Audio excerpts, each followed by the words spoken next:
I'm a rock star. Yeah, Rock star. Ay, ay, ay. I'm a rock star, baby. I'm a rock star. I'm a rock star. I'm a rock star.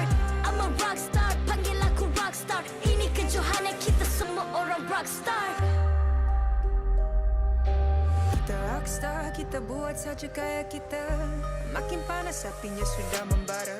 Macam mana pun kau menempuh segala demi negara, kau buat semua bangga. Step into my world, you know I'm always in my zone. You know I got my team, no I'm never alone. Bring out my best, buat yang terbaik. Jadi juara perlahan kita naik. Get on my way, aku nak push, naik-naik jadi lebih bagus. Jadi hero, ku ada skill. Berapa banyak musuh aku dah kill. Ramai cuba mencapai, cause they envy me. Tiap game aku pasti jadi MVP. Easy.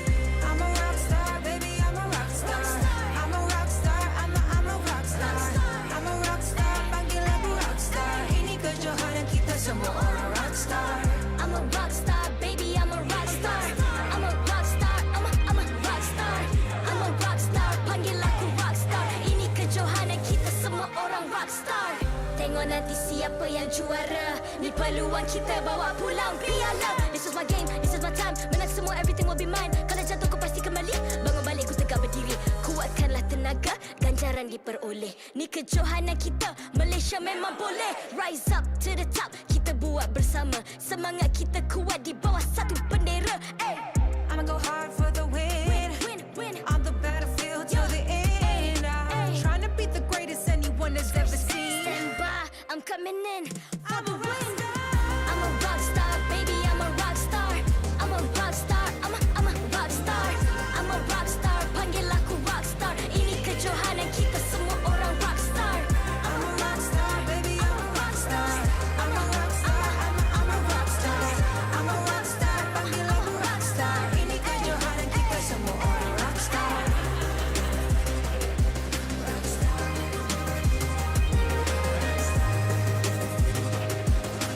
Ini kejohanan kita semua orang rockstar. I'm a rockstar, baby, I'm a rockstar. I'm a rockstar, I'm a rockstar. I'm a rockstar, panggil aku rockstar. Ini kejohanan kita semua orang rockstar.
Ay.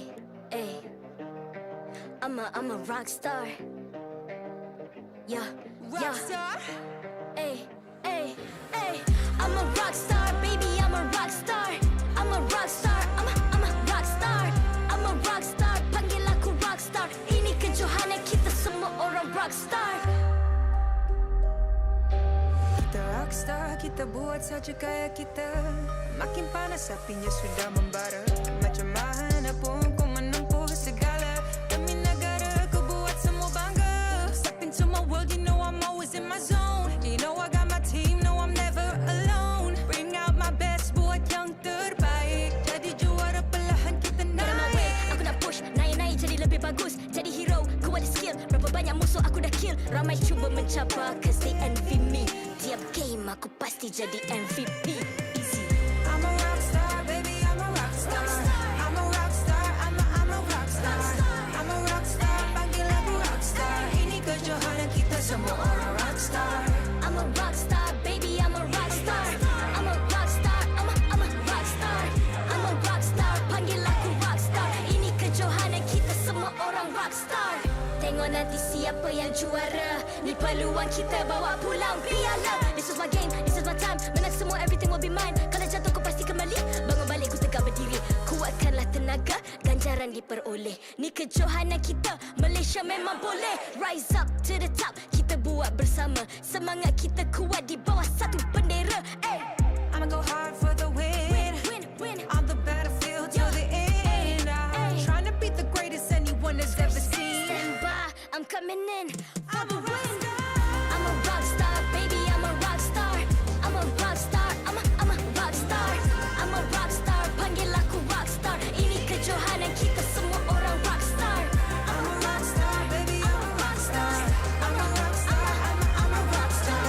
I'm a rock star, panggil aku rock star. Ini kejohanan kita semua orang rock star. Rock star.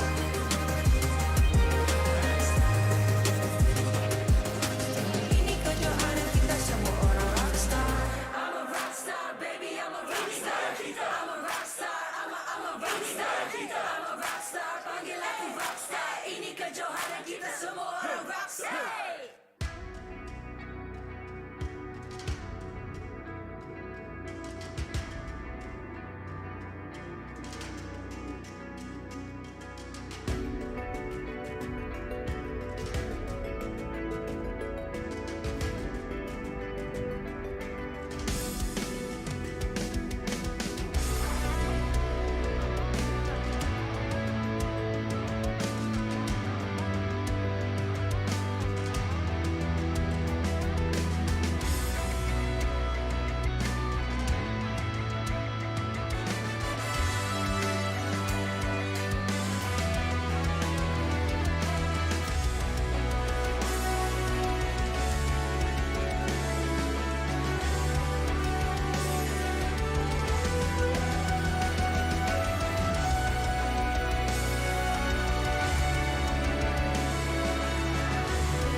I'm a rock star.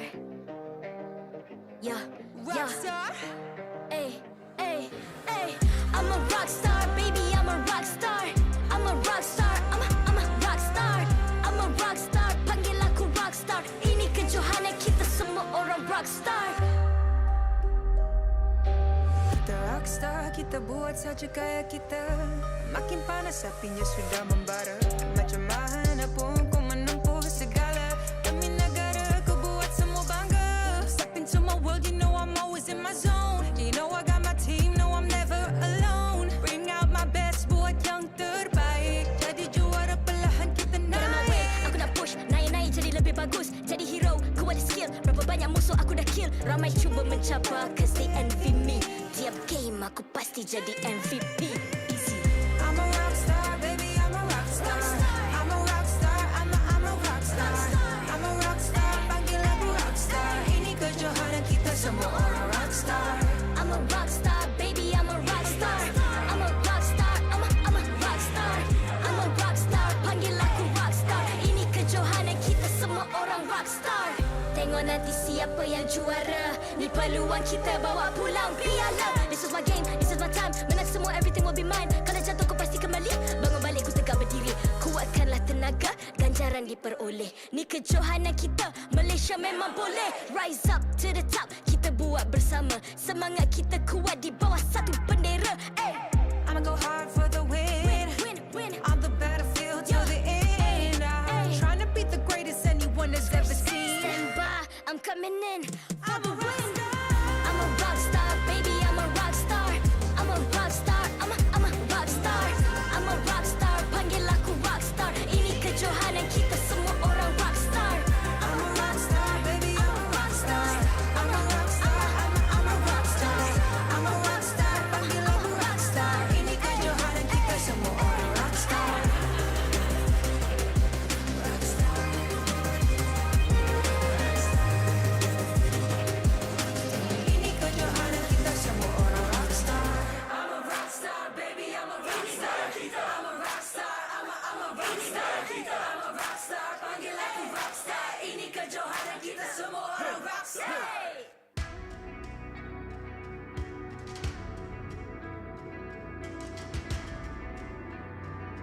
I'm a rock star.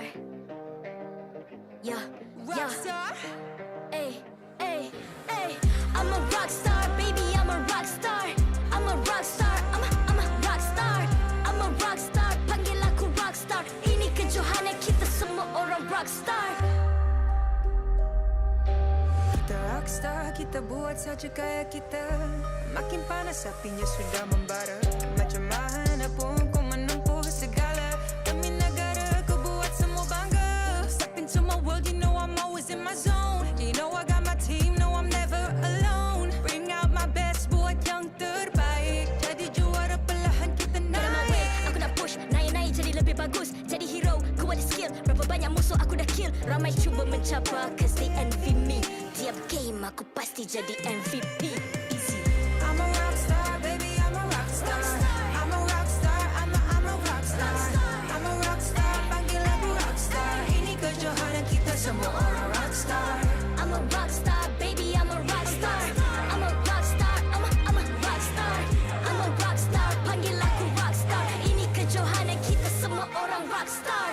Tengok nanti siapa yang juara. Ni peluang kita bawa pulang piala. This is my game, this is my time. Menang semua, everything will be mine. Kalau jatuh kau pasti kembali. Bangun balik ku tegak berdiri. Kuatkanlah tenaga, ganjaran diperoleh. Ni kejohanan kita, Malaysia memang boleh. Rise up to the top, kita buat bersama. Semangat kita kuat di bawah satu bendera. Ay, I'ma go hard for the win. win. On the battlefield till the end. I'm trying to beat the greatest anyone has ever seen. Stand by, I'm coming in for I'm the a win. rockstar. I'm a rock star, baby, I'm a rock star.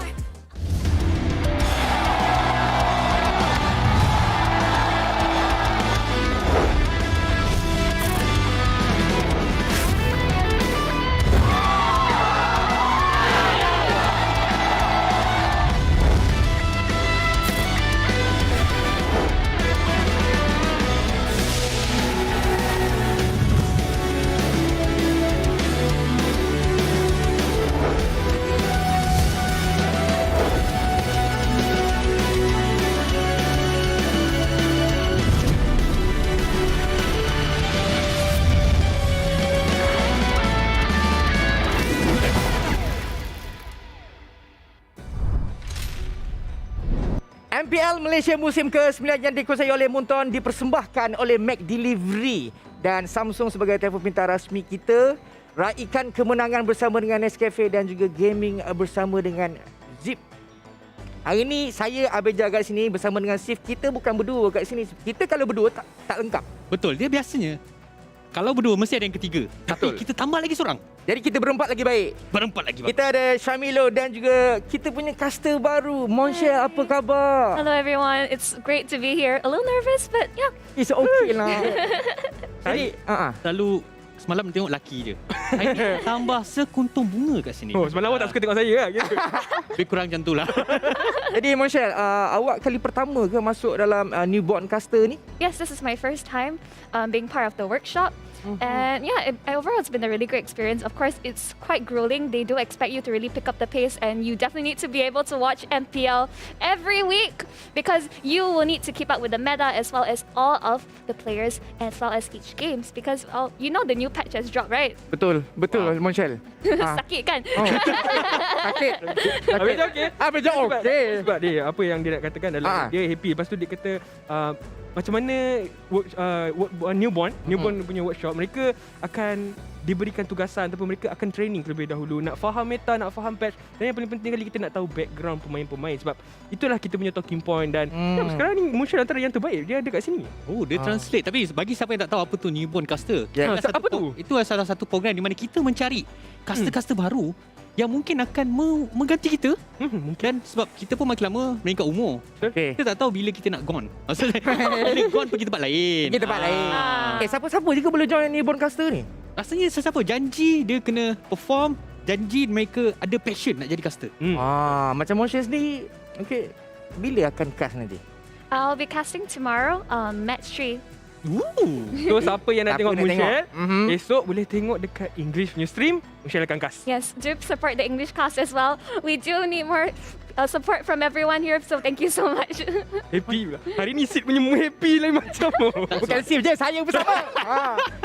Betul. Nampak kelabu hari ni. Nampak kelabu. Baik, jadi kita hari ni seperti kita tahu kita ada Monshare, so kita santai-santai je, kita chill-chill je. Jadi kita nak tengok kita punya apa? Jadual perlawanan kita pada hari ni. Kalau kita tengok MAB melawan dengan RSG, SUHAZ, TODAK, HomeBois melawan Geek Fam. Kita nak cerita pasal MAB ni kan. Nak tak nak dia kena menang. Ya, sebab semalam mereka tewas 2-1. Walaupun mereka tewas tapi mereka masih berjaya mendapatkan 1 poin. Poin yang cukup penting untuk menjarakkan lagi kedudukan mereka di antara pasukan HomeBois yang akan bermain pada hari ini game yang ketiga, Syamilo. Ya, betul. Sebut pasal game yang ketiga, jangan lupa kita start pada pukul 8.45 di mana pasukan HomeBois akan berlawan dengan pasukan Geek Fam. Kedua-dua mereka di tangga yang ke bawah. Jadi mereka perlu lawan untuk mereka masih lagi ada peluang capai ke peringkat playoff. Dan kat sini kita akan nak tanya kepada Munsyal lah. Kat mana ataupun ada tak team favourite dekat sini dalam antara pemain pasukan ni? Amongst all these teams, I would say that MAB has come a really long way from the qualifiers. It's such a grueling. I heard it's over 500 teams fighting amongst each other. So I really love that underdog story, right? And I think like despite them having basically lost 2-1 to TODAK, they put up such an amazing fight. I think they managed to take a win from Chiku guys who was on Roger. Whenever you see Chiku guys Roger, it's quite a scary moment, but they actually are able to take that 1 point away. And I do believe they have potential, but getting as many points as possible is crucial for them to be able to make it to the playoffs. Am I right, guys? Betul lah. Sebab apa? Sebab orang cakap apa, kalau MAB macam kalau tak menang dia akan agak susah. Sebab kalau setahu saya lah saya Melo, Monshal, kalau tak dapat masuk playoff, so untuk musim hadapan nanti mereka akan kena start balik dari sebab 8 pasukan saja yang akan mendapatkan ataupun dong securekan mereka punya slot pada musim akan datang. Jadi MAB nak tak nak mereka kena menang untuk pastikan at least season hadapan mereka ada lagi. Okey. Macam itulah cerita dia. Jadi saya Melo, saya nak tanya, adakah masih awal untuk saya tanya rasa-rasa MAB boleh pas ke playoff ataupun tidak berdasarkan apa yang awak tengok? Pada hari ini saja dia sebenarnya macam penentuan di match yang pertama dan juga match yang ketiga. Kalau pasukan MAB menang dengan 2-1 ataupun 2-0 dengan pasukan RSG, pasukan HomeBois mereka ada banyak lagi kerja yang mereka kena lakukan untuk pastikan mereka dapat ke playoff. Sebab kena ingat, untuk pasukan HomeBois mereka ada lebih satu game nak dibandingkan dengan pasukan MAB. Kalau MAB menang 2-0 dan HomeBois ditakdirkan kalau mereka dikejutkan dengan prestasi Geek Fam, agak sedikit sukar untuk mereka. Tapi dekat grup A macam-macam boleh jadi. Kita kena ingat apa sahaja boleh berlaku dekat grup A. Kita boleh tengok mungkin kejutan, mungkin juga pasukan MLBB yang terakhir, mungkin juga pasukan HomeBois tu bergantung kepada hari ini juga. Ya, tapi itu untuk game yang pertama. Game yang kedua kita ada pasukan SUHAZ bertemu dengan pasukan TODAK semalam. Munsyal, kita dah melihat pasukan TODAK bertungkus-lumus untuk dapatkan kemenangan 2-1. Adakah kali ini mereka akan cuba dapatkan kemenangan 2-0 untuk mendapatkan tempat pertama dekat dalam grup B? I would say TODAK is in a very comfortable position, and SUHAZ, it's like I would say even though they have Z now, but I still think there's still something missing. They really, as you can see, that the meta right now is all about early jungle invasions, with the Masha. But personally, I know that TODAK doesn't really pick up that hero, so maybe SUHAZ could actually pick them up for themselves and really go in aggressively. But for now, you don't really see them coming off as a very aggressive team. They prefer to farm early on and play it safe. And once they're comfortable, they got the items, then they will go in together for those massive team fights. But TODAK is the type to, wanting to go and fight as much as they can. So I want to see a more aggressive side to SUHAZ. Okay. Sebab SUHAZ pun kita tahu yang memang tim dia pun memang konsisten dan right. So jadi saya sini of course kita nak tengok untuk kita nak highlight, nak hype kita punya match kita yang pertama. MAB lawan dengan RSG. Ada apa-apa expectation tak? Okey, sebab sekarang ni kita dah start patch baru. Kita tahu kita dah start patch baru di mana kalau ikutkan daripada segi prestasi kedua pasukan, nampak yang macam pasukan MAB lebih fokus kepada meta yang baru, dan betul pasukan RSG kita nak tengok apa yang mereka akan bawa. Sebab kalau kita nak tahu pasukan RSG hari ini pun mereka bermain di rumah, dan mana-mana tim yang main kat rumah, mereka macam dapat satu buff tau. Mereka macam kuat sangat bila mereka main kat rumah. Mampu ke tak pasukan MAB kalahkan pasukan RSG? Sebab kalau kita nak tengok prestasi RSG agak terumbang-ambing, dan pasukan MAB pun mereka perlu lakukan sesuatu untuk mereka memenangi game ni. Saya takut kalau RSG menang hari ni, lepas ni ramai tim nak main kat rumah.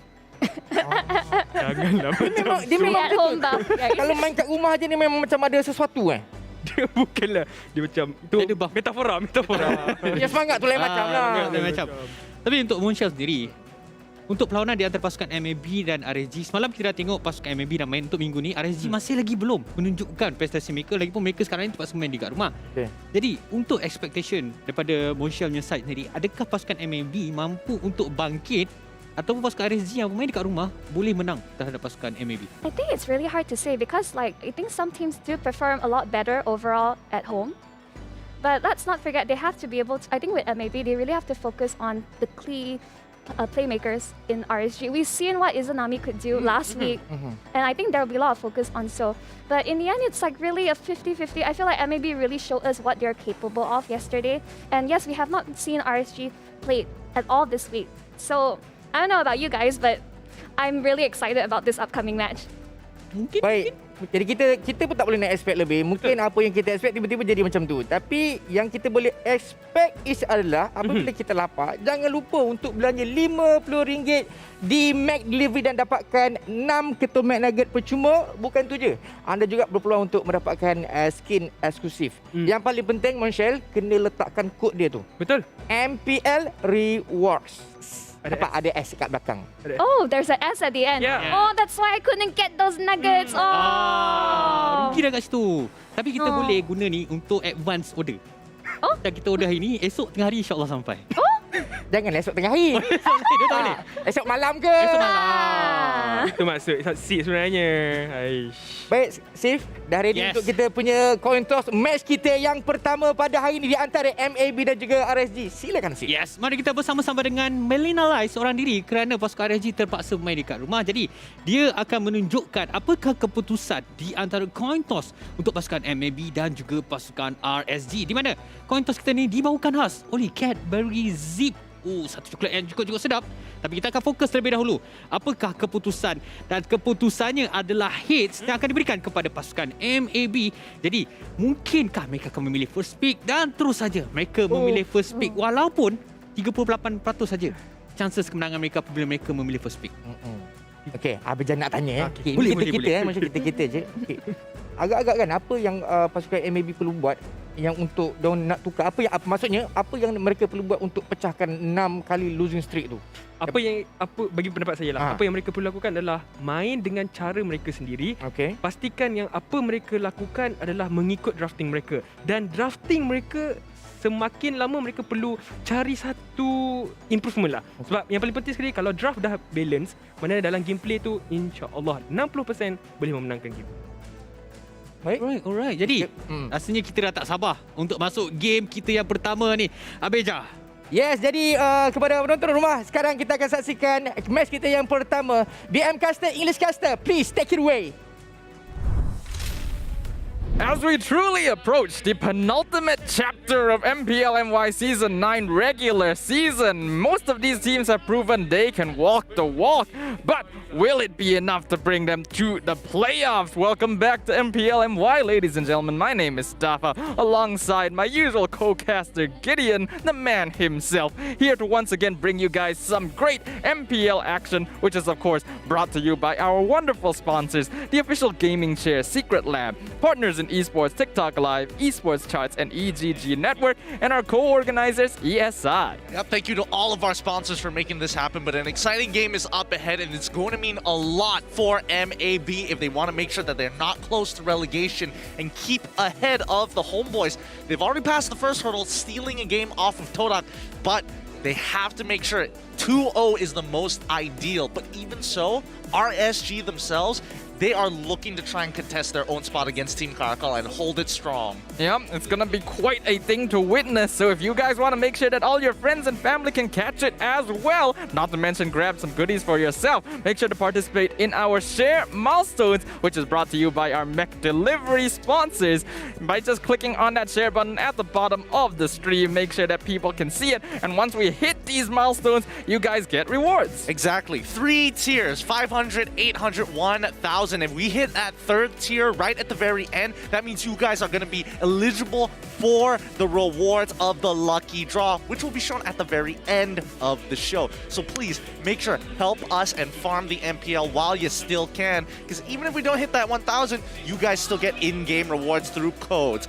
That's not all. How about your predictions? Do you ever feel like you are smarter than everybody else? Well, prove it right here, right now with the hashtag MPL Predictor. All you gotta do, use the hashtag, throw it down into the chat, and make sure you include your predictions. If you want to be more accurate, you gotta be able to guess the number of games, how many wins and how many losses in this best of 3 itself. Not to forget the most important thing, game ID and server ID, so that we can send you your rewards. Yep, that's going to be very important for you guys, so make sure to do so. If you guys are one of those people who always feels like, my prediction is actually pretty accurate, there's literally no reason not to participate. As you can see, if you are one of the winners, you can even get the Ruby Edelweiss skin.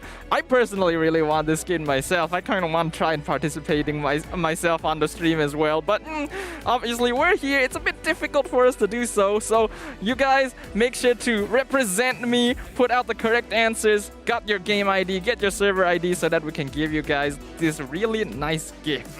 Yep, obviously he wants to skin one trick here at the desk, and more importantly so, I don't know whether Ruby is actually going to be selected for this game. We've seen both, Zacchus and as well as Nova try it. It's a little interesting, but I think it's time to pull out both the teams.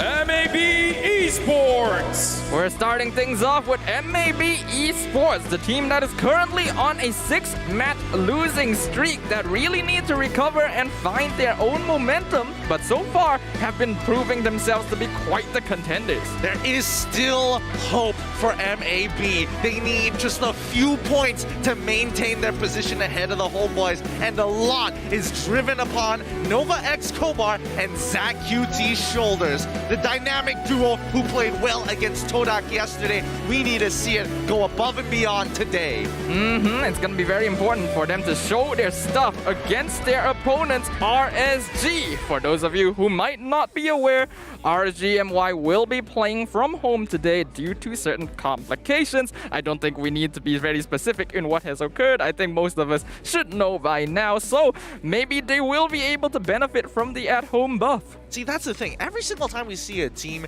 actually playing from home, they seem to be doing better to a certain degree. I think, the only people who really looked like they were out of it were the HomeBois, but now focusing on this game, MAB, we have to talk about the performance of Nova X Cobra and as well as Zach QT. They seem to be the rock of this team. Aleph, the escape master himself, can get in and out, but he needs that space created by Nova and Zach QT to really make that difference. And yeah, Zach QT especially, I feel like, has been basically the linchpin for MAB Esports. His mage gameplay has been really, really strong recently. But besides these players, we also have to talk a little bit about the side laners. Looks like this time, MAB Esports will be starting off their lineup with the usual X-Slash instead of Zuto, like we saw in their previous match. And Ren as well, while at the beginning not exactly the best EXP laner we've seen, has already shown that he's capable of adjusting to the meta somewhat. We already saw a pretty solid Valeric from Ren as well, so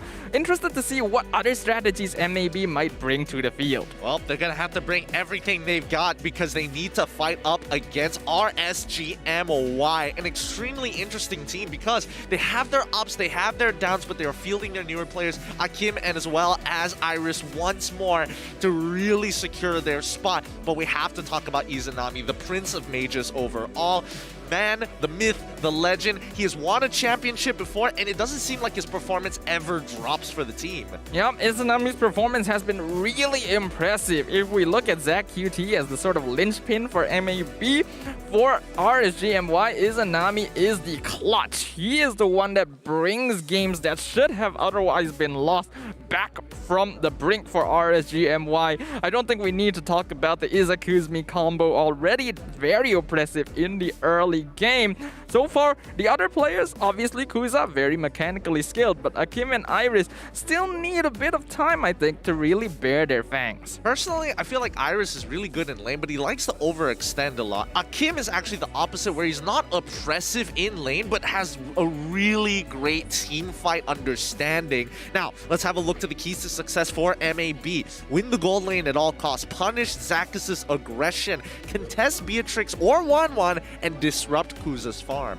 Yep, I think being able to disrupt Kuza's farm is going to be very important for MAB Esports, because if he's able to get that early advantage, especially on heroes that he's comfortable with, the Lancelot, the Ling, Kuza is quite a threat in the land of Dawn. Obviously, they know that Zakus is going to be the type to play very aggressively in the early game as well. So if they can punish Zakus and disrupt Kuza, MAB Esports will be setting themselves up for a very solid mid game. Absolutely. Now, here's the thing, right? Win the gold lane at all costs. The fact is, TikTok isn't playing today, is going to be Akim, and Akim has two styles. Either he decides to go for a deep, heavy style of a dive fighter. We've seen him play Yutong, we've seen him play Paquito.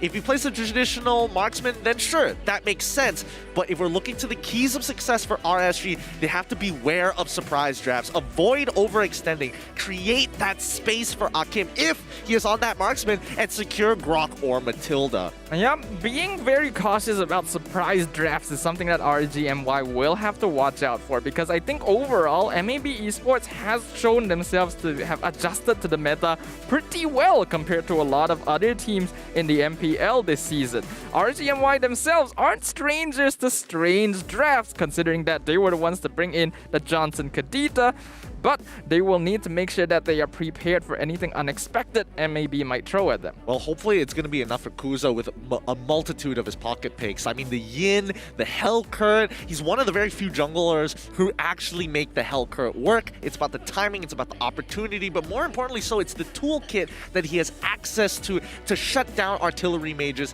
Yves, or even Farsa for an example, going blind against a Hell Current is always such a scary feeling. But I think it's about overextending. They have to avoid it, and especially for Iris, this is one of his big issues. When he's winning lane, he wants to keep up that momentum and ends up pulling himself so far out of position. That's why you see him play glue all the time.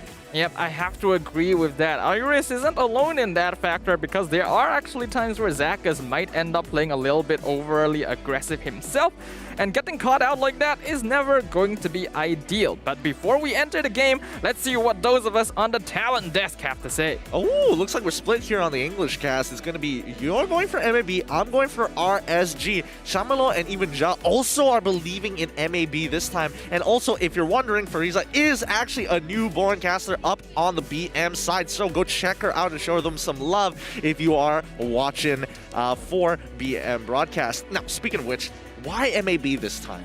Personally, even though MAB are on a 6-game losing streak, I feel like they're one of the teams that has displayed the most growth overall this season. Sure, they lose, but they always put up a really solid fight. They seem to have a game plan, they just lack a little bit of that experience to execute it, but you guys might have a different opinion.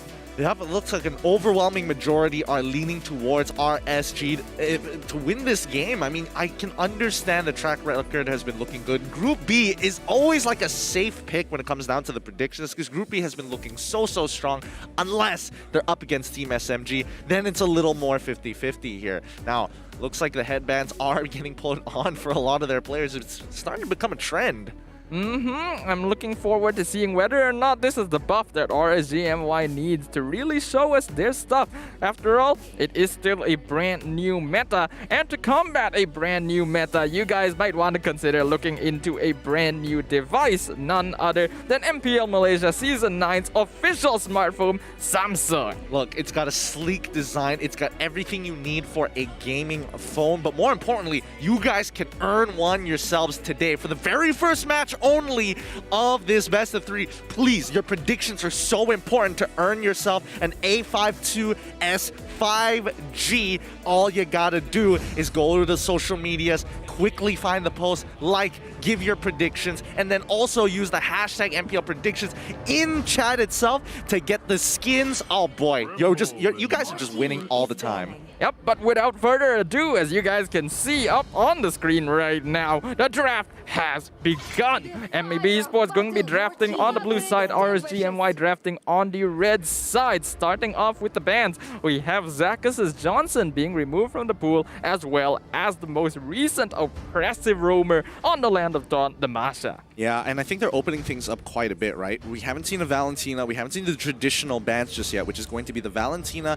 the Fanny, arguably even the Selena as well, being contested. One of these 3 picks is probably going to get let through, unless they just ban it all out now. So we'll start off with RSG first, as they hold priority. Notice that they still ban out the Phovias pretty consistently. It does give us an idea that maybe they want to have Kuza on Lancelot. I wouldn't be surprised if, yes, they're going to be banning out the Valentina next up.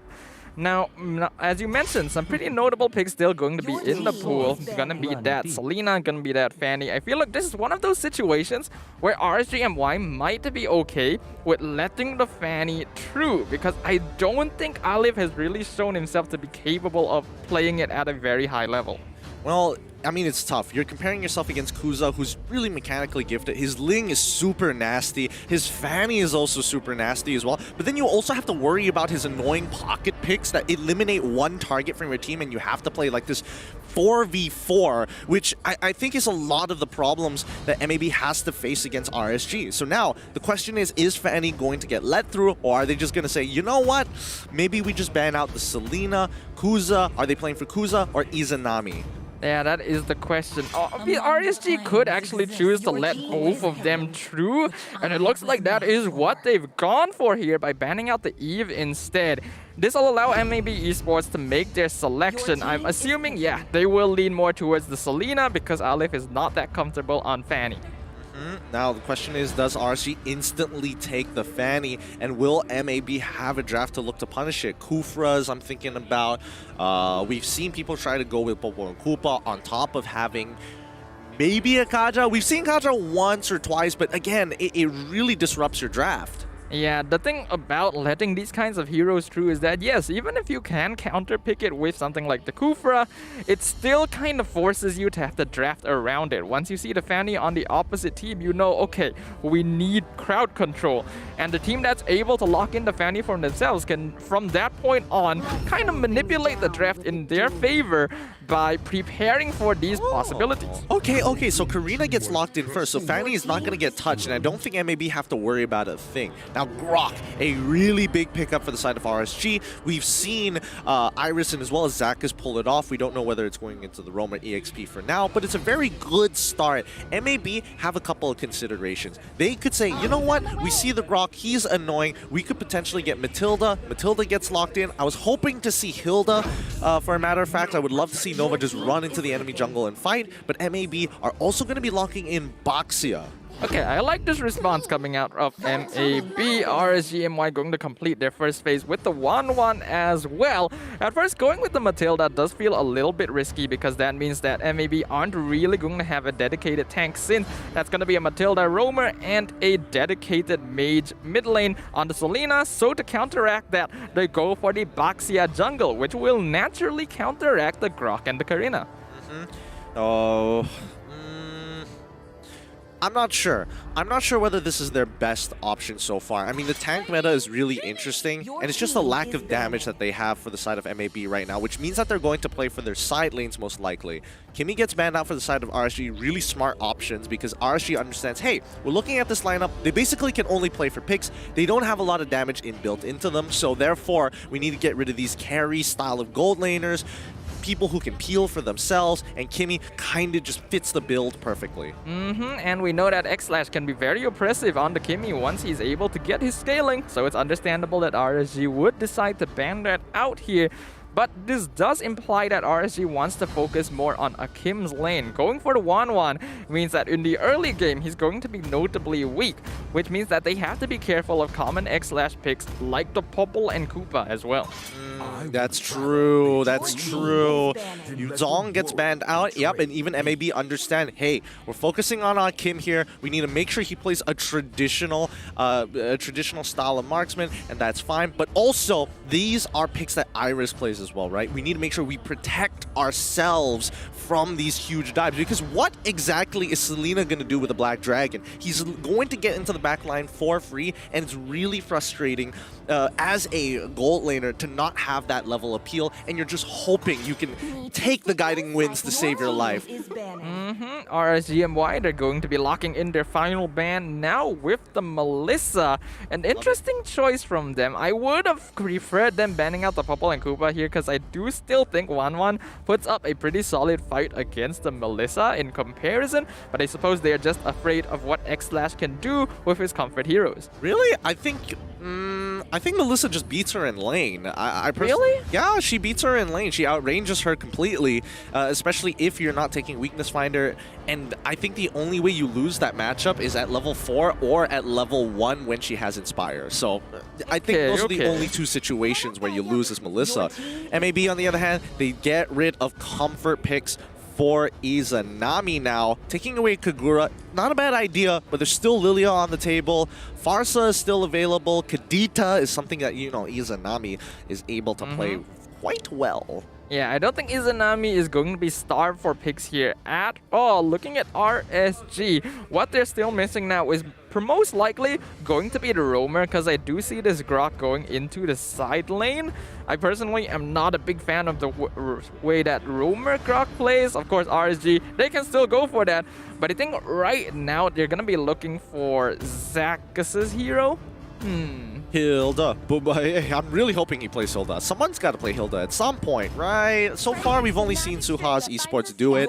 But instead, yep, it's going to be Angela for the side of RSG. They want to double down on making sure that they can create that space. And we saw yesterday with Team SMG, like Harpist was playing Karina with the help of the Heart Guard from Zyme Simpoy. He was essentially unkillable. Yep, the Angela, a very common strategy for RSG MY, something Zakus is very comfortable with playing, and he definitely enjoys being able to jump on top of Kuza and just wrecking havoc on these high mobility assassins like the Karina, like the Ling. So this is pretty common for them. And maybe Esports gonna respond by picking up the Paquito, solid option against the Grok in the side lane. Interesting. I would have expected something along the lines of Esmeralda, X/ naturally going to Popple and Koopa. I think that's not bad. Does pretty well against 1-1, unless, for all I know, Kim is insane on this 1-1. But Esmeralda gets locked in for the side of RSG. Yeah, I would have preferred if MAB picked up the Esme for themselves, but they need to double down on that damage, right? They need to make sure they hurt. So they're switching positions a little bit. They're making sure that Zac is going to be the mid lane mage. Ren is going to sit in the side lane with the Boxia. Does pretty well against the Grok. Overall, not a bad draft coming in from MAB. That is not a Grok side lane. That is a Grok mid lane in the hands of Izanami. I think you might have missed that there. They are playing Izanami Grok, and that is going to be a Zakus roam. I like that they switched the Boxia over to the side lane to go up against the Esmeralda, a much more solid counter, and we know that Aleph is very comfortable on that jungle Paquito. On the opposite side though, RSG MY, they're going to be buffing Kuza heavily with the Heart Guard, and has the option of jumping onto Iris or Akim as well once they scale up into the late game. Looks like, Stafa, you're looking very sharp today, keeping things in check. But welcome back, everybody, to the land of Dawn. It's going to be MAB on the blue side up against RSG on the red. And you're absolutely right here. I think the matchups are way better now that they have Boxia going up against the Esmeralda as the natural counterbreak. We haven't seen that in a very long time. But more importantly, just having Grok to clear that mid lane with Angela makes this so much easier to have mid lane control in comparison to MAB, who only have a Selena and Matilda.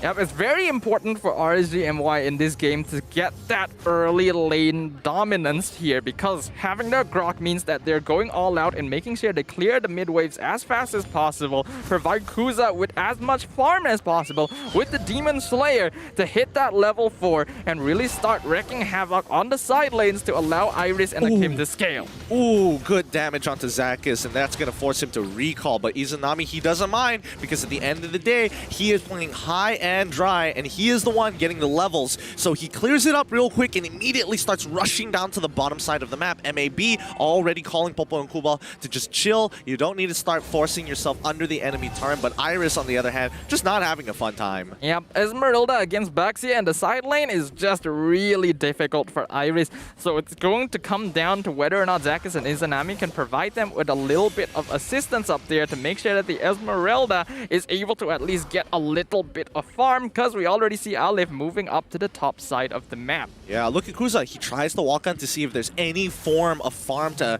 actually be taken away by Paquito, but unfortunately there is none. Alif made sure that he went for a full clear on each side of his jungle to ensure that he is not missing out. A bit of waste of time for Kuza as his beetle eventually gets stolen, and it does mean that Alif will have control over the turtle first. Yep, since they were able to win against Iris up here in the top lane, Alif has a much more comfortable time going for the turtle, but now the mid lane is coming down. We see the shield unity land on Kuza and the back line. Abyssal Arrow going to miss as well as Iris jumps in with the Falling Star Moon. Ren gonna be delaying Zakis with the Tortoise's Bazaar, and the turtle going to get reset. Abyssal Arrow going to miss once again. Alif going in for the damage, going on top of Zakis, but might have ended up biting off more than he can chew as he ends up being first blood. Izanami instantly turning around, getting a kill for himself before he drops to MAB Esports. 2-for-1 trade in favor of RSG so far. The scores haven't been updated yet. We'll get right onto that. But man, really close, honestly, for MAB. They were so close to winning out that trade. Like, I'm not entirely sure, but Zakis managed just to get out just in the nick of time, despite the fact that he didn't have his flicker, and he's just using these love taps to keep the rest of his team topped up. Yeah, that's just gotta feel really rough there, because Alif could have easily gotten that valuable first blood, but ended up giving it over to RSG MY himself. And once they did that, they were able to take advantage of Izanami's early game damage with the high and dry to really dish out some damage and get an extra kill in their pockets. However, because of that, RSG weren't able to continue taking the turtle. It's that Grok value. That early game Grok value is so good nowadays. He will eventually scale off because of his passive, but hey, the most important thing, you build that full damage, you're looking to try and get some priority targets, and if you're low, Grok has a very high chance of taking you out. Now, once again, the turtle is spawning on that top side. They're looking for some form of punishment, but it's a little too late.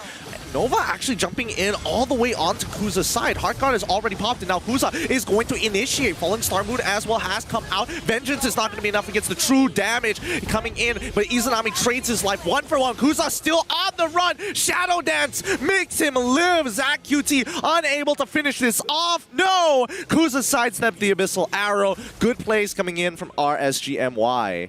Yep, a 1-for-1 trade overall, but RSG going to come out on top as they secure the turtle. Oh! And down here in the bottom lane, Akim, very sad, could have gotten the crossbow of Tang with a single extra second, but the damage from X-Slash proving to be too much. Yeah, that lane is over for him. X-Slash now, with a Blade of Despair, has almost guaranteed to win every single trade unless Akim gets it early. Oh, Zakis nearly going down there to the KO strike coming in from Alif. Ooh, he is just limit testing himself right now. Alif needs to be careful if he wants to do it again, but at least he's got a good idea of how much damage he needs to take out Zakis. Alif, this is going to be the point of the game where he's going to start feeling the strongest hero in the Land of Dawn overall. Definitely needs to make use of that momentum, but RSG MY do have solutions to be able to deal with it, mainly in the Izanami combo. We see Izanami already completed his Blade of the Heptaseas, so he is going for a mainly damage-oriented ambush style of gameplay. No, wait, this is such an interesting move. MAB actually called for an early lane swap, and now Ren, all by himself, has to try to defend this. It's a little awkward. Wait, Zakis shouldn't be there. He can kill Zakis if he really wanted to, but Ren decides to pull back. But notice MAB, they destroy top side and are willing to give up turtle. Iris is trying to hold on to himself with the help of the Heartguard, but it's not going to be enough. X-Slash, he's getting low, and now Zakis is caught in the fray. His main body is gone, and unfortunately for him, a double kill is given over to MAB. They rotate to into the mid lane. Ren holding on with the Vengeance for as long as possible. Crossbow of Tang. Minimize damage as the Tortoise Poissons minimizes the heal. Olive can't finish anybody off as the battle spells are coming through. But Olive sees Akim is all done. Nova pulls him back, and that's the end of the engagement. Overall, really well played by MAB Esports there. They're gonna come out really on top in terms of trades there, making the good decision to go for the top tier 1 instead of trying to contest for the bottom tier 1 and not even eating the bait. Zach is walking up in front of Ren to try and bait him to walk into the rest of his team. Didn't do so. Iris obviously at this point of time is not strong enough to deal with 3 players on his own, even with the Heart Guard. So MAB get an extra kill there, but RSG still have control over the map, and that gives them another turtle. Oh man, MAB's setup, I think it could have been a little bit better when it came down to minion wave management, right? They could have pushed out another wave on bottom side before actually going for this lane swap so it would be much cleaner and they don't have to trade back another turret. That way Ren can actually defend it early on rather than having to walk up, realize it's too late, the wave has already crashed in towards my tower. I have to give it up. Overall, so MAB Esports are starting to make use of their early game momentum to start gaining more map priority. We can see X-Slash playing much more aggressively as Nova is there to provide information, and Izanami instantly getting caught out by 3 members in the mid lane. Yep, the wild charge just was not enough to get him out of that tough situation. Now X-Slash continue to get even further ahead, now has a Wind Talker, and they continue to play for his lane. And this is giving me a lot of like week 1, week 2 vibes from MAB Esports. They cracked the tier 2 and they are just focusing on these objectives. They don't need to focus on anything else. Olive is going to take the guiding winds. Kuza now trying to figure out where can he actually punish, but here comes the circling eagle. They find Zakas straight away, but the backline is attacked. X-Slash can't do anything about Kuza jumping at his face with the Shadow Dance. Izanami is here to back anybody off, but that means it's going to be another 2-for-1 trade. Iris unable to withstand the damage. RSG MY going to be taking more casualties there, but at least they're able to trade for the enemy gold laner. Izanami now in a bit of trouble, but the guiding wind going to get him out to safety. RSG right now are in a bit of a bind considering that they are the team that wants to play for more of that early to mid game with Kuza on this Karina, and they're currently losing out in that matter as MAB are rotating around the map with much more coordinated gameplay. Yeah, I mean, they can take out X-Slash. It is very high possibility with the help of Kuza and Zakas, but I think Akim needs his items. If you pull up the item list, I think he's currently at 2 right now. Yes, he's barely made his second item. He's only got components before he gets the Demon Hunter sword. I think that's going to be a really important buy, and arguably, I think Akim is still, yep, he finishes the Demon Hunter sword, but now he really needs to get a winds of nature to protect himself. Absolutely, and if you look at personal net worth right now, X-Slash is so rich. He literally has 6.5k gold by himself. Literally has more money than Alif or Kuza. So the Poland Kuba is having a really good time farming up, and RSG MY need to watch out because this late game marksman is going to have a lot more consistent damage than Akim. Yep, these consistent arrows coming in from ZachQT is giving so much information to play against RSG MY, but it looks like they're going to try and take this 50-50. MAB, they can just back away. They just need to let the Lord reset and waste RSG MY's time and start playing for a different lane. Right now, RSG still have control over mid, but that doesn't really matter. The side lanes forces somebody from the side of RSG MY to back off. Iris, he's getting into the middle of that fight. He doesn't really care, but the damage coming in from ZachQT is going to be more than enough to force him to recall. Yep, Iris is really far behind right now, and as Esmeralda, you never want that. Oh, they find Zaka's killing spree going over the Nova as the Circling Eagle follows up on the Koopa really well. The Lord gonna get taken by MAB. Nothing RSG can do to contest this. Yep, and now we're seeing the Dominance Isis coming out from Nova as well to minimize the heals from everybody on the side of RSG MY. Oh boy, it's gonna be a tight win condition, but RSG MY are banking it all on Akim to scale. Yeah, if Iris is able to get his items as well, he will be able to form a solid front line for MAB, but is already naturally countered by this Vaxia. So RSG might have played a little bit too safe with this pick in the end. Izanami, normally in these kinds of situations, is going to be the clutch maker, but not sure if he can do so on the Grok. Yep, and now they're trying to get on top of Kuza. Olive has got his full combo out. Izanami there to body block Akim, trying his very best to stay alive with the help of Zach, is taking the brunt of the Popo and Koopa damage, but with the Lord empowered minions, it's getting tough. Mid lane is eventually going to fall. X-Slash is going to try and take it out as the rest of his members shove out Iris and secure a kill onto Zakis, looking for a tier 2 now. Top side has Lord, and RSG MY playing defensively. They have no choice. Yep, RSG MY currently playing on their last legs as Aleph is massive, and the wall from Izanami actually blocks Kuza out from their own base. And maybe you're not going to take the bait though, going for the mid inhibitor instead. Yep.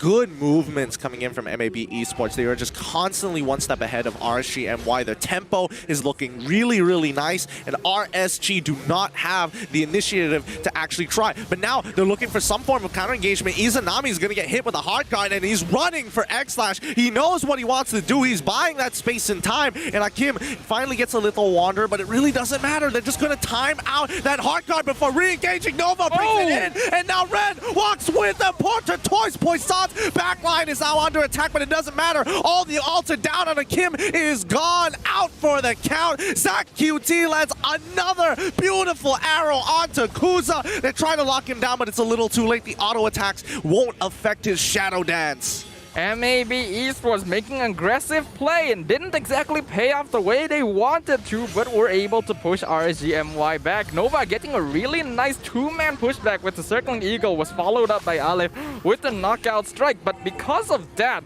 he ended up putting himself way out of position. Ren wasn't quite ready to follow up, and he found himself getting picked off in a very crucial fight where if he survived longer, they could have absolutely dumpstered RSG. But I mean, Aleph got the job done. He took out Akim, which is the main win condition for RSG MY. Everybody else can actually start kiting out Kuza and letting X-Slash do God's work. And at this point, RSG MY are kind of at a loss. They need Akim to scale. If you look at the player head-to-head, just the amount of damage that Aleph has been able to dish out in comparison to Kuza is staggering. That is going to be that Paquito gameplay. So far, Kuza hasn't really been able to make this Karina pickup work quite as well. Akim gonna finally be able to pick up the Malefic Roar, but I wonder if it might be too little too late at this point, because RSG overall, their team lineup doesn't have a lot of team fight enable. It's depending very heavily on Izanami landing a nice wall charge, whereas MAB Esports has a lot of different factors that allow them to engage onto RSG. Yep, Aleph looking for opportunities. He's walking away. Ren now has to drop it to Toys Poissons early as Akim. He's getting some free damage, but the Vengeance is already out. He's got the crossbow of Tang ready to pop off. Using it now would be better, but he's going to end up dying. Oh no! He manages to get it off just in time. Ends up dying to Aleph. Just the reluctant damage. X-Slash now in so much trouble as Izanami doesn't have enough. That Malefic Roar is working out fine for as Aleph gets another full combination. Chunks out Iris. Kuza holding on strong. X-Slash trying to lock him down, but the Shadow Dance is perfect. Circling Eagle gonna help by that extra bit of CC to get the kill. This is going to be a 2-for-2 trade. Nobody really wins, but MAB Esports have full control over Lord. Yep, they're gonna take control of it. They see Izanami, who is trying to get some information for the rest of his team, but there's no way he's going to be able to engage and try to steal this. So MAB gonna secure that with no problem, all things considered. And that last skirmish, RSG MY could have very easily come out on top because MAB Esports overextended a little bit too far, but RSG MY chased them for so long that they found themselves in the same position. Yeah, I mean, Akim especially, he was getting ticked away from the dot damage over time, in case you don't know the acronym for dot. On top of the Toys Poissons, on top of the fact that he was walking into literally every abyssal trap that Zach QT was throwing deep into the backline, hoping that Akim would step into it. So by the time he actually got into the middle of the fight, he was 1 HP, has to use the crossbow of Tang. A bit unnecessary, but the only way to keep him alive. Yeah, the thing about 1-1 is that even though the hero is very strong now due to the fact that weaknesses have been reduced by 1, it still requires the team to be able to buy enough time to hit all those weaknesses to get the crossbow of Tang off. And now MAB just pushing straight into the base. Yep, they're trying to muscle their way in so far. ZQT going in for a quick dash and goes back out. Izanami gets hit with the hard guard, but really, I think that might not necessarily be the right decision. But Izanami runs straight for ZQT. He's trying to chunk him out. With the power of nature, he can't be CC'd. They're trying to hold him down. Red, he's stuck between a wall. The Tortoise Poissant is not enough, and Akim is able to go wild. They don't secure any other kills, but a good defense for RSG MY. It's expected that their inhibitors fall, but man, the damage has been done. Yep, a good defense from RSG MY, MAB Esports. I don't think they were anticipating that sort of response. After all, having the hot card drop on top of Izanami, increasing his movement speed, and just having this huge tank of a hero run at you to your backline can really disrupt things. And with Ren down, RSG MY are now looking for an aggressive play. Yep, and speaking of aggressive, they're doing it one more time. Iris is finally in the game. The wild charge with the power of nature takes out X-Slash. He doesn't even stand a chance. The damage is so good. Izanami ends up dying at the end of the day, but they've already chunked out ZQT. He's standing as far as possible. Oh my god, where does this come from?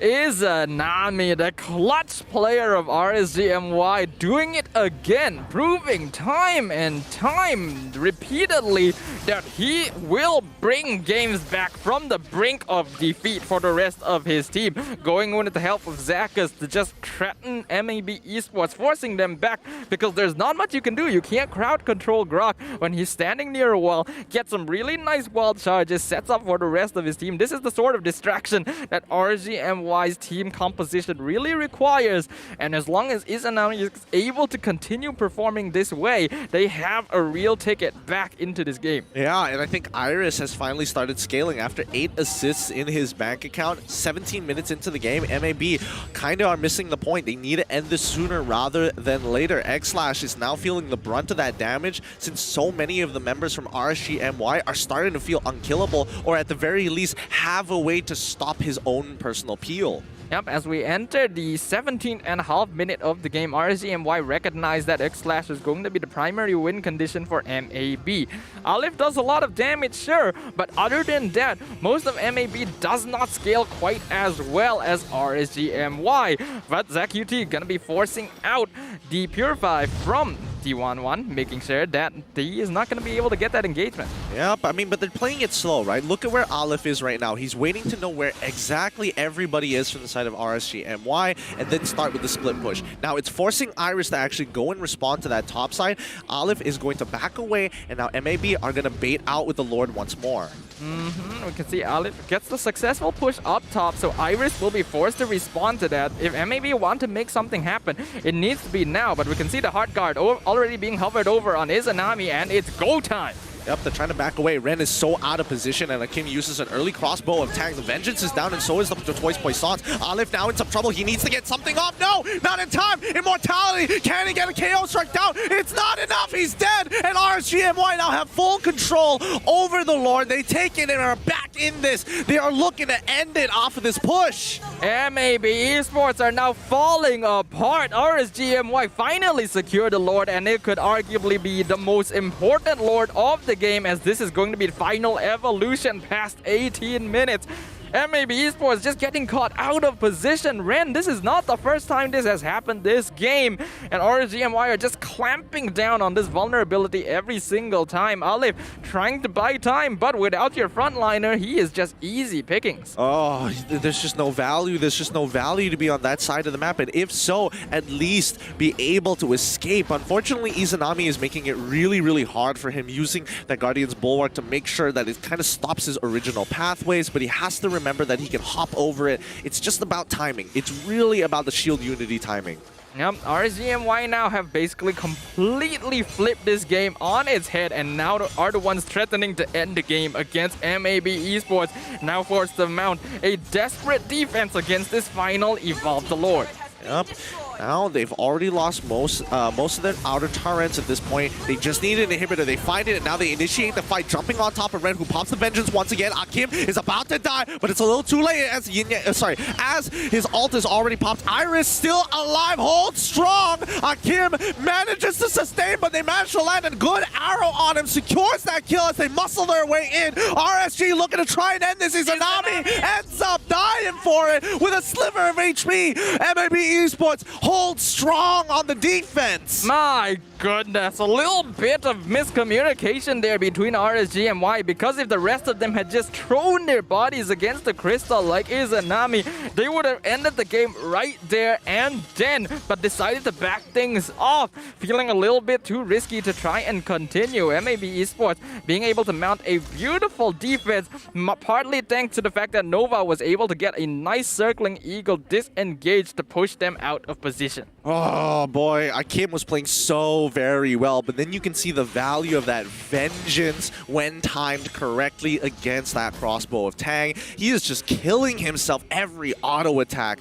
It's really frustrating to deal with, and I think at this stage of the game, MAB Esports, it's about execution. It's 3 inhibitors down for the side of RSG in comparison to 1 for MAB Esports, but ZachQT has been performing especially well. Look, beautiful KDA, dealing so much more damage than Izanami. Well, I mean, to be fair, he is playing Selena, but more importantly, it's just about these picks that he's been getting off on Akim. Yep, ZachQT has been doing a really good job of firing off these abyssal arrows into the backline. Not something you notice in the chaos of a large team fight, but a very important factor that has been allowing MAB Esports to dismantle RSG MY's stronger team fight composition. Yep, and now the next Lord is up. MAB once again have control. Let's see how they play this out. The last time it didn't work out too well. Maybe they've learned and adapted. They've got to be so careful because Akim is the main win condition, but Kuza still can threaten X-Slash. This last Lord is going to be incredibly important for both these teams. After all, 22 minutes in, both crystals exposed. Whoever is able to get this basically guarantees victory for them as long as they don't make a mistake in the next 5-man engagement. And you can see both teams electing to go for split push strategies to set up their lanes in a more comfortable position. Zakas is in so much trouble. He's caught out of position, and Olive should be able to secure this. No, he manages to get out, and now they fall into the full team. X-Slash secures kill, but Izanami already takes out Olive. Karina is next as he kills the Matilda. Akim is going to get the crossbow of Tang off to crack open the immortality, but X-Slash all by himself might be able to do 1v3 this. X-Slash continues to find one. Izanami still alive. One more auto attack on anybody. They need to secure a kill. ZachQT throws a missile arrow, but the sidesteps are perfect. A 3-for-2 trade in favor of RSG MY. That was looking almost so good for MAB. X-Slash demonstrating to us that he has what it takes to clutch these fights from behind as well. MAB Esports actually started that off terribly with a 3-man wall charge because they over-invested in trying to take out Zakas. And RSG, they still need to be very careful. Izanami now not nearly as tanky as you would think in this late game. Yeah, I mean, if we pull up the builds, he probably has full damage, and it's understandable because of Grok's passive.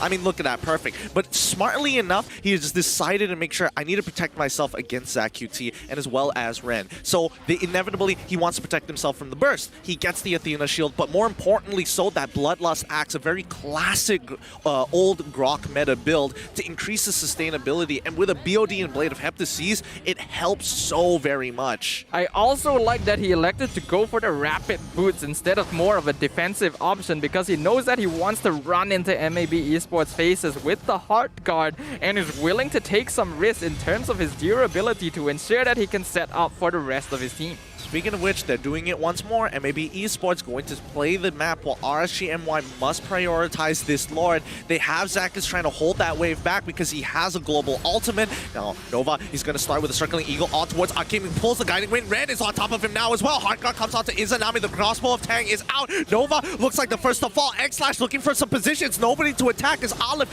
is unable to get through to the back line. RSG MY just win out on these fights. Ren will be the next to fall. And RSG MY have taken 2 for nothing, and they have to go back and protect their base. RSG MY right now, since we've hit the late game, are just out sustaining MAB Esports' damage. They have so much frontline, and they're able to just survive whatever MAB throws at them. Hexlash now in a lot of trouble, attempting to go for the split push, but he's completely caught out. Why is he there? Why is he trying to split push on the bot side without any support whatsoever? A big mistake coming out for the side of MAB Esports, and it looks like the inexperience is starting to catch up to them. But then again, how many 25-minute games do you see on a regular basis? Yeah, it's really rough for MAB right now because they are a newer team here, and now Olive trying to see if he can get a bit of a split push going on, gets caught by the puppet on a string, and going to be delayed by the rest of RSG, should be able to get out, but because they know the enemy jungler is in their jungle, RSG MY are free to take this lord. ZachQT, he wants Akim. I know where he's looking at. He wants to get him, but it just ain't worth it right now. He could look for Zakas, but it's too late. Olive is just hovering around to maybe try and threaten. Oh! No, he's looking for the Lord, and Olive is now done for. And Nova is able to pull him out with a guiding win perfectly. No punishment there. ZachQT all by himself. He needs Nova. Oh! Can they save him? No! Just in the nick of time, but time that he doesn't have. That's such a feels bad. Izanami deals so much damage. Yeah, really well aimed wild charge to be able to secure that kill and once again put MAB Esports behind. You can definitely see the nerves on MAB right now. Inexperience really bearing its harsh fangs there as they're really losing that coordination. The communication is starting to become a little bit more suspicious between them because right now they're not playing together. They're trying to desperately go for the split push to end the game, and RSG MY are just capitalizing on it. Yep, Izanami, once again, the Heart God is popped on top of it. They're trying to get this defense on. It's all up to X-Slash, but he gets immediately targeted. Crossbow of Tang is popped, and it's too late. Winds of Nature won't protect him. Olive, he's trying to shove that wave backwards. Nova as well, circling Eagle into the middle on top of Kuza. It doesn't matter. Red is now dead. Olive is the next to fall, and the RSG have secured the game, outscaling their opponents. RSG MY in their signature style make the comeback victory off of the heels of the Izakuzmi combo, disrupting the backline of MAB Esports and relying on their late game scaling to just out-survive any DPS MAB Esports could hope to output. What a rough game for MAB, but GG well played for RSG MY. A really good showing and a really long game to start off the day. But you can tell as we approach the end of the regular season, these teams are really becoming more and more vicious, not allowing any sliver of victory to escape from their grasp. I mean, MAB, they really had a great win condition there. Unfortunately, they kind of lost focus in that late stage of the game on what they needed to do. They've taken all the inhibitors. They can play for the map to set up for these lords. But the first time that they messed up, that's when RSG was able to bounce back. A simple mistake allowed RSG to get back into the game, and then the chain deaths started happening. And finally, RSG got a solid foothold towards the ultra late stages of the game. Yeah, this was a very obvious domino effect coming out of MAB Esports because they were in such strong control of the game overall. A single mistake, which wouldn't rattle most teams, but once they realized that they don't know how to break through this tankier front line of RSG MY, they started to get desperate. They started to try out strategies that really were more risk than reward, and that costed them dearly. It costed them so much. I mean, it must feel really upsetting for X-Slash as well as Ren because they were both doing extremely well in a lane. Same goes for ZachQT. These arrows that he's been desperately using to try and punish Akim. 3 out of those 4 deaths coming in from Akim were due to the fact that ZachQT continued to target him with the help of Nova and Olive. Finally, Iris is able to outscale, and once he got the right items, look at him frontline. Absolute monster. And maybe Esports, I don't really think this is any fault of their own. Sure, they started making mistakes towards the back points of the game, but they were doing a really clean job towards the early to mid game. In the end, I think what it came down to was MAB kind of misidentifying their draft, kind of not realizing the point in the game that they needed to end the game by, because RSG MY has much better scaling towards the late game. MAB, all they have to really rely on is X/.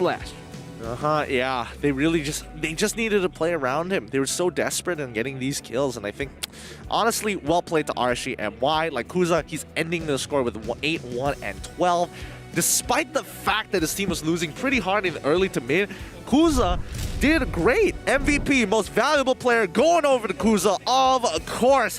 When you need X/ to go down, Kuza will make it happen. Yep, really good target identification by this man on the Karina. Obviously, his match KDA speaks for himself, but having a 95% match kill participation is absolutely insane.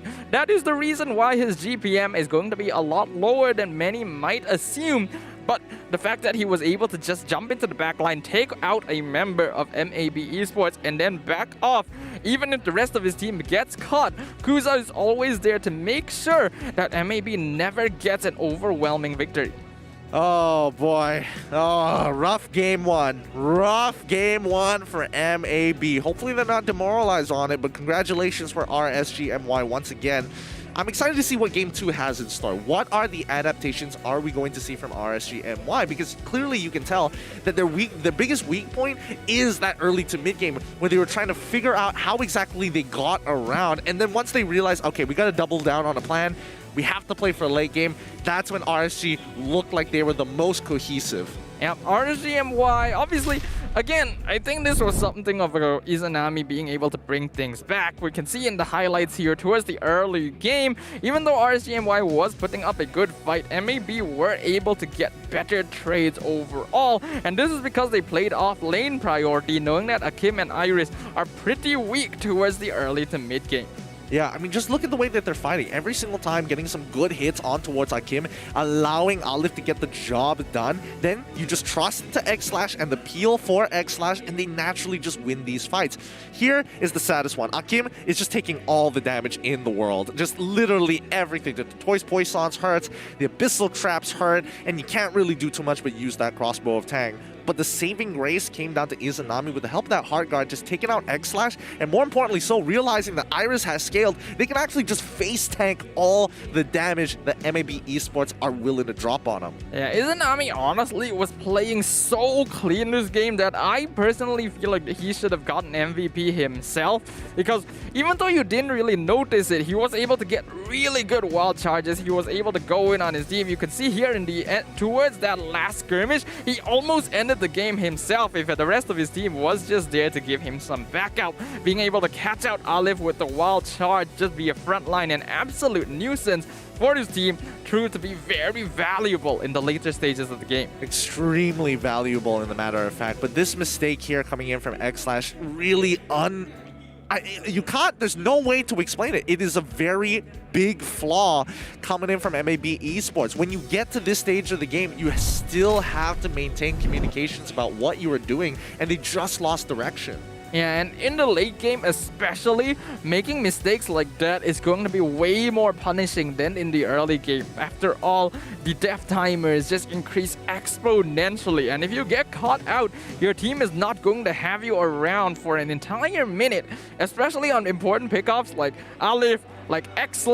If they're not there to provide the assistance the team needs, MAB Esports, their lineup is just going to fall apart. Yep. Let's see what Game 2 has in store for us. I'm curious to see how they're going to adapt, actually. And I think MAB, for now, they just have to mental reset. I think they had a really good draft there, and it just came down to one or two big moments for them to really end that game and seal the deal, more importantly. But for RSG, the draft, I think it was kind of interesting. I think the early to mid games, most importantly, need to be cleaned up, especially by the side laners. Iris, I get the fact that, Boxia is a tough matchup, but some of the overextensions were really unacceptable. Yeah, absolutely. I don't think either team played perfectly this game. There were some really notable mistakes on both sides, but if they want to refresh themselves and try to avoid doing that going into the next game, perhaps they can consider looking at grabbing themselves some Nescafe. You guys can scan the QR code here at the bottom of the screen, use the promo code NESMPL30, and you guys can get yourself 30% off with no minimum spend. Yeah, I mean, all these players, they're getting impatient. They're getting tired of the same things over and over and over again. But with Nescafe and some of their new flavors, maybe to spice things up for you and maybe reignite that excitement whenever you crack a can open. Hopefully, some of these teams actually get some of it as well, because I think for Zach UT, he's performing well because you don't get to see him play Selena a lot. But man, is it really, really upsetting to see people like Iris, especially when he was playing at his best during his time with Orange Esports. It's about playmaking EXP laners. Now the EXP lane has basically become a pillow fight area. You don't get that strong brawls anymore. The meta has just shifted, and sometimes you gotta be able to adapt or you'll be left behind in the dust. Looking at the game one recap here, in the damage overall done by both sides, we can see that both Xlash and Olive were just tearing it up. Zach UT as well. Yeah, they were doing phenomenal jobs. I think Zach UT was doing the best and most consistently overall. Nova was having his moments, but more importantly, he was there to save his team. He still had a clear idea of what he needed to do. But if you look back over to RSG, Akim, the moment he scales, he finally gets to play the game. Same goes for Iris, and Izanami just needed to create an opening just to let them back in. Yep. You guys might look at these damage numbers and think that MAB just did so much more damage than RSG MY. How is it possible that they ended up dropping that game? You have to remember that that is a tank Karina, that is a Grok, there's a Heart Guard, there's an Esmeralda. They can tank a lot of damage, and disregarding how much damage is done to them, as long as they survive, they're still able to make plays happen. Oh boy, there's just so much they need to take into account. Hopefully they're maybe looking for a break, a quick snack.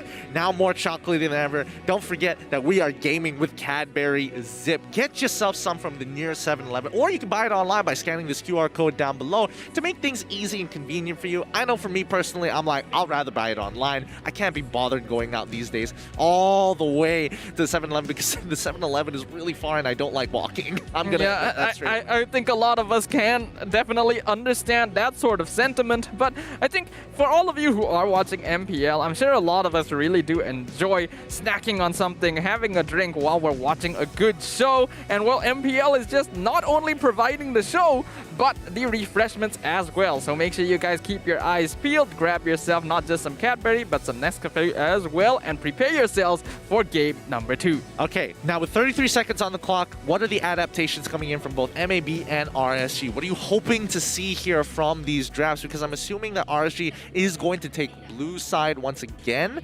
Sorry, blue side, and MAB will take red side. Okay, so far we can see that RSG MY do prioritize this Grok. It's obviously something that can be flexed in not just the roamer and EXP lane positions, but also in the mid lane as well to provide themselves with a little bit of that early game priority.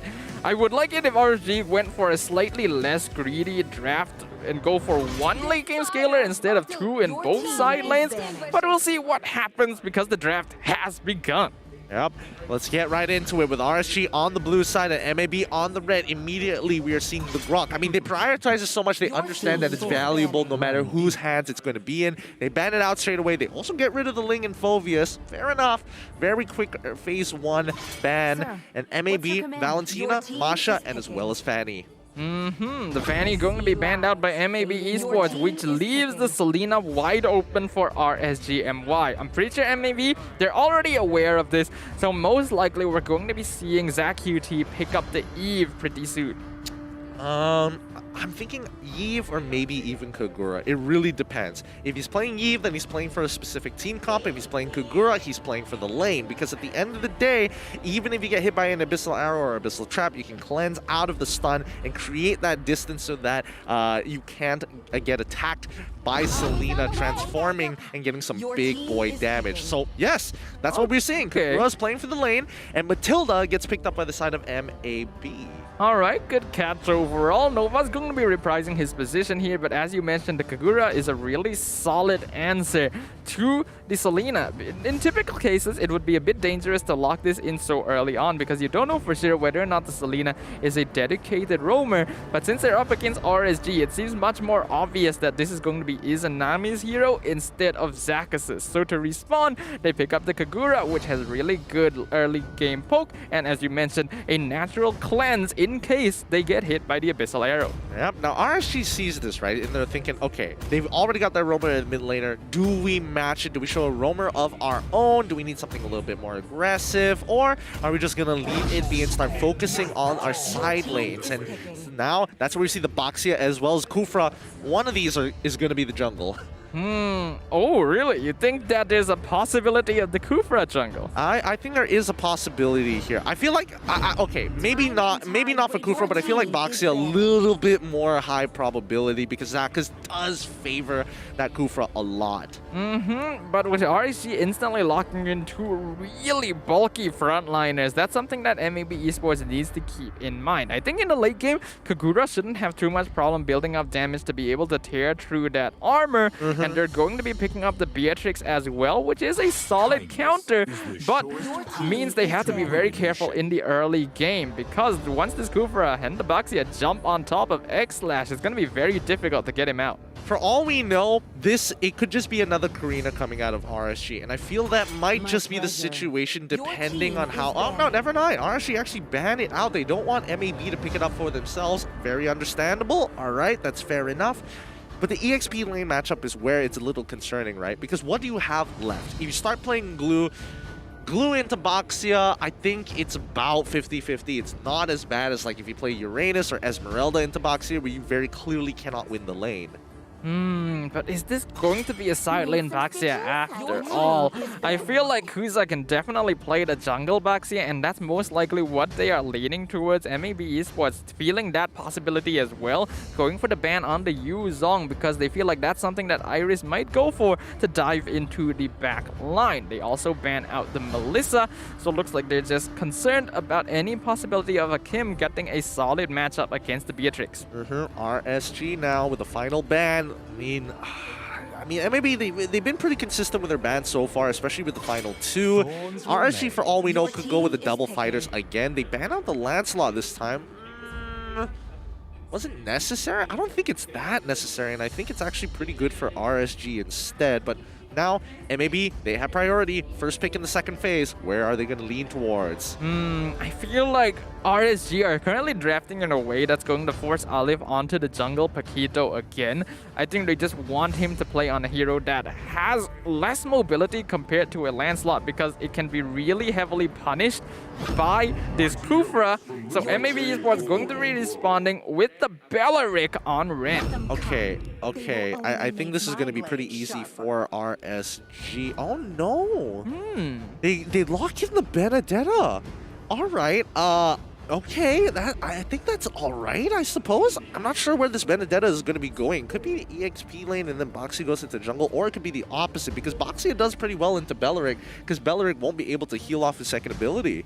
I guess that makes sense. Personally, I don't really like it. I feel like Benedetta right now as a hero is not as effective as she used to be, and a lot of teams going for her in the draft are kind of putting themselves at a natural disadvantage, but that could just be my personal bias speaking here. RSG MY going to be looking to lock in their final pick where there are still a few flex options here, so this should give us an idea, and it is going to be the Lunox. So this actually is a Zaka Selena. How very interesting. Allus gets picked up for the side of MAB. Kuza is the one playing the Boxia, so Iris is on Benedetta against Ren in that lane.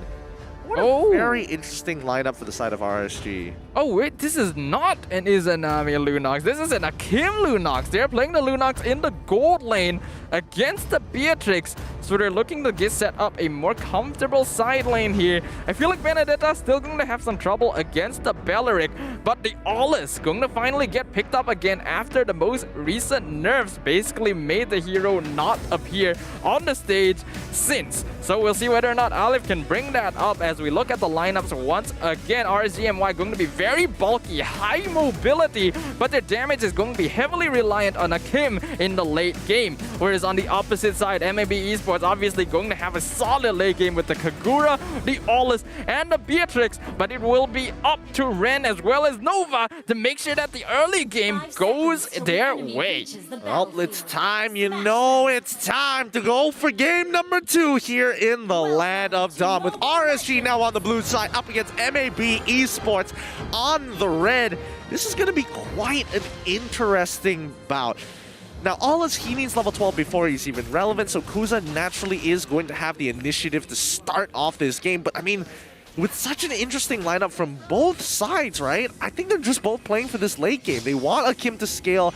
Iris is naturally going to be able to push, but where does he press his advantage? Now, well, so far, he's already starting to roam around, most likely seeing if Aleph is in the top side of the jungle so that he can be a bit of a nuisance. Not going to find it, instead gets chunked out a little bit. But speaking of getting chunked out, Akim going to be taking a lot of health off of X-Lash, and now Izanami providing backup. Oh yeah, X-Lash is actually missing out on this matchup, and I mean, in the earlier stages, I would have expected him to be using Renner still, but hey, that's fine. Nova is able to go 1v1 against Izanami in the early game for now, as long as he doesn't get hit by the Abyssal Arrow. But hopefully Nova is going to be able to babysit X-Lash for a bit until he gets his first item. I'm personally surprised that RSG aren't playing a bit more aggressive in this early game, since they know they're up against an Ollis. But Kuza instantly doing that once we mention it. Looks like he was actually able to steal the orange buff away from Aleph, as the Ollis is only level 3. Oh yeah, and he's going to continue to do so. He's just way too tanky, and he's got the help of Izanami as well as Iris to back him up. Iris consistently having priority over the lane, and now Nova trying his very best to try to keep Zakus in place, but this constant roaming, Zakus, he's just making sure that Nova isn't allowed to move. Yeah, right now what Zakus and Izanami mainly need to do is to buy attention away from Nova and ZaQT so that Kuza can get the 1v1 against Aleph, who is coming down here, gonna force the flicker out of Akim. Yep, and now they're going to continue moving on, right? It's about the constant motion. Zakus, oh wait, ZaQT getting on top of Izanami 4, and now gets hit by the Abyssal Trap. But notice these movements from Iris. He is fast. He's constantly utilizing his passive, but they've already traded 1-for-1 on bot side. Nova gets hit by the Abyssal Trap. Doesn't matter, able to dodge out of it as Kuza instantly invades and continues to put Aleph behind. Yeah, Aleph forced to help out in the lane because he knows that his jungle is getting invaded, but ends up getting the first blood against Akim. Definitely not ideal. You don't want to give an Ollis a kill this early on in the game. Yep, more importantly, I think he would rather the gold, right? Getting the EXP, it's eventually going to come to him. He is eventually going to get to level 12, but there's no guarantee that he gets gold. So I think he's made the smarter choice here for now. It's not like he needed the purple buff anyways. He's going to get on top of his orange, and that's when RSG MY, they pounce. Look at that. Instantly, Iris, he's looking for Aleph. Does he have his retribution? No, he doesn't. This orange buff is going to get stolen once again. Rather, the Dryad's already coming out here. Kuza has got what he wants, and now they're looking to punish anybody who falls in a line. Nova gets hit against the wall, but it doesn't matter. But this is what we're talking about. RSG have full control over the top side of this map. Yep, this is exactly the type of aggression RSG MY should continue applying onto MAB Esports. With the Kufra and the Baxia, their early game is going to be way stronger than MAB, and the longer they can delay Aleph's farm, the more comfortable they will be once Akim God starts scaling up. Yeah, but in terms of scaling, is Akim going to get to that point? I'm not entirely sure, because MAB, they're playing on opposite sides of the map, RSG and MAB. RSG playing top side, MAB playing bottom side, right? And unfortunately, you know, RSG MY is getting pretty good on the turtle RNG spawns. Nova now having to use his ult in the middle of all three. Akim trying to get it with the darkening. ZaQT is in trouble. He can't juke this out, but instantly we see Aleph drop down his ult, secures his own buff. X-Slash in the middle of all three, ends up up dying as he was looking for a flank. The lack of communication. Oh boy, how very sad. Yep, the team fight there from MAB is just falling apart disastrously as X-Slash had no reason to get caught off so easily there, basically giving a free kill over. And MAB right now, as you mentioned, there seems to be a lack of communication. Some of them are deciding to take fights while others are just completely avoiding it, and it is giving RSG MY complete control of the map and MAB's jungle. Yeah, it's making it really tough because MAB, as of right now, the draft has no control over the lanes. And now they're trying to steal the orange buff once again, but Zach, as he gets taunted for the time being, are they actually going to get the punish? It looks like they might be able to make it out. Zakis hops over the wall and Kuza walks away. The tanks are still alive, and he also walks away with a free orange buff. Yep, that's going to be huge again for RSG MY as MAB aren't able to get a kill despite how deep they dived into that. But I don't think they mind that too much because the main point of this lineup is just to buy time and wait until this Ollis hits level 12. Yep. I mean, that goes for everybody. They're waiting for the favor to proc for Nova so he can keep his team topped up. They need X-Slash to get at least 2 items before he's relevant. They lose topside, but considering that it's only 5 minutes into the game as we are moving on to the 3rd turtle, MAB 2.2k lead, 2.1k lead for the side of RSG MY. Give up pressure on bot side. They crack it open, and now I think things are evening out quite well.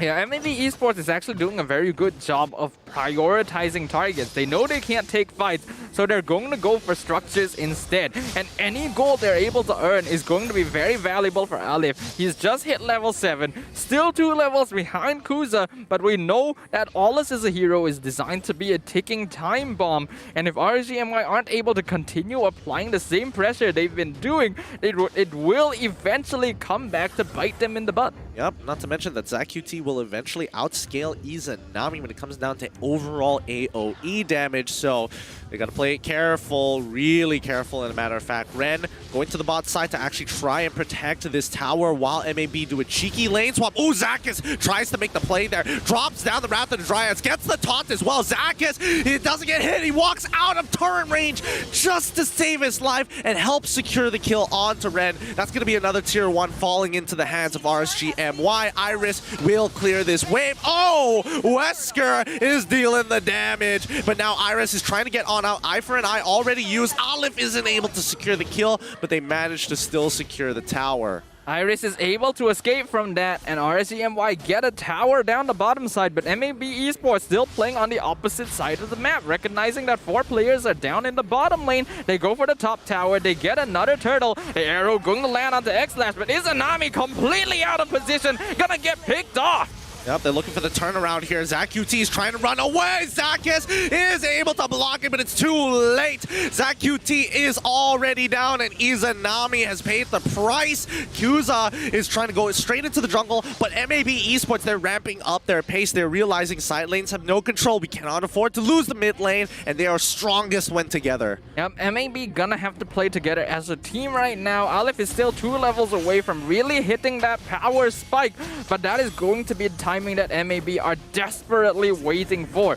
In terms of team fighting, MAB are actually really strong. They have the Wrath of Dryad to set things up. They have AoE damage, but now Nova gonna reap the consequences of his action. Oh, no, he still manages to survive there. Magic Worship won't be enough as Favor has all. The blessing is there. Izanami gets hit by the Yin Yang, overturns. ZachQT finds his pick. Kuza in the backline as the Undying Fury has been dropped to disengage the composition. 2 for 1 trade in favor of MAB. RSG MY, every time they show aggression, MAB has a really good defense against it. Yep, as we've highlighted, MLBB Esports has a really strong team fight. They have many ways of initiation and a lot of AoE coming out from ZachQT and X-Slash. ZachQT specifically getting a really nice yin-yang overturn there in that last fight, was able to set up 2 kills for MAB Esports, and these are the kinds of opportunities that they are searching for. Aleph now very close to hitting that level 12, and once he hits that peak, RSG MY, they have a lot to be afraid of.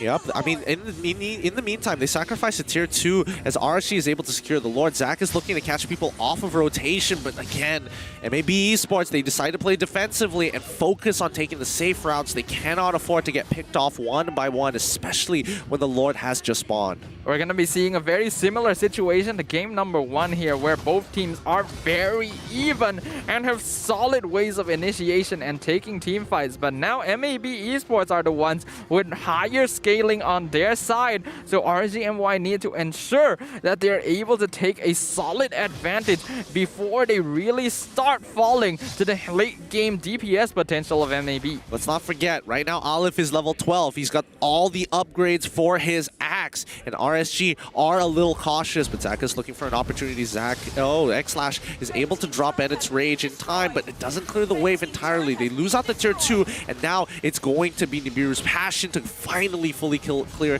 the Lord Empowered minion waves. They secure that Lord, but now they have to protect mid. They drop down the Undying Fury, and there we go, Zakas! He finds the initial hit, but X-Slash doesn't get out! He wants to go back into the fight, kills on Kim in the process! MAB Esports, the counter engage is perfect! Ren does it all with the Wrath of the Dryads! Amazing plays from MAB Esports as they run RSG's last member down to the ground. Izanami makes it back to base, but at what cost? That is the most massive miscalculation RSG MY could have ever made. Looking for that fight was not the answer. They were already close to losing Huza because he had dived under the tower and still decided to go for it. Zakas making the bad choice there, giving away an entire lane of towers over to MAB. Beautiful. I mean, it was a good try. You can't blame him. If I was in Zaka's position as well, I probably would have tried to go for it as well. But X-Slash didn't make contact with the wall, and he was just a pixel off. I honestly, I can't blame Zakas for trying to make a play like that. I personally still do not like it. They already know Kuza's gonna be stuck out underneath the tower. He's stuck in the Undying Fury, most likely not going to be able to escape. Zakas tries to go in for the engagement, but it's just too difficult because even if he got a massive stun against MAB, all of the rest of his team have to walk through the tier 2 tower when they know that Ren is right in front of them. That's just never a fight you should take.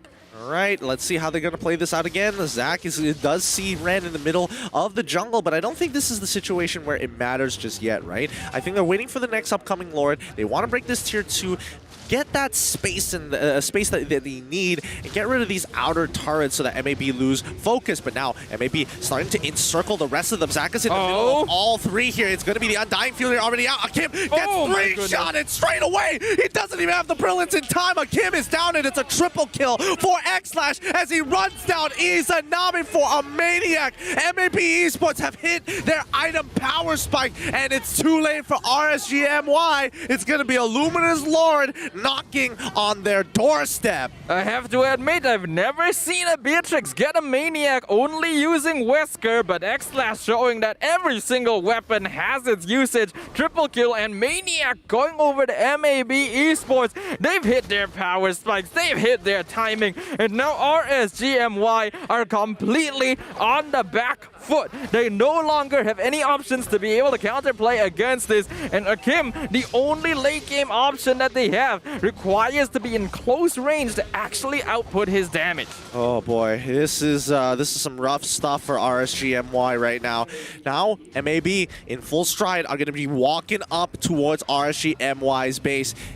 Are they going to muscle it through? They could try, but I think it's all about how MAB is looking to engage, because half the time it's all about RSG MY engaging. And Zakas, he does miss the initial revenge, but now Lord is about to die. Undying Fury is already down there, looking for just inhibitors. They crack the bottom side, but top side has been defended. RSG MY put a very, very good defense here against MAB Esports, but here comes the second Lord Empowered wave. Yep, MAB Esports making the more disciplined decision here, recognizing that they're not going to be able to get a good initiation against RSG MY, because having this Wrath of Dryad depends heavily on the counter engage instead. They're waiting for Zakas and Kuza to make a move and for Ren to capitalize on it. All right, here Ren is looking for the backline as once again the Unyielding Fury is already out. Yin Yang overturn as well. Zach QT's in trouble. He's going to be going down real soon as Iris secures the initial kill. They trade one for 1, but the inhibitor goes down regardless. MAB are now inhibitorless and have to deal with constant pushing waves. Yeah, this is just really bad for RSG MY. I'm going to make a statement out on the limb here and say that this is basically over. RSG MY don't have the solutions they need to be able to deal with both Aleph and X/'s late game damage, and even if they're able to get pickups, MAB are the ones that will come out on top in terms of consistent DPS. I mean, if we're talking about consistent, wait, hold on. Now it's going to be Ren once again with the vengeance, making it difficult. Akim is actually hurting himself more often than not because of it. But yes, if we saw the player head-to-head just now, X/' is doing a phenomenal job in comparison to Akim. Yes, he is scaling as much as he can, but again, he needs to play more like a traditional mage. He's been dying way too often and not getting the brilliance off in time. And the thing about Lunox is that even though he has a really consistent late game DPS, he has to be in much closer range than other mages and marksmen to be able to output it. And that's really bad against a team lineup with the Aulus and the Belleric. Yep, Kuza, oh, he gets spotted. And Bao, the yin-yang overturn is out. Kuza still manages to survive, and Zakis will be the sacrificial lamb to take his place. That's going to be another Lord falling into the hands of MAB Esports as Iris is split pushing on the bot side of the map. He should be able to get an inhibitor here, but here comes Ren to try and protect it. Yep, Iris needs to get an inhibitor to make this worth it, but an instant response by the Belleric means that he literally gets nothing.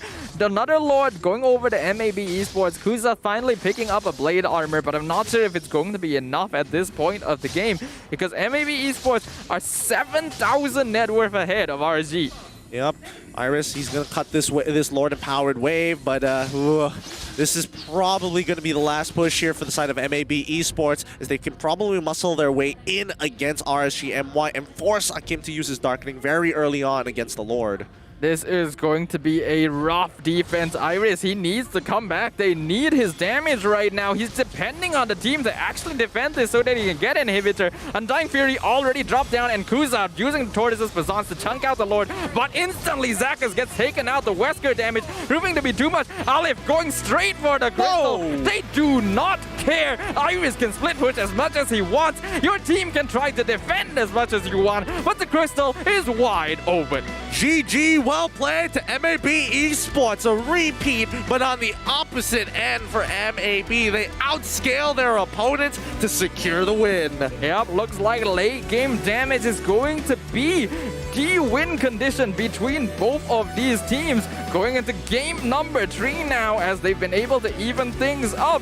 That's going to be something that both teams have to really heavily consider in their draft. Oh boy. An unfortunate turn of events for RSG MY. Even after stealing so many camps from Aleph, it just wasn't enough. It really just wasn't enough. The damage was outstanding, and unfortunately for Iris, even though he did have that priority and played for that team, eventually he just runs out of viability. I'm going to be honest right now and say this outright. Benedetta is not a good hero in this meta. I don't understand why teams are going for this pick. Yes, she has a lot of mobility. Yes, she can split push, but there's so many other heroes that can do the same thing better. I don't understand why they're going for this. But she's so cool. I think that's just the bottom line. She's just a cool hero. I mean, I use it just because it's cool, even though it's bad. At least I look pretty cool doing it. I mean, you can take your cool hero and stare at it while you wallow in your loss here. Well, because that is the harsh reality of the situation. I think they could have done so much more if they just had something with more consistent DPS, more utility, more initiation. What does Benedetta do than just dash around? Well, I think at this stage of the game, it's all about just trying to oppress the Aulus, right? And making sure that you can actually go for these 4v4s, because I think in general, RSG's 4v4 is not that bad. But it's tough. It's tough. Once the Aulus hits level 12, I think you just run out of options at that point. And the ultra late stages of the game, or even the late stages of the game, it's just not beneficial for Benedetta anymore. There's no viable build. She doesn't have the ratios to actually help her out like she used to last time. And more importantly, the constant amount of nerfs on her has put her in a position where it's pretty unplayable. I'm not going to lie. But I think at this stage, I don't really know. What else could you have gone for to actually get that lane priority and still have enough damage to threaten your opponents? Yuzong was already banned out, so I guess Iris only was left with like Paquito, I suppose. I still feel like Paquito would have been a better option. If you ask me personally, I think there's other things that they could have still gone for. I can't really think of it off the top of my head, but Benedetta is definitely not a hero I would personally prioritize because I don't really see her being strong in any particular part of the game.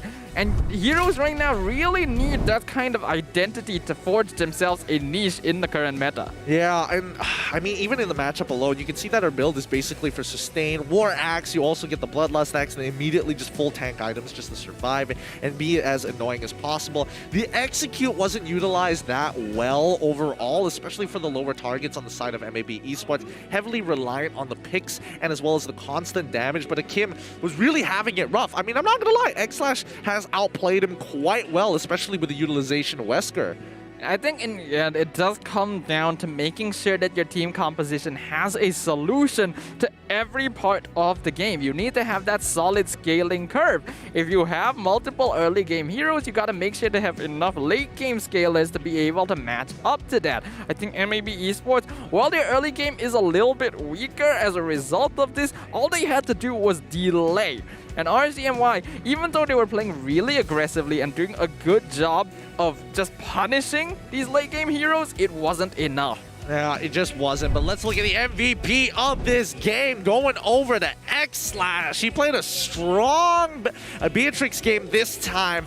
Most of the time, he doesn't get matched up against Lunox, but now you know who's going to win it out. And guess what? Man's got 100% match kill participation. X-Slash was literally in every single kill that his team was able to get, which is absolutely huge. His match GPM looking very solid overall. And of course, being able to get that Maniac just solidifies his team's position so well. I feel like in the current meta, especially with more tanks coming out, Beatrix is starting to fall off a little bit, but is still such a threat in the hands of a player that can identify these opportunities. Yeah, no, the ults are really, really useful. It's just finding the right pieces to complete this puzzle. Now let's go check out these highlights brought to you by Samsung Galaxy A series, because this early game was in the hands of RSG MY. They just couldn't close it out. Yep, RSG MY was doing a really good job in this early game, but I feel like this is very similar to what we saw happen in game number 1. The team that had control over the earlier phases just ended up losing in the late game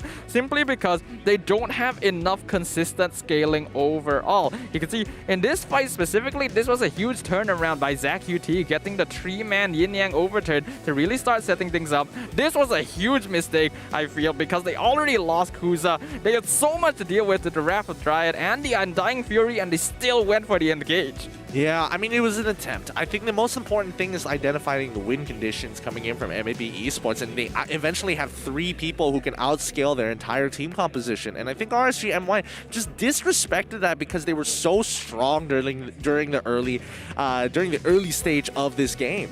I know that RSG MY picked up this lineup for a reason. They had a focus of being able to secure that early to mid game and prevent Ali from even mattering even once he hit that level 12. But that is so difficult to do in the current meta. It's a lot easier to just delay and wait for the late game to come, because a lot of these late game marksmen and mages, they just have to right click you to death. Yep, basically. I don't know. I think it's one of those situations where MPL-MY just generally don't favor or can't really execute for early game compositions. Only very few teams are capable of doing that, and unfortunately it's something that we're going to have to learn, especially for upcoming international competitions later this year. Speaking of which, Game 3 is going to be happening real soon. We're going to take a short break as both teams re-strategize and figure out for game number 3. Until then, we'll be back with more Mobile Legends action after this.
Hey, that purple thing looks cool.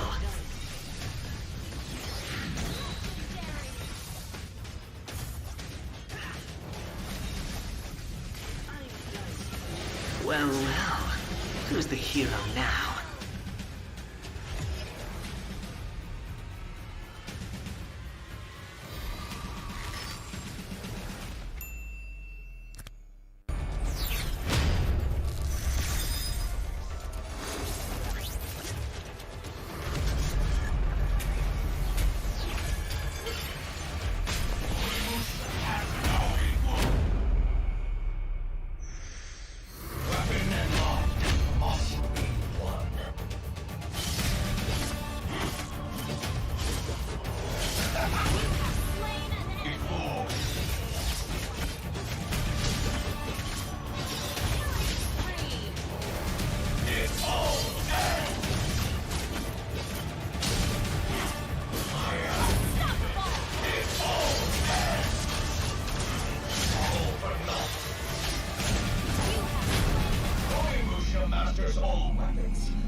I'm a rock star. Yeah, Rock star? Ay, ay, ay. I'm a rock star, baby. I'm a rock star. I'm a rock star. I'm a rock star. I'm a rock star.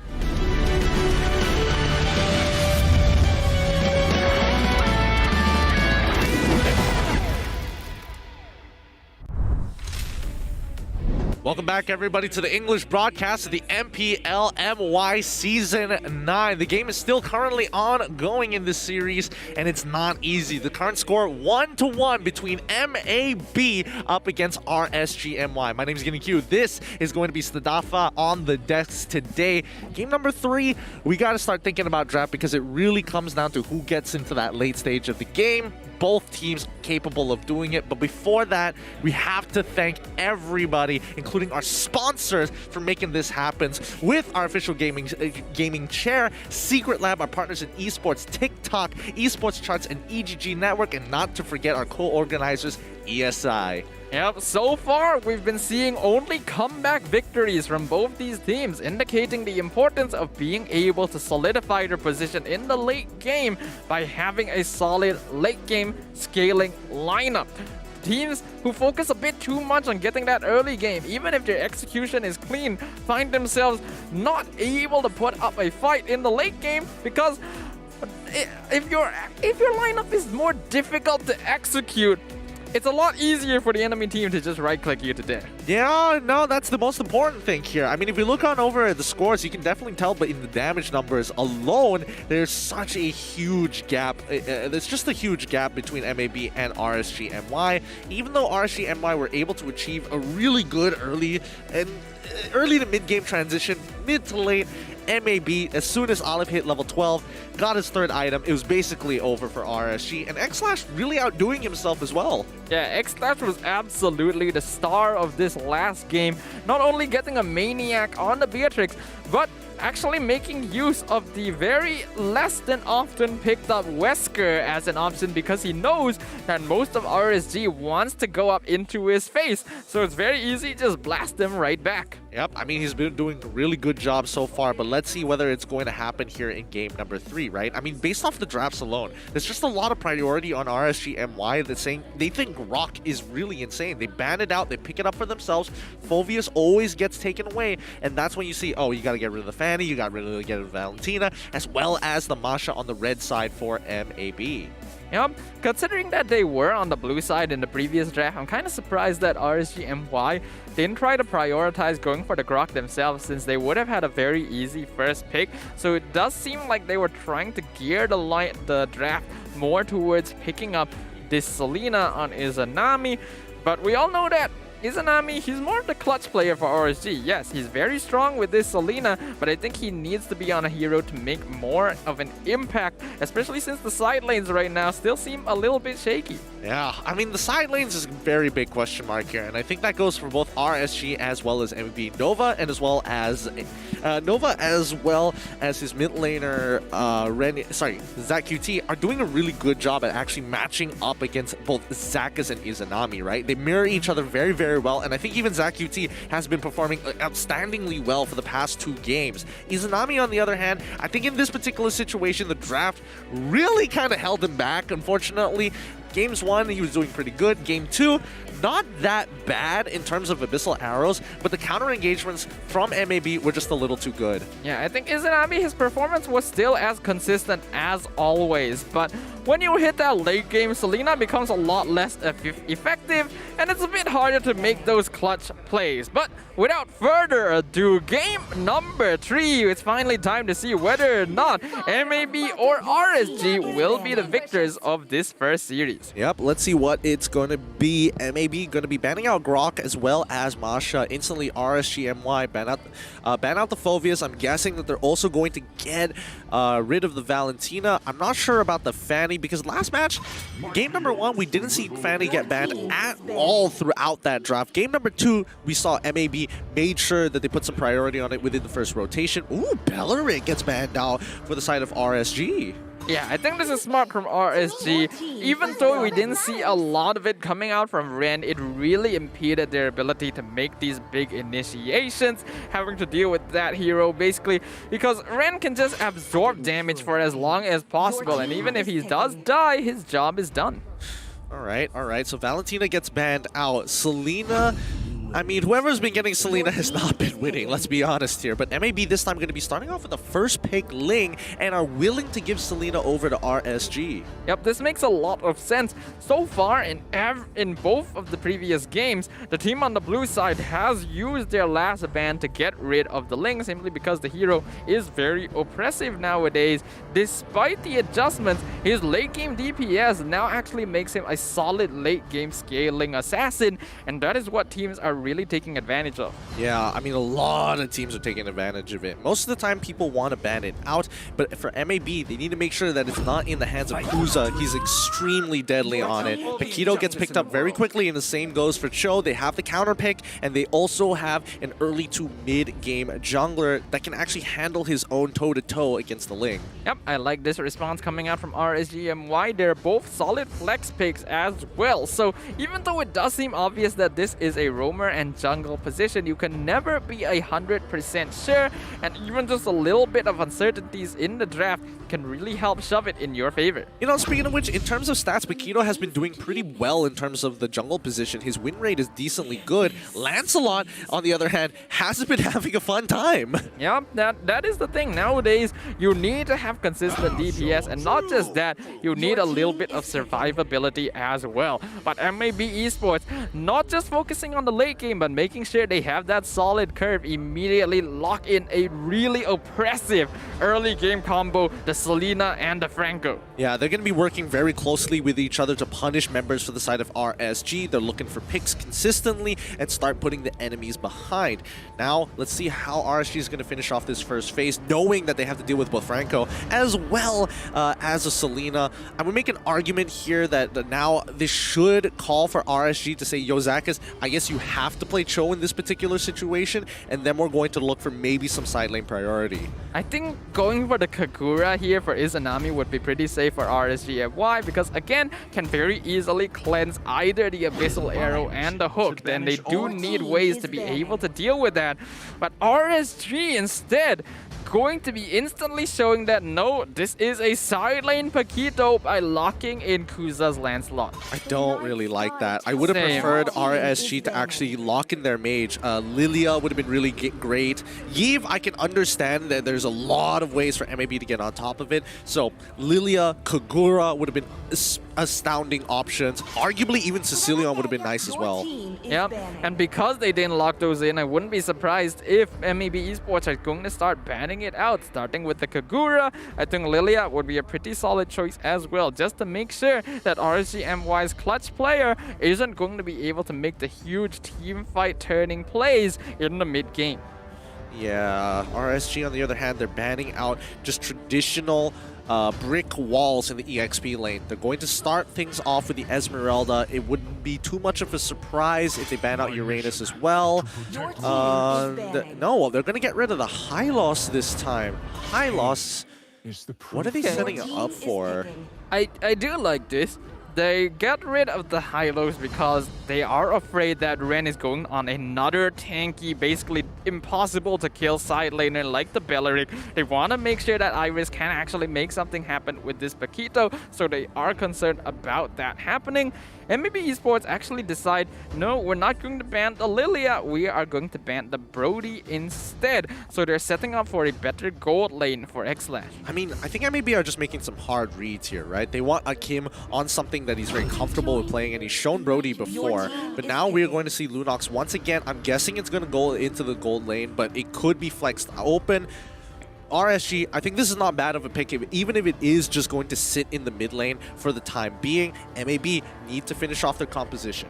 I personally really hope this is going to be an Izanami Lunox instead of an Akim Lunox, because even though Akim, I think he did an okay job in that last game, it still could have been better, and it's not the most ideal situation for the hero. You don't want them to be the primary carry because everyone is just going to be targeting the Lunox instead. RSG, I hope that is going to be the case here going into the final phase. MAB right now still looking for both their side laners. They're going to start by locking in the Ruby. Oh, okay. Ruby to kind of brick wall the Paquito, Popo, and Koopa is just a safe gold lane pick that can bully pretty much any of their opponents unless they're playing Clint. Arguably even Wanwan for a slightly better time.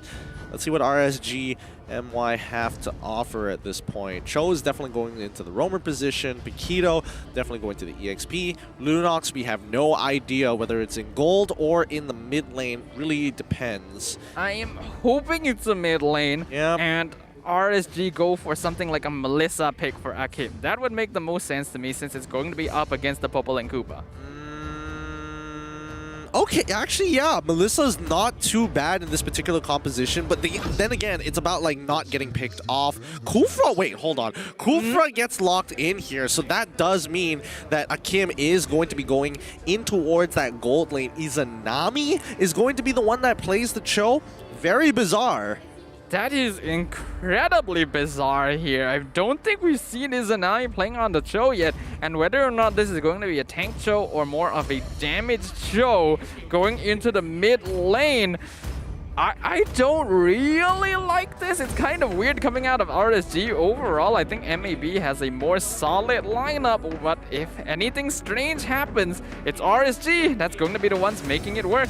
All right, let's have a look at the compositions one more time. To kick things off, it's going to be MAB. They've got some strong pickup potential, so much CC to lock down their opponents, to open up space for both Popo and Koopa, as well as Ling, who have their own tools to get in and out of fights. But if we're looking over at the side of RSG, it's interesting. They've got ways to peel, they've got ways to engage, but nothing really to be good at in terms of adding their stat points for these bigger team fights. So it's going to come down to execution between both of these teams. Yep, the Land of Dawn will bear witness to which of these two teams comes out on top in the final game of our first series of the day.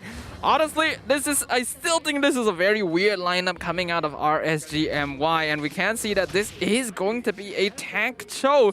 So they're again relying heavily on Akim to dish out the late game damage. Yeah, I mean, this wouldn't be too weird if this was SUHAZ Esports. Then I would understand the draft a little bit more because of just hero pools in general. But you can see that Izanami getting some good initial engagements against Nova, who isn't allowed to actually walk up and disrupt the buffs. Speaking of which, Ling immediately in the enemy jungle. Does he steal it? No, he doesn't steal the orange buff in time. Yeah, Iris going to rotate over to make sure he has a hand in case Alif really goes for the deep dive. What is important to note is that RSG MY are obviously going to have the stronger early game since they will be playing with two tanks and they have the Lancelot and the Paquito. But again, if they're not able to solidify a huge lead by the mid game, MAB Esports will come out on top just on account of better scaling.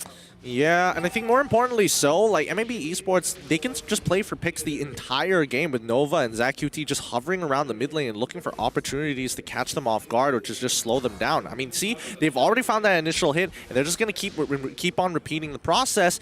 Fortunately, Nova wasn't there to follow up, so he goes down to the bot side where they are trying to babysit Akim.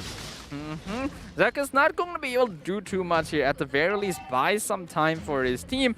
But RSG MY right now are the ones that have a timer on their heads. They need to make use of this heavy CC comp to get pickoffs against MAB, because if they're not able to do so, the late game is going to have some bad news for them.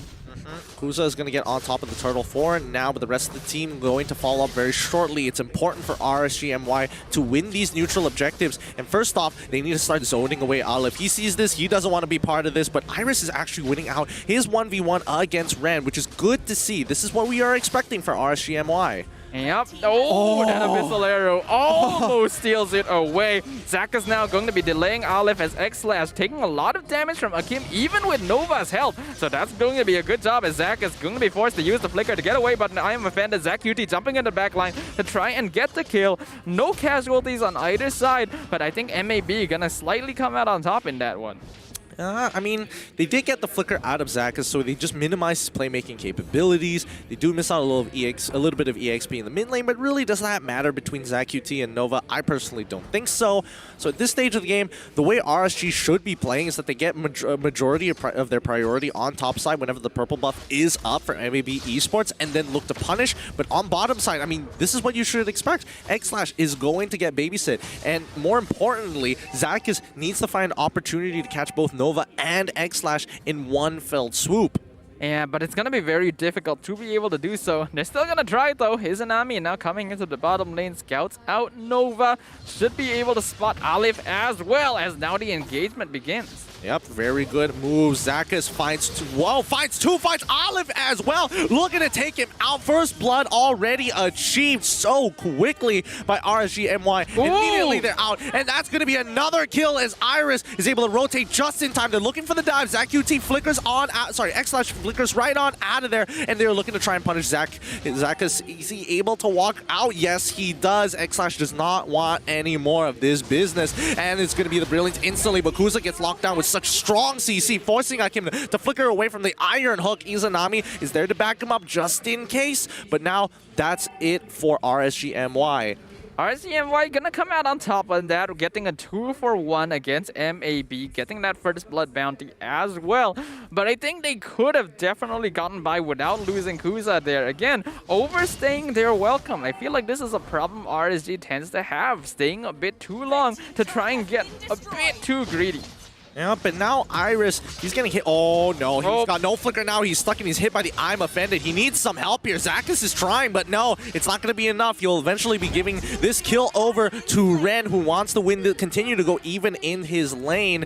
And unfortunately for Iris, oof, that was not the play. MLBB Esports still slightly ahead in terms of net worth right now, 5 minutes into the game, but it is basically negligible. The turtle is up, RSG MY are in control of it. MAB, they're just focusing mostly on X-Slash here on this Popple and Koopa. They know that in the early game, they might have a slightly rougher time because of this Kufra Cho combo, so they're just gonna rely on giving farm to X-Slash and Olive to carry them towards that end of the game.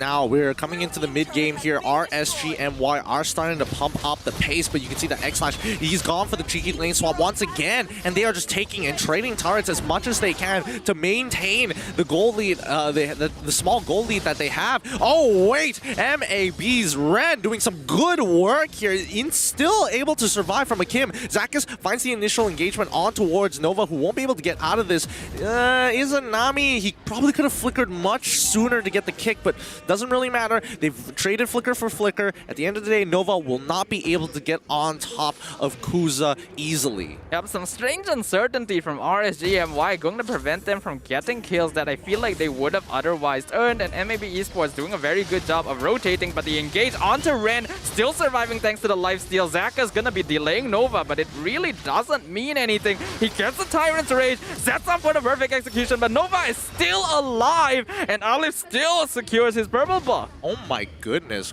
Okay, so I guess nothing really happened, and it got very close. Like, Nova was very close to dying, and somehow he manages to walk away for free, and Olive still has his purple buff. So unfortunately for RSG, again, they're trying to get develop these leads, but it's just not working out. And now Izanami's in trouble. He doesn't have the Shunpo in time, but with Iris as well as Akim, who gets hit by the Iron Hook, that should be able to secure the kill just in time. But no, it's not enough. The CC ends, and he manages to walk away with the brilliance as Iris buys just enough with the KO strike, gets hit for the taunt, and a secure kill coming in from X-Slash. Now, Nova, he's locked down ZAHZ. It doesn't matter, but Ren is able to taunt him to follow up. Look at the CC coming in from MAB Esports. Yep, MAB Esports successfully splitting up the fight. Even I'm offended being used one more time. ZAHZ is going to miss the Tyrant's Revenge again. RSG MY, every time they attempt to engage, MAB Esports just has all the answers because of the amount of crowd control they have access to.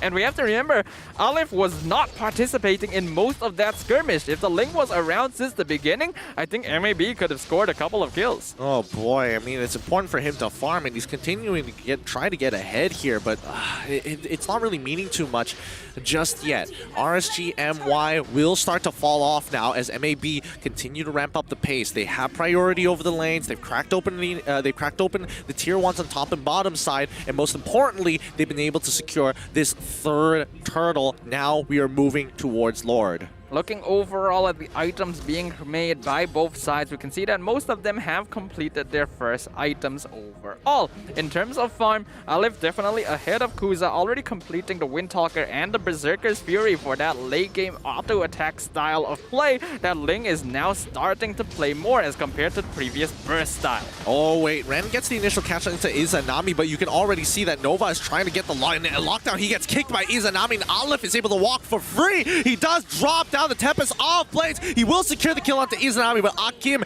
manages to walk for free as well. ZAHZ hops on out despite all the CC that MAB have. RSG execute a little bit better. Iris, he gets hit by the initial stun, but it doesn't matter. Oh, there we go. I'm offended, but no follow-up. Oh, wait, X-Slash, he went all the way into the back, but Iris is getting a great combo. ZAHZ finds it to follow up and punish X-Slash for getting so deep into the enemy lines. Oh, now that's what you call a punish. The 3-man combo to finally take out this Popple and Koopa, who has been hiding behind the safety of the rest of his team for a very long time. But that was very risky. If Iris did not have his cooldowns available, I think X-Slash could have gotten an easy double kill, so being able to turn that around is huge.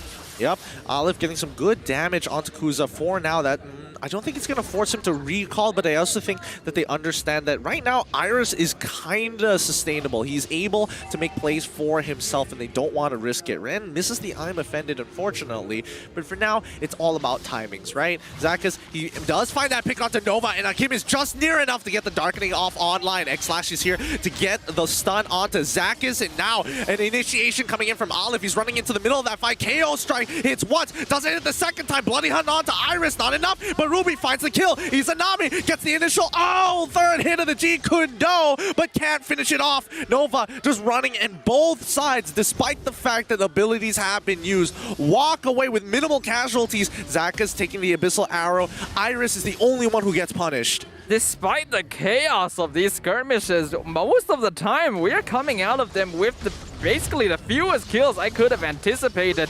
Right now, MAB is still doing a very good job, but the Abyssal Arrow gonna be finding Zakas in the back line. Lord gonna get taken out, but not quite enough as the Way of the Dragon glides onto X-Slash, but no follow-up. Lord almost killing Olive himself, and he is forced to back off. The knockup. X-Slash to secure the kill. Now Ren, the only one still in trouble, gets caught out by Zakas, but should still be able to run away. Even buys enough time for ZachQT to back it off, and he finally gives the killing spree over to Akim. Ren, he was so close to getting close enough to the turret so he can go for the I'm offended, but most importantly, MAB secured the Lord. They lose their mid, they lose an inhibitor down on bot side as Kuza has been split pushing this entire time, and even the mid-tier 1 losing that map control is important, but at the end of the day, MAB Esports, you are starting to see that they're on condition that they need Olive and X-Slash to focus on the same target to secure these kills. Yeah, but we can see Akim might be out of position here. Nova walking in. They see him with the conceal. Brilliance has already been popped, so he is fine. But Abyssal Arrow finds Izanami. Zack is going to miss onto ZachQT, and I think that's going to mean no engagement is happening up here. Nope, for sure. Lord gets destroyed so very quickly for the side of RSG MY as Akim uses his Darkening. Well timed, but they find the pick onto Nova. More than enough CC to lock him down to death. No questions asked here. Bottom side is the only place MAB may find a free turret. Yep, and you can see RSG instantly coming down to respawn, but so much damage from this Ling and Popple and Koopa. The tower did not stand a chance. 12 minutes in, there's only a 800 net worth difference, so it's very even from both teams. Yeah, this is quite the close game for both MAB and RSG MY. MAB are just trying to get enough points to make it out and stay ahead of the HomeBois, and even for RSG MY, they want to make sure that they are away from Team Karkal, who's currently slightly under them in the standings for Group B. So it's important that they win this game. Yep, every single point matters now going into week 7 of the regular season, and you can see that neither team is willing to take the risk. They've engaged onto Zakas, but the Iron Hook going to miss completely. All right. Looks like these Iron Hooks haven't been hitting very cleanly for the side of Nova. And MAB, they realize that the turtle is, the Lord is coming back up, but look at just the amount of traps. Oh, they find Akim in a perfect follow-up, instantly taking out the big carry and DPS for RSG MY. Zack is now out of position. He has to flicker. They can run him down. Izanami looking for the kick onto Olive's side. Manages to get the Tempest of Blades while Zakas gets picked off. Olive all by himself, 1v3. 3 members of RSG MY, 2 picks, and MAB is finally in. Yep, that's a huge pick off. 2 consecutive Iron Hooks finally putting RSG MY out of position, and MAB Esports instantly biting onto the hook. I'm offended, pulling Iris back, gets the knockup with Koopa, but Izanami will be able to protect his side later. This is working out well. This is working out well for MAB Esports. They finally get a much clearer lead and understanding of how they need to play. And if they can get another fight like that, that would be perfect. It's going to be very difficult, though. RSG MY, while they are getting caught out, they do still have a pretty solid way of initiating. And if the members of MAB get caught out by the Way of the Dragon, that's going to set up RSG for a very clean fight. Again, this game is incredibly even, and a single mistake capitalized on is instant victory for either team. Yep, mid lane is going to get shoved out for now, and I think MAB are looking for opportunities to get onto Akim. But no priority over this Lord. Both sides are just hovering. They're baiting each other to a potential fight. No lane is pushing out in favor of MAB just yet, so they need to reconsider this and set up the waves. Izanami scouting out Nova. Already taking a lot of damage as Ren gonna be targeted. Kuza gets caught out by the stun, but Nova flickers backwards. Doesn't find anyone. Ren already getting taken out. Wave the Dragon landing onto Franco. Takes another one out. 2 down on MAB. Oh! Finds the killing spree on 2. Double kill. Going over to Alif. He gets the triple. Will be able to fight the landslot as X-Slash picks off a game as well. Beautiful play coming out from MAB Esports. Nova unfortunately wasn't able to get the ideal bloody hunt, but good enough. He absorbed more than enough ultimates coming in from RSG MY and the Alpha Wolf from X-Slash to set it all up for Olive to finish off that fight. Nicely done by MAB Esports, a 4K lead, and most importantly, they secured a Luminous Lord. They need to get these inhibitors from RSG MY. Yep, that is going to be the power spike that MAB Esports have been waiting for. We are 15 minutes into the game. Right now, both Aleph and X-Slash are going to be hurting quite a bit, and the late game potential of RSGMY will rely heavily on whether or not Akim gets the darkening that he is looking for. In terms of gold, Aleph is so rich. My goodness, 13,000 gold. He's been farming hard. He's been farming hard for that money.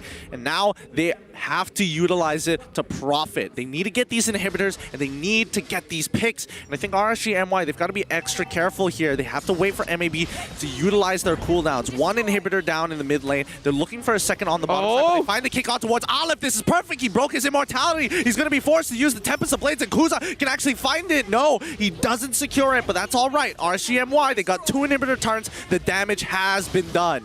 Yep, Aleph losing his immortality is definitely not ideal, but much more preferable to getting picked off there. And that is what should have happened as he timed the Tempest of Blades. And now Ren gonna get caught out by the Tyrant's Rage. No way of the Dragon to follow up. Man, I'm offended. Sets things up. Not enough AoE damage. Meanwhile, the Nova gonna get kicked back, but it's not gonna matter. The flight has already split. Izanami trying to buy time, but it's not going to be enough. They've already picked off Akim. There is no damage on RSG MY. Oh, and maybe they might be able to do this. They're about to break their losing streak of 6 games against RSG MY. Iris trying his best to hold on. Tempest of Blades is down. Izanami gets hit by the Iron Hook. Olive secures the kill onto Zakus, but he comes back up to life. Gets hit by an Iron Abyssal arrow, but the waves just spawned. Olive is able to clear it up real quick. X-Slash is trying to top off his health. They need 1 more wave to end it. 10 more seconds until Akim comes back to life. Demon Hunter Sword punches back, makes the play. I'm offended to end it all for RSG MY. MAB Esports break their lose streak. GG, well played. What a play to finish things off. Ren finding the perfect opportunity to flicker in for the 3-man. I'm offended sets things up. We already knew MAB Esports has the better late game, but when you compound it with amazing plays like that, they are able to completely overpower RSG MY. Well done for MAB. That's going to keep them out of relegation for a bit. Let's go check on over to the mic check. Kejar dulu, Lip. Orang lain yang tekan. Aku tak sorry, Lip. Aku tak kejar. Tak, aku tak ada skill satu aja. Tak. Apa, santai. Fokus sebelah. Dalti. Tu, kena masuk. Nice. Bini, tengok mid bang. Ya. Bini belakang. Kau mana tu? Boleh. Santai, ada saya, santai. Santai bro, santai. Balik. Kau nak push boleh? Kau nak lunak? Berat. Ni. Tengok. Ada. Nice. Balik. Dia ada hati. Aku luar. Aku mana tahu. Ada. Lunak tengok. Jauh Jim. Tengok dia dapat. Golip. Nice. Boleh panis. Go play dia. Boleh. Gigit. Ada. Oh, kena cancel. Ni sikit. Bagi tahu. Boleh. Jangan lu semua. Boleh. Nice. Terus. Apa lunak? Daki. Boleh. Dapat. Nice. Oh. Go. Boleh gila ni. Ada dua lane. Tengok aku. Tengok Ren. Boleh movement enggak? Moment Karen. Kemenangan yang cukup bermakna untuk pasukan MAB Esports bersama dengan 2 markah penuh untuk pasukan mereka. Anda bersama saya Sid selaku stage host, dan ditemani saya dekat sini adalah Roma utama untuk pasukan MAB, iaitu Nova Excova ataupun nama manja dia Nova. Nova, tahniah sebelum tu saya nak cakap. Alright, game sebentar tadi saya nak tanya, apakah perasaan Nova mewakili pasukan MAB apabila berjaya mendapatkan kemenangan yang cukup bermakna untuk pasukan MAB Esports? Perasaan saya mesti happy lah sebab selama ni kita orang dah lost track kan. Dan hari ni alhamdulillah syukur kita orang menang. Yes, alhamdulillah, 2 markah yang cukup penting untuk menjarakkan lagi perbezaan dengan pasukan HomeBois. Okey, untuk melihat game yang kedua dan juga game yang ketiga, nampaknya seperti ada perbezaan dari segi draft. Jadi, apakah strategi pasukan MAB berhadapan dengan pasukan RSG sebentar tadi? Kita orang just pakai hero-hero kita orang je. And tak banyak plan pun, just follow the flow lah, ikut coach. Alright. Dan bercakap tentang hero, kita dapat saksikan untuk patch yang terbaru, nampaknya ada sedikit perbezaan. Jadi untuk Nova sendiri, adakah pasukan MLBB dah selesa dengan patch yang terbaru ni? Alhamdulillah dah selesa. Itu yang menyebabkan pasukan MLBB menang. Alright. Jadi sebelum saya nak meninggalkan Nova untuk meraihkan bersama-sama dengan pasukan MLBB, mungkin ada sedikit sebanyak ingin dikatakan kepada penyokong-penyokong pasukan MLBB yang tak pernah putus-putus menyokong pasukan MLBB. Mana yang menyokong kita orang tu, saya ucapkan terima kasih, sentiasa menyokong kita orang, support kita orang sampai bila-bila, insyaAllah. Yes, insyaAllah kita akan jumpa MLB dekat playoff. Jadi tahniah diucapkan kepada pasukan MLB. Jadi sebelum saya nak lepaskan kepada kita punya post show, kita akan bersama-sama dengan Syamilo, Abeja dan juga Monshel. Please take it away. Seperti apa yang Sif katakan sebentar tadi, kemenangan yang cukup bermakna untuk pasukan MAB Esports. Sekarang ni Abeja bersama dengan Syamilo dan juga Monshel. Okey. Sekarang ni Abeja nak tanya Monshel. Boleh. Apa pendapat Monshel tentang game kita yang ketiga tadi? I think it really came down to the last few moments. That huge I'm offended was perfect, absolute perfection, and you could see if you didn't see, we were screaming in the background. That was amazing, and congrats to MAB for actually finally beating that losing streak and actually making the playoffs. I think this is such a meaningful moment for them. Kemenangan seperti yang saya katakan tadi. Dia sebab bila mereka menang, maknanya mereka ada high chance untuk pergi ke bahagian playoff. Jadi kita nak tengok apa yang berlaku dekat game ketiga sebentar tadi. Di mana kalau kita lihat dari segi drafting, syabas yang diucapkan untuk pasukan MLB Esports, di mana mereka punya coach Jerong, dan kita nampak di Karakuri naik di atas pentas. Mereka lakukan perkara yang baik, di mana biarkan pemain-pemain mereka untuk dapatkan hero-hero yang sering kali digunakan ataupun selesa, comfort pick. Dan kalau kita lihat dari segi game yang ketiga, kebanyakan pemain MAB mendapatkan hero mereka. Contoh macam Alif dapatkan Link, kemudian Nova dapatkan dia punya Franco, Zap QT dapatkan Selena, X-Slash menggunakan Popol dan Kupa. Untuk Ren, kita jarang nampak digunakan Ruby. Dia seperti macam suka guna Khalid, suka guna Smash, tapi kali ni digunakan Ruby.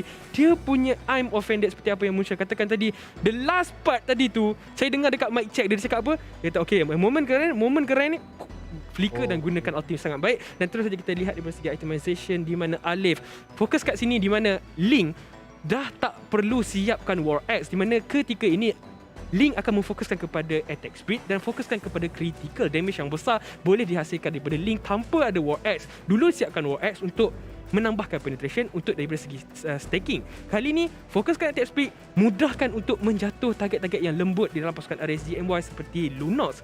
Jatuhnya Lunox bermakna pasukan MAB Esports dah tak perlu risaukan sesiapa melainkan Lancelot. Dan untuk patch yang baru, keutamaan untuk mengambil Lancelot adalah bagi saya sendiri adalah sedikit kurang, di mana assassin yang tinggal untuk patch yang baru adalah Link dan juga Karina. Kalau ada Link dan Karina, counter kepada assassin adalah gunakan hero-hero yang kebal. Contoh, gunakan fighter, gunakan tank.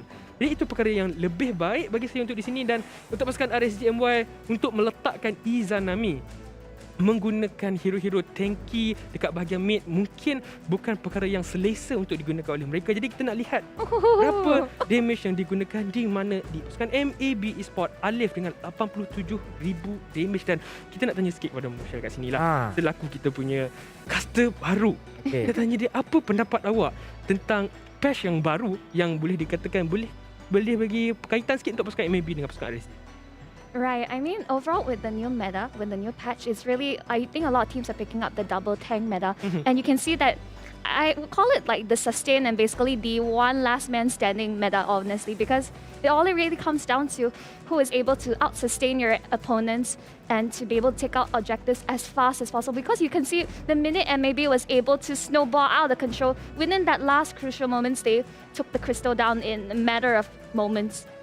And you can see here with Alif, an X-Slash, just look at the amount of damage.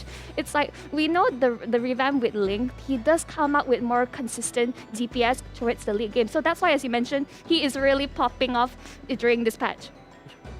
Baik, so itu apa yang Masya katakan. Jadi sekarang jom apa kata kita saksikan kita punya MVP untuk match yang ketiga.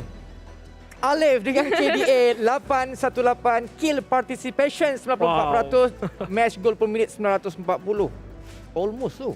Dia macam 94%. Hari ni kita dah nampak 100%. Lepas tu 94%. Hari ni punya match kill participation semua tinggi-tinggi tau. Dan Link punya style di mana Alif 2 kali pada hari semalam dia dah buat pelarian gunakan Link. Dia nak mati, lepas tu dia lari.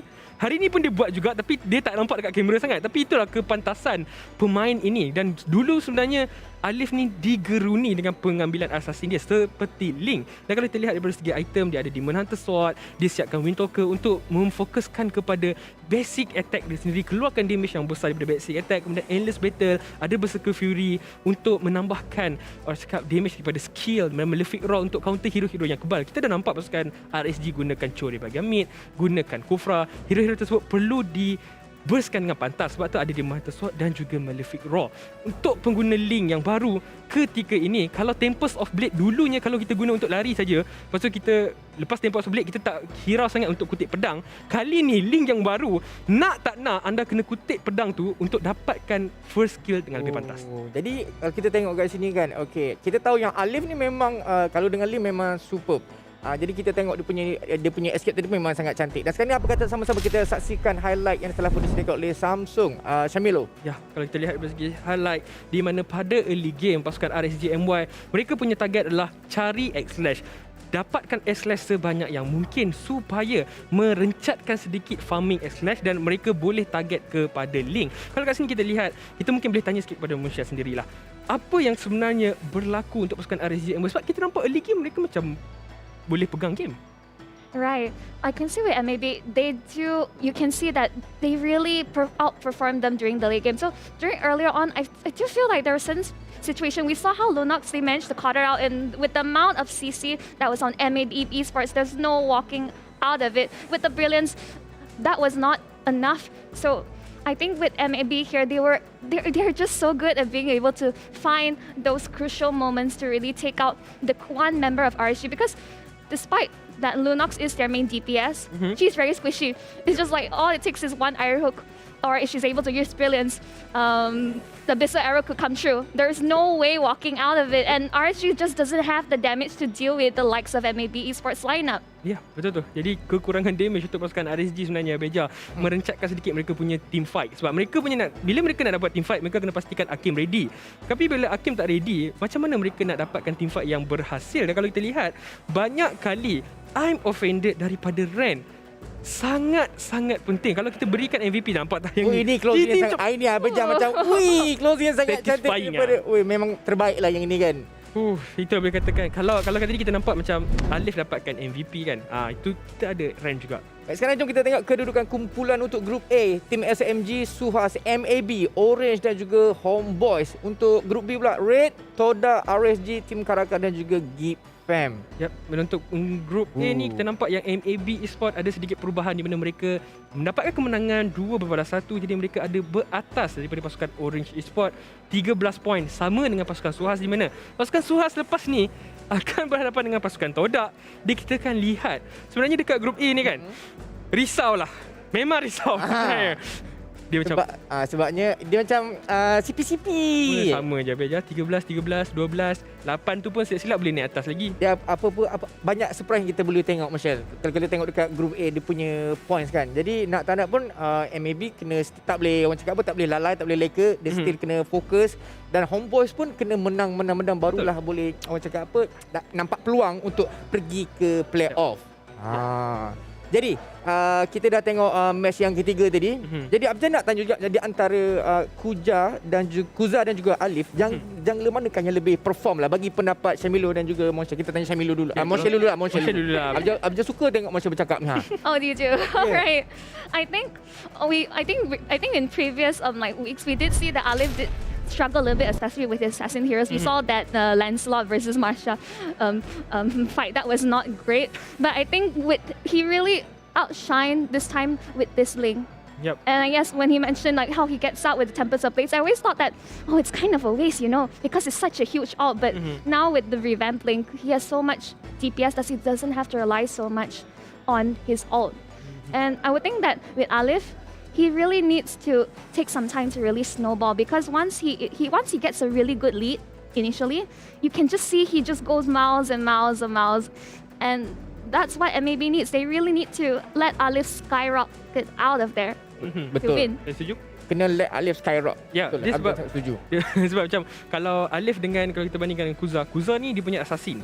Dan Alif pun dia punya assassin. Tapi kelebihan Alif di mana dia juga boleh gunakan fighter macam Pakito, dia boleh gunakan Aulus dan boleh gunakan Bane. Macam untuk Kuza juga, dia boleh gunakan hero-hero tersebut. Tapi bagi saya, saya boleh katakan lebih kuat assassin untuk Kuza, tapi fighter adalah untuk Alif. Mana kata kalau kita sesuai dengan meta sekarang di mana memang sesuai lah dengan Alif, sebab Alif boleh main dan ni. Jadi aku nak tanya juga kenapa orang cakap apa sebab utama tank jungler ni wajib dipakai sekarang. Sebab apa tank jungler perlu digunakan atau perlu difokuskan. Mana-mana yang nak push rank tu. Sebab saya tak terkejut kalau anda gunakan Esmeralda build tank, main jungler, kemudian buat high loss jungler. Sebab benda ni sebenarnya dah dimulakan dan buahkan hasil. Sebab apa? Lebih banyak HP, maknanya lebih besar damage daripada retribution. Dan item yang ada dekat defense punya item sangat-sangat function. Ke mana ada curse helmet. Kalau curse helmet, bayangkan curse helmet, ada blade armor, kemudian gabung dengan high loss punya second skill dekat bahagian jungler. Macam mana kalau assassin tu adalah Lancelot nak jatuhkan high loss? Sebab dia kebal, dia ada damage. Untuk assassin jatuhkan jungler tank agak sedikit sukar lah bagi saya. Dia boleh menang kalau yang pakai tank jungler tu leka lah. Ya. Tapi kalau yang tank jungler tu macam fokus kan susah ni. Right. Jadi sekarang jom sama-sama kita tengok key to success untuk pasukan MAB Esports. Jangan tanya Monshel. Okay, pasukan MB betul-betul ikut tak mereka punya key to success? Realistik tak? I think winning at the gold lane is you can see that Akim has a really hard time on that Lunox overall. And I would say, yes, and when you can see when they contest for the Beatrix, she did have a bit of a nerf in the recent patch adjustment, but she's still a very viable pick overall because she is able to win in lane. She has very minimal cooldowns between her ultimates. So I think overall they did follow these keys to success, and this has broke their losing streak as of today. Dan itu kita boleh nampak tadi. Bagaimana dengan Syamilo? Dua key to success tadi Masya dah terangkan. Saya akan fokus kepada Panis Zakus punya aggression. Kita tahu bagaimana Zakus ni seorang roamer yang suka main agresif. Dia akan pergi ke depan, dia akan kacau jungle. Tapi untuk game pertama dan juga game yang ketiga, kita nampak ada lagi Selena. Lepas tu kalau nak main agresif ada Selena, itu agak sedikit sukar sebab dengan adanya Abyssal Arrow, Abyssal Trap, damage yang besar pada awal game. Kemudian kalau tak ada Link pun, mereka masih lagi ada Franco. Nak lari ada Hook. Dia agak sedikit sukar untuk Zakus ke bahagian hadapan. Dan nak disrupt Kuza punya farm agak sedikit sukar sebab Kuza ni dia pemain yang kalau farming, dia kreatif. Tetapi tadi game yang ketiga, pasukan MAB berhasil untuk lakukan perkara tersebut. Lancelot Kuza tak boleh nak jadi. Kalau dulu jarang nak nampak Lancelot Kuza ni tak boleh nak farming. Tapi kali ni MLBB Sport mampu untuk melakukan perkara tersebut sebab adanya Franco dengan adanya Selena. Baik, sekarang ini nampak saya dah excited untuk apa tahu? Saya excited untuk match kita yang kedua selepas ini di antara pasukan SUHAZ dan juga TODAK. Jadi ada apa-apa expectation tak daripada Monshel? I mean, for sure, expect a lot of team fights from TODAK, and SUHAZ really needs to be able to pick up the pace, and they really need to start with that early aggression because as of now, you can see the scoreboard. They are definitely not in a very comfortable position, and if they want to make it to playoffs, they really need to at least take 1 point away from TODAK. Ya, diorang kena cuba sedaya upaya untuk mengagalkan mereka punya kedudukan di tangga yang kedua. Saya suka game ni. Sebab kalau dia ni perlawanan antara ikan tau, ikan paus dengan ikan todak. So dua-dua tu ada memes masing-masing. Okay. So best lah tengok tu. So, jadi rasa-rasa lah. Dia boleh main rasa-rasa ke? Kawal lagi? Dia boleh rasa-rasa tu. Kita rasa-rasa. Sebab dia macam ni, bila kita main rasa-rasa, sebab lepas ni jumpa player, saya takut. Bila saya cakap rasa-rasa yang ni, yang tu pula terasa. Dia saya cakap yang ni, tapi tak apa, kita kena profesional. Bagi saya pasukan TODAK macam ada lebih sikit lah. Baik, sekarang jom kita tengok untuk MPL Predictor. Untuk pemenang match yang pertama tadi, Ahmad Junaidi, Haris Irfan, Spencer Santiago. Nampak? Daripada Brazil. Daripada Brazil lah? Daripada Brazil. So, tahniah untuk pemenang-pemenang kita. Jadi, okay. Mana nak join tu? Kalau macam mana nak join, anda hashtag MPL lupa. Lepas tu letak komen, letak ID, lepas tu letak server ID sekali. Sebab kalau tak letak, macam mana kita nak bagi hadiah, Abeja? Okay, kita Abeja ulang sekali lagi. Kalau nak join untuk kita punya MPL Predictor, pastikan korang letak korang punya ID dan juga server. So komen siapa menang. So komen tengok siapa menang korang punya prediction lah. Kalau betul dapatlah hadiah macam kita punya pemenang-pemenang pada hari ini. Sekarang ni jom kita pergi untuk kita punya MPL Learning. Okey, Abeja nak tanya, okey, yang dipersembahkan oleh Nescafe by the way. Okey, soalan dia adalah hero manakah yang mempunyai kadar kemenangan tertinggi musim ini? Adakah Chow? Adakah Kagura ataupun Pakito? Soalan ni Pakito. Sebab diorang tak tahu lagi yang Pakito kan. Rasa-rasanya dia macam ni tau. Dia sebab kadar kemenangan yang tertinggi. So soalan semakin lama semakin susah sebenarnya Abeja. Cho, Kagura, Pakito. Cho ramai pick. Okey. Pakito pun ramai pick dan ramai ban. Ya. So kalau banyak ban maknanya kuranglah sikit kemenangan. Dan Kagura pun boleh katakan hero yang ramai mid lane boleh guna. Jadi ni tough question. Tapi kalau anda semua nak jawab, anda boleh scan, lepas tu isi dengan huruf yang semuanya huruf besar. CHOU semua tu semua huruf besar dan anda berpeluang untuk dapatkan. Dan dapat random skin dan juga jawapan tadi tapi lupa nak bagi tahu. Janganlah pula satu huruf atau bagi space panjang. Satu perkataan je. Kalau rezeki kalau dapat jawab dengan betul, korang akan dapat random skin. Skin mahal tu. Apa yang tak nak skin? Right. Jadi macam nak bagi tahu kat sini, korang boleh tunjukkan korang punya semangat untuk MPL-MY musim ke-9. Korang buat je apa-apa video yang kreatif. Betul. Hashtag ini gaya kita. Sebab Abeja, Monsher dan juga Syamil dah plan sesuatu. Kita nak buat satu video. Boleh. So sama-sama kita nantikan. Jadi dengan video TikTok ni korang boleh upload dan kemudian menangi telefon pintar rasmi Samsung A Series, Kerusi Secret Lab, M3 eksklusif dan juga MLBB Diamond setiap minggu. Buat TikTok every week?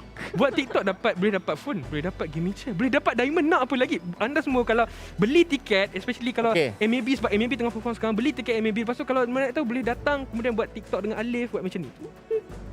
Apa je pun tinggi lah. So korang boleh buat je apa-apa video, ikut kreativiti lah. Nak macam gini ke, nak yang macam Lafel ke, boleh. So sama-sama kita nantikan.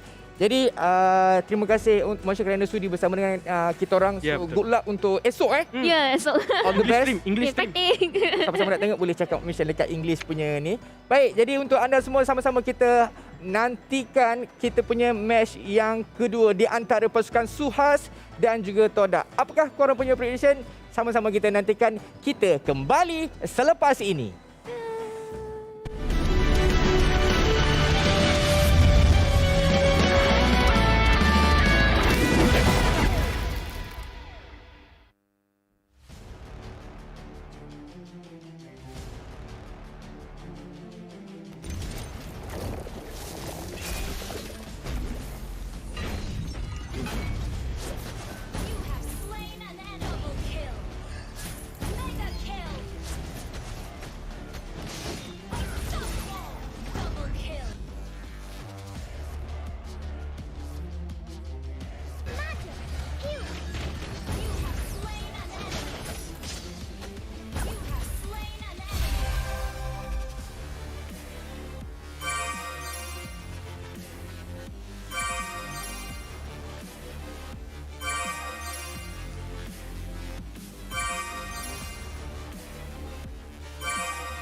What's up, everyone? Welcome to the latest episode of Hero Spotlight, featuring Xavier, the third hero of the Forsaken Light series.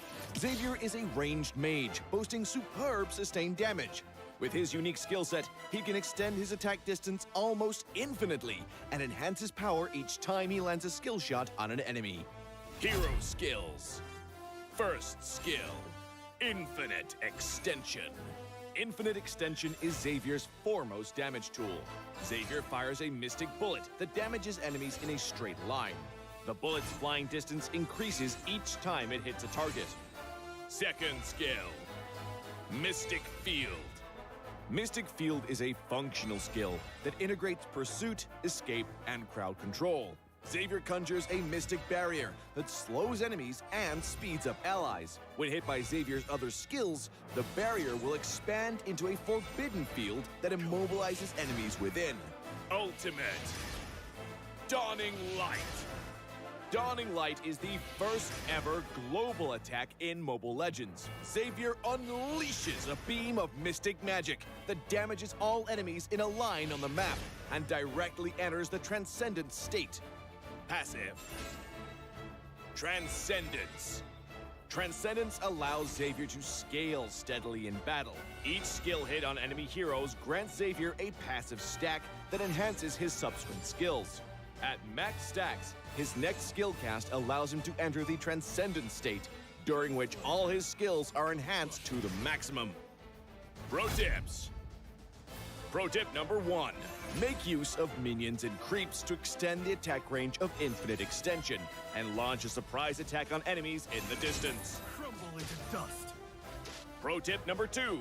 Cast Infinite Extension or Dawning Light and then Mystic Field on the path of the skill to control enemies in the target area. Pathetic. Pro tip number 3. For positional teamfights, accumulate 3 passive stacks with Infinite Extension and Mystic Field. Then cast Dawning Light to hit as many enemies as possible. For sudden encounters, directly cast Dawning Light to enter the Transcendent state. Then spam the enhanced Infinite Extension and Mystic Field for damage. Skill combos. Laning phase. During the laning phase, use Infinite Extension for wave clear and poke. Look for opportunities to slow the enemy with Mystic Field, then cast Infinite Extension again to activate the field and immobilize them. Finally, cast Dawning Light to secure the kill. Team fights. In team fights, cast Mystic Field to restrict the enemy's movements, and then Infinite Extension to activate the field for crowd control. Launch Dawning Light on the immobilized enemies and enter the Transcendent state. Then finish them off using the enhanced Infinite Extension. Double kill. Not even close. Tactics. Early to mid-game. Xavier's performance in the early to mid-game is mediocre. Relying heavily on cooldown reduction, he needs to wait until he gets his hand on a few pieces of equipment to unleash effective attacks during the Transcendent state. Late game. Xavier's damage will skyrocket in the late game. Once with sufficient cooldown reduction, he can easily enter and extend the Transcendent state and chuck out the enemies with his enhanced skills. Enemy has been slain. Triple kill. For equipment, we suggest this build for maximized cooldown reduction and magic power. For emblem, choose the Mage emblem to further boost Xavier's cooldown reduction and damage capabilities. As for battle spells, Flicker is recommended to make up for Xavier's lack of mobility. Well, that's our new hero, Xavier, the Defier of Light, coming on March 22nd. And until next time, we'll be seeing you in the Land of Dawn. Defier of Light, Xavier, coming on March 22nd.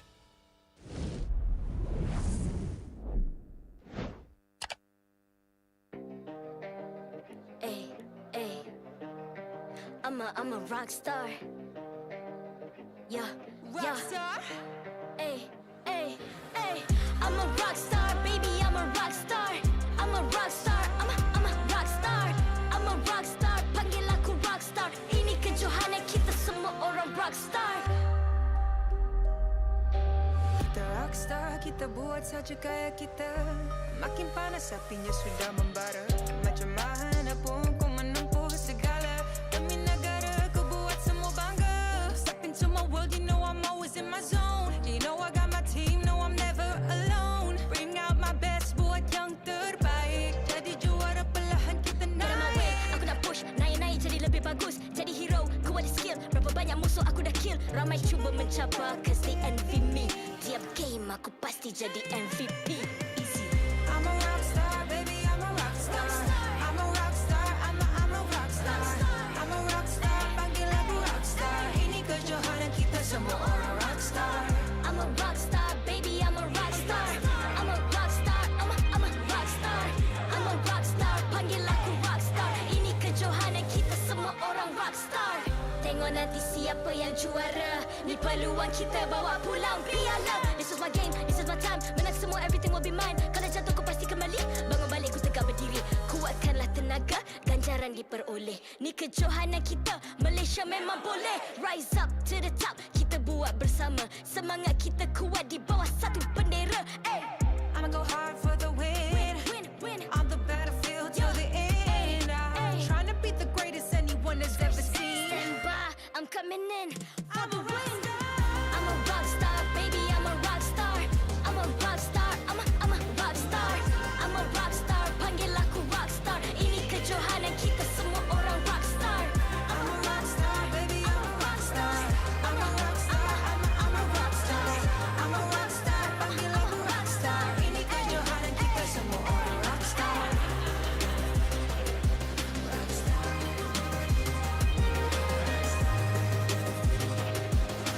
Ini kejohanan kita semua orang rockstar.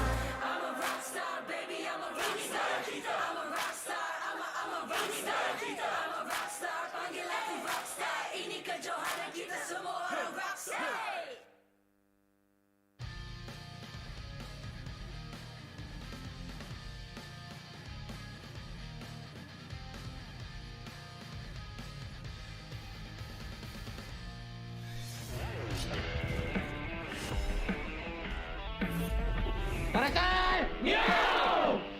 IGN Kuja dan peranan saya dalam tim Karakal adalah coach. Nama saya Muhammad Nuradim bin Yusuf. Saya jungler dan umur saya 17 tahun ni. IGN saya ialah Aim. Saya bermain mid laner untuk tim Karakal. Nama saya Herwin bin Barudin. IGN saya Ciwing dan peranan dalam Karakal saya akan jadi tukang tengok lah. Jalan cerita permulaannya join Karakal ni memang dah lama dibincangkan dan baru season ni kita orang bergerak. Dan sekarang baru kita orang dapat untuk capai maklumat sendirilah untuk kita orang join daripada bawah qualifier dan kita dapat main MPL. Memang dah lama plan. Kedua yang layak ke MPL Malaysia musim ke-9. Ni spesies-spesies macam Karakal. Karakal 1, Karakal 2. Ini Karakal biasa punya lagi. Alright, jom kita check. Lord Zaraki cari. Macam mana saya untuk describe tim ni? Okay, untuk Karakal ni boleh dikatakan semua player kurang cakap besar. Bersyukur sebab tak ada masalah ego ataupun star syndrome yang dalam tim Karakal ni tak ada so far.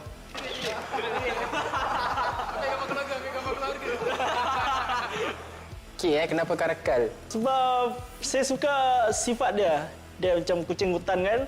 Kucing hutan yang sangat garang lah. So bila garang ni kita pun nak garang. Lepas tu dia boleh survive. Kita ambil sifat-sifat dia untuk kita contohi lah. Sebelum kita orang jumpanya nama Karakal ni, kita orang nak pakai nama Black Widow. Kita orang nak pakai nama Labah-Labah. Sebab apa Black Widow tu dia punya color, konsep color tu lawa, dia hitam merah. Tapi bila kita orang cuba search dekat Google, dia keluar Black Widow yang superhero tu. So jadi macam tak nak lah. Kalau tim yang dulu disebabkan semua baru je, kita ada satu leader je. Tapi disebabkan semua ni, 5 player ni semua yang orang cakap bagus lah. Semua ada minda sendiri dan banyak pilihan sendiri. So susahlah nak communicate.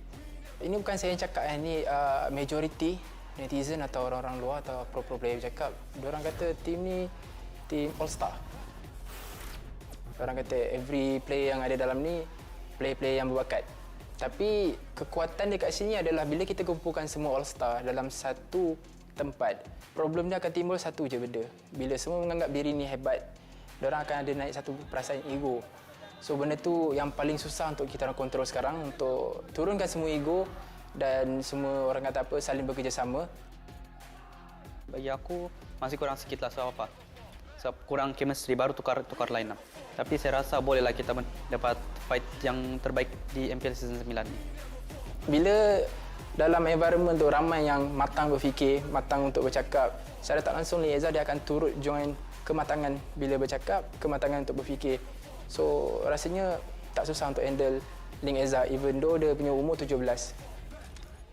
Tarakan! Miau! Squad playstyle tim ni lebih pasif daripada yang lain. So kita orang main apa je lah. Sebab setiap game, setiap draft different. Jadi kita kena menyesuaikan diri, bawa setiap draft yang ada lah. So tak ada macam spesifik kita kuatkan ni, kuatkan tak. Mati weh. Wow!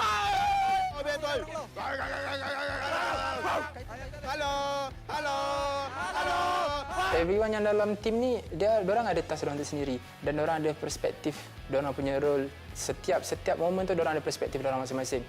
So di mana kat sini kita perlukan trust each other untuk buat shot call. So tak kisahlah siapa pun yang buat shot call, kalau diorang tak ada kepercayaan, benda tu akan susah nak buat. Sometimes banyak juga macam terlagah mulut dengan dia, bergaduh dengan dia. Apa yang kadang-kadang player macam tak boleh bawa apa yang dalam kepala otak dia. Tapi sebenarnya benda tu kalau player boleh executekan benda yang dia nak tu, sebenarnya benda tu bagus. Jadi saya rasa sekarang pun dengan cara training pun mungkin ada juga bawa benda-benda yang aneh-aneh tu. Dan saya rasa benda tu continue kot. Untuk player-player Karakal, bersama-sama berjuanglah untuk MPL Season 9 ni. Dan saya ucapkan tahniah lah sebab masing-masing dah berjaya untuk first step, kita layak ke MPL. Tu first step yang sangat berharga lah untuk kita orang yang mengharapkan slot ni. Dan kita teruskan, kalau boleh kita teruskan sampai kita champion, lepas tu kita wakil Malaysia. So kita sama-sama berjuang lah.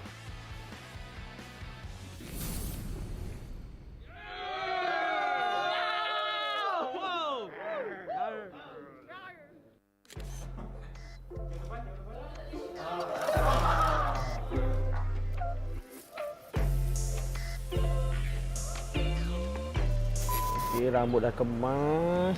Handsome juga aku hari ni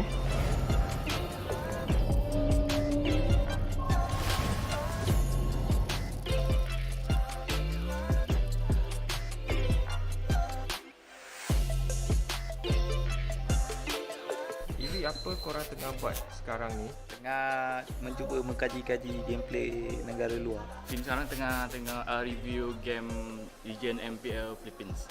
Buat analis lah, cari ilmu untuk tim juga. Itu katanya. So kalau boleh, paling penting kita semak. Semak. Kami cuba buat yang terbaik je lah. Walaupun diorang kuat, kami pun kuat.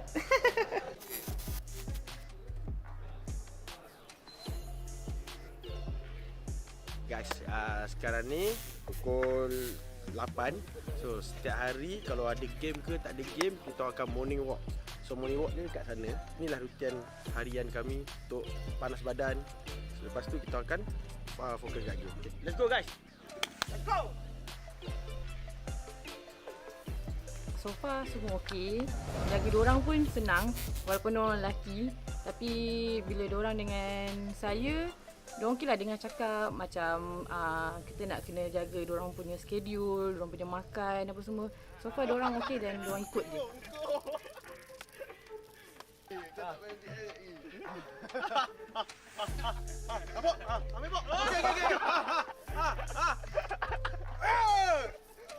You suka game yang awal-awal ke atau game yang lewat petang?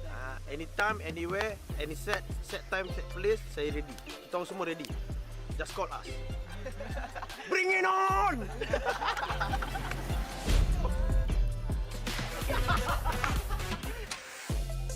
Sekarang band Muntun dah sampai untuk bawa kita ke arena. Kita jumpa di sana ya. Okay guys, jangan lupa pakai seat belt. Dengan mask sekali. Mask, seat belt. Mask, seat belt dengan tidur.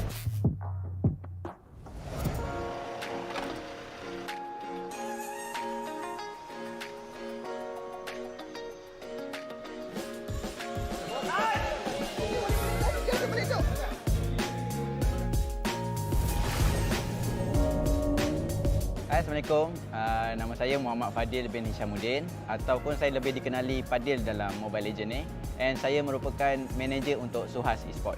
Okey, kenapa saya join SUHAZ? Saya mempunyai group bosses yang sangat support dan sangat meminati Mobile Legends. Mereka ada visi dan misi untuk membuat eSport scene Mobile Legends ni lebih ke hadapan dengan menggunakan nama SUHAZ eSport. Kita orang kekalkan 5 pemain yang sama sebab kita orang maybe ada chemistry lebih sikit daripada tim lain dan kita orang percayalah sesama sendirilah kita orang boleh buat 5. Okey, kita reset balik. Masa je lepas dia habis season 8, AV bincang dengan family dia nak stop. So dia nak fokus ke family dia lah. So kita pun tak ada nak halang kan. So it's okay lah kan. Lepas tournament MEC baru-baru ni, kita orang dah try out banyak orang. Tapi tak jumpa macam dia. So saya try call dia, dia kata dia nak main lagi. Untuk transfer window yang akan datang, maybe SUHAZ akan ambil player yang flex lah, yang boleh main banyak posisi. So senang lah kita nak tukar-tukar, mengelirukan enemy lah. Untuk pelan jangka masa panjang SUHAZ, for sure sekarang kami nak bermain di MPL Season 9 dan kami memang nak sangat main dekat MSC, Sukan C ataupun M4. So itu bermula daripada sekarang, perjalanan tu adalah daripada sekarang. Dan untuk kami tak pernah pegang lagi trofi MPL tu yang katanya berat tu. So far tak pernah pegang. So season ni ialah milik kami, milik SUHAZ. SUHAZ ni macam saya dah pernah cakap dulu, kita orang dah stick together, dah macam keluarga. Bagi saya susah lah kita nak pecah. Oh! Langkah pokok. Sisi Lamfik. Ni. Bagi tepuk. Alhamdulillah. SUHAZ untuk saya, SUHAZ is me. Satu family. Satu family lah. Family je. Kita tak boleh nak berpecah. Yes, SUHAZ is my family and segalanya. Okay, semua dah. And cut.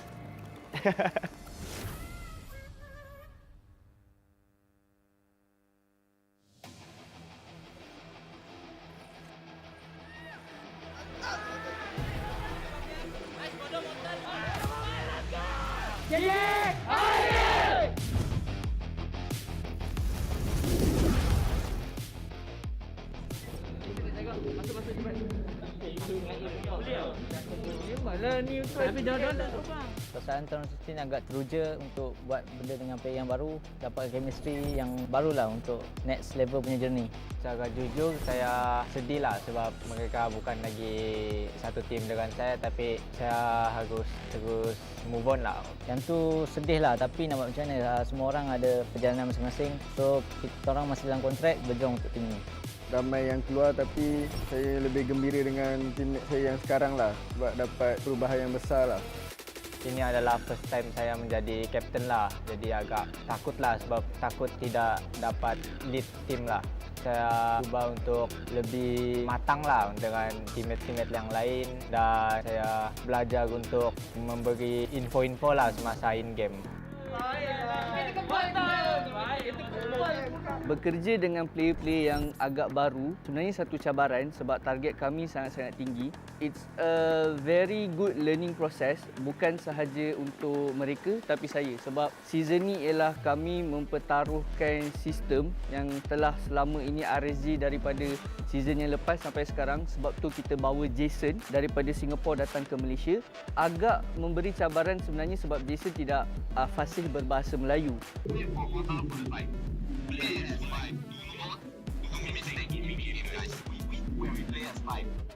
Hi, my name is Jason Koh Wei Hao and I'm the coach for RSG Malaysia.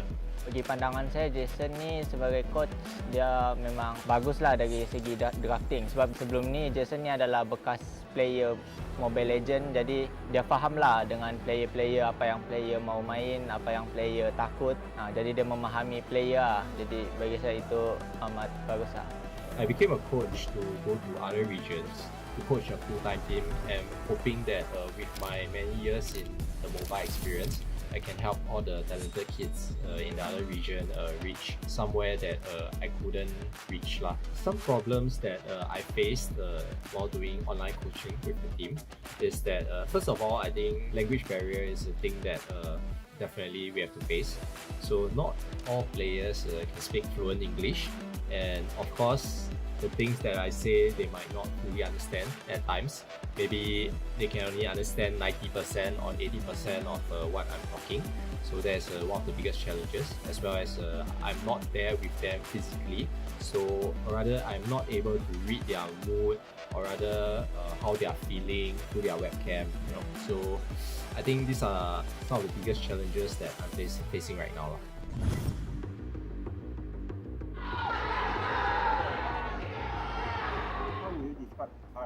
Definitely underdog, because this season we reshuffle everything.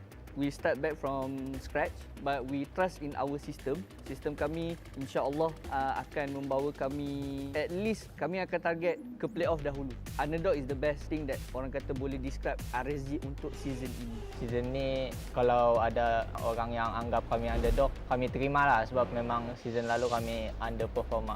Untuk saya sendiri, saya rasa saya perlu lebih confident dan kembalikan gameplay season 7 saya sebelum ni. Bagi saya, meta sekarang ni boleh fit dengan RSG sebab Kuza ni dia bermain hero assassin dan meta sekarang adalah meta-meta hero assassin. Dan saya juga hero-hero yang meta sekarang ni adalah match-match yang perlukan farming lah. Jadi saya rasa season ni sesuai lah dengan meta kami lah, di stage yang lebih tinggi lah. Kami telah pergi ke M Series beberapa kali untuk RSG Singapore, dan kami confident dengan apa yang ada, bukan sahaja dari segi management tapi dari segi knowledge dan skill dan juga sistem. Kami percaya di setiap negara yang kami masuk M4, contoh seperti Singapore, Filipina dan Malaysia, kami boleh pergi ke N4 lah. Maybe to my boys as well as to the fans out there, like I mentioned previously, we're gonna have a rocky journey, but at the end of the day we will reach our destination lah. I hope that you guys, fans and boys included, continue to believe in what we are doing. At the end of the day, when we reach the journey, then we will smile and laugh together. GG! RSG!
I'm a rock star. Yeah, rock star. Ay, ay, ay. I'm a rock star, baby. I'm a rock star. I'm a rock star. I'm a rock star. I'm a rock star. Panggil aku rock star. Ini kejohanan kita semua orang rock star. Kita rockstar, kita buat saja gaya kita. Makin panas apinya sudah membara.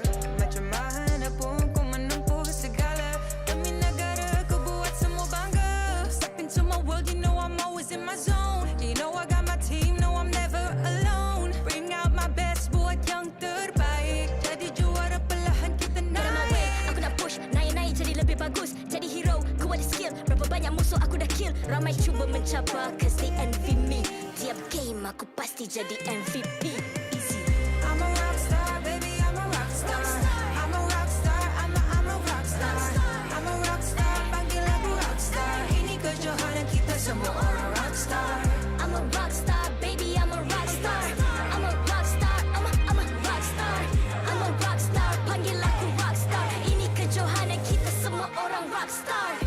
Tengok nanti siapa yang juara. Ni peluang kita bawa pulang piala. This is my game, this is my time. Menang semua, everything will be mine. Kalau jatuh kau pasti kembali. Bangun balik ku tegak berdiri. Kuatkanlah tenaga, ganjaran diperoleh. Ni kejohanan kita, Malaysia memang boleh. Rise up to the top, kita buat bersama. Semangat kita kuat di bawah satu bendera. I'ma go hard for the win. On the battlefield till the end. I'm trying to beat the greatest anyone has ever seen. Stand by, I'm coming in for the win. I'm a rock star, baby, I'm a rock star. I'm a rock star, I'm a rock star. I'm a rock star, panggil aku rock star. Ini kejohanan kita semua orang rock star. I'm a rock star, baby, I'm a rock star. I'm a rock star, I'm a rock star. I'm a rock star, panggil aku rock star. Ini kejohanan kita semua orang rock star.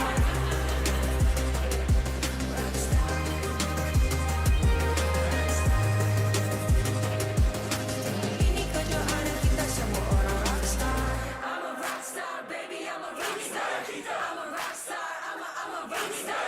I'm a rock star, panggil aku rock star. Ini kejohanan kita semua orang rock star.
I'm a rock star.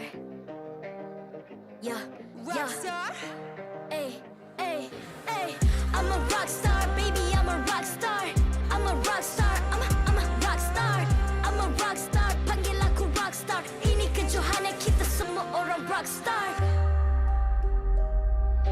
Kita rockstar, kita buat saja gaya kita. Makin panas apinya sudah membara. Macam mana pun kau menempuh segala. Demi negara kau buat semua bangga. Step into my world, you know I'm always in my zone. You know I got my team, know I'm never alone. Bring out my best, buat yang terbaik. Jadi juara perlahan kita Get on my way, naik. aku nak push, naik jadi lebih bagus. Jadi hero, ku ada skill. Berapa banyak musuh aku dah kill. Ramai cuba mencapai, cause they envy me. Tiap game aku pasti jadi MVP. Easy. I'm a rockstar, baby, I'm a rockstar. I'm a rockstar, I'm a rockstar.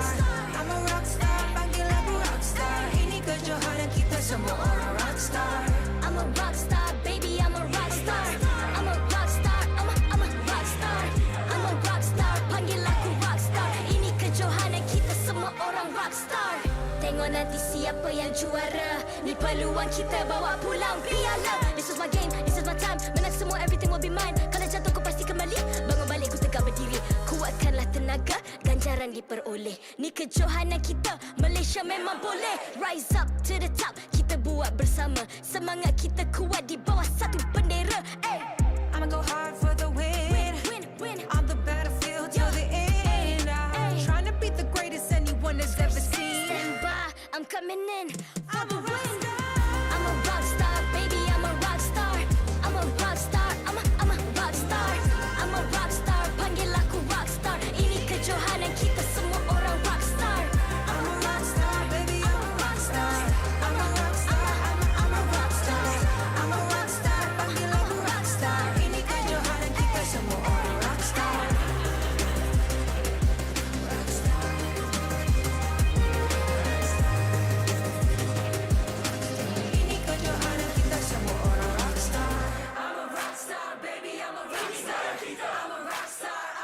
rockstar, kita I'm a rockstar, panggil aku rockstar. Ini kejohanan kita semua orang rockstar.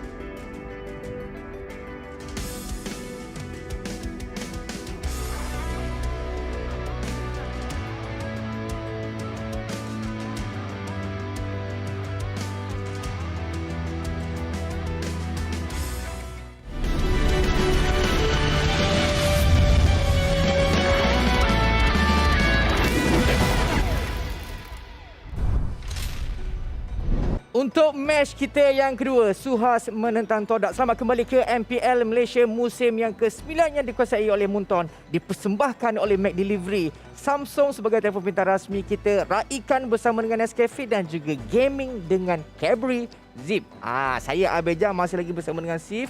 Dan untuk match kita kedua, kita masih lagi bersama dengan Syamilio. Dan kita ada new caster kita, nama Mars. Ya, benar. Mars di sini. Mars Newcaster. Untuk anda mungkin akan anda bertemu saya pada keesokan hari. Dia bagi teaser tak? Nampak, dia bagi teaser. Ingat Monshell kalau daripada belakang. Tapi rupanya Mars. Kita anggap je lah. Masih lagi M kat depan. Tak apa. Jadi Mas, mungkin boleh kongsikan sikit pengalaman dalam newborn caster ni kan? Pengalaman saya start daripada Disember 2020. Saya cast banyak semi-pro league. And then saya cuba cabar diri saya untuk masuk ke dalam professional league, which is Alhamdulillah season ke-8 saya dapat tempat untuk satu match. Dan season 9 insyaAllah pada hari esok untuk match yang kedua.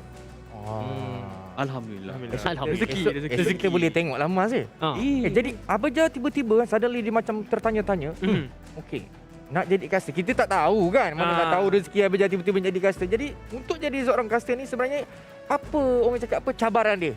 Cabaran dia sebenarnya panjang lebar cerita dia. Dia pendek kan. Pendek kan. Dia kena ada VRM nak jadi CYS. Nak tahu VRM tu apa? Pendek sangat tu.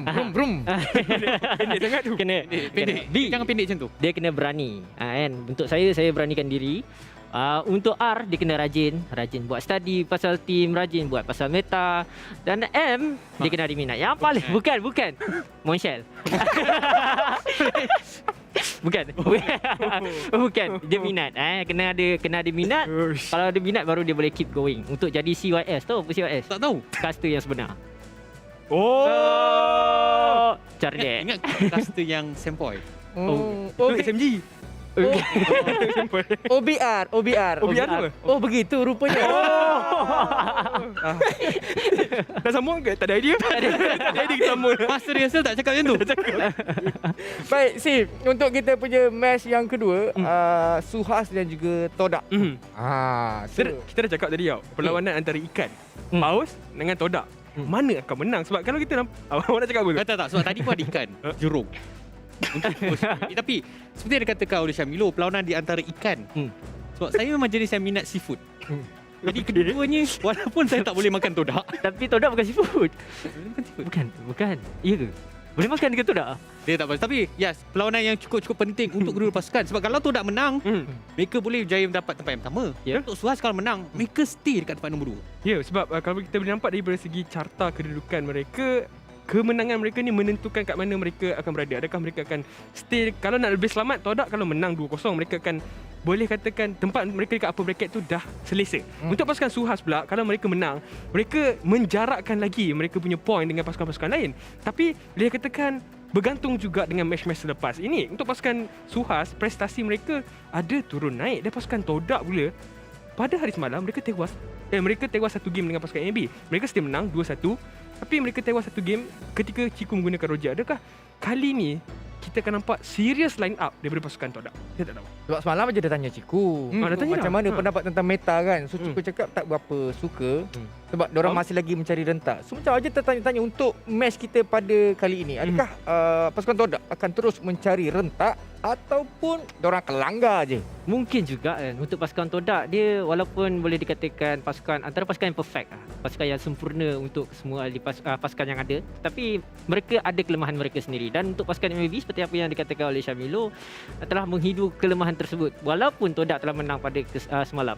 Tapi untuk hari ini pertentangan ada pasukan SUHAZ dan juga TODAK.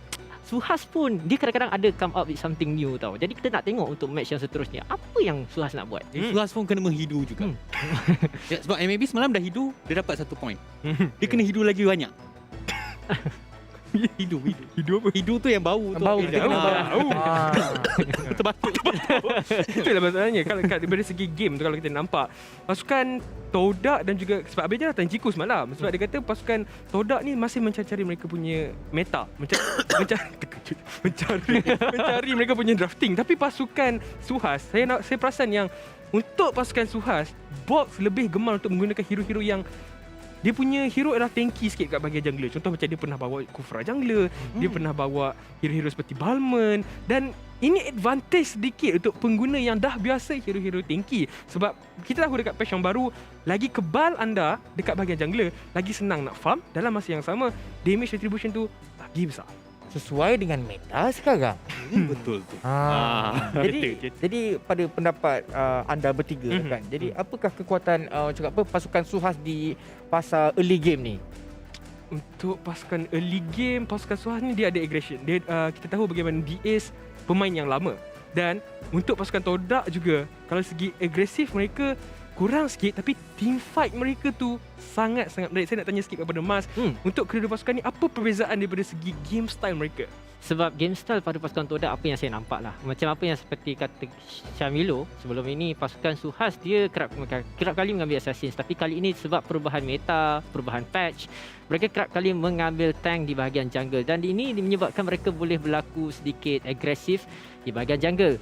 Tapi untuk pasukan TODAK, mereka lebih pentingkan saya perlihat untuk Momo di bahagian goal lane dan juga Ciku. Apabila Momo jadi, itu akan jadi satu maslahatan yang sangat besar kepada pasukan SUHAZ. Sebab di fasa late game sekalipun ada penetration, ada damage yang besar, tak boleh untuk pasukan SUHAZ tahan dengan selamanya. Ya, kalau dah kita bercakap tentang SUHAZ, di mana mereka antara pasukan yang gemar menggunakan hero-hero kuat di bahagian goal lane. Mereka jarang menggunakan marksman, walaupun sekarang ni dah ada Z, tapi kalau Z tak main, kalau diletakkan HY, di mana dia lebih selesa menggunakan hero-hero keras. Jadi kemungkinan meta ni antara meta yang sesuai untuk pasukan SUHAZ. Ya, sebab kalau tak AJ tak main, HY akan main. HY akan main kat bahagian mid lane. Dan HY gunakan hero-hero, kadang-kadang dia gunakan Cho, dia gunakan Fovis dekat bahagian mid. Maknanya dekat mid tu, pasukan SUHAZ dah boleh agresif sangat-sangat untuk kacau farming pasukan lawan. Tapi ketika nak lawan dengan pasukan TODAK, kena ingat nak kacau Ciku bukan senang. Sebab adanya Moon dan tak dilupakan Yums. Dia punya performance Yums ketika ini memang sangat membanggakan lah. Memang dia punya performance tu, kalau nampak apa je jenis Roma yang bagi kat dia, hero apa je, dia boleh bantu tim dia untuk farm dengan lebih. Sebab saya main jungler, kalau saya seorang jungler dapat Roma macam Yums, selesa nak farm. Faham. So baik, itu saya setuju dengan apa yang Syamil cakap. Tapi sekarang ada Abang nak beritahu kepada semua yang tengah menonton, jangan lupa untuk berbelanja RM50 di McDelivery dan dapatkan 6 ketul McNugget secara percuma. Bukan itu sahaja, bila dah dapat McNugget, mereka juga berpeluang untuk mendapat skin eksklusif daripada MLBB. Dan yang paling penting sekali, dah berapa kali kita orang ingatkan ini, minggu yang ke-7. Gunakan kod MPL Rewards. Nampak kena ada S kat belakang. Tu sebab kalau tak letak nanti rugilah kan, tak dapat apa. Benda ni letak S kat nama. Tak S kat nama. Tetapi dia pun ada S kan? Yes, tetapi sebelum kita memulakan game, seperti biasa kita akan cuba untuk mengekalkan kita punya integrity. Jadi kita akan masuk ke dalam coin toss bersama-sama dengan kita punya Leagues Up, iaitu MLBB bersama-sama dengan dua wakil daripada pasukan SUHAZ, di mana mereka akan menghantar Rexfin di bahagian kiri, sementara pasukan TODAK mereka menghantar MY ataupun Moy yang bermain untuk pasukan TODAK untuk mewakili pasukan TODAK. Jadi pasukan manakah yang akan mendapatkan keputusan untuk memilih sama ada first pick ataupun second pick, di mana coin toss ini akan diadili dengan sama rata. Jadi pasukan daripada SUHAZ terus saja memilih first pick dengan 58% kemenangan untuk pasukan mereka. 58%. Kelebihan 58% tadi agak besar jugalah, lebih pada separuh kan. So Lebih 8. Lebih 8. So sebab dekat pasukan SUHAZ ni mereka ada 2 orang iaitu Redswing dan juga Aush, mana akan mengendalikan, seorang akan baca enemy dan seorang akan bantu untuk drafting dalam stage. Baik, jadi sekarang ini kita pun dah tak sabar nak tengok perlawanan di antara pasukan SUHAZ dan juga TODAK. Jadi BM Caster, English Caster, please take it away. They say that there are plenty of fish in the sea, but in our second series of the day, will the killer whales drown their competition, or will the swordfishes pierce through their opponents to claim victory? Welcome back, MPL-MY Season 9 here on the English desk with me, Staffa, alongside Gideon as per usual, and of course, our wonderful sponsors, the official gaming chair Secret Lab, partners in esports, TikTok Live, esports charts, and EGG Network, and co-organizers ESI. Thank you to all of our sponsors for making this happen. We've got a beautiful audience, a beautiful stage behind us, all thanks to them. But this matchup is going to be interesting because, again, SUHAZ Esports are in a position where, yes, they still are trying to contest whether or not they make it into the upper brackets or try to catch up to the rest of the crew. I don't know. It's tough when you're up against TODAK. But what about you guys at home? What do you think about this matchup? And give us some of your predictions as the boys get ready in the back. We can hear them already. Use that hashtag MPL Predictor and make sure you have the results of the game, your game ID, and as well as server ID so we can send you the rewards straight away as you get it right. Yep, if you're confident about your abilities to predict which of these teams are going to come out victorious in our next match, make sure to tell it to us in the comments below. As Gideon mentioned, include your game ID, your server ID, the hashtag itself, and of course, your guess. And if you are selected, you will stand a chance to win the Ruby Edelweiss skin. Yep, we've got rewards all across the board here, so make sure you stay snappy, and you can just farm the MPL for free if you are a good predictor. But don't forget, hit that share button. We still got milestones to hit, and hopefully we get to that 1,000 for that lucky draw. Anyways, coming back to this particular game here, TODAK, yesterday, kind of interesting, 2-1 against MAB. So I think that gives a rather big hope for SUHAZ Esports to actually be able to take the full way through 2-1 possibly against TODAK. Yeah, ever since TODAK came back to the offline stage, it feels like they've been this kind of unstoppable force that's just been moving way past all of the competition, something that a lot of other teams would not be able to catch up to. But recently, MAB putting up a very solid fight. RSG Esports winning against them 2-0 in our previous week seems to show that TODAK is starting to display a little bit of vulnerability, and I think every single team in the MPL wants to snatch up on it as soon as they can. I agree, and I think, you know, especially for TODAK, yes, they are a staple team at the MPL. There's no doubt that they're going to make it in towards the upper brackets, but I think the big question here, and even during their own video, it's tough. MPL, this is the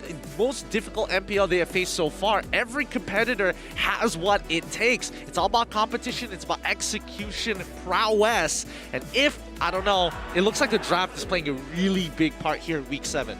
Especially with the brand new meta after the recent patch, I do think that every single team are still trying to figure out what kind of strategies they want to play. Do they want to follow the old meta, which they're more comfortable with, they have more practice with? Or is it time to shift on over, go for the heroes that have been buffed, the heroes that should be stronger in the current patch?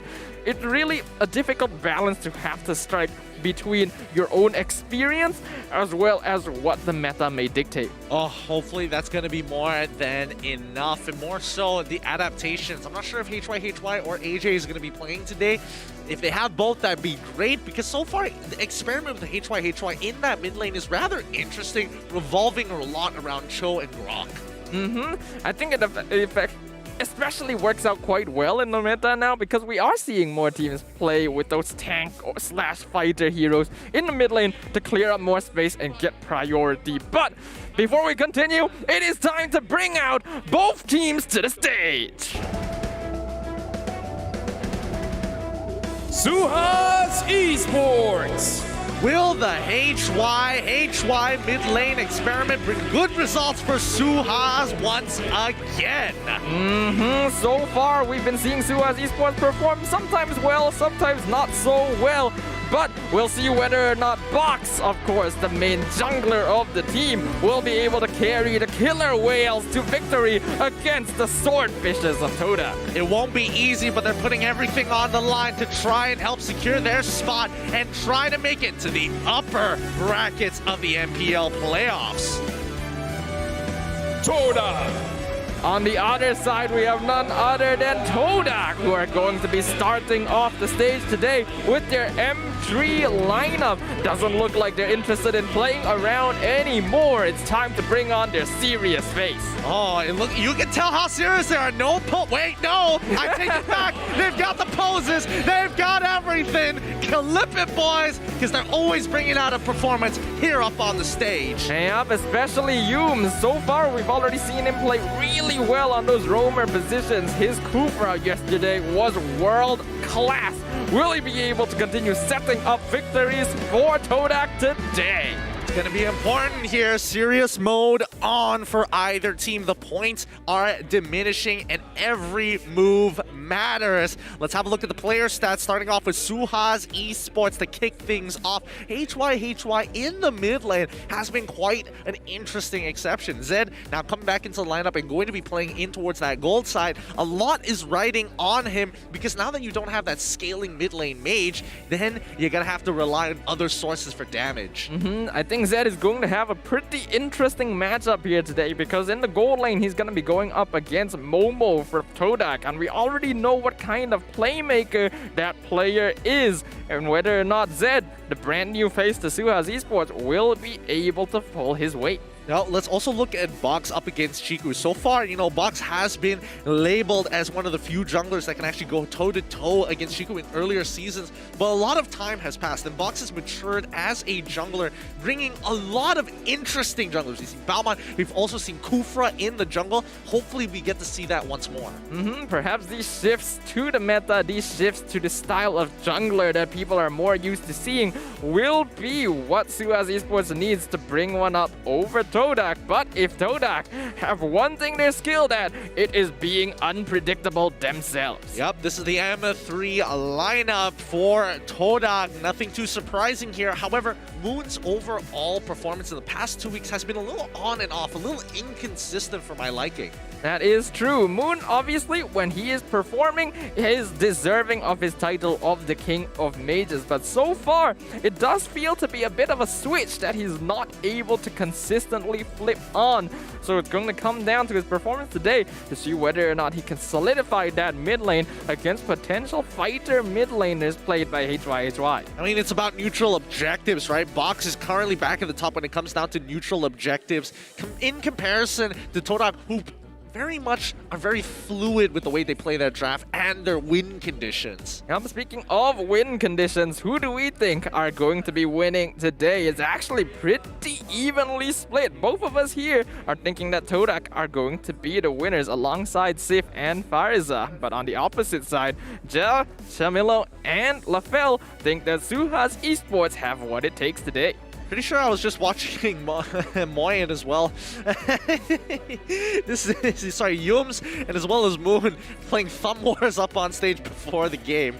Anyways, in terms of the predictions, I think so far TODAK has been looking a lot more polished than SUHAZ. We don't know how their performance is going to start looking like today, as this is their first game in Week 7. But let's look at the audience prediction with an overwhelming majority leaning towards TODAK. Well, it is understandable. TODAK have been fan favorites for the longest time in Malaysia. SUHAZ Esports, I have no doubt that there's a fair number of fans for them out there as well. But just in terms of consistent performances throughout the season, no one can deny that TODAK have been an imposing force to be reckoned with. Yeah, no, I mean, TODAK, they are a world-class team, right? A lot of this is for them to get into that international and qualify that international stage. And until that point, this is basically their playground. But in the meantime, guys, if you want to elevate your own gameplay, have you considered the Galaxy A52s 5G with its sleek design and an almost guaranteed way to have an awesome gaming experience? With MPL Malaysia Season 9's official smartphone, you guys will be looking to really improve on your MLBB gameplay with smooth graphics as well as the ability to just give you a boost in your performance. You will be looking to rank up to Mythic in no time at all. Well, now let's get back into this game. SUHAZ up against TODAK. And remember, SUHAZ did opt to actually take first pick this time, so they're going to be on the blue side up against TODAK on the red. And TODAK, generally, they like being on the red side. However, we heard from the previous interview yesterday coming in from Chiku guys, yeah, they kind of don't like the meta because they haven't completely figured out what these counters are. TODAK as a team is literally the team in MPL with the least number of first pick drafts. As far as I'm aware, they've only been on the blue side 6 out of the 24 games they have played in Season 9. They obviously, since they had already mastered the previous draft, were very comfortable with being on the red side because they could use it to counter and manipulate. But with the brand new meta, it's a little more difficult. Yep, let's get this draft underway. SUHAZ Esports on the blue side up against TODAK on the red. First ban's already through and Yves has been taken out.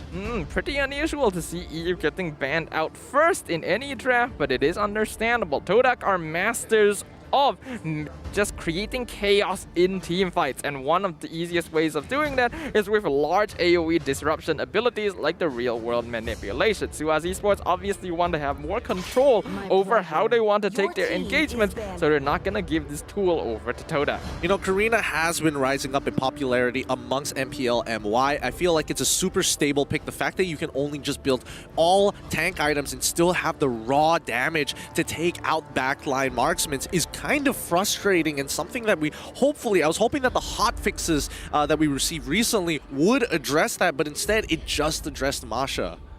What is interesting though is that you don't often see the Karina being banned out by the red side. This may leave certain things open. SUHAZ Esports are going to be banning out the Selena for themselves, indicating that they're prioritizing something different. Wait, hold on. Are they hiding out? Wait, that one says E1 Handsome. Hold on. What's going? I need to wait. I'm gonna take a quick sneak peek backwards. Who in the world? Whose book is that? I can't figure it out. I like how they just bring a book up there and everyone's thinking like, they have some strategies, they've got secret instructions written in the book, and then they open it and it's just doodles of characters from Naruto. I can't. The bit's too good. The bit is too good. With SUHAZ Esports, they're going to be banning out both Selena as well as Boxia. Very understandable here because they're both really frustrating to deal with in the meta so far. But it does give us an idea that they want Eevee to actually have a better time in the EXP lane, not having to question, oh, is this the matchup that I have to deal with?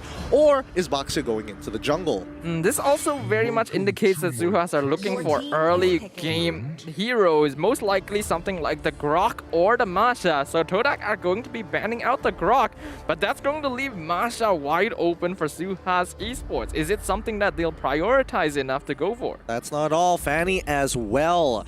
For either side. This is going to be a tough one because I feel like, you know, after yesterday's games, the Fanny gameplay coming out of Chiku guys seemed a little rusty here, and Masha easily first picked by SUHAZ Esports. The hotfix ain't gonna stop him. So with the Masha picked up by SUHAZ, TODAK will need solid early game options to be able to deal with it. The Fanny is of course open for them as well, and we've already seen that Chiku can be quite a monster with it in his hands. But having to deal with this Masha means needing to draft supports like the Valier and the Angela to ensure that the Fanny isn't bullied out of the jungle. Yeah, let's see what the support is going to be. I'm very interested to see what TODAK actually has to deal with this Masha in general. Because most of the time when you see Masha, it's like, oh yeah, she basically bullies everybody at level 1, but that's on condition, right? If it's a 1v1, sure. If it's a 2v1, a lot of question marks. And then if it's a 3v1, most of the time Masha ain't gonna get away with it. But Paquito gets locked in for the side of TODAK. I just have the odd sense that Yums might be playing Fanny.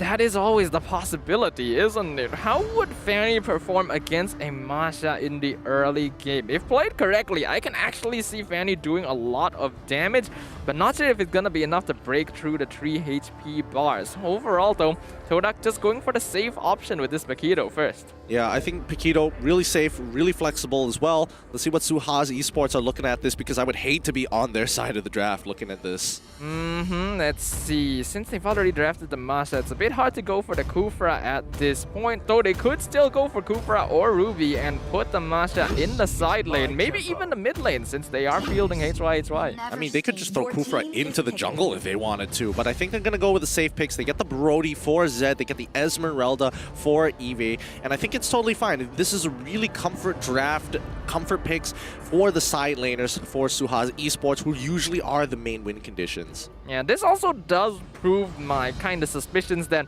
Zed's favorite hero is probably this Brody. You often see them go for the Beatrix first up, but just in terms of gameplay, I think Zed has a better time on this Brody overall, and it's also a good way of dealing with that early game. I think this is one of the few marksman heroes that has a pretty good way of handling the Fanny. Yeah, I mean, a guaranteed stun mid-cable is, and also allows you to reposition yourself, is always nice. Oh, TODAK, they're going to be locking in Sicilian this time, and I do like that, because every marksman has that same issue against Sicilian, because Sicilian completely outranges them with the bat impact as well as the Sanguine Claw, so it makes it for not such a fun time for being a marksman in general up against a fully scaled Sicilian. Yeah, definitely counters the Brody and the Esmeralda in the late game, but I can't help but feel this is very risky coming out of TODAK, because that is going to be their dedicated mid laner against a team that has a Masha. So I feel like this Sicilian is going to be very easy food in the early game if TODAK is not careful. Yeah, now HY is not going to have access to Cho or Grok as well, which I think is interesting, because now he's forced to play something else. I'm not sure what that something else is going to be, but we're about to find out. SUHAZ now have priority. They ban out the Estes. Very, very good ideas here. Make sure they limit, really limit what Yums is capable of playing. Anything that can babysit the lane, anything that can top off the health of the jungler, or even their gold laner is always going to be a problem. I think at this point in time, it's pretty certain that this is going to be Yums' Fanny, considering that they've already banned out the Cho beforehand, but instantly they lock out the Ling as well. So TODAK are actually trying to fool with SUHAZ Esports a little bit. If they decided to ban another roamer, it would guarantee this was a Yums Fanny, but by banning a jungle, it's still up for grabs that it could be Chiku. Okay, all right. I mean, traditional counter picks that we've thought so far against the Masha has been the Angela, on condition that you can buy that extra bit of time and start on an opposite buff rather than traditional purple buff, and Valir. So Kimmy gets banned out for the side of SUHAZ Esports. I think that's generally okay, making sure that they don't have the a general peeler for this Sicilian on Momo. But then again, Momo has quite the deep pockets when it comes down to hero pool. Yeah, I don't think TODAK needs to heavily prioritize Momo's hero too soon, because after all, there's still plenty of options. The Beatrix is still there. His of course, signature Mia pickup is still in the pool as well. So TODAK aren't hard-pressed in that direction. But they could also lock in Momo's pick earlier on, just to continue confusing SUHAZ Esports as to whether or not this is a roamer or jungle Fanny. Yeah, Carry gets picked up for the side of TODAK. Wow, Carry is not going to have an easy time against this Brody, who Brody naturally is going to outrange. So we'll see whether or not it's going to be Yums on this Fanny, or is he going to get someone to babysit him. So we'll find out. We'll find out, as SUHAZ now has priority and will finish off their composition. That is risky coming out of TODAK, going with the carry side lane when there's still plenty of stronger marksmen in the pool indicates that there is a plan here. I'm suspecting TODAK are actually picking a losing lane so that they can force the Brody to play more aggressively and allow Fanny to pick him off. Speaking of which, Phoveus gets picked up for the side of SUHAZ Esports. Plenty of dashes with that carry as well, with the carry as well as the Paquito. Fanny might be a little bit harder to hit with the Demonic Force, but hey, it's still a proc. And they also lock in the Roger. This is an indirect ban to Chiku because they know that Chiku Roger is quite scary. Recently, it has had its perfect win streak broken, but still quite a threat on the land of Dawn. So SUHAZ Esports just gonna pick that up to prevent it from going over. So they are suspecting this is going to be a Yums Fanny. Let's see what TODAK is going to be locking in to complete their composition. Let us predetermine who is going into the jungle and what is going to be their roamer. It looks like Xbor gets locked in for the side of TODAK. That's really, really interesting. I'm guessing that it's going to be in the roamer position then, right?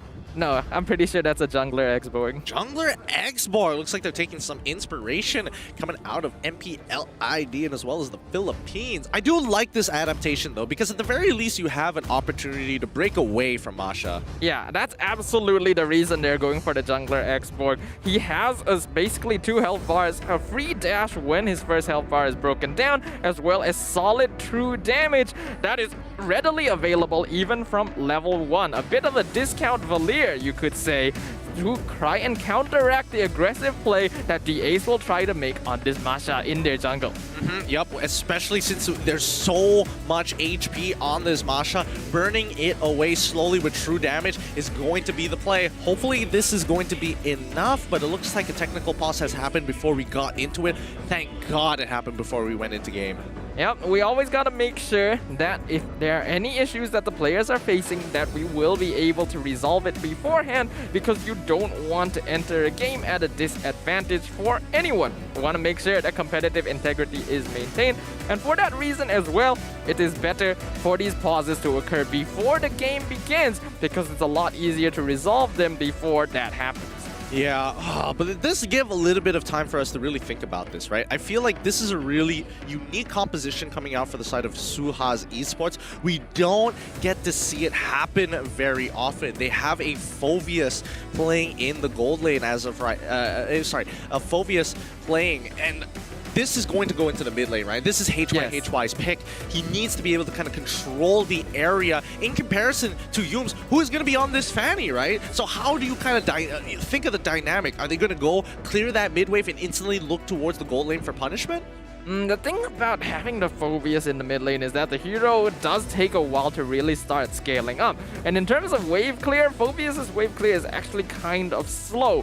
When you compare that to Moon on the Sicilian, that's going to ensure that TODAK has a better control over mid lane priority towards the early stages of the game, which is very important because they need that in order to deal with the Masha. I don't know. I'm interested to see how this Xborg is going to be working out. I mean, we've seen Xborg in previous metas before played in that jungle, and yes, it starts to do so much damage, but in terms of build, right, are we expecting to see an early immortality? Oh, wait. I think I figured out what the technical issue is between the players. What? I think I figured out what the technical issues are between the players. What's the problem then? I'm pretty sure Dace has to go to the bathroom, call for a pause, and they had to go ask Sora, like, you okay with this? And they're like, yeah, sure, go for it. Are you serious? I'm guessing. That is my best guess here. I'm just speculating on the situation, but hey, I'd be very interested to reconfirm it afterwards. Wow. Have we ever had a pause because a player needed to go take a dump?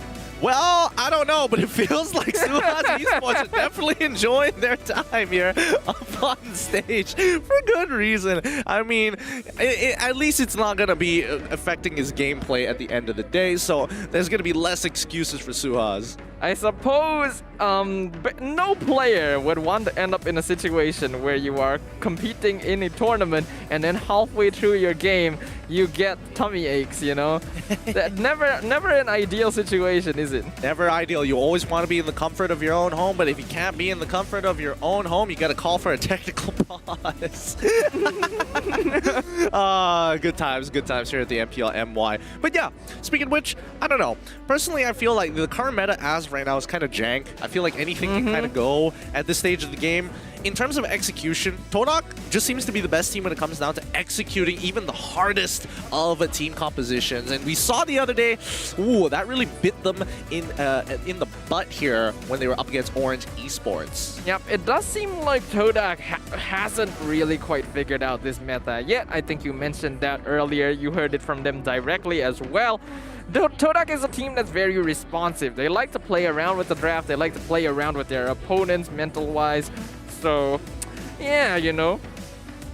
Oh, wait, hold on. It looks like we're getting information. And yes, we can confirm that the Ace is not exactly feeling too well here. Don't know specifically for what region, but we've got speculations.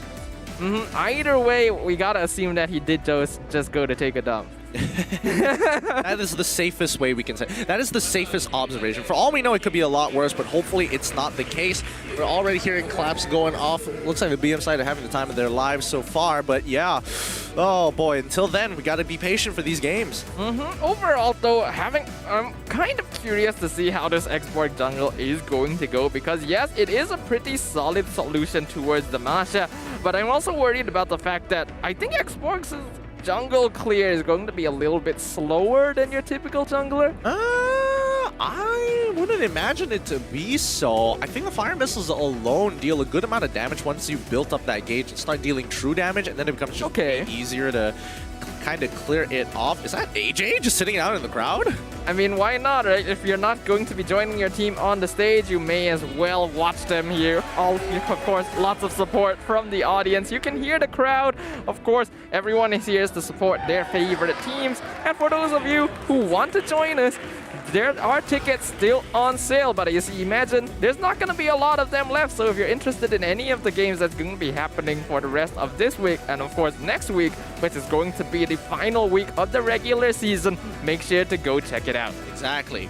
If you're a big fan of SUHAZ Esports, you could have been sitting next to Captain Shah as well as AJ in the crowd. Missed opportunities? Ooh, regrets. But it looks like that the game is about to get underway, and we're going to jump straight into this game. Welcome, ladies and gentlemen, to the Land of Dawn. Yep, once again, thank you everyone for being patient with us. We're going to be entering game number 1. SUHAZ Esports playing on the blue side, TODAK playing on the red side. The Ace already going to be making first moves. Chiku gonna be going with the Demon Slayer on the X-Borg as well. Notice that Moon is actually sticking around. Ace is gonna start punching Chiku really early on, but to speed up this clear, yeah, Chiku is able to sustain through the damage from the passive, from his passive of his Firaga armor, dropping little tidbits for him to regain and regenerate his health. Actually, a very, very smart way of doing this. Yep, and now the Ace is going to be occupied by Yumes. Chiku secures the Little Wanderer, didn't even have to use the Retribution on the purple buff, so this is an excellent start against Masha. Also, another big question that I have, how in the world did Yumes get level 2? I wasn't paying attention, and there could be a possibility there's a steal, but Box is level 2 as well, so did he go to the EXP lane to rush level 2 and then rejoin with his teammates? I think that is most likely what happened here. We can't really confirm. I'm going to have to check the replay for that, because that is quite interesting. And we can see that Yume's already making his presence known, even allowing Momo on the carry to chase out Zed on the Brody. Oh, very obnoxious here. But right now, the AC actually gets hit by the Petrify, and now Chiku guys is going to start running him down. He doesn't mind actually dying here, but it's a bit strange that he's actually taking the initiative to do so to try to kill Yumes. He was putting a lot of damage into Chiku and realized he can't do this no more.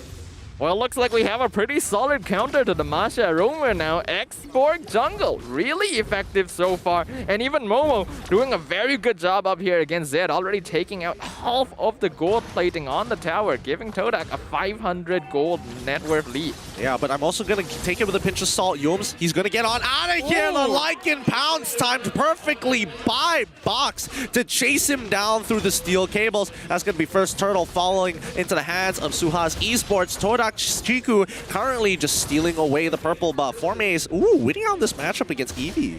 I think TODAK just gonna make the conscious decision here. They know that Yums was already taken out. Better for them to try and go and steal the purple buff. In fact, they're gonna be giving it away to Moon as well, just to give him an even better time against HYHY. Yeah, surprisingly enough, Yums has already made enough impact in this early stage of the game to minimize the damage coming in from the Ace. First blood bounty already achieved from both sides, and I think at this point, just noticing that they're playing for that top side is really important. FormAce is winning this matchup against Eevee, but now we can tell that Zed, without his flicker, it puts him at significant risk of dying to Yums. Now that we have a look at the EXP values in the bottom lane as well, between Eevee as well as FormAce, I think it was indeed Yums coming down to the EXP lane to get the early level 2, because FormAce is actually slightly behind in terms of EXP. Oh, very interesting indeed, as the Ace trying to create that space and TODAK just maneuvering around him very, very well for now. Moon now actually following the rotations with Yums, and hopefully they find something. They realize now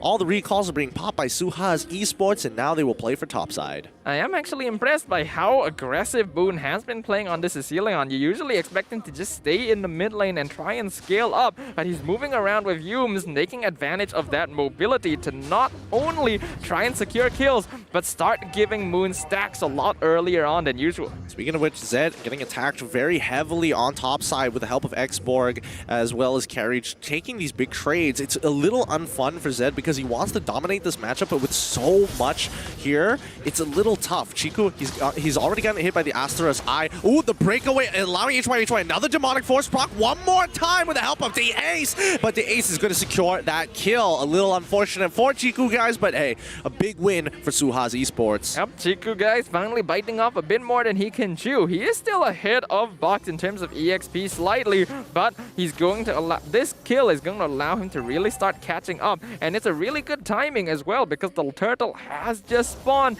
and Chiku will not be able to reach it in time to contest. Yeah, I just realized that, you know, one of the few interactions that the Ace can actually get a free proc of Demonic Force for HY with that Thunderclap. It has a slight displacement effect, and I think that's going to be really, really useful, especially when it comes down to target priority, for an example, Carry, or arguably even Xborg after he is broken away from the Firaga armor. It's these small sorts of interactions that people really don't think about. Even we, not realizing it until we see it, goes to show there's a lot of depth to ML, and it does come down a lot to experience for these teams to be able to figure out how to really make their heroes interact well against one another. So far though, the Ace still continuing his aggression. Yep, I mean, he's probably gonna die here. Moon can basically chase him down. Chiku fries him once, again getting another kill, but now FormAce, ooh, he's under attack. Yums is here to save the day, to open up the map for him and clear that wave too, so that they don't get a free dive. FormAce, don't be greedy here. It's time for you to recall. Looks like he's actually gonna try and stick around to at the very least clear up the wave. The good thing is that Yums can rejoin him very quickly, so he's not going to be alone, and that's gonna be a successful defense. Also buying quite a lot of time from Box to try and make this attempt. Yep, but if we look at mid lane, Cecilion as well as Chiku, guys, looking for an opportunity to kill HY. They're waiting for the Firaga armor to break before starting to proc it. Here we go. Demonic Force first, and immediately Eevee catches him off with a falling Star Moon. Oh, really well played by SUHAZ Esports. Yums looking for HY, but he does not have the purple buff, so that's going to be a very difficult attempt to make. He's now caught out here against Fox. Whoa! The Lycan pounce and secures the kill. The man gets sent flying across the land of Dawn, but still secures the kill. Box is doing a good job in FormAce. Now against HY, already giving him multiple procs here to shorten down his cool down for the demon demonic power. And at this stage of the game, where does TODAK actually go? This is going to be pretty difficult for them. Right now, their late game win condition is going to be heavily reliant on both Moon and Bombo. So far, they've actually been farming up pretty well. In terms of Chiku, obviously, he's able to deal with the Masha, but Xborg dishes out DPS very slowly for a jungler, so SUHAZ can use that timing to burst him down. Speaking of which, Chiku is going to start things off by trying to get the initial gauge. Yes, now it's the slow, forcing Eevee to actually use the falling Star Moon. Box and HY are here to make the play, but even Momo, he knows for a fact he doesn't want to stay too long. Let's not forget that Zed has cracked open the first top tier 1, so now the lane swaps have already begun. Yep, he's rotating over to the mid lane because that's going to be safer overall. In terms of items, I think most people have completed their first item as well. Momo starting off with the Demon Hunter sword and now has the golden staff as well. So this carry is going to start being able to participate in fights. Yeah, the Ace actually opting to go for a Twilight armor first. Rather interesting. But now here we go. Yums is going to get on top of Box. Gets enough of a chunk to force him to recall super early on. But now we need to see where SUHAZ Esports is going to utilize Zed because he's strong. He's won his lane, and more importantly so, he needs to be hitting these turrets. They're going to get the lane swap now. Eevee is on his way onto top side as Zed makes his way down bot. It does look like they're mainly allowing Zed to get more and more farm for now, electing to allow their gold laner to play a bit more safely to ensure that he's able to scale up to contest TODAK towards the late game, because that is the point of the game where TODAK is usually the strongest and most dangerous. Yep. At this point, TODAK now rotating a lot of their resources down to the bottom side of the map. They want to be able to punish Zed here. They can't afford to let him get out of lane. They need to buy more time for Momo. Yums will be able to take this beetle for himself for free. HY, what is he really going to do about this? He's not going to take that demonic power for demonic force for sure. Oh, wait a minute, Zed! He's just looking for the kill and secures it! Utilizing aggressively, flickering for the kill. Nicely played. HY used flicker as well to get out from the peel from Moon as well as Jiku guys, and Eevee is here to say hello. Maze gets the first initial push. He's going to proxy the next, but notice how long Eevee can withstand Jiku guys' damage. Yeah, I'm pretty sure Eevee will have no problem 1v1ing the Export, even though logically this is a hero that should counteract him. SUHAZ Esports, they have a solid amount of late game scaling against TODAK, and it does seem like the time is starting to tick down. Yep, oh Zed, he's gotten some good damage. Torn Apart Memories doesn't get in range of Moon, but now Box is going to start running down the targets one by one. He finds Momo, to Ace survives the tier 2 shots. Oh my goodness, SUHAZ Esports are ramping up the tempo. Eevee now caught in the middle of the last insanity. That's going to take him out real nice and easy, but this is HY's time to try and take out Jiku guys. Not enough procs to keep on going with the demonic force. From what I can see here, things are starting to look very dicey for TODAK because the members of SUHAZ Esports are scaling up very nicely, and all of them have solid late game damage potential. They're now on top of Jiku. He doesn't have the Firaga armor. Mega kill going over the box. Just the value you get from Masha, whether it's early, whether it's mid, whether it's late, there is some form of relevance and space that can be created. The Ace basically can walk through all the damage, but Maze finds the kill onto HY. First Box now in. Currently range form, looking for an opportunity to kill. Torn Apart Memory secures the kill on towards Yums' side. Momo unfortunately can't get close to the fight. Nope, a 2-for-2 trade, but SUHAZ Esports are able to pick off Jiku, so they still come out on top there as currently a 2.7k gold lead for them 10 minutes into the game. Certainly not an insurmountable difference by TODAK, especially since they will have Cecilion, one of the hardest carries in the late game. But they have to be very careful now. SUHAZ Esports has a lot of rundown potential. Yep, bot side gets destroyed. Looks like the tier 1s are gone for the side of TODAK, and same goes for SUHAZ Esports on the bottom. But mid is the most important one. That's the one that SUHAZ Esports wants to get so they can start invading these jungles safely. But now Eevee, he's getting... Oh man, that's a lot of damage coming out of Momo. Now, I'm pretty sure Momo should have completed his third item by now, so he's going to be able to do a lot of damage to Eevee and HY. But up here in top lane, Box going to be making an attempt over on the Lord. Jiku gonna be zoned out by Eevee, not even gonna contest. Yeah, I think TODAK understand that they're willing to sacrifice this right now. Look at Momo. He's getting the initial push onto bot side. He's going to recall knowing that SUHAZ Esports are on their way to respawn. And Eevee, oh, Zed once again catching out Yums. He cannot escape from the Torn Apart Memories. Well, this is his comfort hero, that's for sure, and it is working out really well against this Fanny. We already highlighted this in the draft, but I'm surprised to see it being as effective as it is. Looking at the items from both sides here, Zed obviously going to be the richest one in the game, already completed his Wind of Nature. On the opposite side, Momo's got 3 items as well, but doesn't have the Wind of Nature himself. So in a 1v1 situation, it could actually go quite 50-50. Let's see how this 50-50 might go, but in terms of defense, TODAK should be able to hold back this Lord, right? In terms of high ground defense, they have more than enough damage. They have the export to start chipping away at it real quick as soon as the gauge is maxed out. Once the true damage is through, that's fine, and then you have Momo, makes it even easier. Formace must be careful against Zed because Zed is huge right now. Absolutely, but we can see that SUHAZ Esports are making use of their advantage right now to really start applying pressure. They've already taken the top tier 2. We can see Yums, his effectiveness now has basically been dwindled to nothing. Every time he enters, he gets chunked out and is forced to retreat. There's not a lot of open space that he can make for his team. How do they get around this? I feel like TODAK is waiting for the dream fight, right? They need their win conditions online. It's both up to Momo as well as Moon to make this work out. But now the middle engagement has begun. Oh, and they call for the pause right when Yums is getting into the middle of it. It looks like that may have been an accidental pause.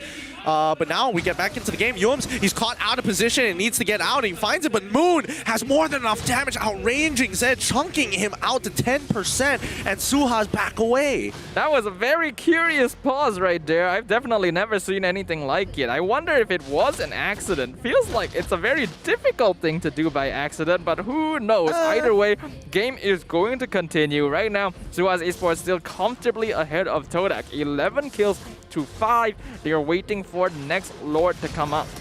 Eevee with the Oracle as well. Box is, oh my goodness, absolutely unstoppable. Destroys Momo and now is chasing after Moon. He pops his ulti, but I don't think it really matters against a Lycan and Pounce. A double kill achieved by Box as he's looking for a third. Oh wait, Last Insanity gets cancelled off early. Demonic Force is already popped and Formace goes down to the Torn Apart Memories. Kiku, guys, is going to get run down as HY with the help of Eevee completely wipes TODAK down to the floor. They're opening up mid-tier 2 and Wada free inhibitor alongside. They're looking to end this game. SUHAZ Esports in a dominating faction take control of game number 1, not even allowing TODAK a chance to retaliate. A single team wipe, all it takes for them to push straight in, identify the opportunity, and end the game without any risk to themselves. Oh my goodness, the Masha pick is nasty. Zed was playing out of his mind with the Brody punishing Fanny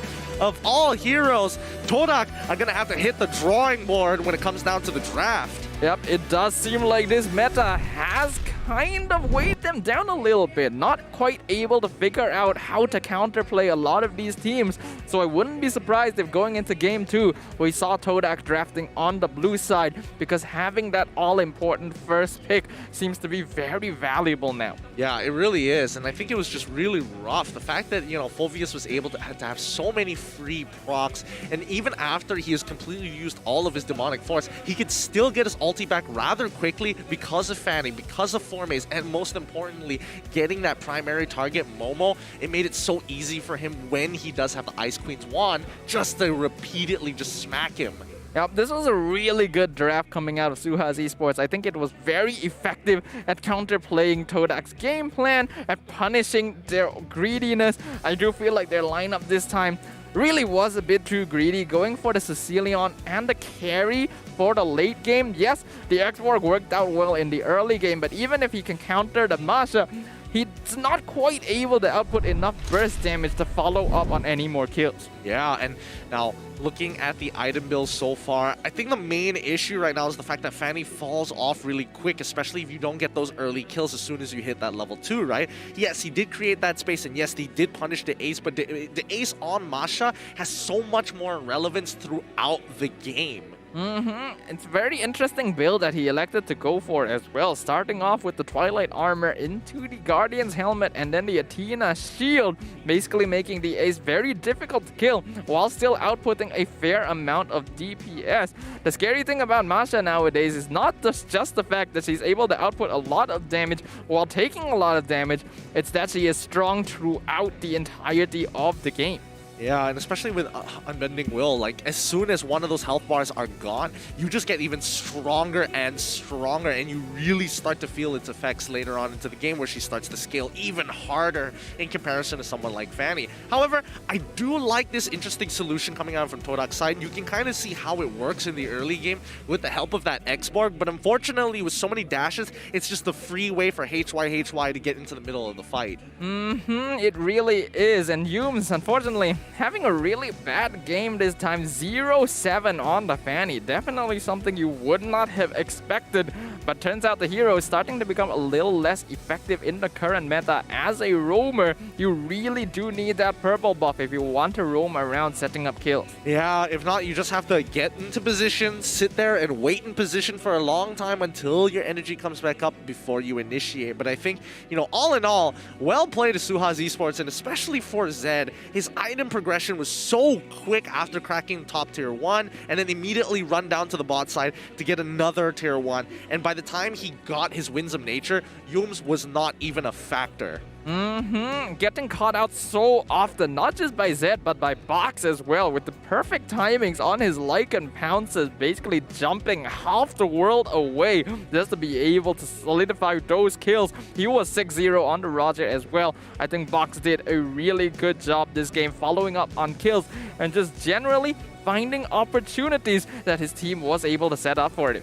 Speaking of opportunities, Moon, unfortunately, he was so close. He was so very, very close to getting to that ultimate form, right? He just needed an Ice Queen's wand and he was good to go. He had more than enough damage to deal with Zed, but he cannot land consecutive bat impacts. The first one did more than enough. The second one would have finished off his targets. The problem with having the Sicilian is that even if he does scale up, there's so many frontliners on SUHAZ that it's hard to run away. And of course, MVP of this game is gonna go over to Box on the Roger. 63% match kill participation, a 770 match GPM. As we've already highlighted, he was really good at being able to find those opportunities, being able to perfectly time the Lycan pounces as well for when he knew that Yums was planning to dash away. Yeah, it looks like SUHAZ Esports had very clear direction of how they wanted to play the game in comparison to TODAK. In terms of mechanical prowess, TODAK, they played it as good as you can possibly get it, right? I mean, Formace was winning his lane. Even Momo managed to kind of hold on. He had to give up pressure, which is totally fine. But if you look at these highlights here, brought to you by Samsung Galaxy A series, the early game, TODAK did a good job at just shutting down Masha. It's just, what do they do afterwards with the lineup that they have, right? It's not very clear which lane they should be playing for. Yeah, I do still think that even after the recent adjustments, Masha is still a hero that needs to be banned out, because yes, you can counterplay it, you can draft your lineup around it, but having to spend so many picks, having to go for more unorthodox heroes just to be able to deal with that is never ideal. Yeah, it really isn't ideal. I mean, this play coming in from Zed was really, really nice, being able to get a full combination off after flickering, and he continues to punish, right? I mean, Box is playing extremely well with his gold laner as of right now, and it feels like they found some really good chemistry between the two. If you just look at the absolute carnage that SUHAZ Esports were able to wreak onto TODAK, once they knew they were in control, you can tell that they're not willing to take any risk. They recognize that, okay, we are strong right now. We are going to make things happen right now. And I think their execution, their coordination was really on point to be able to just completely wipe TODAK out from any chances of victory. Yep, I mean, it's a good complete wipeout 14 minutes into the game. Well done to SUHAZ Esports. Let's see if they can do it one more time to secure 2-0 against TODAK, which not a lot of teams have been able to achieve here at the MPL-MY. And these very precious points for SUHAZ Esports is going to keep them away from relegation, and more importantly, they might actually be able to contest for the upper bracket if it keeps going in their way.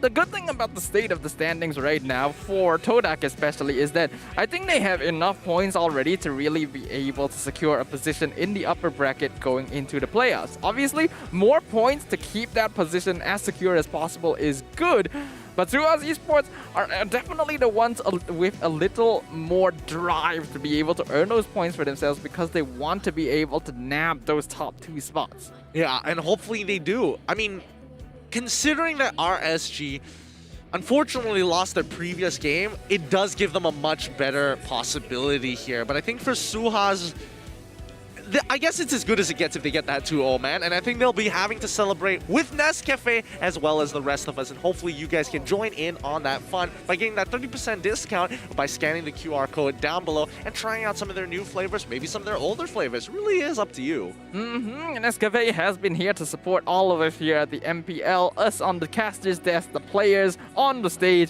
and of course all the people in production, keeping us awake, refreshed, and energized to continue bringing all of this MPL action to you guys at home. So make sure to show them some support, and maybe you guys can join the party by grabbing some for yourselves.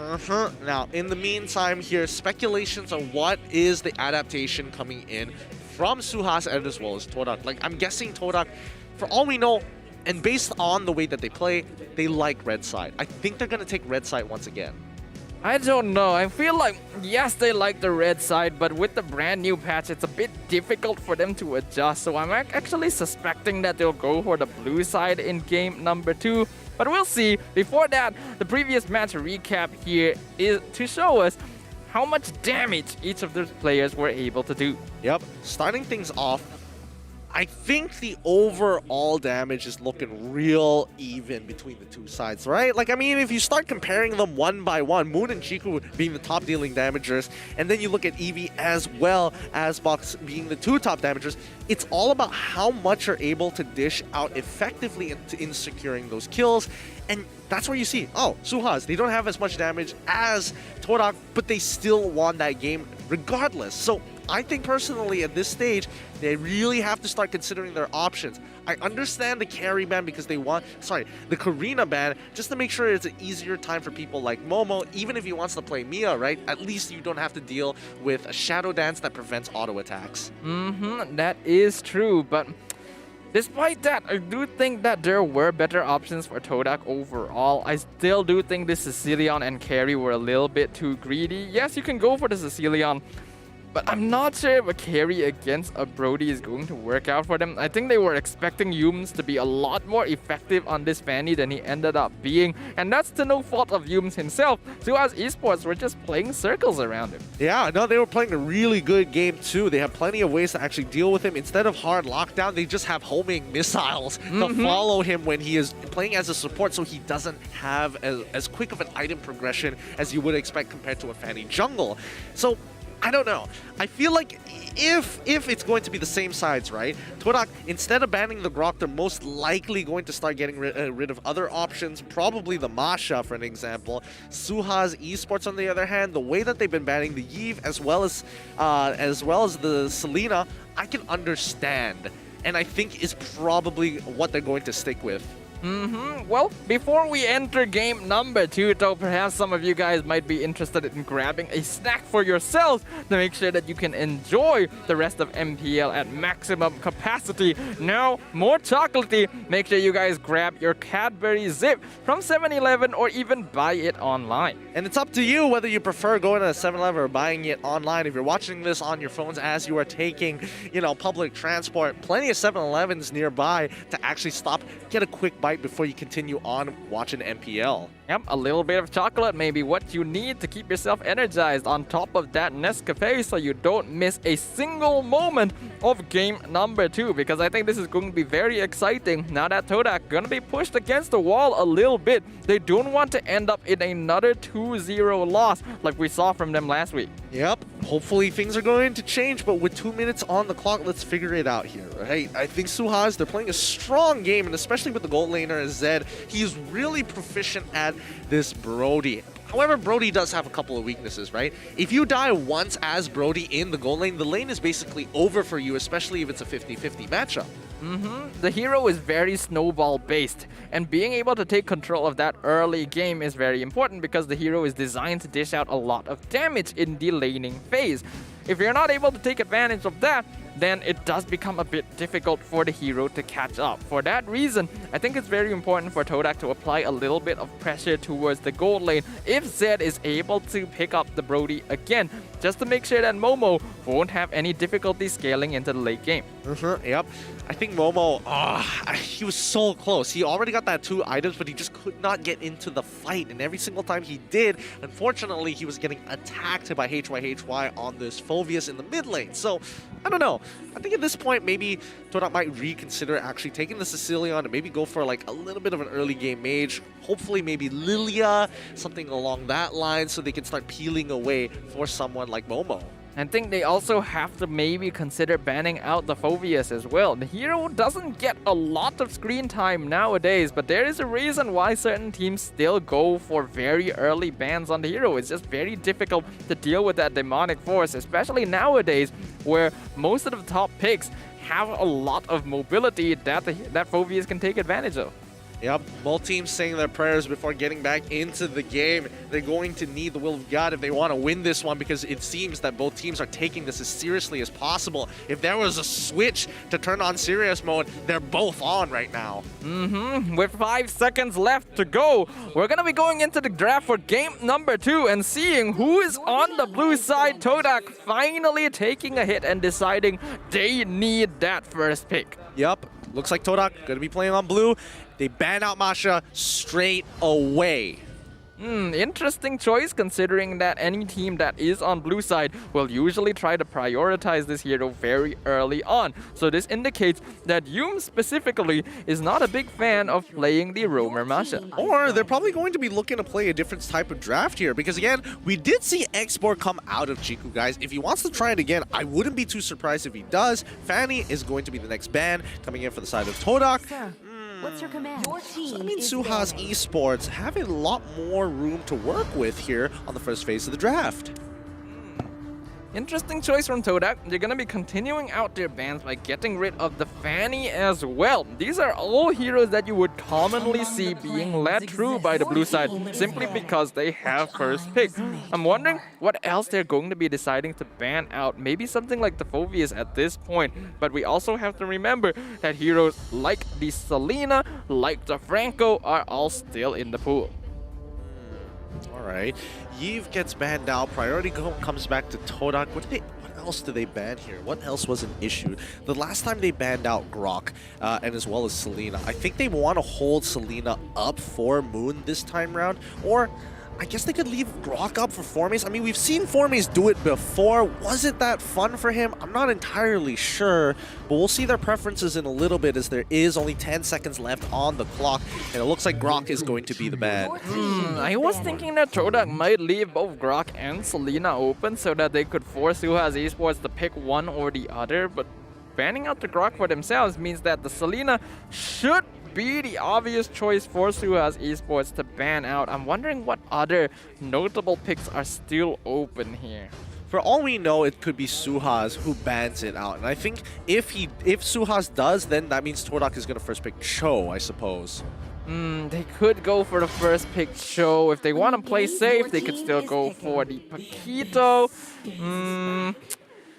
It is a good question. TODAK is always a very difficult team to try and predict in terms of what they're going to draft, but they will start off with the Karina. I like it, because this has been a big priority for TODAK. They want to make sure that Momo has a good time, and Karina is just a natural counter and a very frustrating assassin to deal with, especially for gold laners who rely on their auto attacks. So take that possibility away, and you look over at SUHAZ, hey, yo, HY, you can play Cho, you can play basically whatever you want. At the very least, Momo doesn't have to worry about that anymore. If he wants to play Mia, very doable. SUHAZ Esports on the other side, it's going to be Esmeralda as well as Paquito.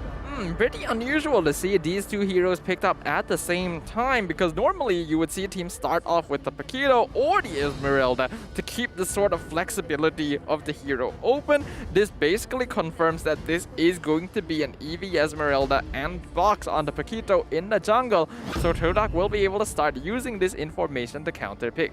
Yep, Cho gets picked out for the side of TODAK. Now they're denying picks from HY. For all we know, HY could be playing, like, I don't know, mid lane Paquito for all intents and purposes. And you know what I'm saying? Because he has been picking up fighters pretty often. No, I'm not a big fan of the mid lane Paquito, but TODAK gonna be taking up a hero that we've seen Formace really wreck shop with, the Dirov up against the Esmeralda in the side lane. And I'm going to tell you, that is not a fun matchup for Eevee. Yeah, Dairoth is so oppressive in lane. But once again, SUHAZ Esports, they're going to be picking up Roger for themselves. That means Paquito could be anybody's game at this point. Most likely going to be the mid lane.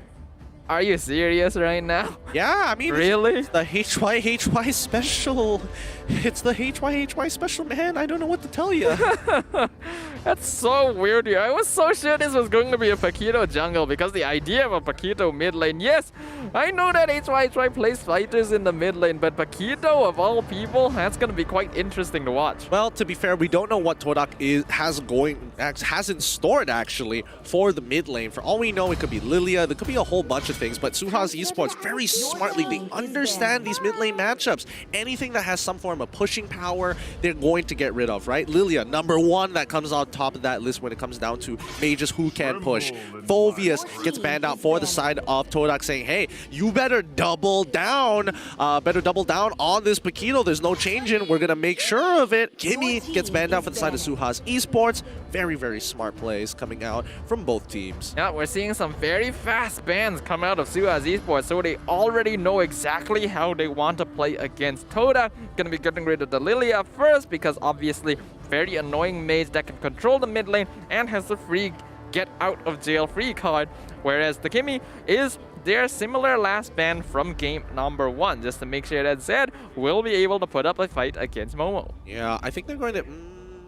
I think there is consideration for TODAK to actually ban out the Brody here, right? Yep, there we go. Brody gets banned out. Zed just played a little too well in the gold lane. And I think for Momo, he probably wants a winning matchup at this stage of the game, because if Zed continues to press his lead, he is not going to stop.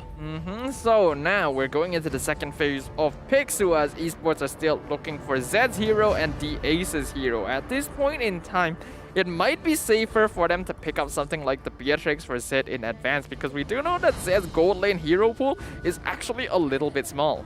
Yeah, I mean, we've seen him play a lot of stuff. We've seen him play the Kimmy, we've seen him play the Brody, we've also seen him play, oh man, you just mentioned it just now. It's the Beatrix. The Beatrix, there we go. But I think Popo and Koopa is going to be the safest option for SUHAZ Esports, because Popo and Koopa generally just doesn't lose his lane. But that also opens up a very easy choice for TODAK to go with the Melissa, which does have the solid ultimate to counteract a lot of the melee characters on the side of SUHAZ Esports. A very easy way to run away from Roger as well as Paquito. But we'll see whether or not TODAK decides to go for that. Who knows? They could just bring out the Mia once again. I actually beg to defer. There's a couple of ways. I mean, it depends on how you time your abilities, right? Because if Melissa uses her ult a little too early, the Lycan Pounce goes right through it. The KO Strike goes right through it. The jab doesn't go right through it, but the KO Strike specifically goes right through it. But it still looks like they're going to be locking in the Melissa after all, and they save Kagura pick in the mid lane for Moon. Yeah, I really like it. I really like TODAK's draft right now. It's looking real nice, real fresh, real meta here. While SUHAZ, on the other hand, I mean, the Paquito in the mid lane is sort of strange, but can you really blame them? Not really. I think it's all right for now, but I think the important part here is about the peel and how they scale for the later stages of the game, because I feel like their early game is kind of like meh at best. What is going to be the final pick coming out of SUHAZ Esports? They're still looking for a roamer for the Ace. Oh, it's going to be the Hilda. It's been a while since we've gotten to see the hero. Yeah, the Ace is like, you know what? I'm going to be the most aggressive roamer. I'm not even going to support my team. I'm just going to play in my enemy's jungle. Okay, a pretty solid solution to dealing with the Karina. There aren't a lot of tanks that would have a good time trying to stop this hero from farming in the jungle, but Hilda has a lot of inbuilt sustainability as well as ways to displace enemies with the art of hunting. So this should be a very interesting game number 2 between TODAK and SUHAZ Esports. All right, let's get into this game here. I'm very excited. These are very clean drafts coming out from both sides. I would say it's very 50-50 here. It's all about how they to execute now, and they play for their own game plans, very much their own agendas, starting off with TODAK. They want to scale for the later stages of the game, but they are depending on Formaze to win his own and push their agenda with their control over the mid lane. Mid lane control for SUHAZ may be a little bit iffy here, but let's not forget that it really doesn't matter because they're going to be playing in the enemy's jungle. The land of dawn beckons once more, and we are going to be here to witness which of these two teams will be able to secure victory in game number 2 of our second series of the day. SUHAZ Esports on the red side, currently 1 game up against TODAK on the blue side. And you see the ace, he goes straight into the enemy jungle and he's looking for Chiku. He wants to mess with him for as long as possible. He's already, he's just chilling there. He's not even trying to go for these auto attacks against Chiku, guys. He should be starting very soon here. But right now, with the art of hunting, he can only do so much. And it looks like Chiku is going to be able to get away with this. I think the ace is just trying to force Chiku to use the retribution, and he does actually successfully do so. The ace, that's the only target that he's trying to do here, but might end up punished here as Chiku not going to continue chasing him down. I mean, he's healing off of these brushes. It's getting really frustrating, but now, ooh, Yums. Oh, the flame shot. Yums might be able to get this. He's already level 2, and there we go. The G Kundo puts him down into the dirt. Sprint already being activated by the ace as well, but more importantly so, at the very least, Box is able to get Litho Wanderer. What does make me kind of confused here is that the ace has elected to go for Unbending Will on the Hilda, which is basically a Masha exclusive emblem because it gives you more damage based on how low your HP is, and I don't think that's something that Hilda really wants to play around. I mean, you can kind of maintain it, I guess, by just hopping from brush to brush. Like, half the time he's below 50% HP, but Chiku, guys, is going straight for the punish on towards the aces, and Zed is here to back him up. The ace, don't go back in there. Chiku going to have a much more comfortable beginning here going into game number 2, already starting to invade Box's jungle and take camps away. They are equal in terms of levels for now, but Box is going to start falling off because Chiku, he's actually gone for Mystery Shop just to scale up even faster. Yup, he wants to get his items quick, fast as possible. Here comes the ace once again. He's going to open up the map, HY, and Box sees what's going on, but really can't do much about it. Down on bottom lane, though, Momo is having quite a good time against Zed. He is keeping him zoned out. He's already a level ahead of him and continues to zone him out of that farm with Muddles. Nicely played by Momo. Yep, Melissa has a natural counter towards the Popple and Koopa, and now Chiku, he's got his eyes set on the ace once again. Look at the damage coming out. Formaze even coming in, getting a nice second skill, but a beautiful falling star moon from Eevee will prevent them from continuing. Now, my only problem with Dairoth is that his ultimate animation is so darn slow. Like, if Formaze was playing, had a faster animation, he probably first thing walks up, instantly utilizes the ult. Momo, nicely done, utilizing his ult to make sure that he doesn't get hit by the I'm Angry and to lose out on that trade to keep himself healthy so that Box isn't able to set up for a dive. And it looks like Chiku is going to make use of this information to start taking the orange buff again. Formaze is going to be zoning out the Esmeralda as well. HY coming in, but not going to be enough as the Way of the Dragon going to catch out the ace now, right on top of them. Chiku gets the kill.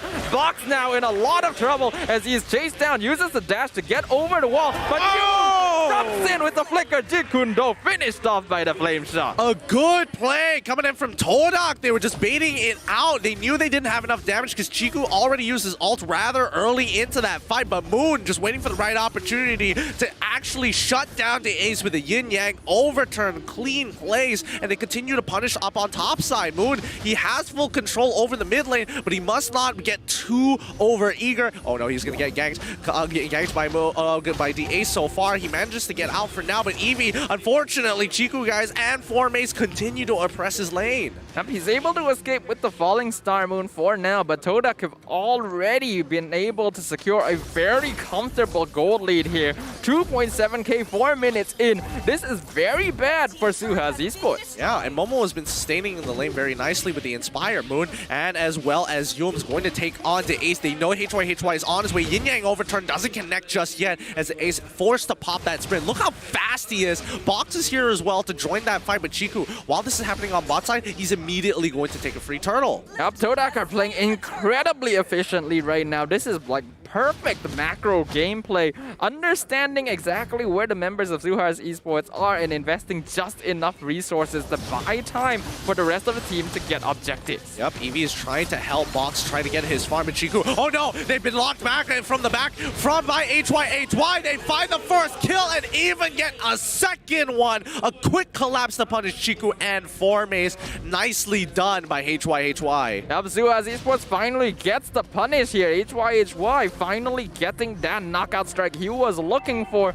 It looked pretty risky there though, but they were able to make things work. The problem with that though is that it required 4 members of SUHAZ Esports to be able to take out 2 members of TODAK, and this is a lot of time bought for Moon and Momo. Yeah, the Ace has been having very minimal impact here, unable to achieve what he did in game number 1 with the Masha. But here comes the rest of TODAK's members. Their winning lanes and priority is what gives them so much momentum, right? Like Momo, he's absolutely bullying Zed in this lane. But now a good kick coming in from Yums to get on top of Box to secure the kill. Nicely done by TODAK. Yep, this is TODAK's comfort zone right now, and Yums is playing circles around the Ace, finally giving them some payback for the pain he had to deal with in game number 1 as the Abysm Strike picks off another in the top lane. Yep, they're just playing for their winning lanes. HY gets attacked, but here comes the Ace to get on top of Chiku, guys. Formace needs to try and close that distance as quickly as possible. The Ace is finally out, but with the oh man, with that sprint, he is running at the speed of light. Moon is looking for an opportunity to try and take him out, but it might be a punishment here, like in Pounce, but he gets knocked away by the Flame Strike. HY capitalizes with a double jab, falls down to Formace, but Chiku, guys, secures the kill, buys a Thunderbelt for himself, forcing the next double kill to Ace is down. Eevee is here to join the party. Formace flickers forward and helps secures the kill by shredding armor. Nicely done. TODAK playing for the win. This is how you play TODAK style right here. They are flexing on their opponents right now. The rest of them just roaming around the map, securing neutral objectives, just pressuring SUHAZ Esports non-stop, all while Momo is just continuing to shove down the bottom lane without any pressure at all. Yup, and this is why people draft 4 winning lanes, and especially when you have 3 winning lanes, you can basically do whatever you want across the map. No matter where SUHAZ Esports wants to apply pressure, TODAK easily can turn the tides on the separate side without having to dedicate too much of their resources. And now this tier 2 might be fallen by the Ace. He's going to start things off. Yums, he kicks him away and even hops over the wall with a Shunpo. Momo did use his ult rather early, but he uses it as a precaution, preemptively in fact, as now the mid-tier 1 is under siege. HY tries his best with a double KO, but they did get overturned from Moon with a finisher from Chiku. A double kill falls into Moon's hands. TODAK are in their absolute comfort zone right now. 11 kills to 3, a 6k net worth lead in the 8th minute. Chiku literally just tanking Box's attacks here in the mid lane, not caring about a single thing. They are in absolute full control, and SUHAZ Esports, this is going to be a nearly impossible gap to make up. Eevee gets one shot, no problem, says Chiku. No magic resist, no problem, as Yum sets up another kill to secure the double. That's going to be a 7k lead for TODAK 8 minutes into the game. HY manages to flicker out of the way to outplay Formace to allow Box to secure the kill. They get the good shutdown, but that might not be enough. TODAK, unfortunately, won't be able to secure a 7k goal lead, but 6k is more than enough at this stage. Yeah, TODAK absolutely do not mind losing Formace up there. He's just comfortable enough to flex, and Yums obviously very, very comfortable on the show. He is having fun with it, just flexing right in the faces of the Ace and the rest of SUHAZ Esports, because he knows right now they can do nothing to him.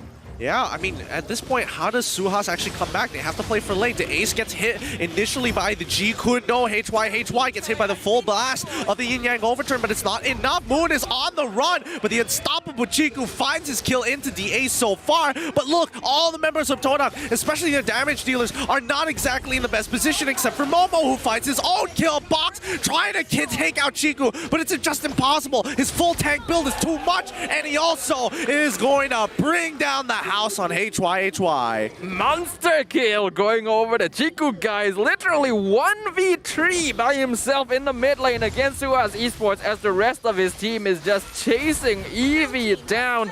This game is pretty much over for SUHAZ Esports. I don't think there's anything they can do about this anymore. Yup.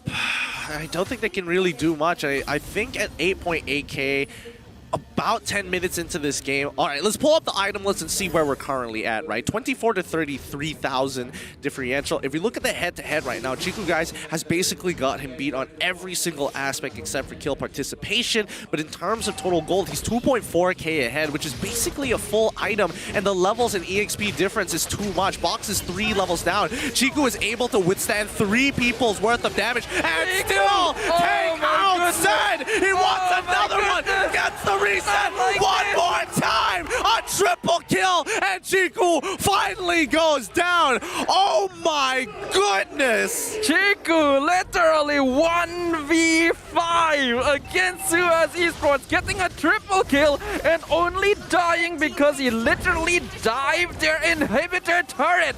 This is just an absolute demolishing of SUHAZ Esports as TODAK ends the game in their victory. GG, well played to TODAK. There are no words left to be said here. No holes in their gameplay. Absolutely disgusting matchup. TODAK, take this with pride. Yep, that's gotta feel real good after the disappointing performance in game number 1. So once again, it's gonna be back to the drawing board. Looks like right now, having control of the blue side of the draft is just so powerful. Ooh, it is powerful indeed, and you can understand why TODAK on red side in game 1 is banning out Karina, because if you can pull stuff off like that, you don't get to see 1v5s like that very often. Yep, literally standing 1v5. That is incredible. That is literally montage worthy. Getting a triple kill after all of that. My goodness, that has to be really demoralizing for SUHAZ. That has to be the play of the day for sure. And I don't know how we're going to top that one, but we still have a game 3 on our hands, so we might just get another opportunity to see it once again. However, I will say, unfortunately, this Paquito pick, yes, it did find that initial flank, but it just was not enough. Let's pull up the item build real quick and really look into it. Yep, in terms of items overall, specifically, I want to look at Chiku guys. That's obviously going to be a full tank Karina, going for the Thunderbelt, Cursed Helmet, Dominance Ice, and of course, the Guardian's Helmet. I think this is becoming a very popular item in the current meta simply because the amount of healing that it provides to you is just busted. Yeah, I mean, considering that the only person who has an item that can counter it being Eevee, it's a little sad to see. Like, even the Ace was trying to go for his own Sky Guardian's helmet, or maybe had to split focus on his items because it just was not enough. And Sky Guardian's helmet is not a cheap item. It is 3k. But Chiku was able to afford it and nearly a full item build himself, considering he was already at 9k net worth 11 minutes into the game, way ahead of literally any other member of both SUHAZ Esports and TODAK as well. This is Chiku guys completely 100% in his element. Yeah, he was really feeling himself today. Really feeling himself. So brutal. Even Zed unable to do much against Melissa in his own lane. 2k down, 2 levels down as well. I think when you're looking at a draft, you got to play for winning lanes now, because TODAK, the moment they do, they have full control over the map. And unfortunately, I think we have to talk a little bit about this Hilda pick. Even though the hero has been buffed recently, it does seem to be lacking a lot of that early game presence. But MVP of this game, I don't think anyone is going to be contesting. This one goes over the Chiku guys on his absolutely monstrous Karina gameplay. Yeah, even the audience is surprised. Literally only one person was clapping to the MVP going over to Chiku. They're like, wow, I mean, yeah, absolute demolishment. Everybody recognizes it. it. With 74% match KP and an 866 match GPM, the man went wild. And of course, besides Chiku himself, I think every single member of TODAK were having the time of their lives. You can just tell from the way that Yums is playing on the show that he doesn't care what they do to him. He's able to counterplay it. He's able to find the pickoffs with the way of the dragon. This was just TODAK at their absolute tip-top condition. Oh man, what a great game that was. I think at this stage of the game, they really have to go back to the drawing board and think about their draft. Let's look at the highlight reel one more time for those who just missed out an absolute devastation of SUHAZ Esports. Highlights brought to you by Samsung Galaxy A series. And yeah, I mean, overall, this Hilda hasn't been able to make as much of an impact as you would like it to. We can see as well, TODAK, once they recognized that the Ace doesn't have much of a presence over the map, instantly started roaming around, being absolute nuisances with Chiku, with Yums, with Moon. Even Formays coming in to join here and there. This was literally the one fight that SUHAZ Esports were able to take in their favor thanks to an excellent knockout strike. But after that, it was just TODAK all the way. Yeah, they just set things up for Chiku, and Chiku just knocks them down. I mean, consistently, all the lanes were really heavily losing here. Zed struggling in his own lane against Momo's Melissa, Eevee on Esmeralda struggling against the counter matchup of Dairoth, and eventually the side lanes crumbled, and then it spread to the mid lane. Yep, and you can see here this amazing play from Chiku, guys. 1v5, triple kill, literally dying to the final hit of the inhibitor turret. Just once you know you are in that situation, there is no coming back from that. Yeah, truly no coming back at all. Ooh, what a game too. Very fast series here, but the score is 1-1 and nobody seems to be backing down. It really comes down to the draft at this stage of the game. It's I don't really know what to say about that one. TODAK really turned on the switch. But going into game number 3, what's going to be interesting is that SUHAZ Esports will most likely be drafting on the blue side again. So this is going to be a true test of TODAK's ability to counterplay, to manipulate the draft to their favor on their favorite red side. With that said though, we're going to be going for a short break. When we come back, game number 3 between TODAK and SUHAZ Esports. See you guys there.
Hey, that purple thing looks cool.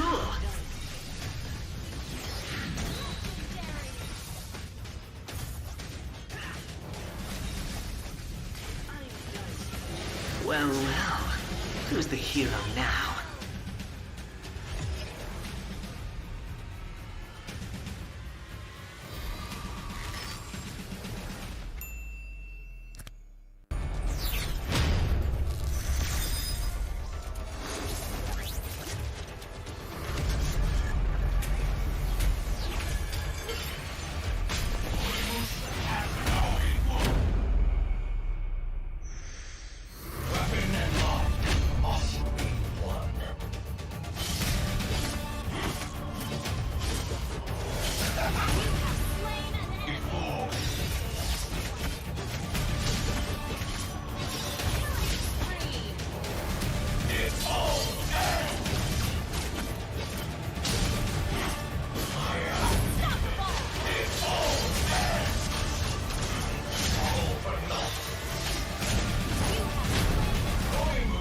masters all weapons, let alone this energy.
I'm a rock star. Yeah, rock star. Ay, ay, ay. I'm a rock star, baby. I'm a rock star. I'm a rock star. I'm a rock star. I'm a rock star.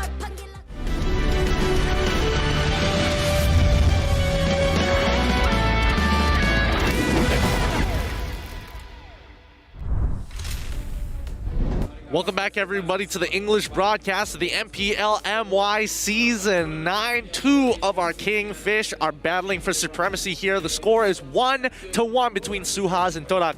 My name is Getting Q. This is going to be Sadafa here at the Casters Desk for game number 3. We still haven't predetermined who is going to win it all, but we got to thank our sponsors for the beautiful audience and the stage behind us. So thank you so much to our official gaming chair, Secret Lab, our partners in esports, TikTok, esports charts, EGG, and our co-organizers ESI for making this happen. Yep, of course, without all of these sponsors, we would not have this amazing stage, amazing arena, and all of this MPL action to bring to you guys. But if not because of all of you, we wouldn't be able to enjoy all of this either. So give yourselves a clap on the back for not just that, but also for hitting our 500 share milestone provided by McDelivery. Thank you very much, everyone who has shared out the stream. We still got 2 more share milestones to hit, but before we go for that, make sure you guys redeem your rewards. Yes, take the codes down below. Farm the MPL while you still can. Remember, there are 2 more tiers, and once we hit that 3rd tier of 1,000 shares,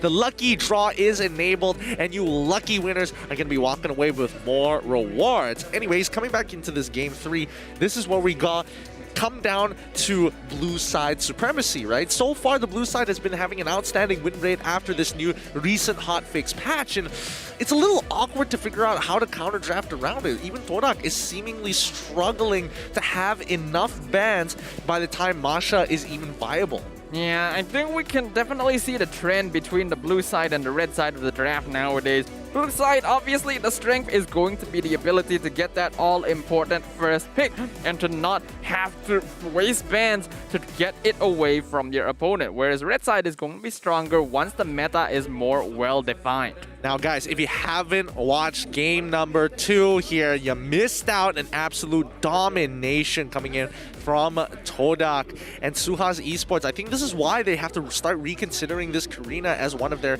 big bans, especially if they're going to be on that blue side. Chiku is very proficient, but more so, the biggest issue when it came down to this draft is the fact that Hilda not having as much impact as you would like her to, but more importantly, just the draft from the side of TODAK is all about winning lanes. Yeah, TODAK has always been very effective at drafting strategies that allows them to have complete lane priority over the entire map. And if they've managed to win the draft in that way successfully, you can bet that pretty much any team they're up against is going to have a very rough time. You just have to look at the lane between Momo and Zed to be able to figure that one out. Yeah, I mean, it's brutal. Not a single lane was winning at this stage.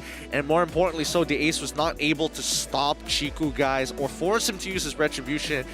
I mean, I would have expected the Ace to start the harassment super early on, run into the jungle and start looking for some auto attacks onto Chiku, guys. But I also think that he understands that if he's too close in range of the purple buff, he's technically also helping him leash it with each auto attack he gives. Yeah, I'm pretty sure that's exactly why the Ace was waiting until the very end to actually start doing some damage, because in that way he can force Chiku to use the retribution, and he was actually successful with doing that. But Karina just has so much damage in the early game because of her passive that Chiku immediately was able to turn things around and go on to the Ace once the purple buff was taken. Yeah, well, both teams gonna have to say their prayers here to ensure that they get the win for today. It's gonna be rough, but the draft is going to be a large majority of how they're going to set up the foundation for this victory. Overall though, this is going to be a very interesting game number 3 for us to witness, because it means that TODAK is going to be playing on the red side once again.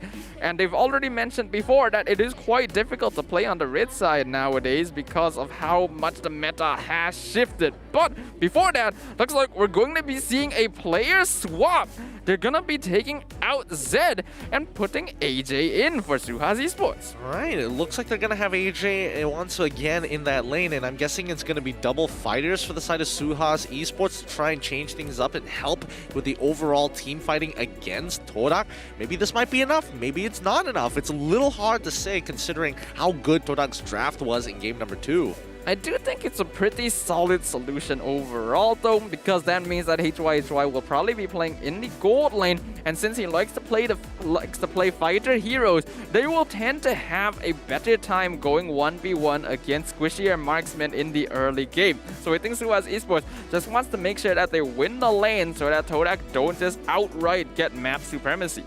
I mean, it's hard to say, because then even if you have 2 fighter lanes, right, you also have to remember that TODAK is generally going to have at least one of these lanes continuously winning. And once they have a winning lane, they have a lane to play for, which funnels all the focus from each member of TODAK to be playing for that side of the map. Maybe SUHAZ can telegraph this, maybe SUHAZ can't, but we'll find out here in the draft. Alright, the draft for game number 3, the final game for our second series of the day. It is now a best of 1 between SUHAZ Esports drafting on the blue side, TODAK drafting on the red side, to see who gets these all-important points in week 7 of the regular season. SUHAZ Esports starts things off with banning Yi, passing priority over to TODAK, who bans out the Grok, and now SUHAZ have to make a decision, right? Was Karina enough to freak him out to say, hey, we need to reconsider this particular ban? Are they going to, is TODAK going to allow Masha through once again? That is the big question. Since SUHAZ Esports are on the blue side, they themselves can prioritize going for the Karina. And even if they don't ban it out straight away, they could force TODAK in a situation where they might scare them enough to want TODAK to ban out the Karina themselves. That is the power of having the first pick. I suppose. There we go. Karina gets banned out for the side of SUHAZ Esports. Fanny as well as Valentina and Masha are wide out in the open. How are they going to deal with this, TODAK? They start things off with Valentina. Nobody really likes dealing with Valentina in general, so it's understandable. SUHAZ, do they want to ban out the Fanny or even the Masha? Fanny and Masha are open. Besides that, Selena still in the pool, as well as the Cho that we know Dooms is very proficient on. As for SUHAZ Esports right now, we already know that they do like playing with the Masha, so that's probably not going to be their ban. I think most likely it should be the Selena. Okay, Okay. They're hovering over fighters. They're thinking about getting rid of Cho. I mean, Yums had a stellar performance in game number 2. So now they take away Cho. TODAK now must consider what they're going to ban out. Oh boy, this is a rough one. Because Masha was such a problem in game number 1. Yep, instead they're going to leave Fanny open so they can abuse it for themselves and ban out the Masha. I think this was really smart from SUHAZ Esports because I'm pretty sure they want to lock in the Selena here. They ban out the Cho in advance because this is one of the few roamers that can handle the Abyssal Arrow, and they already know that TODAK is not planning to give them the Masha. Alright, 30 more seconds. SUHAZ, it looks like they're deliberating amongst themselves what is more important at this stage of the game. Is it worth getting the Selena this time around? Do they really want to give it over to Moon? Or are they even considering picking up the Fanny at some point of time? I mean, we've seen Box play it before. We don't know if he has been practicing with it a lot during this season. But in 10 seconds, we're about to find out. They're going to be locking in their very first pick, starting things off with the Boxia. A very interesting first choice from SUHAZ Esports. Okay, fair enough, fair enough. Let's look at how TODAK is going to respond to this. They could technically get the Selena for themselves. Moon is very comfortable on the hero.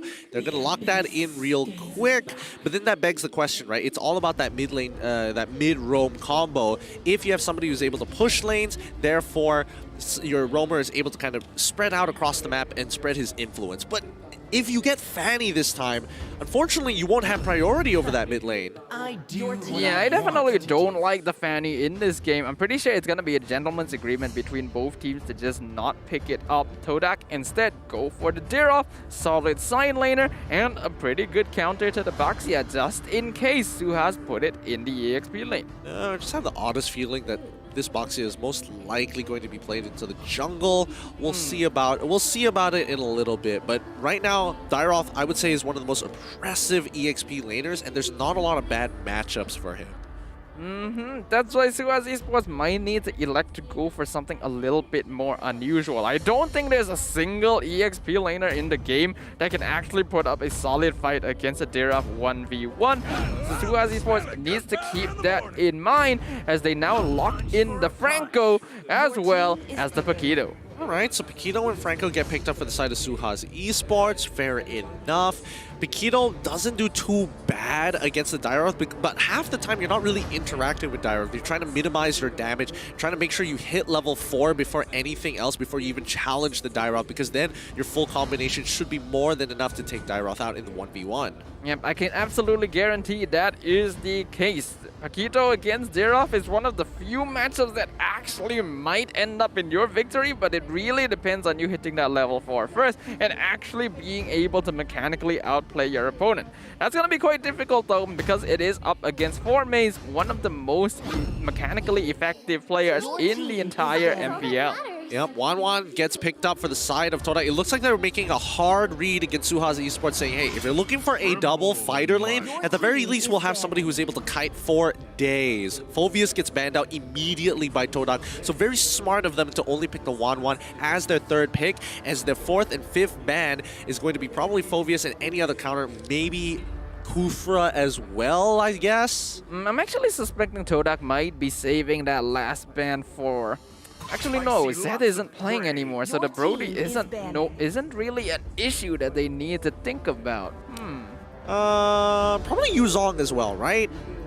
Yuzong, maybe. Yeah, I can see Yuzong being the ban here. Definitely a hero that would be difficult for the 1-1 to go up against, because right now we are definitely suspecting this is going to be a double fighter side lane from SUHAZ Esports. Yeah, we're making a lot of assumptions here. We could be wrong. SUHAZ Esports, they decide to get rid of the Roger for TODAK. I mean, they haven't really shown anything just yet, but Lilia gets banned out for them to make sure that they have lane control and lane priority, but Kagura is just a great pick for SUHAZ in general.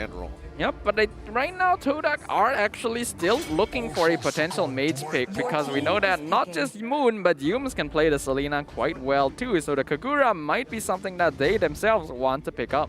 Yep, SUHAZ, they ban out the Kufra. Was that necessary? I'm not 100% sure. I feel like it's not beneficial, but this does open things up for TODAK. They see, hey, no Kufra, no problem. I get to pick Link for free. So with the lane locked in for Chiku, guys, SUHAZ Esports, they have access to the Kagura, and they definitely need to have some solid late game damage because Ling can be very oppressive once he gets his items and scaling, and SUHAZ don't have a lot of late game options right now. Yeah, really not a lot of late game options. I'm curious to see if they want to pick up another fighter that can actually dive for the backline and make sure that he could possibly stop this Wanwan. It's still a little hard because Wanwan, again, mechanically high ceiling cap. If you're able to outplay the stuns and cleanse it in time, you have fast fingers, it's more than enough. Kagura as well as Fanny gets picked up for the side of SUHAZ Esports. Fanny, so this is going to be Paquito and Baxia in the side lanes. Most likely going to be the Fanny jungle because I don't really see the Fanny working out well in the side lanes. I mean, Team SMG Smooth has shown Fanny in the EXP lane before. I wouldn't be too surprised if they do that. I guess, possibly. I don't know. It doesn't feel very in character for SUHAZ Esports. But TODAK, let's see what their final pick is. Okay, so they have their gold lane, EXP lane, jungle. This Selena can still be flexed, so this is going to be Yum's or Moon's hero. The Cho and the Kufra have been taken out, which are both solid counters to the Fanny, leaving only the Ruby as a great source of crowd control. Yep, and plus, Ruby is able to kind of help wave clear for the Selena to unlock her out of the lane and maybe look for some sneaky arrows here and there. Oh, what do you think about the draft so far, Staffa? Which are you leaning more towards to? I definitely like TODAK's draft a little bit more here because I think there's a lot of flashy outplay potential, but SUHAZ Esports have a bit more of a solid and stable lineup that should be easier to execute in the early to mid game. Oh, it's going to be a tough one. I think it's about 50-50 myself. It really is going to come down to whether Franco lands the hook or whether Moon is able to land the Abyssal Arrow. But it's time to make our way to the battlefield. Let's recap both compositions one more time if you're just tuning in. Starting things off with SUHAZ Esports. They have a tanky lineup that scales and wants to be jumping into that back line. They don't care about that front to front. But if we're talking about lane domination, we're talking about people who scale hard. It's going to be TODAK here looking for the right opportunities with very narrow win conditions. At least they are able to play for the late game. All right, this is going to be game number 3. We return one last time to the land of Dawn for our second series of the day. SUHAZ Esports playing on the blue side. TODAK going to be playing on the red side. This game will determine who comes out victorious in our game today. Looks like AJ's playing in the gold lane against the Wanwan, and we're going to see HY on this Paquito once more with a concussive blast. This is so interesting coming out of SUHAZ Esports. We thought, okay, this is going to be a double fighter side lane, but AJ playing the Kagura against Momo. All things considered, not a bad choice. I think Momo, he already suspects this somewhat with the Aegis. Yeah, I mean, now they're going straight for first blood. HY is the first to fall. The Ace might be next as well. Eevee gets hit by the Abyssal Arrow. He's in trouble. The full combination and free double kill. And they also managed to get Eevee as well. That lane is over. Box better carry this game. Yep, that is a massive start for TODAK. A 1k net worth lead already in the first minute. 3 kills going for nothing. And they're going to be continuing to exert that influence, chasing down Box. Yep, Chiku playing on the bottom side now, quickly rotating, noticing that Box needs that recall, but it's going to be AJ who tries to stop him with the help of HY. They back off. Mid lane control is gone, and HY needs the EXP. We already saw the first blood bounty coming out from TODAK earlier, 3 times that in fact. And now they're going to be very comfortable and in control. This isn't too big of a deficit for SUHAZ Esports. After all, it is the early game and things can shift around very quickly. But now they're right on top of the Ace, jumping in. Chiku gets another kill. Oh, no. AJ jumps in for the stun onto Moon, and we can see Box doing a lot of damage, but he himself is taking a fair bit in return, so they will back off. Not the best mechanics in the world here. Box was on the opposite side of the wall and couldn't do too much. AJ gets hit by the Abyssal Arrow. arrow, but no way for him to get punished. Yums continuing to open up that. Ooh, good movement here. HY might be able to secure the kill. Couple of seconds left until he hits level 4. Yums is trying to get on out of there.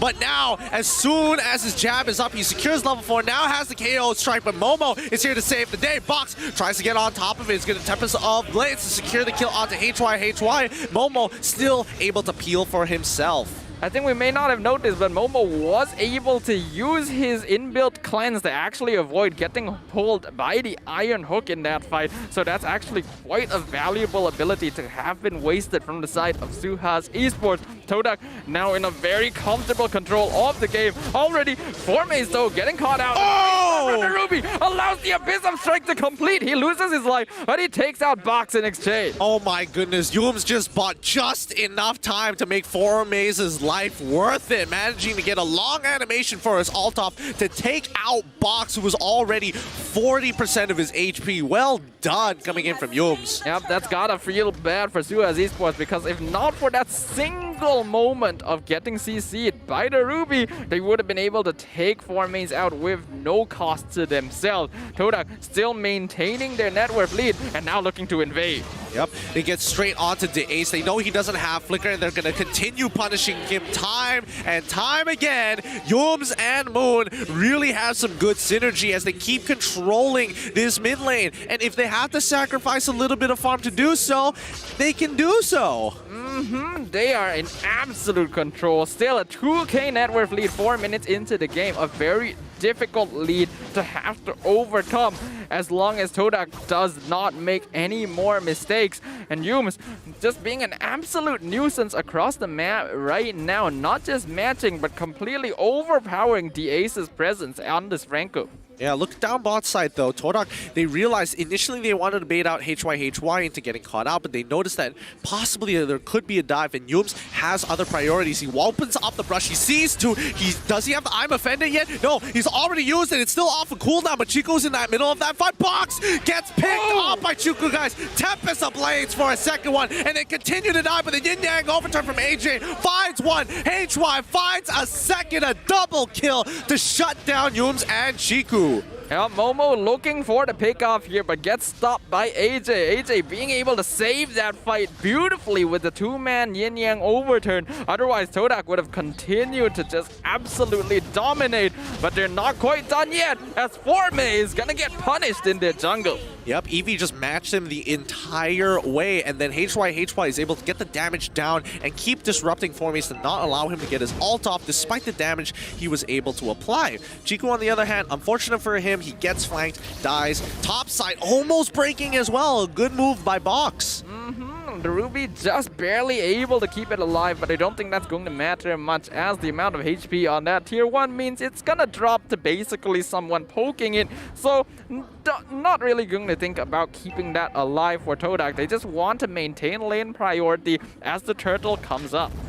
No, Momo is going to keep on playing this bot side. AJ needs the recall. He doesn't have enough mana so far, and TODAK will have control over the turtle. Formaze easily is just winning this 1v1. Ooh, forcing Eevee to flicker on out of there. Formaze, if he had flicker, probably would have been able to secure the kill, but anyways, he's forced the recall. He's won the lane. We already know that Deraf is going to be able to win the lane here. Baxi has not a bad choice to go 1v1. At the very least, he will not die, but he's still not going to be able to get that lane priority. So Formaze on this hero is quite the threat for literally any future team that TODAK is going to play against. Yeah, and I think personally Grok would have been a great pick here, because at the very least he minimizes interaction with Formaze by just waiting for the power of nature, clear the wave, rinse and repeat until Formaze is basically done with the lane. But right now they're going to go on HY. Moon gets caught out by the knockout strike. Beautifully played by HY. Good coordination to make the most out of the double knockout strike to buy time for Box. Oh, that's going to be a little frustrating, but now the Ace, he's forced to flicker out. Oh, he's dead. There's no way he makes it out of this, and AJ cannot follow up, but he gets hit by the initial I'm offended, cleanses out of it, and TODAK continues to rotate across to maybe punish the jungle. They're going to take the beetle. They see Box, and Momo, he's going to try and kite as much as possible, knowing that Yums is nearby to keep in cover. Crossbow of Tang already procced, and they're going to die for AJ at the same time. A good maneuver by TODAK. Yeah, Box overextended himself and allowed Momo to get the weakness points while he himself was able to escape. That comes at the cost of AJ's life, and that is not good for SUHAZ Esports because this Kagura scaling up into the late game is very important for SUHAZ Esports to be able to deal with this 1-1 and Link. Yep, HY is going to clear his lane. He can't afford to get caught out now, especially since he's so low. He flickers away, and he is going to go for a Hunter Strike. Here comes Box to see how much damage he can get. He almost secures the kill onto Moon, but it's going to be a quick Aegis from Momo to ensure his survival. It's going to be the Demon Hunter Sword purchase as well as a Brute Force Breastplate coming out of Formaze. Yep, that was looking very scary right there, but TODAK are still comfortably ahead. They are still have that 2k net worth lead, so SUHAZ Esports has maintained it. Gonna get caught out in the bush, but DA is electing not to go for the bloody hunt. That's not the target he's looking for. Yeah, Yums is doing a really good job. Oh! And that's gonna be the crossbow of timing. Popped by Momo, winning out that 1v1 and a full engagement as they dive so deep into the enemy jungle. Box, he's already found one. Oh, Chiku finds a second, gets the double kill, and walks away scot-free. Only Moon has to pay the price. Yep, that was a 1-for-3 trade by TODAK, and they would have actually not even sacrificed Moon if not for the fact that the bloody hunt landed on the Yums even going to survive that one. Momo gets the kill onto Box. Beautiful plays coming out from the side of TODAK. Yums and Momo are doing good work.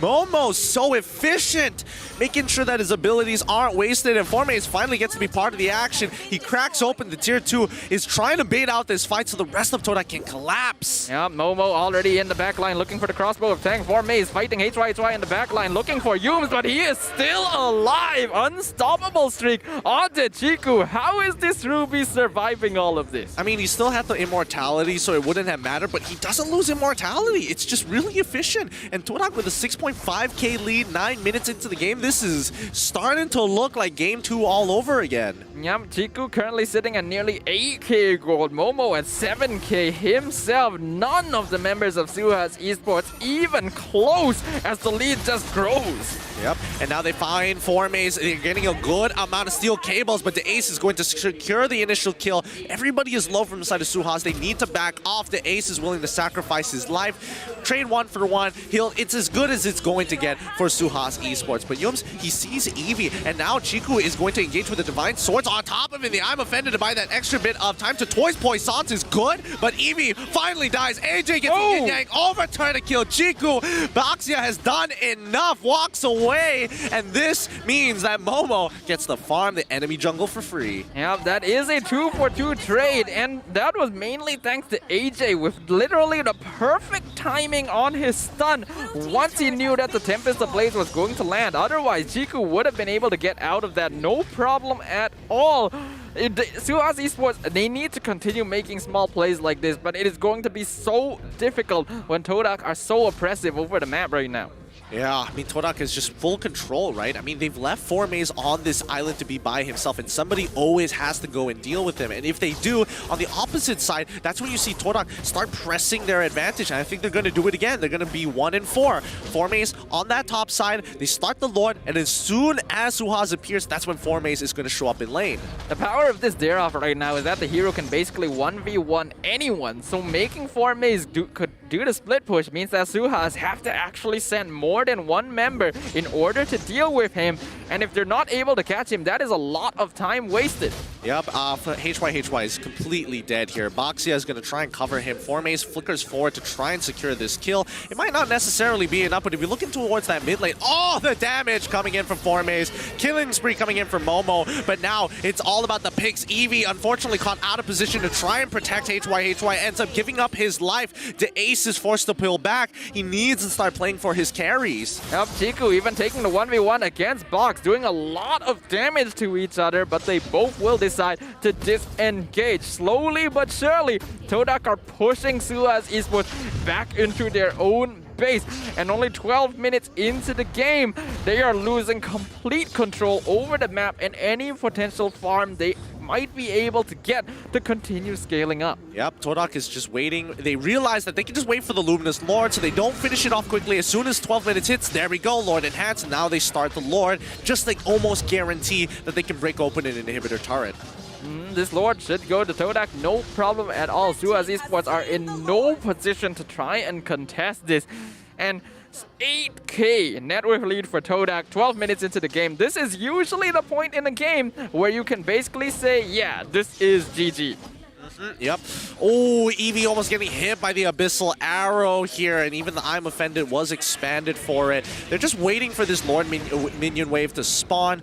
SUHAZ, on the other hand, just slow, patient, have to play the defense. They kind of have no choice at this stage of the game, but here we go. Luminous Lord is out on TODAK's side, coming down, going to be crashing down on the bottom wave. Let's see how they play this out. I think SUHAZ, they need to start proxying the waves, especially since they have the mobility of Box. He can actually do this pretty early.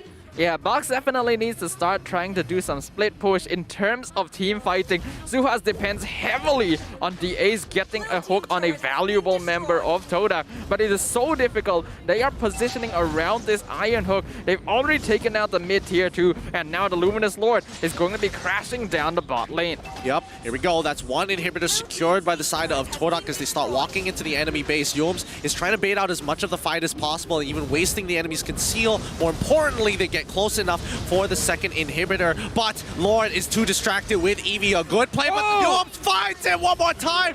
Yoinks! HY over the wall. Divine Swords are coming down, and Yomes has set it up for the victory. TODAK muscle their way in to ace the next up fall thanks to but the crossbow tag from Momo is going to ensure this game is over. TODAK shut down coming in. GG.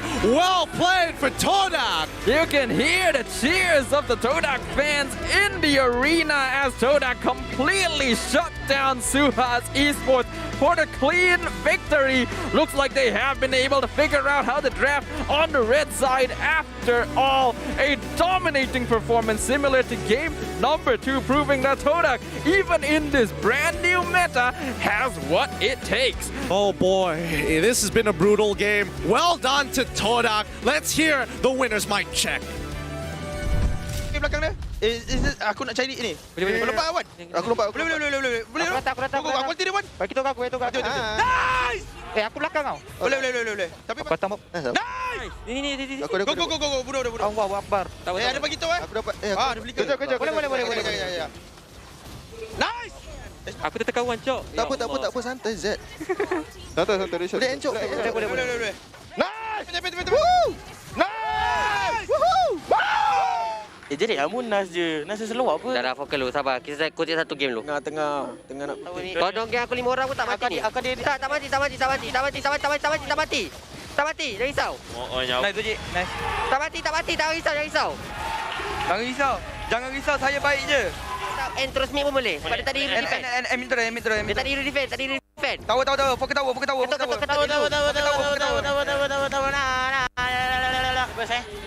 Bagi tu kanan, bagi tu. Aku datang. Aduh cik kau turun. Aku tak lah turun. Apa. Boleh ambil step mo. Dapat kau dapatkan stack je. Bodoh kau dapatkan stack. Nanti orang kau dah Aku boleh. Boleh. Tapi memang standard orang akan takut ah. Kalau tunggu sikit tu kau reset nanti hujung. Sebab minit 12 nanti dia bunyi. Lagi minit 12 kita reset. Reset. Reset sekarang. Patut Tak boleh. Tidur deh. Bawa. Satu lagi game yang berkesudahan dengan 2 berbalas 1. Anda masih lagi bersama saya Sid selaku stage host, dan bersama saya dekat sini adalah Fomis daripada pasukan TODAK. Fomis, jangan risau, saya ni baik je. Alright, game sebentar tadi. Sebelum kita nak masuk dengan lebih dalam, first of all, apa perasaan Fomis selepas berjaya menewaskan pasukan SUHAZ 2 berbalas 1? Happy.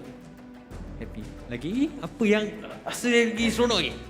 Lagi seronok lawan SUHAZ ni adalah diorang sangat on fire. Diorang hype lah. And kita orang seronok ada match macam ni. Okey, kita nampak keseronokan tersebut. Alright, apakah penyebab pasukan TODAK berjaya untuk mendapatkan kemenangan terhadap pasukan SUHAZ sebentar tadi? First kita just try analyse balik apa mistake kita untuk first game tu, and then second game tu kita cuba untuk elakkan mistake lah untuk berlaku lagi seperti game pertama. dan terus saja berjaya mendapatkan kemenangan 2-1. Okey, soalan terakhir, memandangkan esok kita dah mula start Ramadan. Alright, jadi apakah persiapan pasukan TODAK? Adakah sedikit berbeza dengan bulan-bulan yang sebelum ni? Maybe puasa tetap puasa, right? Puasa tetap puasa macam biasa, and maybe kita akan cuba solat tarawih lah bagi penuh. Okay, alright. Sebelum kita lepaskan Afromace dengan untuk celebrate kemenangan, mungkin ada sedikit kata-kata kepada peminat-peminat yang datang ke Queen City Mall dan juga peminat yang menyokong pasukan TODAK daripada hari yang pertama.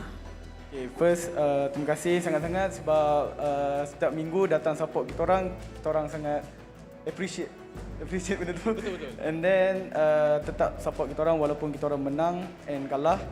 And lagi satu, pada ibu saya dengan family saya, terima kasih. Itu je lah. Okay, alright.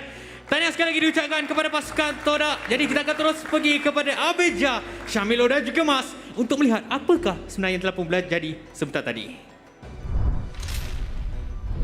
TODAK langgar dan itulah kemenangan untuk pasukan TODAK. Sekarang anda bersama dengan saya Abeja, kita ada Syamilo, kita masih lagi bersama dengan Mars. Jadi, apa nak tanya first? Okay. Tanya. Mars. Ya. Patut tak link dan juga selain anda dilepaskan tadi? Tak boleh sebenarnya sebab kan kita tahu speciality Moon ni forte je dekat Selena. Apabila dia gunakan Abyssal tepat terkena dahi. Jadi jangan buat benda-benda macam tu. Apabila dilepaskan Selena memang tak ada ubatnya untuk seorang TODAK dan juga Moon. Ya, sebab kalau kita nampak kan dekat game yang ketiga tu, boleh katakan yang pasukan TODAK dia dapatkan dia punya comfort drive juga. Link dapatkan Selena. Kemudian lagi senang nak set up sebenarnya 1-1 kalau ada Selena kena Abyssal Arrow. Jadi dia boleh set up gunakan stack dengan sangat mudah. Untuk lihat item yang disiapkan, kita akan lihat kepada item build yang ditunjukkan kepada anda semua. Kalau kita lihatkan kat sini, game berlangsung 13 minit 52 saat. Agak pantas sebenarnya. Dan untuk pasukan SUHAZ, kat sini saya nak persoalkan sedikit. Idea mereka adalah untuk letakkan Kagura ataupun Mage dekat bahagian gold laner untuk berikan tekanan kepada marksman. Rage lawan dengan Rage. Supaya Mage boleh memberikan poking damage kepada marksman. Sebab Mage damage lebih besar dibandingkan dengan physical damage daripada marksman pada awal game. Tetapi dengan pengambilan Pakito dekat bahagian mid, Baxia dekat bahagian EXP, Hook Franco yang kurang menjadi untuk kali ini pasukan SUHAZ. Seperti mana apa yang mereka nak lakukan tidak menjadi. Ya, mereka praktis perkara ini tapi tidak dapat ditransfer atau dapat ditetapkan oleh pasukan mereka. Dan pasukan TODAK Yung bermain dengan sangat baik. Tarikan hari ini siapa yang guna Ruby? Semuanya main dengan sangat baik. Dan Mas saya nak tanya sikit kat awak lah. Kalau Ciku dapatkan link, macam mana awak rasa sebenarnya? Tak, sebenarnya Ciku dia punya speciality asal dia adalah seorang assassin. Jadi apabila Link ini adalah satu assassin yang sangat versatile dan juga memerlukan kepantasan tangan dan jari untuk bermain. Itu memang forte untuk Ciku, guys. Apabila dia mendapatkan Link, itu boleh dikatakan satu kelebihan yang dia dapat diberikan kepada TODAK. Tambahan pula ke semua pasukan TODAK ketika ini dia bermain dengan keselesaan mereka, hero keselesaan mereka. Jadi untuk kekuatan maksima itu dipersembahkan kepada perlawanan ini, memang kita boleh nampak ketika ini. Dan itulah yang saya masukkan sebentar tadi. Kita tengok persembahan daripada pasukan TODAK, memang orang kata apa, memang dia punya comeback tu betul-betul boom. Syakalaka boom lah saya tengok tadi, nampak. Sebab saya tengok audio daripada sini kita dah dengar dia orang tengah rancak. Jadi kita pun kat sini kita nak bincang lagi. Kita nak tengok kita punya post-stat, kita punya perlawanan di antara pasukan SUHAZ dan juga TODAK sebentar tadi. Ya, kalau kita lihatkan damage yang dikeluarkan oleh pasukan SUHAZ, itu sebenarnya jumlah yang sangat kecil, dan damage yang dikeluarkan oleh pasukan TODAK jauh lebih besar. Dengan kalau kita lihat damage dia 216,000 nak dibandingkan dengan 110,000, sangat-sangat besar. Dan tower damage 3,000 sahaja yang boleh dapat oleh pasukan SUHAZ. Sebab kalau kita lihat, siapa yang nak push? Siapa yang ada capability nak push turret melainkan kalau adanya Fanny untuk lakukan split pushing. Kagura dekat bahagian side, Kagura dekat bahagian side, kalau dia menangkan lane pun macam mana dia nak push dengan pantas? Kalau EV dekat bahagian side dia menang matchup pun, macam mana dia nak dapatkan turret dengan pantas? Sebab dia adalah tank, dan kalau hero tank lawan dengan D-Rod, kita tahu macam mana perkara tersebut boleh pergi. D-Rod merupakan antara salah satu hero yang paling senang nak counter hero yang banyak HP. Betul. Dengan adanya penetration di fasa early game dan juga damage yang sangat, boleh saya katakan Fomis adalah satu orang yang boleh di-highlightkan selain daripada Chikugas, selain daripada Moon, selain daripada Yums. Memang Fomis diberikan satu manfaat apabila dia mendapatkan Dairos lane untuk menang memang sangat mudah. Ya, betul. Saya setuju. Kadang-kadang siapa jumpa dengan Fomis memang silap lah. Silap. Betul. Jadi itulah kita nampak di game yang ketiga sebentar tadi. Tapi itulah, selain daripada draft, apa lagi yang kita boleh sebelum tu kita punya MVP untuk game sebentar tadi akan diberikan kepada Ciku guys, dengan KDA 12-28, kill participation 80%, match goal per minit 951. Syamilo, saya tak tahulah. Link dia memang sangat berbahaya. Ini Ciku guys. Dia punya link, dia punya assassin memang tak boleh dipertikaikan lagi dengan sangat hebat. Tapi kalau saya akan berikan sedikit macam silent MVP saya kepada Moon sendiri sebab dia gunakan Selena. Dan kita tahu ada sebab kenapa kebanyakan match Moon akan dikeluarkan Selena beliau. Betul dan setiap kali Ciku tapi betul lah macam pilihan Syamilo kepada Moon, pilihan saya kepada Fomis. Tapi apa pun Ciku daripada datang ke masuk team fight ke mesti Ciku. Dia akan menjadi satu highlight kepada kesemua ataupun team fight yang terjadi sebab dia sentiasa memburu di bahagian belakang untuk pasukan SUHAZ. Dan inilah apa yang dipersembahkan kepada anda, penggunaan link yang boleh dikatakan cemerlang, terbilang dan gemilang. Dan inilah dia Ciku guys.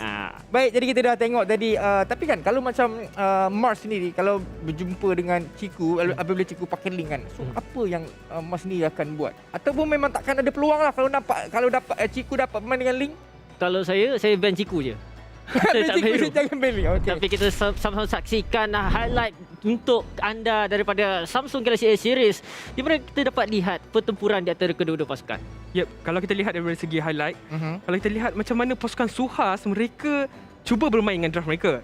Berikan tekanan dekat bahagian jungle, jangan biarkan link untuk dapatkan farming. Tetapi perkara tersebut gagal untuk dilakukan dengan kemas sebab damage yang dikeluarkan oleh pasukan TODAK lebih besar daripada 1-1, daripada link. Dan tak dilupakan Fomis, kalau dia dapatkan kill, dapatkan situasi yang selesa dekat bahagian EXP, dia boleh keluarkan damage yang besar sebab dia punya ulti lagi besar nyawa hilang, lagi besar HP ataupun lagi besar damage yang akan dapat daripada Dairot. Jadi kebanyakan team fight dimenangi oleh pasukan TODAK dan kali ni kita betul-betul nampak pasukan TODAK betul serius dengan mereka punya drafting, dengan mereka punya team fight, mereka punya communication. Kalau kita lihat dekat mic check tadi, setiap kali pergerakan mereka akan command di manakah mereka nak team fight. Kalau mereka nak fight kat bahagian jungle, mereka akan kumpul kat bahagian jungle. Kalau mereka nak fight dekat bahagian goal, berikan tekanan kepada AJ. Pasti akan ada 3 orang at least akan datang kat bahagian goal.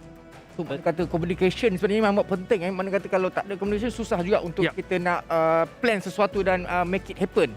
Betul. Dan sebenarnya tadi masa mic check tadi, apa yang paling penting sebenarnya Cikugas dia pandai baca damage, dia pandai baca situasi. Apabila dia kata tak mati, dia tak mati, dan itulah yang memberikan kelebihan kepada pasukan TODAK.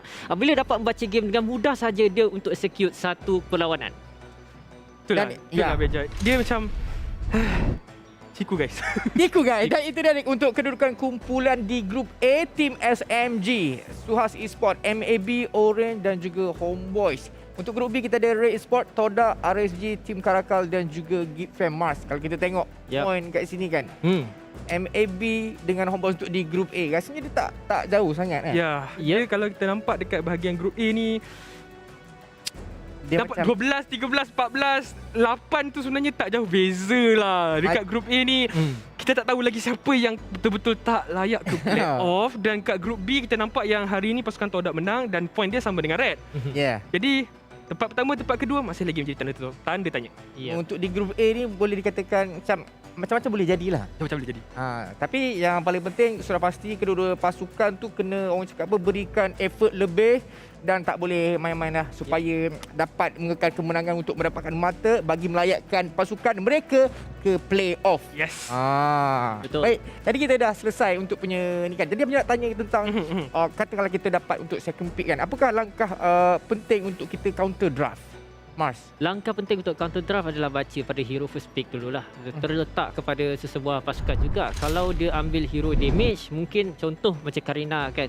Karina dia immune kepada projectile punya damage. Jadi mungkin boleh ambil satu hero yang boleh duduk diamkan Karina tersebut. Contoh macam Ruby. Ruby kalau kita dapat lihat penggunaan Ruby memang sangat-sangat berkesan apabila ada hero yang mobility dia sangat tinggi. Sebab Don't Run Wolf King tu memang tak boleh bagi lari kepada mana-mana hero dan kekangan tersebut akan menyebabkan hero lain ataupun ahli pasukan yang lain boleh burst terus hero tersebut daripada melakukan kerosakan. Okey, saya nak catat, senang nanti nak catat. dapat apa dah dapat info sedikit sebanyak kan. Baik, jadi untuk Syamilo pula. Jadi ada apa pun nak tambah untuk kita punya match yang ketiga tadi? Okey, match yang ketiga ni boleh kata one sided untuk pasukan TODAK. Banyak benda yang pasukan TODAK boleh lakukan dan mereka berjaya untuk dapatkan mereka punya peluang mendapatkan kemenangan game yang ketiga. Tapi itu apa yang berlaku seperti tadi sebab lepas ni game yang lebih kita punya nak rasa bahang dia beja dengan HomeBois, iaitu akan berhadapan dengan pasukan Geek Fam di mana boleh katakan dua tim ni mempunyai fan base yang besar kat Malaysia. Adakah Geek Fam masih boleh ada masih boleh bangkit? Ada. Dia boleh lagi kalau mereka menang dengan HomeBois 2-0, jadi mereka ada peluang lagi nak kejar tapi kena mengharapkan dengan pasukan lain juga mungkin tak berapa perform. Dan untuk pasukan HomeBois pula kalau mereka menang 2-0, jadi mereka akan berada dekat bahagian atas. Dan ini adalah peluang yang baik untuk pasukan HomeBois bagi melayakkan diri ke peringkat playoff. Nak tak nak pasukan HomeBois kena menang lah. Ya, kena menang lah. At least 2-0 lah bagi orang cakap apa tak ada pressure sangat untuk masa yang akan datang, betul? Jadi untuk HomeBois dengan Geek Fam kan. Jadi Mars ada apa-apa ni tak? Saya ada apa-apa saya nak lihat persembahan yang datang daripada Geek Fam. Mungkin sebab kalau ada predictor kat situ saya support dekat Geek Fam. Bukan sebab apa, saya nak tengok mereka comeback semula. Sebab mereka mungkin memulakan season MPL musim ke-9 ini dengan langkah kaki kiri. Tapi kalau kali ini mereka melakukan dengan sepenuh hati mereka, mungkin dapat untuk memperbaiki kedudukan mereka dalam carta liga. Baik, sekarang ini apa kata kita tengok untuk kita punya MPL Predictor. Untuk match yang kedua tadi, untuk pemenang Ricky Chu, McDelivery, Bobby dan juga Razi. Sebenarnya untuk mereka semua kalau nak menang skin kan, senang je. Masa match tu tengah ongoing, right? Kalau korang tahu, bukan korang just predict je sebenarnya kan. Just komen dekat ruangan komen tu, kemudian letakkan korang punya ID dan juga server. Sebab kalau nanti tak letak ID, macam mana kita nak bagi hadiah tu? Yelah, betul. Jadi korang kena pastikan korang letak korang punya ID dan juga korang punya server, so that kita boleh bagi hadiah. Baik, kalau tak bagi saya. Sekarang ni kita ada benda yang penting untuk yang penting tu MPL ni. Okey, soalan dia pasukan manakah yang telah mendapatkan kadar first blood tertinggi musim ini? Yang pertama kita ada Geek Fam, kedua HomeBois, yang ketiga TODAK. Pasukan manakah yang telah mendapatkan kadar first sebelum tu kita punya MPL ni dipersembahkan oleh Nescafe. Terima kasih Nescafe. Dah dapat skin lah dia nak bagi. Kita orang pun nak. Jadi juga. Macam mana nak join, scan QR code dan pastikan anda tulis huruf besar Geek Fam, tulis jangan jarak. HomeBois pun jangan jarak. TODAK tulis apa tadi? Geek Fam, HomeBois. Okay. Kalau tahu jawapan dia, kalau tulis jangan jarak-jarak. Jawapan dia, saya rasa bukan Geek Fam lah. Sebab kadar first blood tertinggi ni maknanya dia dapat first blood. Jadi saya pasukan HomeBois atau pasukan TODAK lah kat sini. Faham lah Yazid. Yang tahu-tahulah Mas. Tahu-tahulah. Seperti biasa untuk orang kalau teka betul, korang akan dapat satu random skin. Jadi untuk kita punya upcoming match HomeBois dengan Geek Fam yang setelah kita bincangkan tadi kan, Mas sendiri kan boleh predict apa-apa tak? Nak predict tu susah sebenarnya sebab kalau diperlihatkan dan untuk pasukan daripada HomeBois, yes, mereka konsisten dan daripada segi draft dan juga semangat mereka. Saya suka semangat HomeBois sebenarnya sebab setiap kali mereka memulakan perlawanan, kesungguhan, kegigihan mereka untuk mendapatkan sesebuah kemenangan, objektif mereka sangat-sangat berkesan. Tapi untuk pasukan Geek Fam pula, seringkali ada satu kelainan yang dibawakan. Jadi pertemuan mereka ini boleh menduga akal lah sebenarnya. Baik, saya tahu untuk match yang ketiga ni bukan sahaja Syamilo dan Mars yang excited. Semua tengah excited di antara pasukan HomeBois dan juga Geek Fam. Tapi kita punya match ketiga ni akan berlangsung pada pukul 8.45 malam nanti selepas solat maghrib. InsyaAllah. Jadi korang kalau ada predict, korang boleh je komen dekat ni. Kita chill-chill je. Jadi untuk kita punya match tu pukul 8.45 saya nak bagi tahu sekali lagi. Jadi Mars, macam Abjad sendiri nak tanya macam Mars daripada newborn caster kan. Jadi Abjad nak tanya Mas paling nak cast untuk pasukan mana? Maksudnya nak cast game pasukan mana melawan pasukan mana dan kenapa? Okey, jujur di niat hati saya lah. Saya nak cast pasukan TODAK lawan dengan mana-mana pasukan. Sebab saya nak cast pasukan TODAK. Jadi sebab TODAK ni memang unpredicted punya draft. Disebabkan mereka punya boleh tidak disangka akal apa yang mereka mahu lakukan. Itu yang saya nak cuba cabar diri saya sendiri. Dengan adanya pasukan TODAK, saya cuba cast untuk mereka. Jadi draft itu boleh bermain di fikiran saya. Mungkin saya boleh dapat keluarkan saya punya maximum potential mungkin pada prediction. Sebab apa yang setelah membuat analis tentang Mars, actually Mars ada satu karakter yang boleh go far. Betul? Oi. Go far away. Boleh pergi jauh. Jauh dari Avenger. Jauh daripada saya pun. Apa-apa pun, all the best untuk Mars sebagai kita punya tetamu jumpa pada hari ini. Esok Mars Kasut, good luck. InsyaAllah. So kita sebenarnya akan nak berehat lah. Ya, right? betul. Jadi kita akan kembali seketika. Mas, good luck. Dan kepada anda semua, nantikan match kita yang ketiga pukul 8.45 malam di antara pasukan HomeBois dan juga Geek Fam. Kita kembali selepas ini.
What's up, everyone? Welcome to the latest episode of Hero Spotlight, featuring Xavier, the third hero of the Forsaken Light series.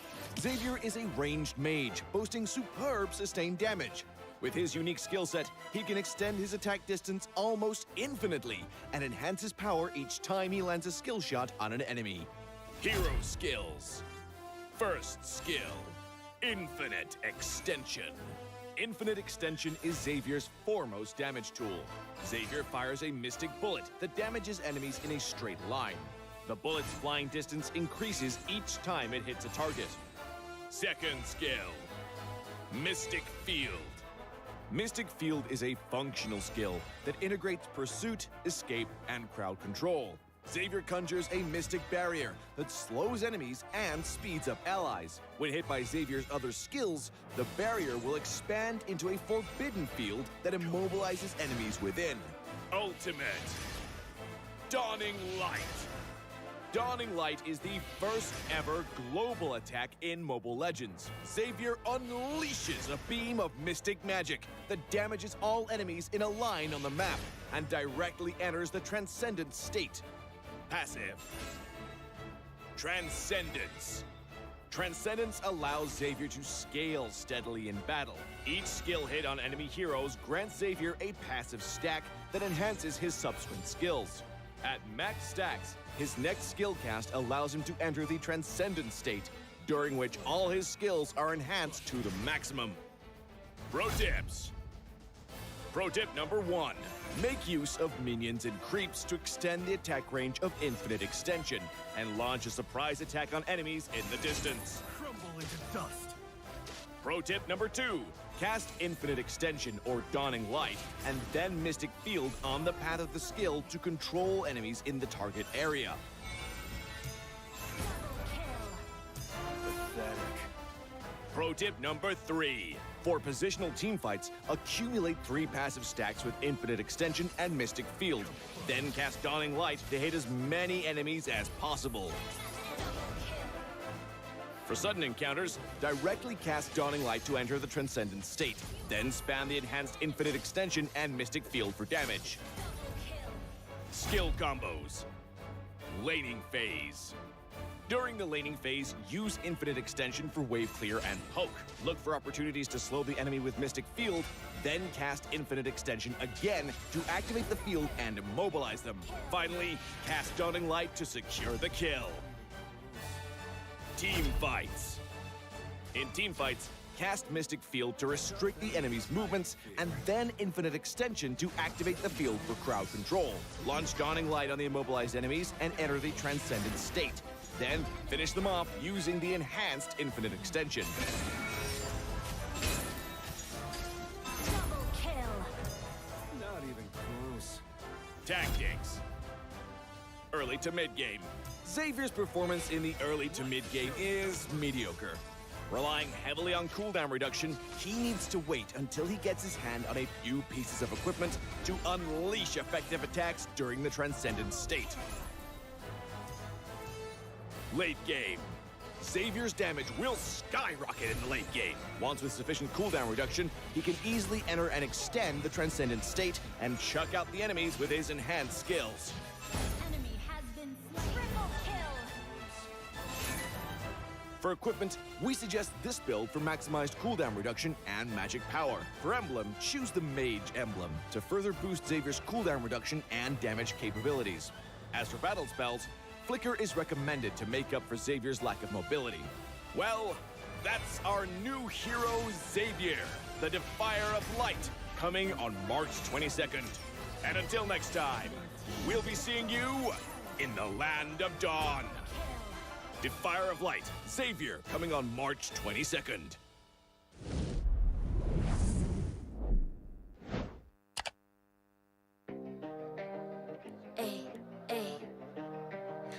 I'm a rock star. Yeah, Rock star? Ay, ay, ay. I'm a rock star, baby. I'm a rock star. I'm a rock star. I'm a rock star. I'm a rock star. Panggil aku rock star. Ini kejohanan kita semua orang rock star. Kita rockstar, kita buat saja gaya kita. Makin panas apinya sudah membara. Macam mana pun kau menempuh segala. Demi negara kau buat semua bangga. Step into my world, you know I'm always in my zone. You know I got my team, no I'm never alone. Bring out my best, buat yang terbaik. Jadi juara perlahan kita naik. Aku nak push, naik-naik jadi lebih bagus. Jadi hero, ku ada skill. Berapa banyak musuh aku dah kill. Ramai cuba mencapai, cause they envy me. Tiap game aku pasti jadi MVP. Easy. I'm a rock star, baby, I'm a rock star. I'm a rock star, I'm a rock star. I'm a rock star, panggil aku rock star. Ini kejohanan kita semua orang rock star. I'm a rock star, baby, I'm a rock star. I'm a rock star, I'm a rock star. I'm a rock star, panggil aku rock star. Ini kejohanan kita semua orang rock star. Tengok nanti siapa yang juara. Ni peluang kita bawa pulang piala. This is my game, this is my time. Menang semua, everything will be mine. Kalau jatuh kau pasti kembali. Bangun balik ku tegak berdiri. Kuatkanlah tenaga, ganjaran diperoleh. Ni kejohanan kita, Malaysia memang boleh. Rise up to the top, kita buat bersama. Semangat kita kuat di bawah satu bendera. Ay. I'ma go hard for the win. Win. On the battlefield till the end. I'm trying to be the greatest anyone has ever seen. Stand by, I'm coming in for the win. I'm a rock star, baby, I'm a rock star. I'm a rock star, I'm a rock star. I'm a rock star, panggil aku rock star. Ini kejohanan kita semua orang rock star. I'm a rock star, baby, I'm a rock star. I'm a rock star, I'm a rock star. I'm a rock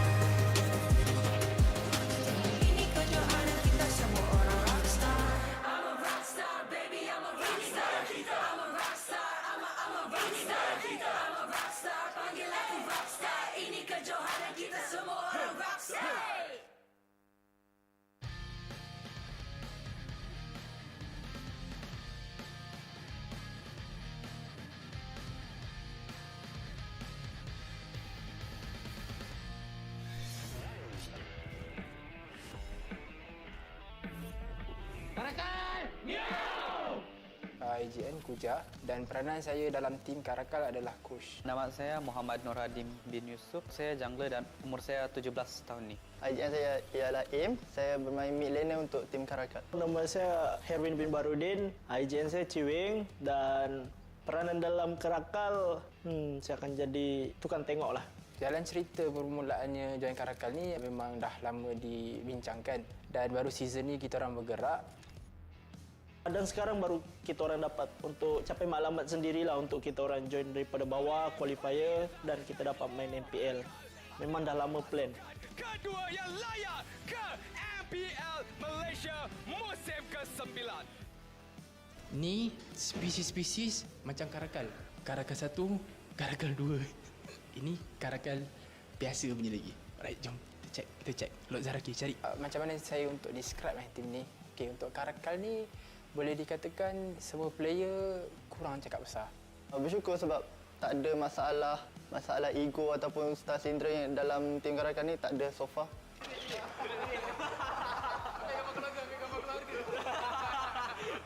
Okay, kenapa Karakal? Sebab saya suka sifat dia. Dia macam kucing hutan kan. Kucing hutan yang sangat garang lah. So bila garang ni kita pun nak garang. Lepas tu dia boleh survive. Kita ambil sifat-sifat dia untuk kita contohi lah. Sebelum kita orang jumpanya nama Karakal ni, kita orang nak pakai nama Black Widow.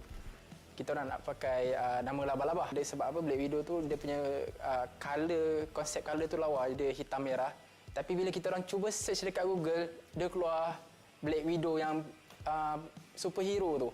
So jadi macam tak nak lah. Kalau tim yang dulu disebabkan semua baru je, kita ada satu leader je. Tapi disebabkan semua ni, 5 player ni semua yang orang cakap bagus lah. Semua ada minda sendiri dan banyak pilihan sendiri. So susahlah nak communicate. Ini bukan saya yang cakap, ini majority netizen atau orang-orang luar atau pro player cakap. Diorang kata tim ni tim all star. Diorang kata every player yang ada dalam ni player-player yang berbakat. Tapi kekuatan dekat sini adalah bila kita kumpulkan semua all-star dalam satu tempat, problem dia akan timbul satu je benda. Bila semua menganggap diri ni hebat, diorang akan ada naik satu perasaan ego. So benda tu yang paling susah untuk kita orang kontrol sekarang, untuk turunkan semua ego dan semua orang kata apa, saling bekerjasama. Bagi aku masih kurang sikit lah sebab apa? Sebab kurang chemistry, baru tukar line up. Tapi saya rasa bolehlah kita dapat fight yang terbaik di MPL Season 9 ni. Bila dalam environment tu ramai yang matang berfikir, matang untuk bercakap, secara tak langsung Lieza dia akan turut join kematangan bila bercakap, kematangan untuk berfikir. So rasanya tak susah untuk handle Link Eza even though dia punya umur 17. Karakal! Miau! Describe playstyle tim ni. Lebih pasif daripada yang lain. So kita orang main apa je lah. Sebab setiap game, setiap draft different. Jadi kita kena menyesuaikan diri, bawa setiap draft yang ada lah. So tak ada macam spesifik kita kuatkan ni, kuatkan tak. Mati weh. Wow! Halo. Everyone yang dalam tim ni diorang ada task diorang sendiri dan diorang ada perspektif, diorang punya role. Setiap momen tu diorang ada perspektif diorang masing-masing. So di mana kat sini kita perlukan trust each other untuk buat shot call. So tak kisahlah siapa pun yang buat shot call, kalau diorang tak ada kepercayaan, benda tu akan susah nak buat. Sometimes banyak juga macam terlagah mulut dengan dia, bergaduh dengan dia. Apa yang kadang-kadang player macam tak boleh bawa apa yang dalam kepala otak dia. Tapi sebenarnya benda tu kalau player boleh executekan benda yang dia nak tu, sebenarnya benda tu bagus. Jadi saya rasa sekarang pun dengan cara training pun mungkin ada juga bawa benda-benda yang aneh-aneh tu. Dan saya rasa benda tu continue kot. Untuk player-player Karakal bersama-sama berjuanglah untuk MPL Season 9 ni. Dan saya ucapkan tahniah lah sebab masing-masing dah berjaya untuk first step, kita layak ke MPL. Tu first step yang sangat berharga lah untuk kita orang yang mengharapkan slot ni. Dan kita teruskan, kalau boleh kita teruskan sampai kita champion, lepas tu kita wakil Malaysia. Kalau kita sama-sama berjuang lah.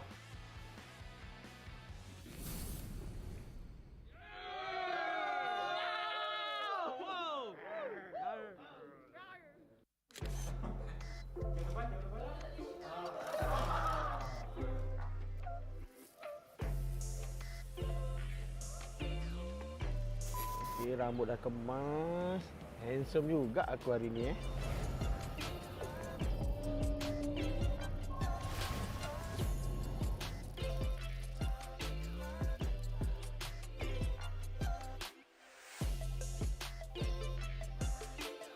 Iwi, apa korang tengah buat sekarang ni? Tengah mencuba mengkaji-kaji gameplay negara luar. Tim sekarang tengah review game Legend MPL Philippines. Buat analis lah, cari ilmu untuk tim juga. Itu katanya. So kalau boleh paling penting kita semak. Semak. Kami cuba buat yang terbaik je lah. Walaupun diorang kuat. Kami pun kuat.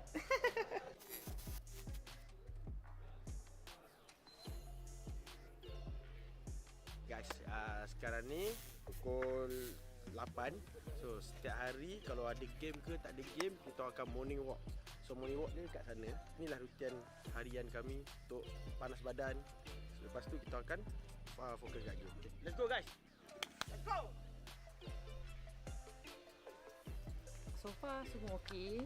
Jaga diorang pun senang walaupun diorang lelaki. Tapi bila diorang dengan saya, diorang okey lah dengan cakap macam kita nak kena jaga diorang punya schedule, diorang punya makan apa semua. So far diorang okey dan diorang ikut je.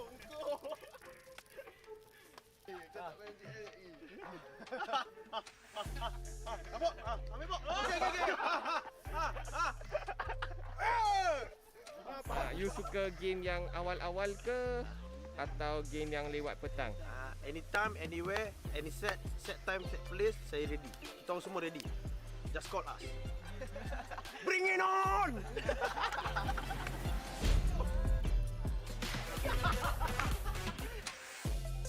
Sekarang band Muntun dah sampai untuk bawa kita ke arena.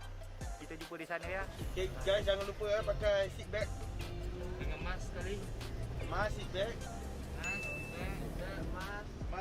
Mask, seat belt dengan tidur.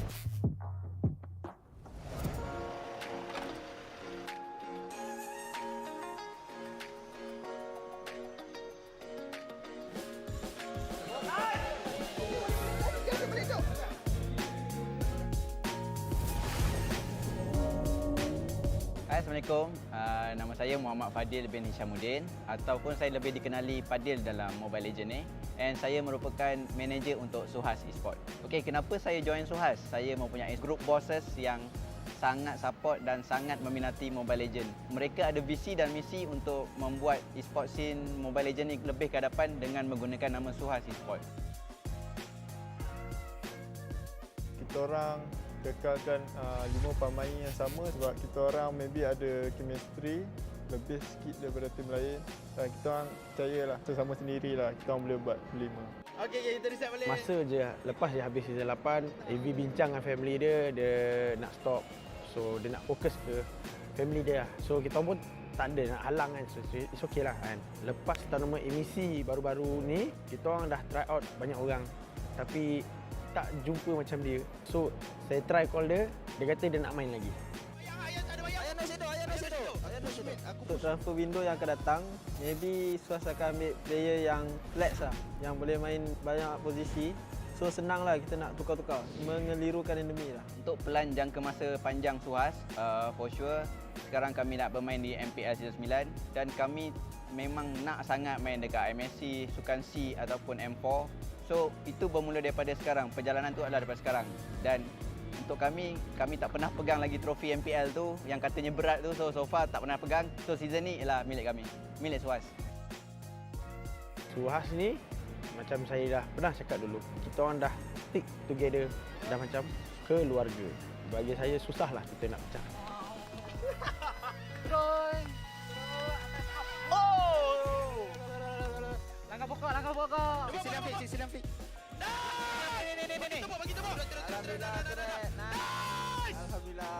SUHAZ untuk saya, SUHAZ is me. Satu family. Satu family lah. Family je. Kita tak boleh nak berpecah. Yes, SUHAZ is my family and segalanya. Okey, semua dah and cut.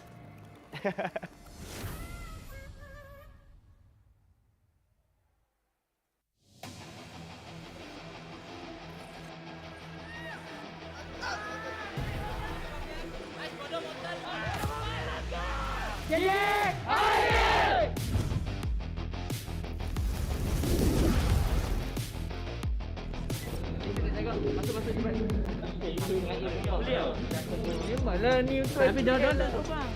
tahun ni agak teruja untuk buat benda dengan player yang baru, dapat chemistry yang barulah untuk next level punya journey.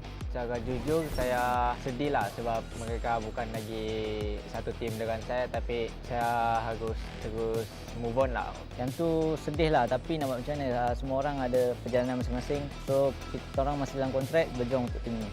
Ramai yang keluar tapi saya lebih gembira dengan teammate saya yang sekarang lah sebab dapat perubahan yang besar lah. Ini adalah first time saya menjadi captain lah, jadi agak takut lah sebab takut tidak dapat lead team lah. Saya cuba untuk lebih matang lah dengan teammate-teammate yang lain dan saya belajar untuk memberi info-info lah semasa in game.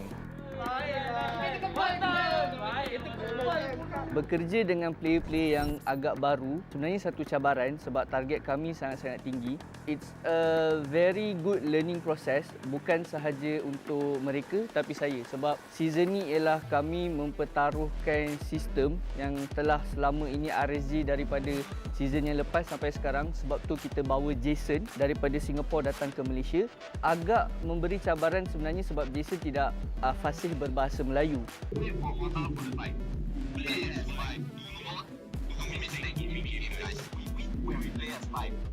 Hi, my name is Jason Koh Wei Hao and I'm the coach for RSG Malaysia. Bagi pandangan saya, Jason ni sebagai coach dia memang baguslah dari segi drafting, sebab sebelum ni Jason ni adalah bekas player Mobile Legend, jadi dia fahamlah dengan player-player, apa yang player mau main, apa yang player takut. Jadi dia memahami player, jadi bagi saya itu amat baguslah.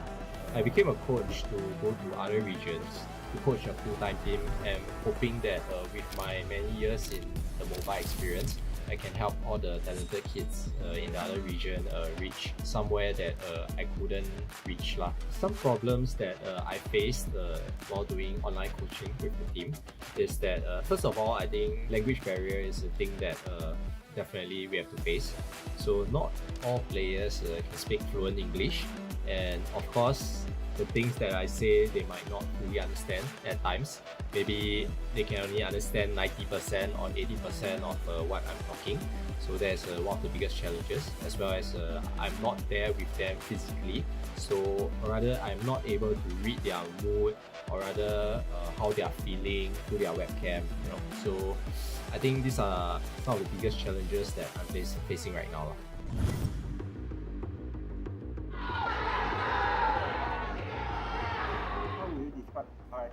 Definitely underdog, because this season we reshuffle everything. We start back from scratch, but we trust in our system. Sistem kami insya-Allah akan membawa kami, at least kami akan target ke playoff dahulu. Underdog is the best thing that orang kata boleh describe RSG untuk season ini. Season ni kalau ada orang yang anggap kami underdog, kami terimalah sebab memang season lalu kami underperform. Untuk saya sendiri, saya rasa saya perlu lebih confident dan kembalikan gameplay season 7 saya sebelum ni. Bagi saya, meta sekarang ni boleh fit dengan RSG sebab Kuza ni dia bermain hero assassin dan meta sekarang adalah meta-meta hero assassin, dan saya juga hero-hero yang meta sekarang ni adalah match-match yang perlukan farming lah. Jadi saya rasa season ni sesuai lah dengan meta kami lah, di stage yang lebih tinggi lah. Kami telah pergi ke M Series beberapa kali untuk RSG Singapore dan kami confident dengan apa yang ada, bukan sahaja dari segi management tapi dari segi knowledge dan skill dan juga sistem. Kami percaya di setiap negara yang kami masuk M4, contoh seperti Singapore, Filipina dan Malaysia, kami boleh pergi ke N4 lah. Maybe to my boys as well as to the fans out there, like I mentioned previously, we're gonna have a rocky journey, but at the end of the day, we will reach our destination lah. I hope that you guys, fans and boys included, continue to believe in what we are doing. At the end of the day, when we reach the journey, then we will smile and laugh together.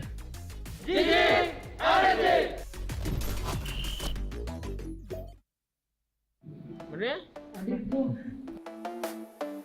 Like always, let's give way first.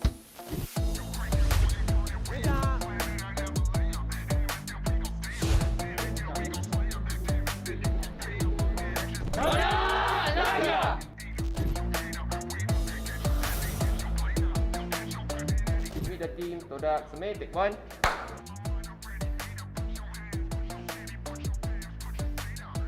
Pada pandangan saya, diorang salah kot. Sebab kita orang 3 season kita orang ada kat grand final. So nak cakap tak konsisten, saya rasa tak kot. Kita orang insyaAllah konsisten. Tak ada lagi tim yang boleh masuk grand final 3 kali berturut-turut lah. Mungkin diorang tak faham daripada segi cuba. Contoh daripada segi nak cuba hero, sebab mungkin itu hero yang kita bawa untuk pergi ke tournament ataupun berlawan dengan certain team ataupun player. So nak tak nak kita orang nak kena try benda yang something new untuk kita orang. First and second week kita orang memang agak kurang perform sikit sebab first kita orang agak tak sihat because of kita orang disahkan positif, and some players pun memang ada rasa lesu badan and then tak semangat. Communication kita orang pun susah sikit lah, agak susah sebab kan kita orang guna Discord kan and not by face to face. Masa qualifier SEA Games tu kita orang still tak sihat, tapi kita orang still keep training sebab kita orang nak sangat masuk SEA Games tu, semua orang nak lah. So kita orang just all out, buat yang terbaik, just trust each other lah. Dan alhamdulillah kita dapat SEA Games tu. Perasaan jadi jungler first line up kali ni susah sebab ganti Ciku. So the pressure sangat tinggi lah. Dia gantikan tempat Ciku, macam you nak gantikan tempat nombor 1 jungler lah, macam mana kan. Dia akan, of course akan ada pressure apa semua, tapi alhamdulillah Haji ni kita selalu bagi semangat dekat dia untuk overcome benda tu lah. And alhamdulillah dia berjaya lakukannya dengan bagus. Kita juga cuba untuk mainkan peranan Haji as juggler tu supaya satu tim tu dapat bergerak sebagai satu tim yang penuh dengan chemistry and menggunakan hashtag TODAK langgar. Dan minggu pertama kalah 2 kali berturut tu, biasalah kena kecam kan. Saya tu mental saya kurang kuat, so saya rasa macam nak give up, tapi teammate kata tak apa, boleh lagi. So Ikuto call, Ashi call, Ciku pun bagi semangat. Dia kena kawal dia punya bad mood tu lah. Dia sebab dia kadang-kadang ada mood okey, ada mood tak okey. So time tu lah dia jadi masalah. Dan tu jugalah tim rasa macam tak selesa sangat dengan dia sebab dia punya mood macam tu. So kalau dia kekalkan mood dia okey je, insyaAllah dia boleh jadi main jungler. Kau nak kerja sama boleh. Tak, aku poke je, aku tak lagi, aku macam poke dia ke belakang je. Ayah kau je. Kan bila kau tak ada shadow ni teratap. Ya tu lah. Kita orang semua bermain dengan sangat teruk, 5-5 sekali. Saya tak nak salahkan dia, saya tak nak salahkan siapa-apa.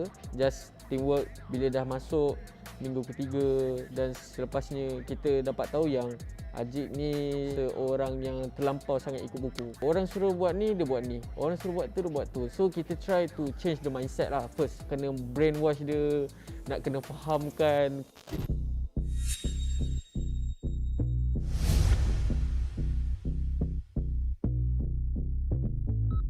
Masih lagi activate, tetapi lihatlah damage daripada Ciku. Legendary untuk beliau. Saraki, satu lagi kill yang ingin dicari oleh Ciku. Sebenarnya kita memang plan daripada awal lagi untuk week keempat Ciku akan masuk ke dalam line up. Dia cakap dia bukannya nak rehat pun, dia just nak settlekan beberapa hal yang dia perlu settlekan lah.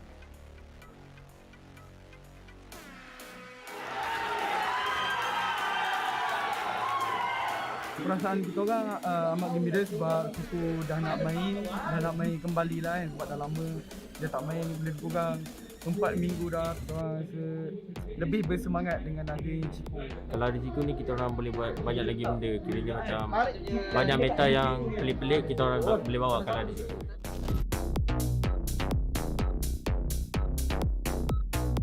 Sepanjang saya main MPL daripada season 4 sampailah season sekarang ni, saya rasa this is one of the hardest season lah yang saya boleh kata macam tu, sebab kita ada nampak player-player baru, muka-muka baru. Contoh macam tim daripada MAB ESPORTS, Zahid daripada ESPORTS, diorang player-player yang bagus lah. Kita nak champion MPL, lepas tu kita nak cuba buat yang terbaik dekat SEA Games ni untuk dapatkan emas lah kan. Impian saya untuk tahun ni ialah main di M Series sebab tahun lepas saya tak main. Disebabkan Moon ni jenis yang kompetitif, so target Moon ataupun my dream is to become a number one apa millennial ke match ke apa. My dream is to become a number one team kat dalam dunia ni. Memang sebab itu pun Moon join this scene, this pro scene, MPL dan sebagainya. Memang sebab tu kita orang always try hard to become the best team in the world. #TODAK Langgar. #TODAK Langgar. #TODAK Langgar.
So you've been with SMG for 2 years, but for this current roster, what do you feel about this current roster?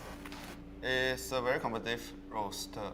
Even though with some new member coming in, Sasa experience from the other region, he actually pushed everyone to work harder. Harder could be more stressful, could be more anything, but as long as to reach the goal for the team.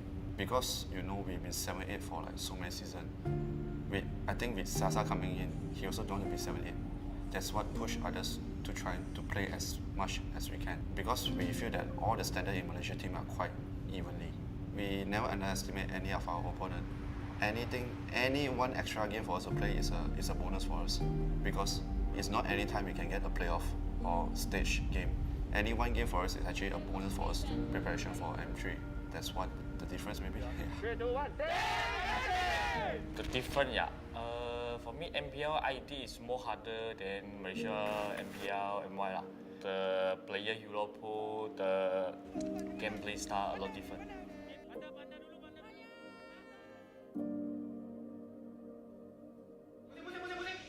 Tapi Zaim Saipua sebenarnya yang diberikan tekanan kembali dan bantuan Sasa pula yang Meta Malaysia side, the player all suka hadiah dia, just like they play what they like to play, what just play only like that. But Indo gameplay is totally very different lah. Really teamwork gameplay, cannot have one mistake. Kita kebanyakan ngambus, Cok. Di tengah gitu nggak ngapa-ngapain. Kita udah pernah ngalahin mereka, jadi tinggal kita lakuin lagi apa yang pernah kita lakuin. Situasi Malaysia punya fans sekarang ni agak kurang sikit untuk compare dengan negara luar macam Indonesia dengan Filipina. Dekat sana dia punya sambutan lagi rancak lah daripada di Malaysia. Tapi sejak daripada M1 tak silap saya yang Malaysia jadi host. Sejak daripada M1 tu dah mula ramai yang nampak e-sport ni dah berjaya lah MLBB ni di Malaysia. Pada saya agak slow sikit fan Malaysia ni sebab gameplay team pro kita. Team pro di Malaysia ni macam rotation dia, drum dia masih terlalu belakang compare dengan tim-tim PN dan Indo. So bila drum dia slow, dia punya rotation slow, fans pun macam lebih tertarik pada negara luar daripada negara kita sendiri.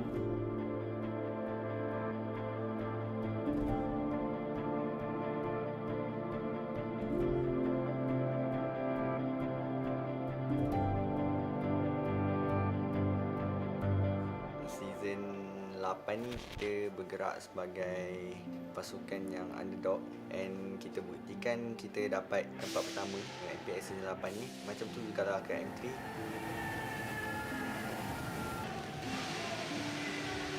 Walaupun kita menang ke kalah, kita tetap bawa nama Malaysia, so sentiasa support.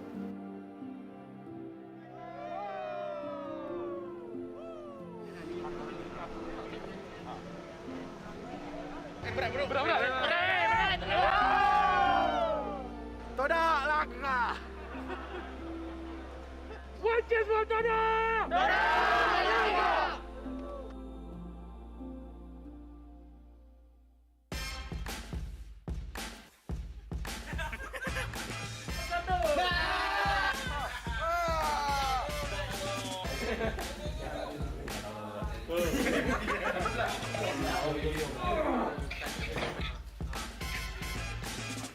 Perasaan saya first memang sangat bersyukurlah sebab tim saya berjaya masuk ke kali ini untuk kejohanan dunia untuk kali yang ketiga berturut-turut lah. Saya memang sangat bangga lah dengan pencapaian ini. Dan perasaan saya memang rasa lain lah sebab sebelum ni M1, M2 saya sebagai player and sekarang saya sebagai manager, rasa dia memang agak lain sebab sekarang saya kena manage player berbanding saya main. Lepas tu Semir dapat turtle, bapak bagi Moon, grup B tu memang kalau kita nampak daripada sudut fizikal memang nampak yang tu grup yang paling berbahaya daripada grup-grup yang lain, tapi apa perbezaan dia adalah dia main best of one. So bila the best of one macam-macam boleh terjadi. Boleh comeback, boleh mistake, boleh ada tu. So kita mungkin daripada situ kita boleh dapatkan apa bracket lah untuk ni. Kita kena just confident dengan diri sendiri, dengan pasukan masing-masing.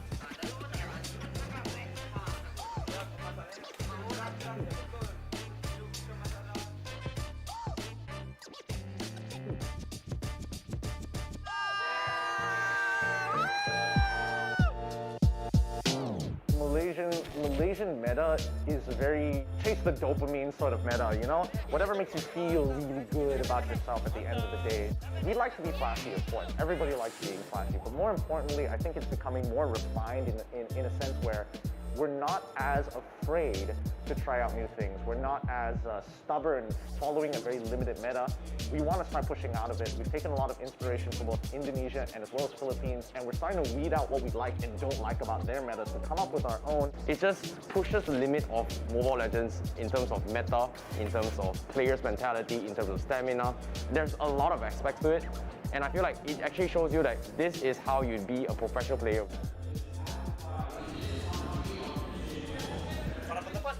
Apakah meta Malaysia? Kami ada meta sendiri tak? Actually kita ada tim TODAK lah. Apa yang saya nampak contoh macam unik, dia bawa high loss side ataupun tank XP. Basically kita orang yang bawa dulu. Jungler tank pun kita bawa dulu and then ditiru oleh yang lain. Benda tu, dua meta ni adalah meta yang susah untuk dibawa. Bukan semua orang boleh guna. Tim tertentu ataupun player tertentu saja yang boleh bawa meta-meta ni. Untuk improve prestasi diorang sebelum M3 ni, mental diorang kena jaga. Sebab dulu saya jadi player pun mental memang sangat teruk sebab susah nak jaga mental dekat sana. Sebab dengan kuarantin, dengan penat apa semua, tempat yang sama saja training, mental. Lepas tu bagi saya untuk improve lagi, kena lebihkan training untuk M3 kali ni. Kalau ditukar, bukan kalau ditukar pun kan. Because I play for Malaysia, I feel very happy lah. But it's like need to win also lah. Cannot lose too much lah. That's why I try my best to give Malaysia something. I feel a lot of pressure from it. Kalau dia nak depan, yang penting aku tak boleh depan.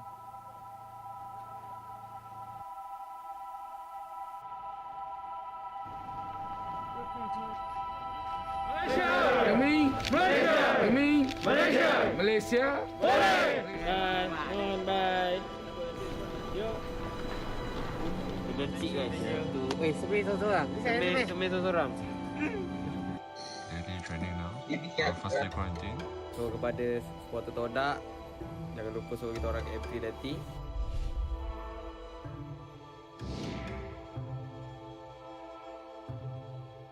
This is the Mobile Legends Bang Bang M3 World Championship.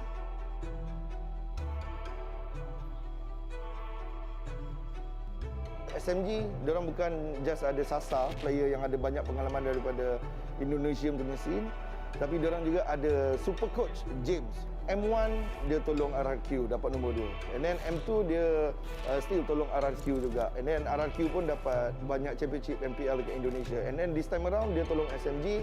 5 season SMG dapat nombor 8.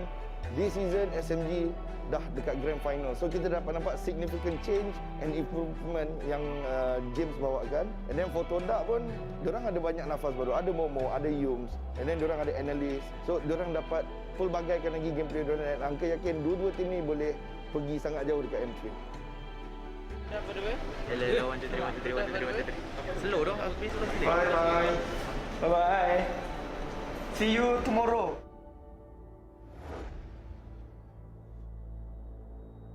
Are you ready? Let's get it. Let's see the stage right now. I follow TODAK closely masa M3, tengok diorang dari dekat backstage and so on. They are very chill person, they are very chill player. Kalau waktu Onyx PH, if I'm not mistaken, Onyx PH group stage, waktu tu BO1.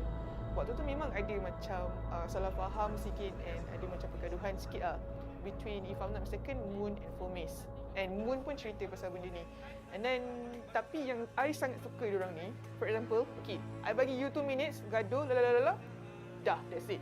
Masuk stage, it's a new journey, it's a new momentum, it's a new mindset. Susah tau untuk you shifted in a very small amount of time, daripada you macam gaduh, marah, semua emosi dekat sini, and then you nak shift kepada new mental, new team, new momentum.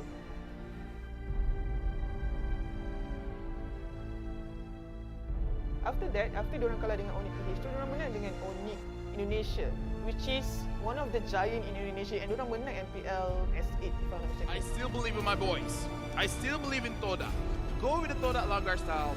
Be the Malaysian Vikings. Sekarang ini untuk mendapatkan permainan yang lebih cantik, Sun akan menjatuhkan Momo sebentar tadi. Yus terperangkap di tengah-tengah perlawanan, tak mampu untuk lakukan apa-apa. Chico masih lagi bernyawa sekarang ini, tetapi lihat, Fomen akan dalam sana kristal ini. Hampir saja dijatuhkan. Immortality akan menghidupkan dan Fomen akan mendapatkan kemenangan.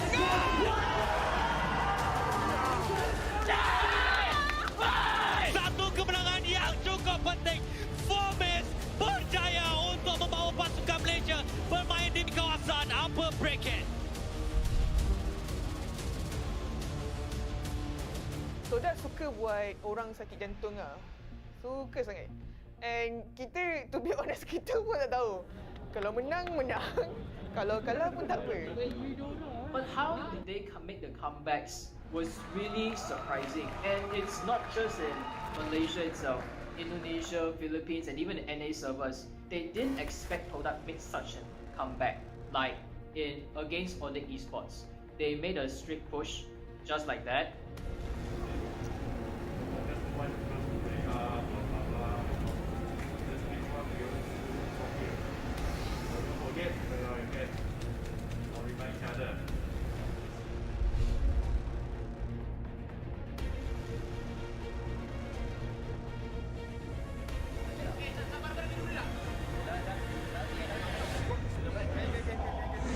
RSG yang begitu baik, tapi lihatlah tarikan daripada Lozzy sebentar tadi. Xpedia akan dijatuhkan terlebih dahulu oleh LY4.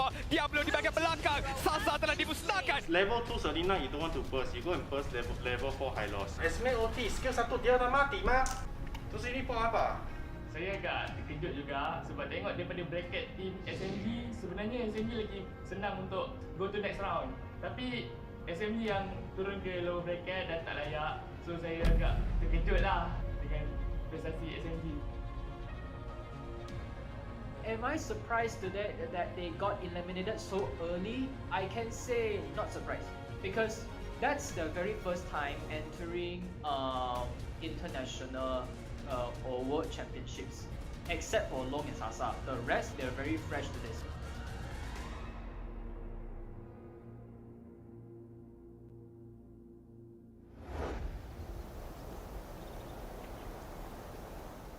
From Malaysia, we're bringing in Team SMG. These guys, again, still moving under gunfire. And remember, both of these teams, they are the MPL champions. So into the first match of the day between Onyx Esports and Team SMG. Teams are ready, we are ready, but are you guys ready? Let's get straight into it. Tuh. Nice. Okay, aku naik balik. Aku cover atas balik. Jangan keluar weh, Man. Keluar ni ke bawah.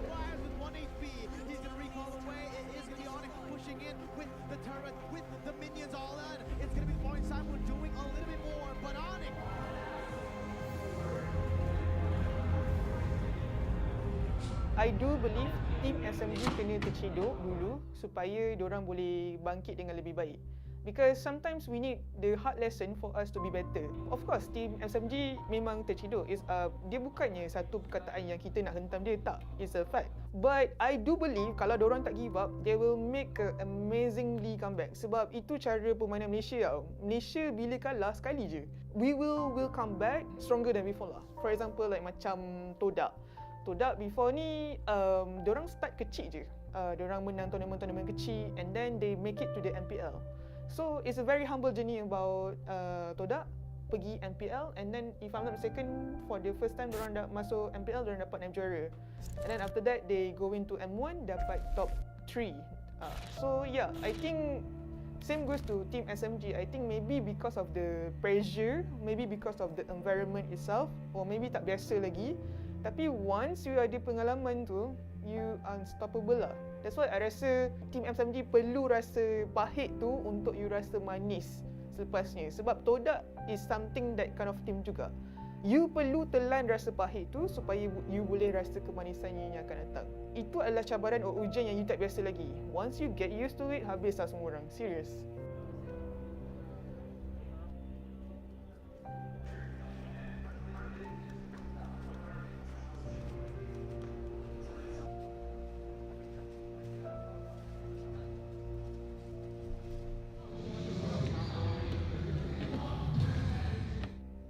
Representing MPL Cambodia, see you soon. That's gonna be a few more stats put in. Chico guys at half health. They're juggling.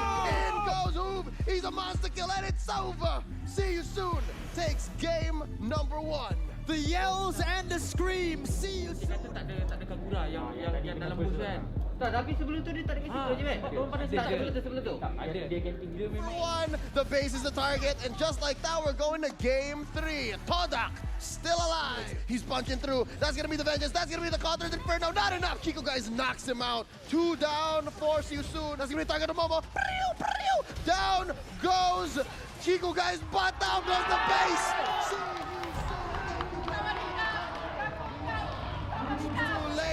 Ladies and gentlemen, Na'Vi takes game 1. Memory, not enough. Momo falls. Sunset Lover gets 1. It's just two guys left. Double kill for Sunset Lover as in a flash they take the base. They're sitting at match point. Na'Vi 2-0. Diorang punya seorang pun nak kena keliru, tapi diorang clear. Diorang lagi untung, diorang dapat tower. Aku rasa better kita ban Linda tu, ataupun kita break Hacken tu. Kalau dia bawa That's gonna have to pull out their best skills. They have to bring out that Langar style. Game number 4 gonna go over to the Malaysia squad. TODAK goes 2-2, and they're targeting the base right now. Ladies and gentlemen, TODAK moves on. From Singapore, it's gonna be EVOS SG. Can't do anything. GG. Well played to EVOS SG. So game ketiga bagi saya outdraft lah. Draft tak berapa kena untuk dengan gameplay yang kita nak main. I think satu je lah yang TODAK perlu perbaiki. Nafsu kill tu masih ada. I think kalau nafsu kill tu dah ada disiplin, sebab diorang ada disiplin tau. Kalau nafsu kill tu you jaga lagi, best lah, serius best. Terlampau stick sangat dengan Cik. Lepas tu Cik pun over commit. Moon, soalan pertama, apa perasaan Moon sekarang? Perasaan sedih. Tapi dalam masa yang sama still nak kena banggalah dengan setiap orang yang dah cuba sehabis baik dengan kita semua, termasuk player dan termasuk analis and termasuk Iwan sekali.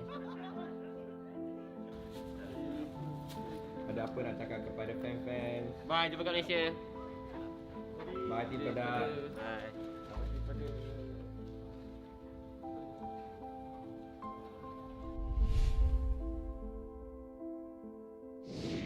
Pada pendapat Bozi, kami ada meta sendiri tak? Saya rasa ada daripada tim TODAK juga, sebab tim TODAK sendiri, Ciku, dia hybrid tau. Dia boleh buat mage, dia boleh buat tank, dia boleh buat fighter, semua tu jadi jungler. So itulah meta yang daripada Malaysia sendiri. Meta hybrid yang boleh guna semua jurus sebagai jungler. Sekarang ni diorang ada Hazim.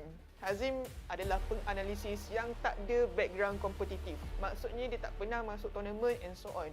it shows that kalau you rajin study, you rajin analisis orang lain, and you rajin minta ilmu dengan orang, sebab dia kata dia tengok coach yang luar, dia belajar cara coach lain, belajar macam mana buat meta semua. It shows that with dedication and passion, you boleh create something lah. Sebab semua orang terkejut masa TODAK guna Lunox as jungler, if I'm not mistaken. Chico on the jungle, Lunox! I told you, man! this is TODAK at their 100%.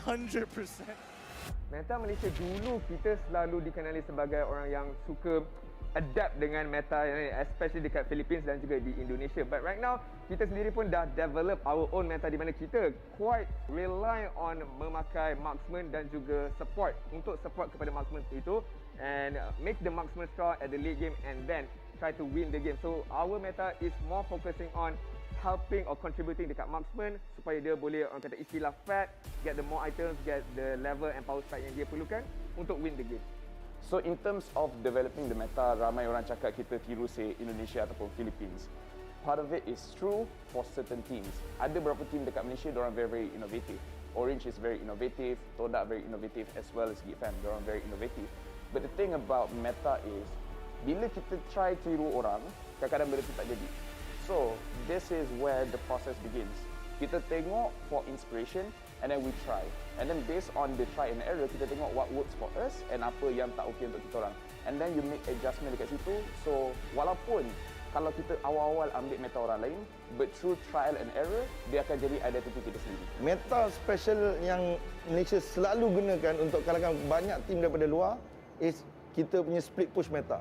Split push meta kita paling kuat dekat Southeast Asia yang aku boleh kata. And then TODAK is one of the best team yang boleh mainkan meta ni dengan baik. No way! Are you serious? Oh no! Is this how it ends? Is this how it ends? That's an unstoppable streak for us. But guess what? Chico! I think semua orang mungkin akan setuju dengan benda ni, termasuk pro player. Meta split push. Pasukan Malaysia sangat nakal bila dalam Land of Dawn. Diorang suka macam umpan and then diorang akan konon-kononnya macam nak ajak team fight because the other team diorang tahu they are very strong in team fight. Tapi sebenarnya bila for example TODAK nak engage, kita orang bukannya nak engage untuk team fight pun. Kita orang maybe just nak macam nakal, melakukan tipu daya so that the other person buat split push. So I do believe benda ni, meta ni daripada dulu lagi, pada Asia Science, MYA. I think TODAK pun pernah buat sekali masa dekat M3. So and it's very well known not from Malaysia saja, but from other country juga lah. Well playing, it doesn't seem like it when he gets away. But again and again, TODAK use all this as a distraction to take the objectives. I mean, they're getting... Meta split push Malaysia adalah satu perkara yang sangat digeruni dan masih dikenali dalam arena Mobile Legends. Dulu kita tak ada dismantle coach, but now banyak pasukan yang bawa coach and analyst or even their own manager sendiri pun akan turun padang, orang kata, untuk berikan yang terbaik kepada pasukan mereka, menunjukkan day by day or season by season MPL is getting bigger and is getting more and more competitive. Teringat korang antara yang terbaik dan kita baru satu season. Selama ni orang cakap, oh MPL Malaysia kalau diorang main internationally, lawan dengan Indonesia, lawan dengan Philippines, no chance. But even in M1 kita boleh tengok tim TODAK dah jadikan Malaysia the top 2 region during M1, during M2 again TODAK membawa Malaysia kepada level yang tinggi, and now especially bila hanging out with the teams, you know, Orange, Geek Fam and such, bila mereka scrim dengan all of the other regions, semua respect Malaysia. And that's the thing. Kalau kita nak cerita pasal dorang punya growth, dorang punya competitiveness, it's better bila ada results. And the thing is, Malaysia dah berkali-kali membawa result, and I really think the MPL teams, people dah tak boleh nak pandang rendah. Pergi mana-mana region, any part of the world, kita orang boleh perform.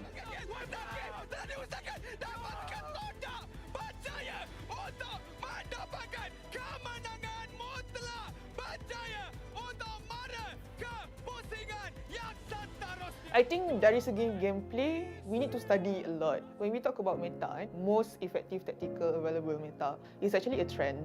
Dalam this patch, what is the trend? and how we can counter it. And you can be creative about it. Here we go. We're seeing the Lolita coming out of Shark once again with a 66.7% win rate. It's only come out literally 3 times from Shark and as well as JPL. Oh, they have done it! North America take another game! It doesn't matter kalau kita guna hero baru ke ataupun hero lama. Macam BTK, the US team, tunjuk yang walaupun itu meta baru, we can still use hero lama macam Saber untuk counter and so on.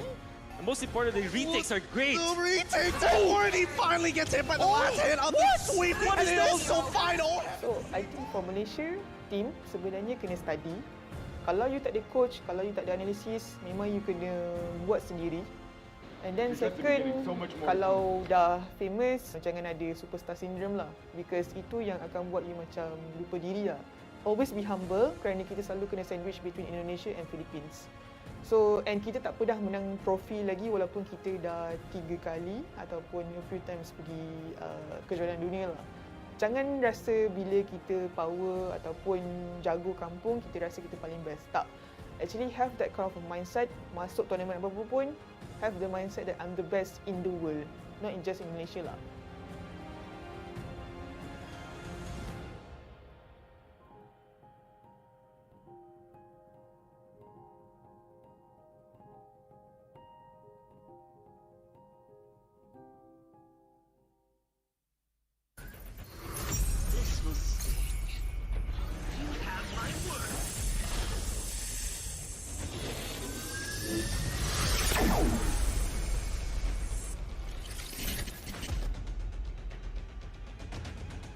Saber guys just can't stop preaching.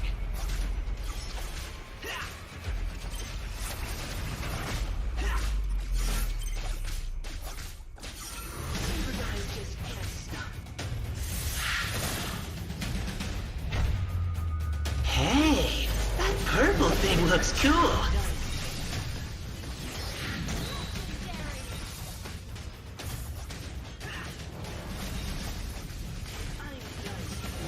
Well, who's the hero now?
Hi everyone, it's Angela here. Feeling a bit nervous now. It's my first time meeting you all like this, after all. But don't worry, I will try my best. I will not let you down. So, everybody, do you know about Mobile Legend Bang Bang's latest collaboration with Sanrio? 4 all-new collab skins featuring super cute Sanrio friends were released. They are... Ta-da! Here they are, our 4 adorable friends. They're also the inspiration for this collab series. Let's take a closer look one by one. The first one is...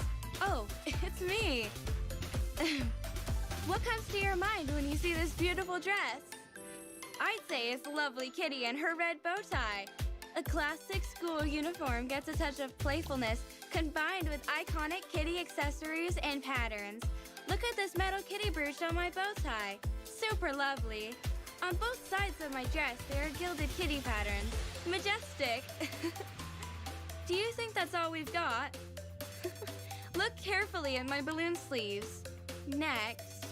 Oh, let me show you my favorite part of this outfit. Yes, I got a limited edition Hello Kitty backpack. Take care and keep it away from Claude. His little friend might just grab it and take it away. Oh, speaking of Claude and his friend, they also got some pretty cool outfits this time. Why don't we take a look? Wow, they are just cool.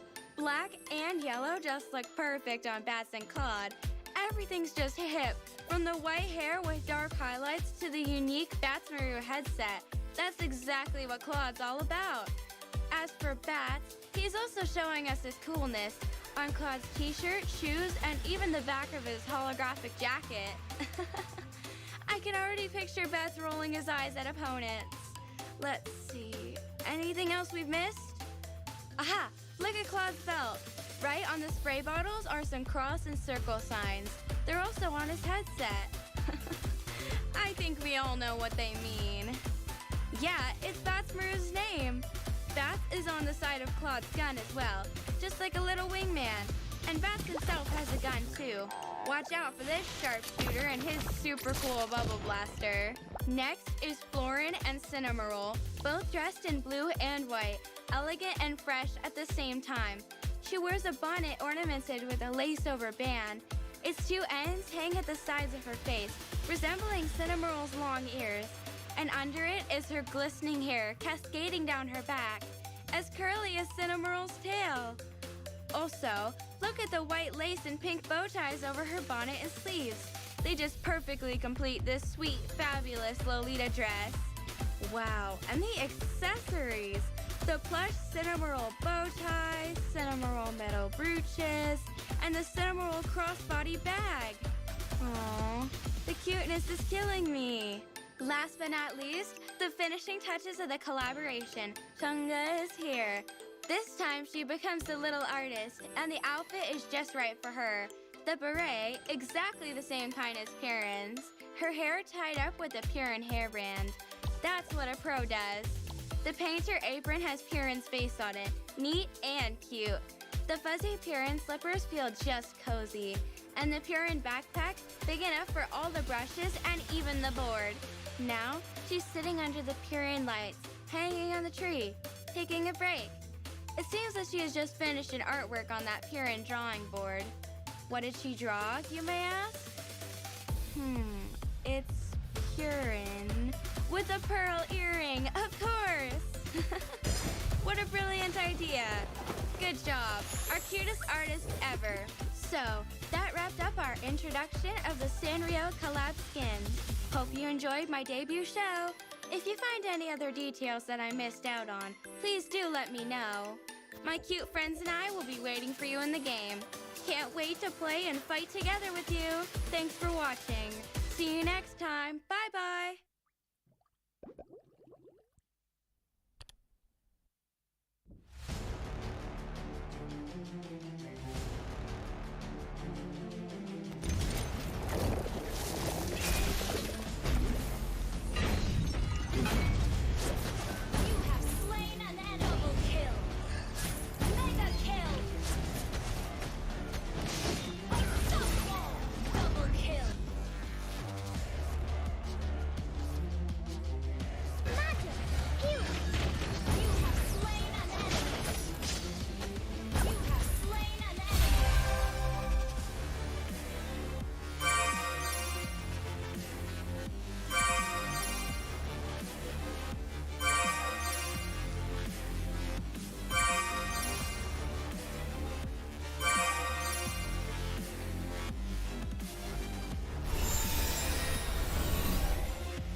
What's up, everyone? Welcome to the latest episode of Hero Spotlight, featuring Xavier, the third hero of the Forsaken Light series.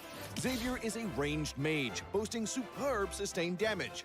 With his unique skill set, he can extend his attack distance almost infinitely and enhance his power each time he lands a skill shot on an enemy. Hero skills.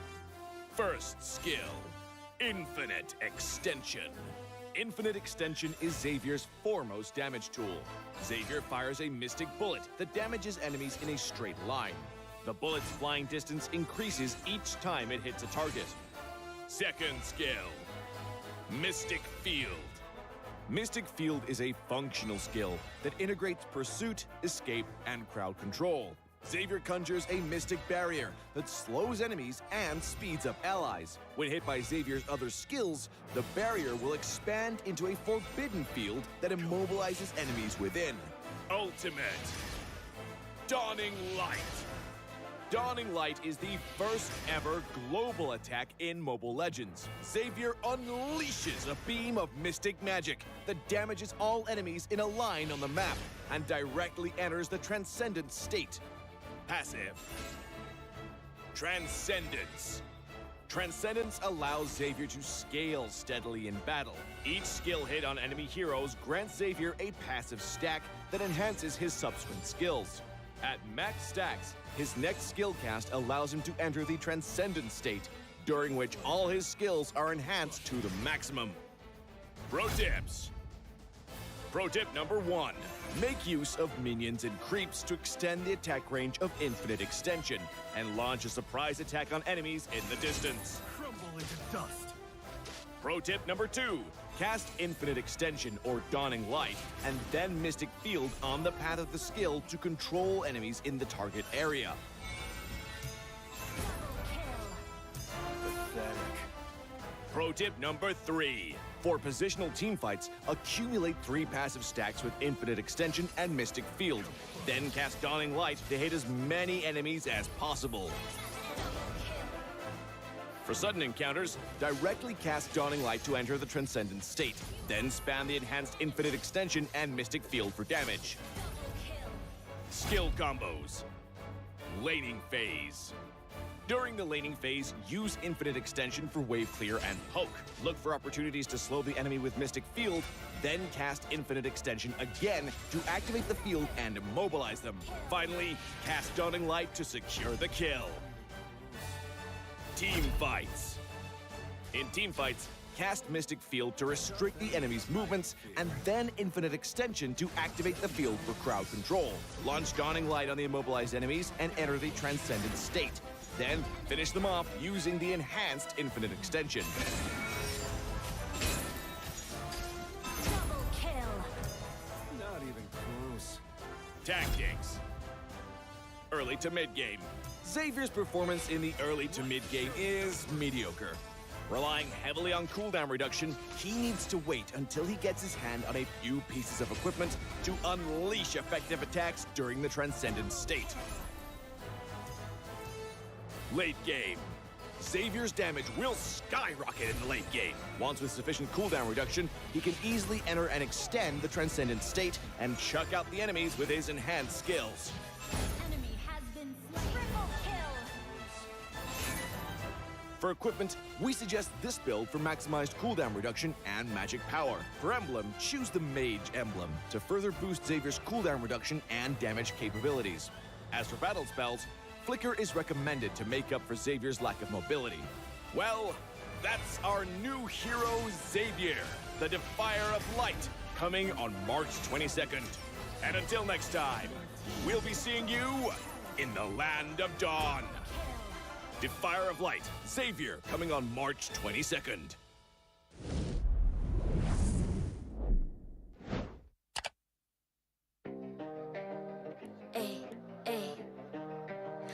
I'm a rock star. Yeah, rock star. Ay, ay, ay. I'm a rock star, baby. I'm a rock star. I'm a rock star. I'm a rock star. I'm a rock star. Panggil aku rock star. Ini kejohanan kita semua orang rock star. Kita rock star, kita buat saja gaya kita. Makin panas apinya sudah membara. Macam mana pun kau menempuh segala.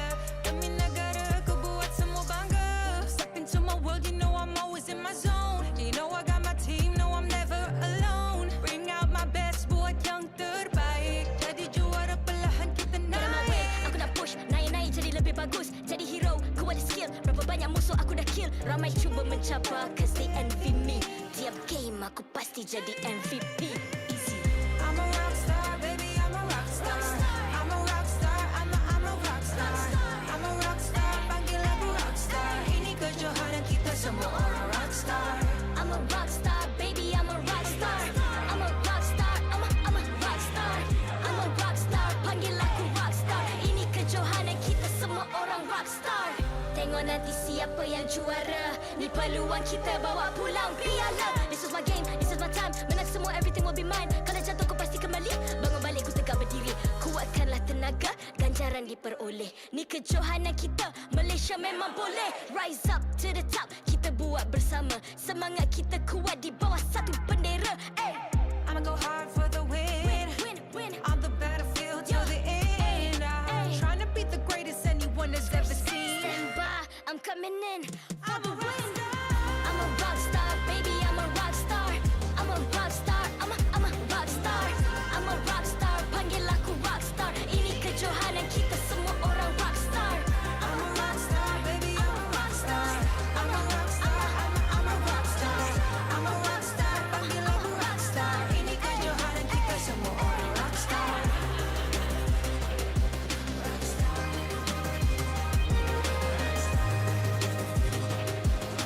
Ini kejohanan kita semua orang rockstar. I'm a rockstar, baby, I'm a rockstar. I'm a rockstar, I'm a rockstar. I'm a rockstar, panggil aku rockstar. Ini kejohanan kita semua orang rockstar.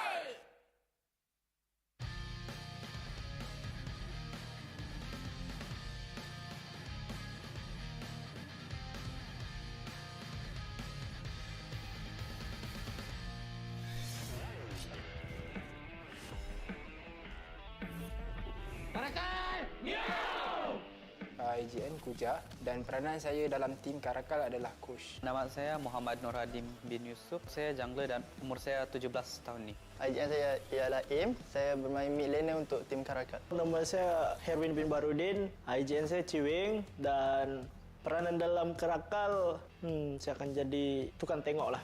Jalan cerita permulaannya join Karakal ni memang dah lama dibincangkan dan baru season ni kita orang bergerak.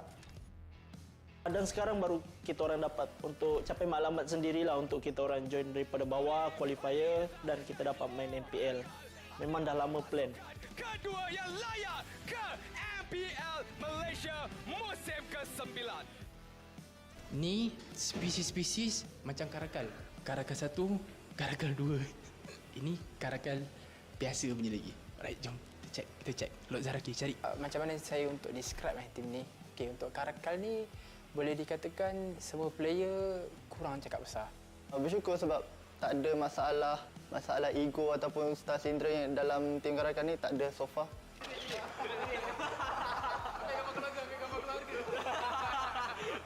Okay, kenapa Karakal? Sebab saya suka sifat dia. Dia macam kucing hutan kan. Kucing hutan yang sangat garang lah. So bila garang ni kita pun nak garang.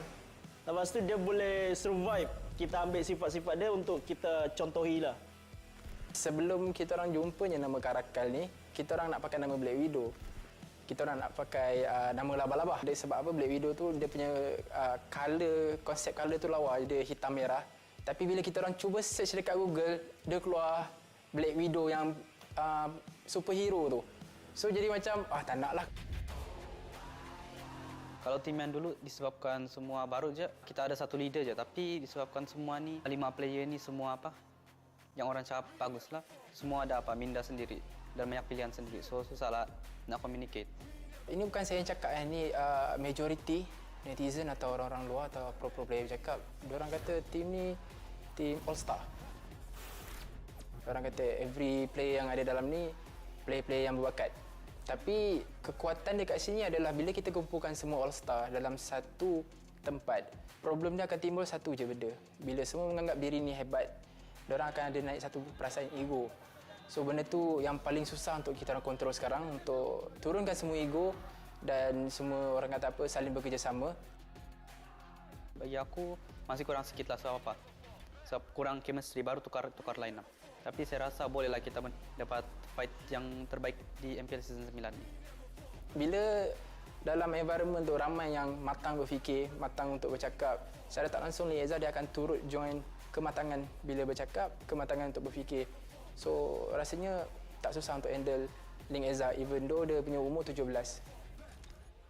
Tarakan! Meow! Describe playstyle tim ni. Lebih pasif daripada yang lain. So kita orang main apa je lah. Sebab setiap game, setiap draft different. Jadi kita kena menyesuaikan diri bawa setiap draft yang ada lah. So tak ada macam spesifik. Kita kuatkan ni, kuatkan tak. Mati weh. Wow!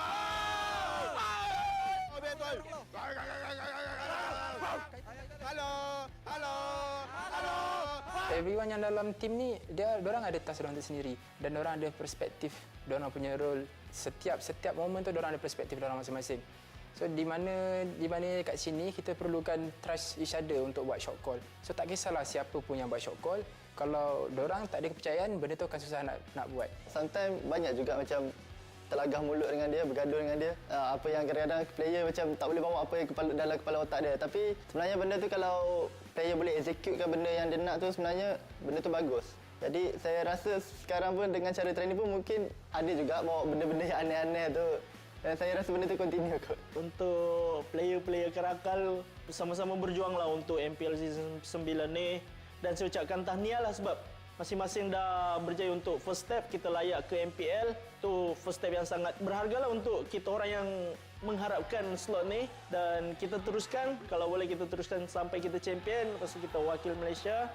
So kita sama-sama berjuang lah.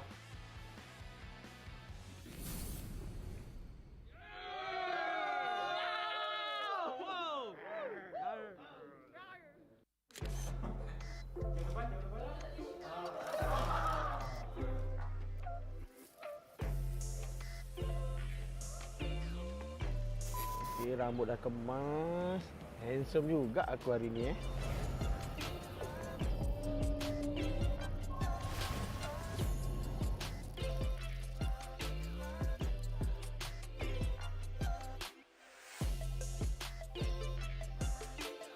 Ili, apa korang tengah buat sekarang ni? Tengah mencuba mengkaji-kaji gameplay negara luar. Tim sekarang tengah review game Legend MPL Philippines. Buat analis lah, cari ilmu untuk tim juga. Itu katanya. So kalau boleh, paling penting kita semak. Semak. Kami cuba buat yang terbaik je lah. Walaupun diorang kuat, kami pun kuat.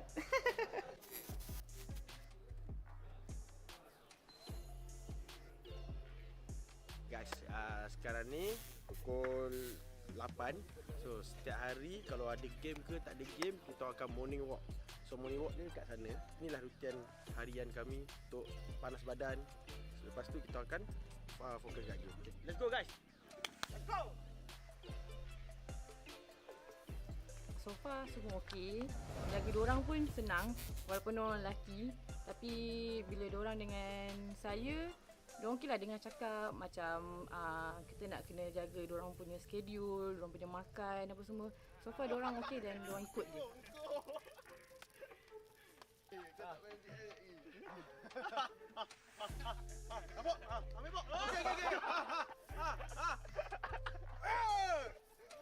You suka game yang awal-awal ke atau game yang lewat petang? Anytime, anywhere, any set time, set place, saya ready. Kita orang semua ready. Just call us. Bring it on!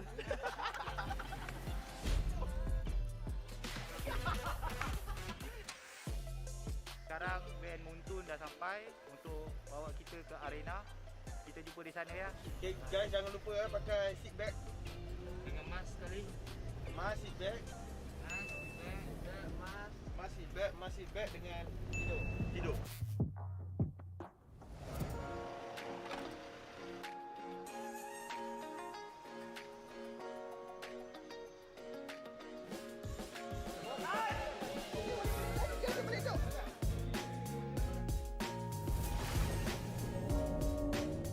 Assalamualaikum. Nama saya Muhammad Fadil bin Hishamuddin ataupun saya lebih dikenali Fadil dalam Mobile Legends ni. And saya merupakan manager untuk SUHAZ eSport. Okey, kenapa saya join SUHAZ? Saya mempunyai group bosses yang sangat support dan sangat meminati Mobile Legends. Mereka ada visi dan misi untuk membuat e-sport scene Mobile Legends ni lebih ke hadapan dengan menggunakan nama SUHAZ e-sport. Kita orang kekalkan 5 pemain yang sama sebab kita orang maybe ada chemistry lebih sikit daripada tim lain. Dan kita orang percayalah sesama sendirilah kita orang boleh buat 5. Okey, kita reset balik. Masa je lepas dia habis season 8, AV bincang dengan family dia nak stop. So dia nak fokus ke family dia lah. So kita pun tak ada nak halang kan. So it's okay lah kan. Lepas tournament MEC baru-baru ni, kita orang dah try out banyak orang. Tapi tak jumpa macam dia. So saya try call dia, dia kata dia nak main lagi. Untuk transfer window yang akan datang, maybe SUHAZ akan ambil player yang flex lah, yang boleh main banyak posisi. So senang lah kita nak tukar-tukar, mengelirukan enemy lah. Untuk pelan jangka masa panjang SUHAZ, for sure sekarang kami nak bermain di MPL Season 9 dan kami memang nak sangat main dekat MSC, Sukan C ataupun M4. So itu bermula daripada sekarang, perjalanan tu adalah daripada sekarang. Dan untuk kami tak pernah pegang lagi trofi MPL tu yang katanya berat tu. So far tak pernah pegang. So season ni ialah milik kami, milik SUHAZ. SUHAZ ni macam saya dah pernah cakap dulu, kita orang dah stick together, dah macam keluarga. Bagi saya susah lah kita nak pecah. Oh! Langkah pokok. Silam fik.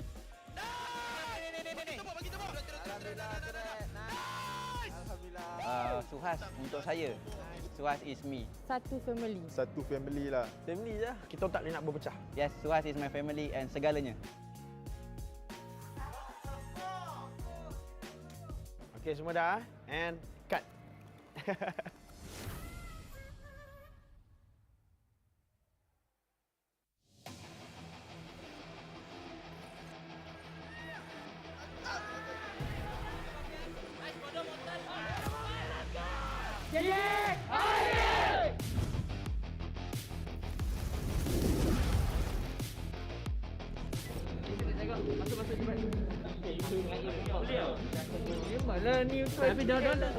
Perasaan tahun ni agak teruja untuk buat benda dengan player yang baru, dapat chemistry yang barulah untuk next level punya journey.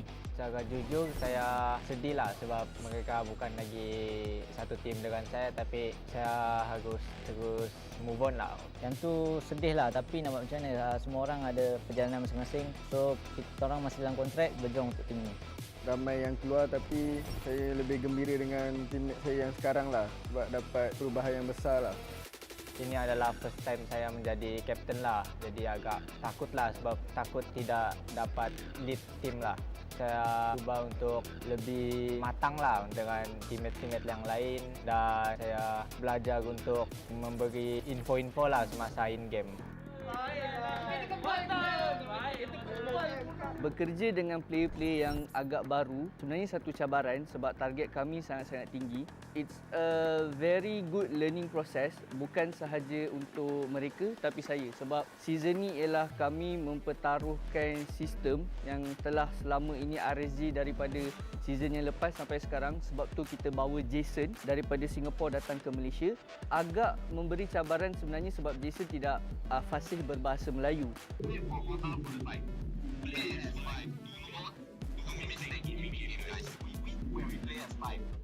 Hi, my name is Jason Koh Wei Hao and I'm the coach for RSG Malaysia. Bagi pandangan saya, Jason ni sebagai coach dia memang baguslah dari segi drafting. Sebab sebelum ni Jason ni adalah bekas player Mobile Legends, jadi dia fahamlah dengan player-player apa yang player mau main, apa yang player takut. Jadi dia memahami player. Jadi bagi saya itu amat baguslah. I became a coach to go to other regions to coach a full-time team and hoping that with my many years in the mobile experience, I can help all the talented kids in the other region reach somewhere that I couldn't reach lah. Some problems that I faced while doing online coaching with the team is that first of all, I think language barrier is a thing that definitely we have to face. So not all players can speak fluent English, and of course the things that I say they might not fully understand at times. Maybe they can only understand 90% or 80% of what I'm talking. So that's one of the biggest challenges, as well as I'm not there with them physically. So rather I'm not able to read their mood, or rather how they are feeling through their webcam. So I think these are some of the biggest challenges that I'm facing right now.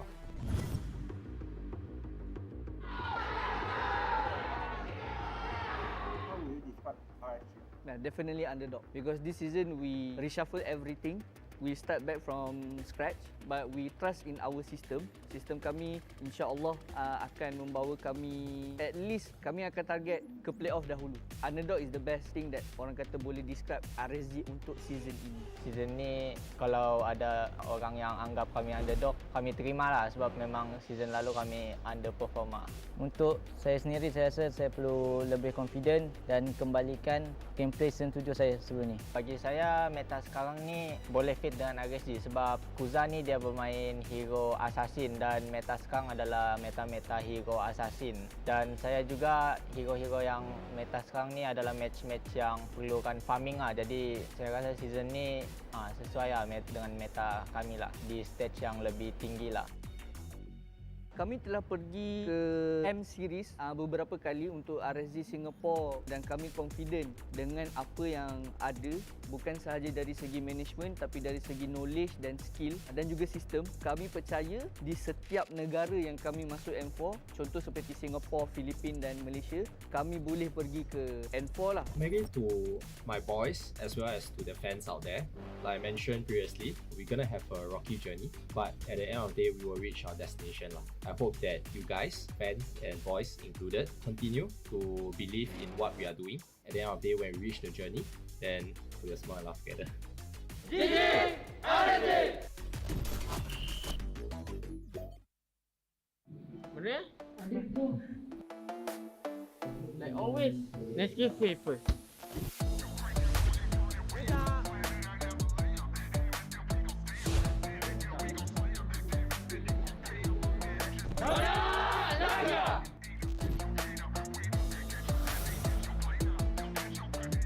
The team TODAK Semai, take one.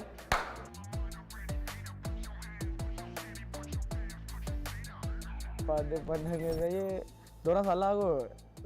Sebab kita orang 3 season kita orang ada kat grand final. So nak cakap tak konsisten, saya rasa tak kot. Kita orang insya-Allah konsisten. Tak ada lagi tim yang boleh masuk grand final 3 kali berturut-turut lah. Mungkin diorang tak faham daripada segi cuba. Contoh daripada segi nak cuba hero, sebab mungkin itu hero yang kita bawa untuk pergi ke tournament ataupun berlawan dengan certain team ataupun player. So nak tak nak kita orang nak kena try benda yang something new untuk kita orang.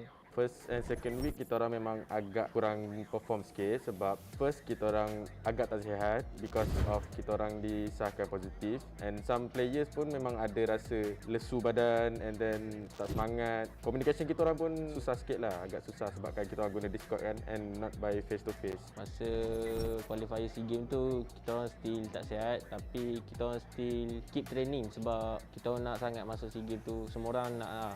So kita orang just all out, buat yang terbaik, just trust each other lah. Dan alhamdulillah kita dapat SEA Games tu. Perasaan jadi jungler first line up kali ni susah sebab ganti Ciku. So the pressure sangat tinggi lah. Dia gantikan tempat Ciku, macam you nak gantikan tempat nombor 1 jungler lah, macam mana kan. Dia akan, of course akan ada pressure apa semua, tapi alhamdulillah Haji ni kita selalu bagi semangat dekat dia untuk overcome benda tu lah. And alhamdulillah dia berjaya lakukannya dengan bagus. Kita juga cuba untuk mainkan peranan Haji as juggler tu supaya satu tim tu dapat bergerak sebagai satu tim yang penuh dengan chemistry and menggunakan hashtag TODAK langgar. Dan minggu pertama kalah 2 kali berturut tu, biasalah kena kecam kan. Saya tu mental saya kurang kuat, so saya rasa macam nak give up, tapi teammate kata tak apa, boleh lagi. So Ikuto call, Ashi call, Ciku pun bagi semangat. Dia kena kawal dia punya bad mood tu lah. Dia sebab Dia kadang-kadang ada mood okey, ada mood tak okey. So tentulah dia jadi masalah. Tentu jugalah tim rasa macam tak selesa sangat dengan dia sebab dia punya mood tentu. So kalau dia kekalkan mood dia okey je, insya-Allah dia boleh jadi main jangka. Kau nak kerja sama-sama boleh. Tak, aku poke je. Aku tak lagi. Aku macam poke dia ke belakang je. Kaya-kaya kau je. Kan bila kau tak ada shadow ni dia datang. Ya tu lah. Kita orang semua bermain dengan sangat teruk, 5-5 sekali. Saya tak nak salahkan dia, saya tak nak salahkan siapa-apa. Just teamwork. Bila dah masuk minggu ketiga dan selepasnya kita dapat tahu yang Ajik ni seorang yang terlampau sangat ikut buku. Orang suruh buat ni, dia buat ni. Orang suruh buat tu, dia buat tu. So kita try to change the mindset lah first. Kena brainwash dia, nak kena fahamkan.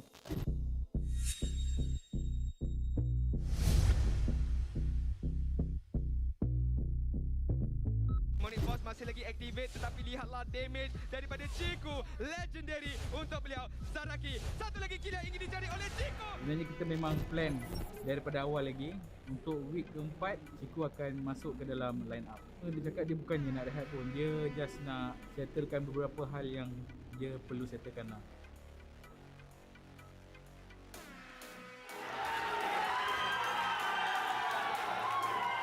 Perasaan kita orang amat gembira sebab Chiku dah nak main kembali lah kan, sebab dah lama dia tak main lebih kurang 4 minggu dah. Kita orang rasa lebih bersemangat dengan adanya Chiku. Kalau ada Chiku ni kita orang boleh buat banyak lagi benda, kiranya macam banyak meta yang pelik-pelik kita orang boleh bawa kalau ada Chiku.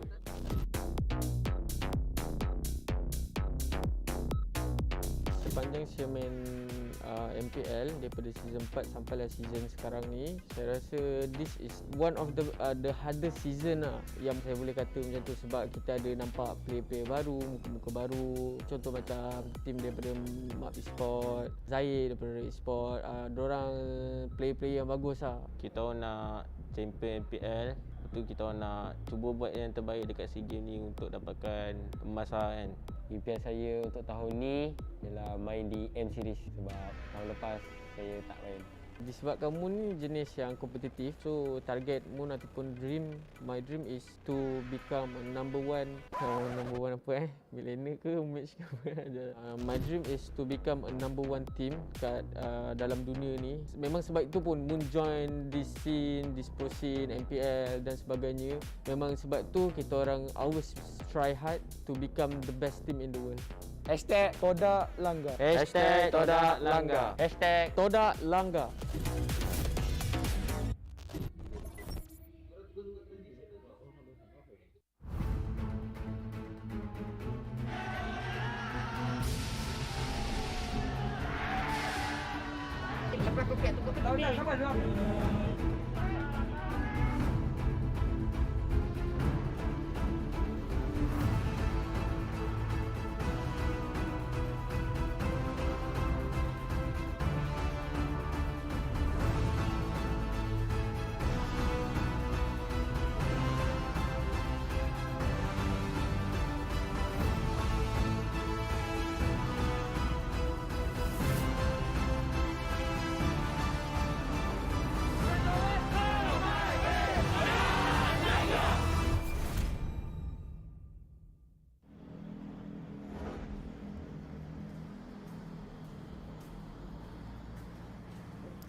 So you've been with SMP for 2 years, but for this current roster, what do you feel about this current roster?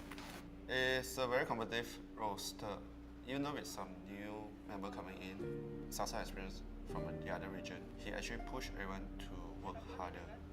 Harder could be more stressful, could be more anything, but as long as to reach the goal for the team. Because you know we've been 7-8 for like so many seasons. I think with Sasa coming in, he also don't want to be 7-8. That's what pushed others to try to play as much as we can. Because we feel that all the standard in Malaysia team are quite evenly. We never underestimate any of our opponent. Any one extra game for us to play is a bonus for us. Because it's not any time we can get a playoff or stage game. Any one game for us is actually a bonus for us, preparation for M3. That's what the difference maybe. Yeah. 3, 2, 1, The difference, yeah. For me, MPL ID is more harder than Malaysia MPL-MY lah. The player hero pool, the gameplay style a lot different.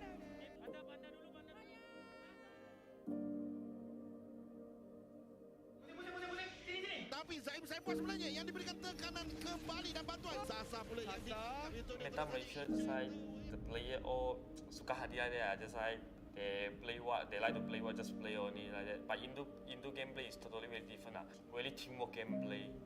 Cannot have one mistake. Kita kebanyakan ngambus, Cok. Di tengah gitu nggak ngapa-ngapain. Kita udah pernah kalahin mereka, jadi tinggal kita lakuin lagi apa yang pernah kita lakuin. Situasi Malaysia punya fans sekarang ni agak kurang sikit untuk compare dengan negara luar macam Indonesia dengan Filipina. Dekat sana dia punya sambutan lagi rancak lah daripada di Malaysia.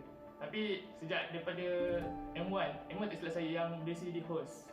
Sejak daripada M1 tu dah mula ramai yang nampak e-sport ni dah berjaya lah MLBB ni di Malaysia. Pada saya agak slow sikit fan Malaysia ni sebab gameplay team pro kita. Team pro di Malaysia ni macam rotation dia, drum dia masih selalu belakang compare dengan tim-tim PN dan Indo. So bila drum dia slow, dia punya rotation slow, fans pun macam lebih tertarik pada negara luar daripada negara kita sendiri.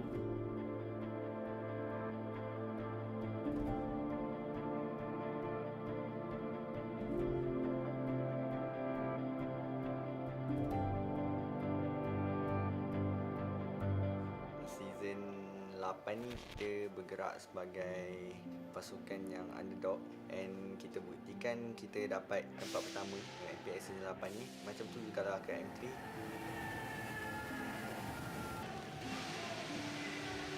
Walaupun kita menang ke kalah, kita tetap bawa nama Malaysia, so sentiasa support.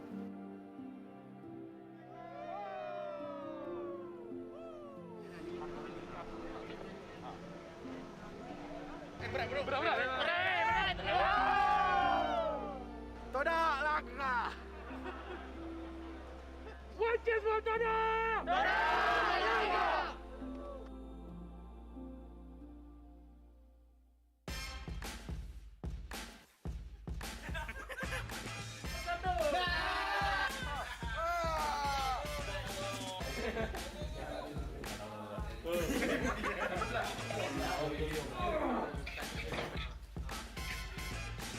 Perasaan saya first memang sangat bersyukurlah sebab tim saya berjaya masuk ke kali ini untuk kejohanan dunia untuk kali yang ketiga berturut-turut lah. Saya memang sangat bangga lah dengan pencapaian ini. Dan perasaan saya memang rasa lain lah sebab sebelum ni M1, M2 saya sebagai player and sekarang saya sebagai manager, rasa dia memang agak lain sebab sekarang saya kena manage player berbanding saya main. Lepas tu Semir dapat turtle, bapak bagi Moon, group B tu memang kalau kita nampak daripada sudut fizikal memang nampak yang tu group yang paling berbahaya daripada grup-grup yang lain, tapi apa perbezaan dia adalah dia main best of one. So bila the best of one macam-macam boleh terjadi. Boleh comeback, boleh mistake, boleh ada itu. So kita mungkin daripada situ kita boleh dapatkan apa bracket lah untuk ni. Kita kena just confident dengan diri sendiri, dengan pasukan masing-masing.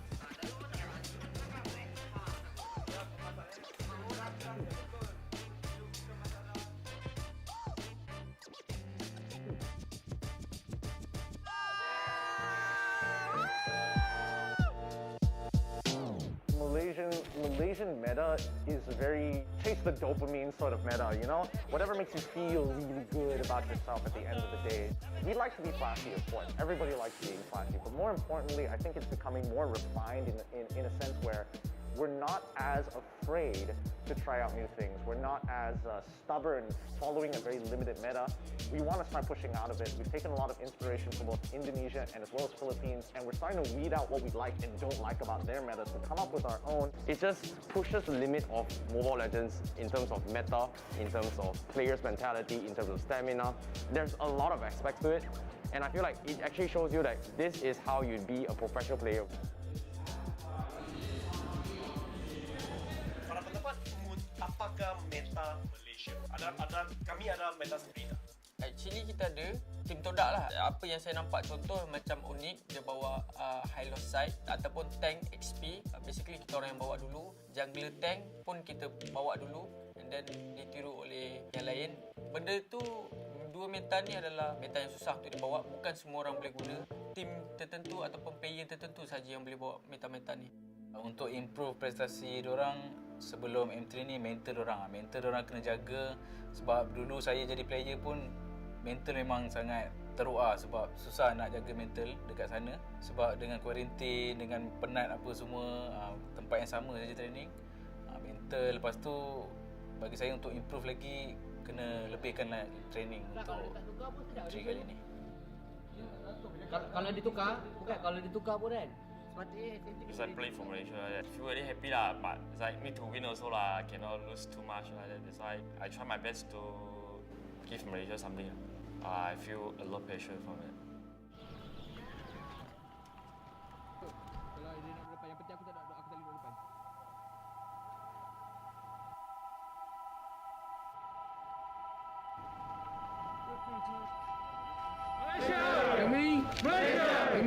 Malaysia! Malaysia! Boleh! Bye. Yo. Ganti guys. Sembilan seorang. Sembilan seorang.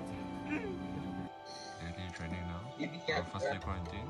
So kepada supporter TODAK, jangan lupa suruh kita orang ke M3 nanti.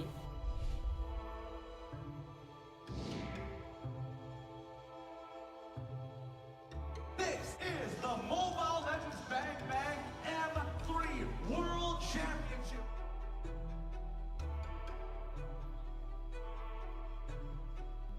SMG, diorang bukan just ada Sasa, player yang ada banyak pengalaman daripada Indonesia punya scene, tapi diorang juga ada super coach James.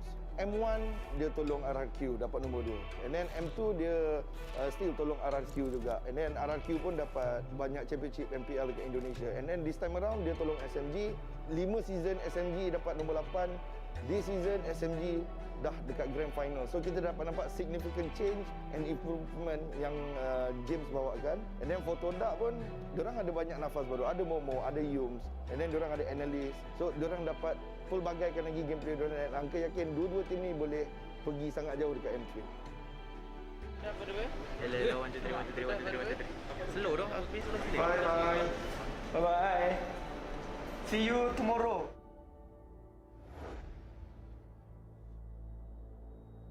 Are you ready? Let's get it. Let's see the stage right now. I follow TODAK closely masa M3, tengok diorang dari dekat backstage and so on.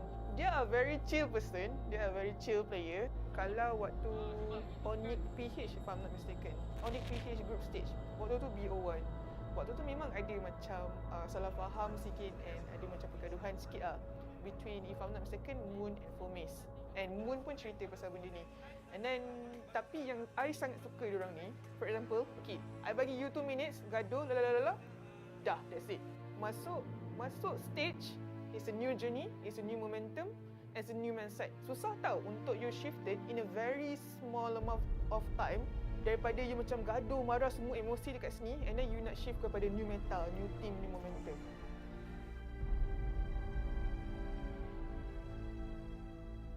After that, after diorang kalah dengan Onyx PH, diorang menang dengan Onyx Indonesia, which is one of the giant in Indonesia, and diorang menang MPL S8 if I'm not mistaken. I still believe in my boys. I still believe in TODAK.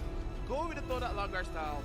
Be the Malaysian Vikings. Sekarang ini untuk mendapatkan penerbangan yang lebih cantik, Sun akan menjatuhkan Momo sebentar tadi. Yus terperangkap di tengah-tengah perlawanan, tak mampu untuk lakukan apa-apa. Chico masih lagi bernyawa sekarang ini, tetapi lihat Fomen akan dalam sana kristal ini. Hampir saja dijatuhkan. Immortality akan menghidupkan dan Fomen akan mendapatkan kemenangan.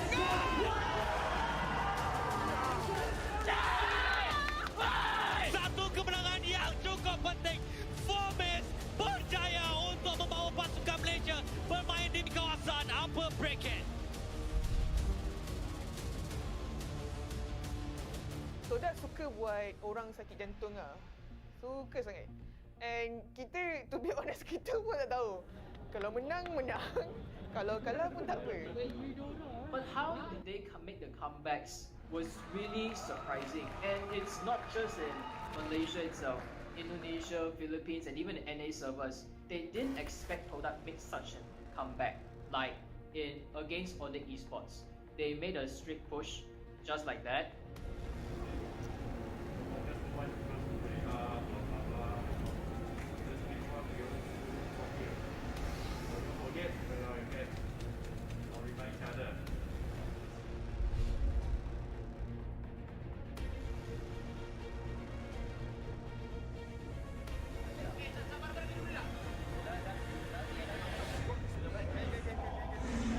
Sprint yang begitu baik, tapi lihatlah tarikan daripada Lolzi sebentar tadi. Xpedia akan dijatuhkan terlebih dahulu oleh LY for Diablo di bahagian belakang. Sasa telah dimusnahkan. Level 239 you don't want to burst, you go and burst level 4 high loss. Esme OT skill 1 dia dah mati mak.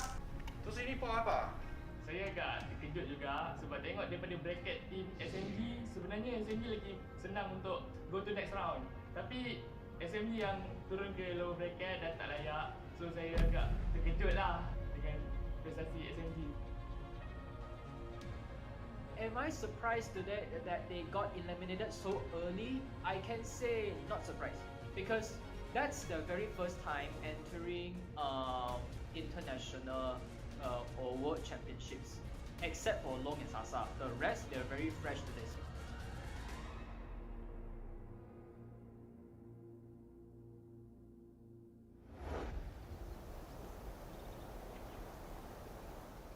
From Malaysia, we're bringing in Team SMG. These guys, again, still moving under gunfire. And remember, both of these teams, they are the MPL champions. So into the first match of the day between MAB ESPORTS and Team SMG. Teams are ready, we are ready, but are you guys ready? Let's get straight into it.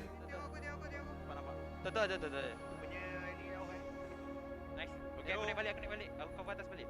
Jangan keluar weh, man. Keluar ni ke bawah.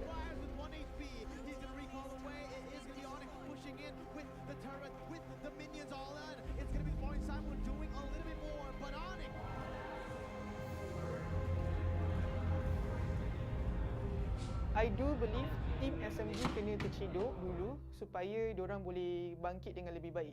Because sometimes we need the hard lesson for us to be better. Of course, Team SMG memang terciduk. Dia bukannya satu perkataan yang kita nak hentam dia, tak. It's a fact. But I do believe kalau diorang tak give up, they will make a amazingly comeback. Sebab itu cara permainan Malaysia tau. Malaysia bila kalah sekali je, we will come back stronger than before lah. For example, like macam TODAK. TODAK before ni, diorang start kecil je. Diorang menang tournament-tournament kecil and then they make it to the MPL. So it's a very humble journey about TODAK pergi MPL, and then if I'm not mistaken, for the first time diorang masuk MPL, diorang dapat naib juara. And then after that they go into M1 dapat top 3. So yeah, I think same goes to Team SMG. I think maybe because of the pressure, maybe because of the environment itself, or maybe tak biasa lagi. Tapi once you ada pengalaman tu, you unstoppable lah. That's why I rasa Team SMG perlu rasa pahit tu untuk you rasa manis selepasnya. Sebab TODAK is something that kind of team juga. You perlu telan rasa pahit tu supaya you boleh rasa kemanisannya yang akan datang. Itu adalah cabaran atau ujian yang you tak biasa lagi. Once you get used to it, habis lah semua orang. Serious.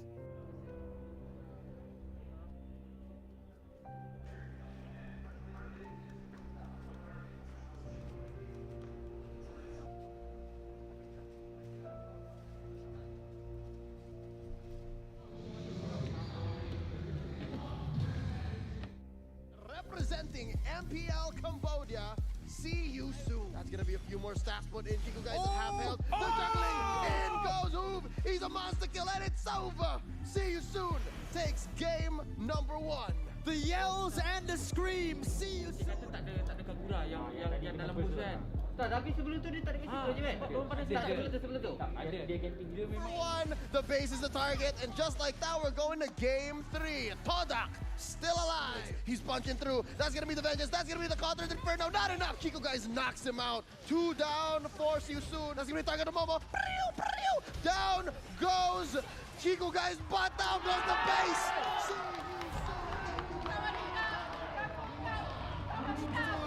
Ladies and gentlemen, Na'Vi takes game one. Memory, not enough. Momo falls. Sunset Lover gets one. It's just two guys left. Double kill for Sunset Lover as in a flash, they take the base. They're sitting at match point. Na'Vi, 2-0. Dorang punya orang pun nak kena keliru. Tapi dorang clear.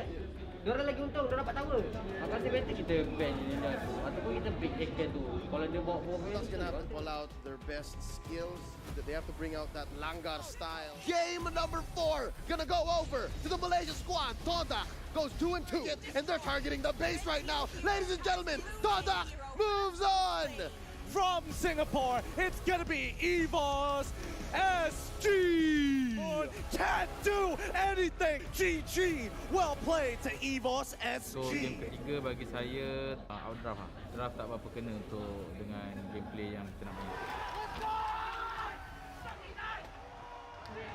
I think satu je lah yang TODAK perlu perbaiki. Nafsu kill tu masih ada. I think kalau nafsu kill tu dah ada disiplin, sebab diorang ada disiplin tau. Kalau nafsu kill tu you jaga lagi, best lah, serius best. Terlampau stick sangat dengan cheat. Lepas tu cheat pun over commit. Moon, soalan pertama, apa perasaan Moon sekarang? Perasaan sedih. Tapi dalam masa yang sama still nak kena banggalah dengan setiap orang yang dah cuba sehabis baik dengan kita apa semua, termasuk player dan termasuk analyst and termasuk Iwan sekali. Ada apa nak cakap kepada fan-fan? Bye, jumpa kat Malaysia. Bye, Team TODAK. Bye.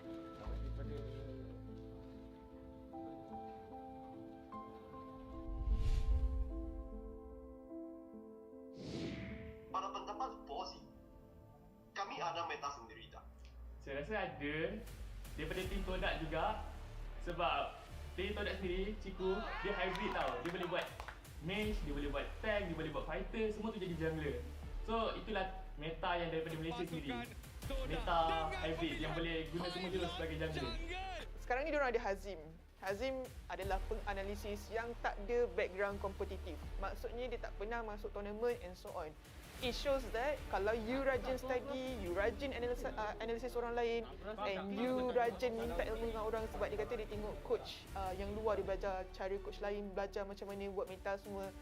It shows that with dedication and passion, you boleh create something lah. Sebab semua orang terkejut masa TODAK guna Lunox as jungler, if I'm not mistaken. Chico on the jungle, Lunox! I told you, man. this is TODAK at there, 100%.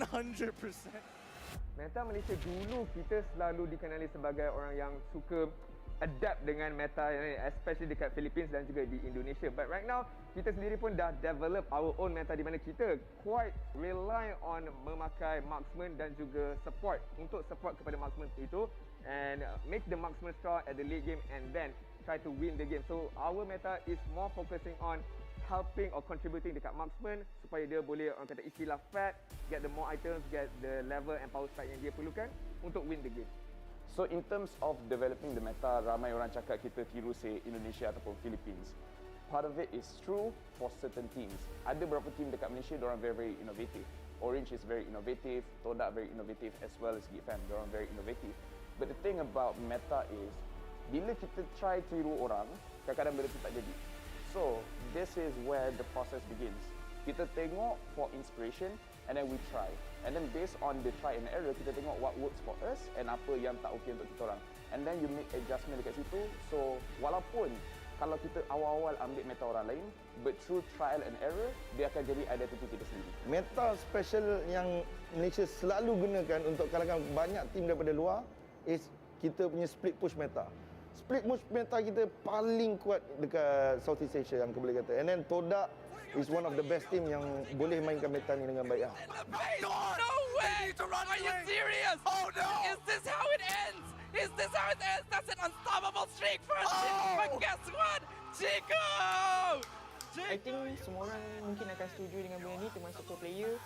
Meta split push. Pasukan Malaysia sangat nakal bila dalam Land of Dawn. Diorang suka macam umpan and then diorang akan konon-kononnya macam nak ajak team fight because dia ada team diorang tahu they are very strong in team fight.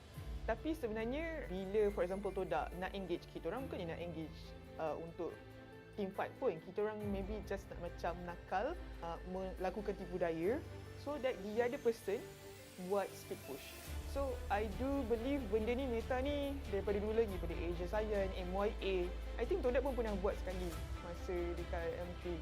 So, and it's very well known not from Malaysia saja, but from other country juga lah. Well playing, it doesn't seem like it when he gets away. But again and again, TODAK use all this as a distraction to take the objectives. I mean, they're getting... Meta speed push Malaysia adalah satu perkara yang sangat digeruni dan masih dikenali dalam arena Mobile Legends.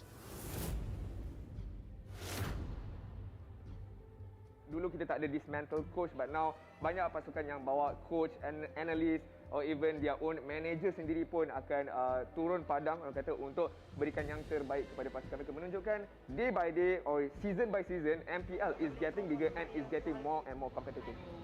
Kena ingat, orang antara yang terbaik dan kita baru satu season. Selama ni orang cakap, oh MPL Malaysia kalau diorang main internationally, lawan dengan Indonesia, lawan dengan Philippines, no chance.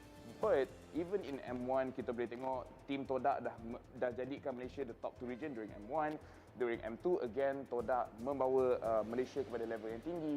And now especially bila hanging out with the teams, you know, Orange, Geek Fam and such, bila mereka scrim dengan all of the other regions, semua respect Malaysia. And that's the thing. Kalau kita nak cerita pasal dorang punya growth, dorang punya competitiveness, it's better bila ada results. And the thing is, Malaysia dah berkali-kali membawa result, and I really think the MPL teams, people dah tak boleh nak pandang rendah. Pergi mana-mana region, any part of the world, kita orang boleh perform.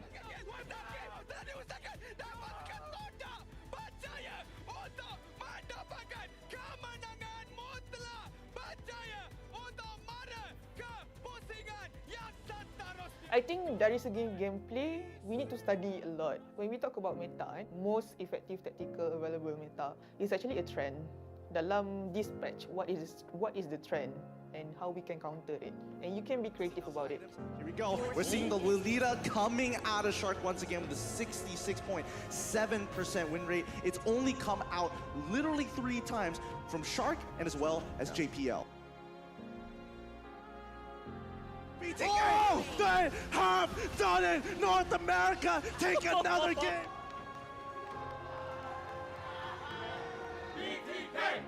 It doesn't matter kalau kita guna hero baru ke ataupun hero lama. Macam BTK, the US team, tunjuk yang walaupun itu meta baru, we can still use hero lama macam Saber untuk counter and so on.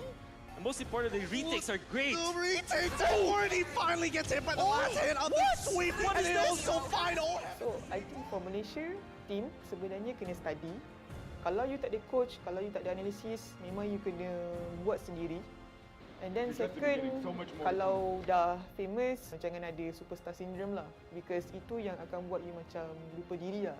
Always be humble kerana kita selalu kena sandwich between Indonesia and Philippines. So, and kita tak pernah menang trofi lagi walaupun kita dah 3 kali ataupun a few times pergi kejuaraan dunia lah. Jangan rasa bila kita power ataupun jago kampung, kita rasa kita paling best. Tak. Actually have that kind of a mindset, masuk tournament apa pun, have the mindset that I'm the best in the world, not just in Malaysia lah.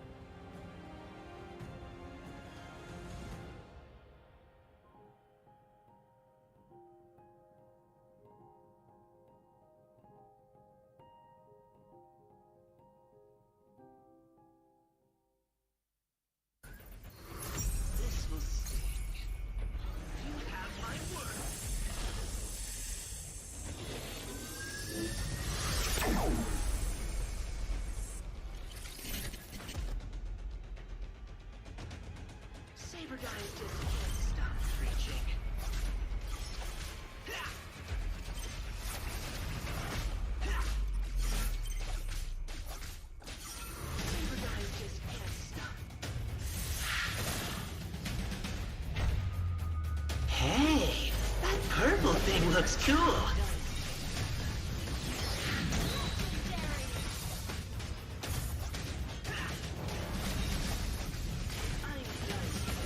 Well, who's the hero now?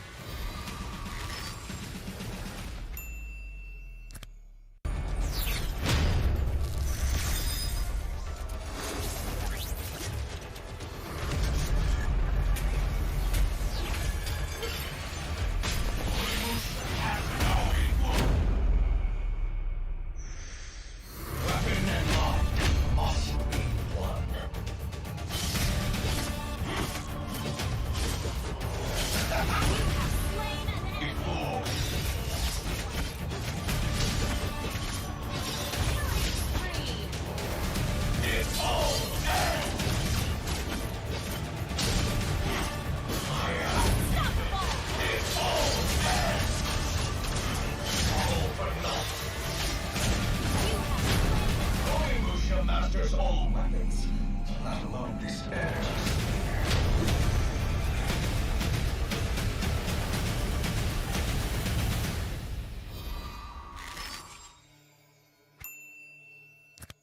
Hi everyone, it's Angela here. Feeling a bit nervous now. It's my first time meeting you all like this, after all. But don't worry, I will try my best. I will not let you down. So, everybody, do you know about Mobile Legend Bang Bang's latest collaboration with Sanrio? 4 all-new collab skins featuring super cute Sanrio friends were released. They are... Ta-da! Here they are, our 4 adorable friends. They're also the inspiration for this collab series. Let's take a closer look one by one. The first one is... Oh, it's me! What comes to your mind when you see this beautiful dress? I'd say it's lovely Kitty and her red bow tie. A classic school uniform gets a touch of playfulness combined with iconic Kitty accessories and patterns. Look at this metal kitty brooch on my bow tie. Super lovely. On both sides of my dress, there are gilded kitty patterns. Majestic. Do you think that's all we've got? Look carefully at my balloon sleeves. Next. Oh, let me show you my favorite part of this outfit. Yes, I got a limited edition Hello Kitty backpack. Take care and keep it away from Claude. His little friend might just grab it and take it away. Oh, speaking of Claude and his friend, they also got some pretty cool outfits this time. Why don't we take a look? Wow, they are just cool. Black and yellow just look perfect on Bats and Claude. Everything's just hip, from the white hair with dark highlights to the unique Bats Maru headset. That's exactly what Claude's all about. As for Bats, he's also showing us his coolness on Claude's t-shirt, shoes, and even the back of his holographic jacket. I can already picture Bats rolling his eyes at opponents. Let's see, anything else we've missed? Aha, look at Claude's belt. Right on the spray bottles are some cross and circle signs. They're also on his headset. I think we all know what they mean. Yeah, it's Bats Maru's name. Bats is on the side of Claude's gun as well, just like a little wingman. And Bats himself has a gun too. Watch out for this sharpshooter and his super cool bubble blaster. Next is Florin and Cinnamoroll, both dressed in blue and white, elegant and fresh at the same time. She wears a bonnet ornamented with a lace-over band. Its 2 ends hang at the sides of her face, resembling Cinnamoroll's long ears. And under it is her glistening hair cascading down her back, as curly as Cinnamoroll's tail. Also, look at the white lace and pink bow ties over her bonnet and sleeves. They just perfectly complete this sweet, fabulous Lolita dress. Wow, and the accessories! The plush Cinnamoroll bow ties, Cinnamoroll metal brooches, and the Cinnamoroll crossbody bag. Aww, the cuteness is killing me.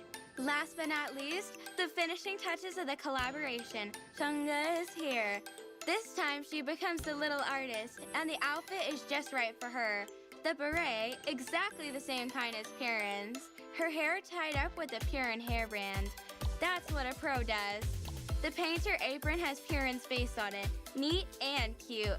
The fuzzy Piran slippers feel just cozy, and the Piran backpack big enough for all the brushes and even the board. Now, she's sitting under the Piran lights, hanging on the tree, taking a break. It seems that she has just finished an artwork on that Piran drawing board. What did she draw, you may ask? It's Piran with a pearl earring, of course! What a brilliant idea! Good job, our cutest artist ever. So, that wrapped up our introduction of the Sanrio collab skins. Hope you enjoyed my debut show. If you find any other details that I missed out on, please do let me know. My cute friends and I will be waiting for you in the game. Can't wait to play and fight together with you. Thanks for watching. See you next time. Bye-bye.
What's up, everyone? Welcome to the latest episode of Hero Spotlight, featuring Xavier, the third hero of the Forsaken Light series.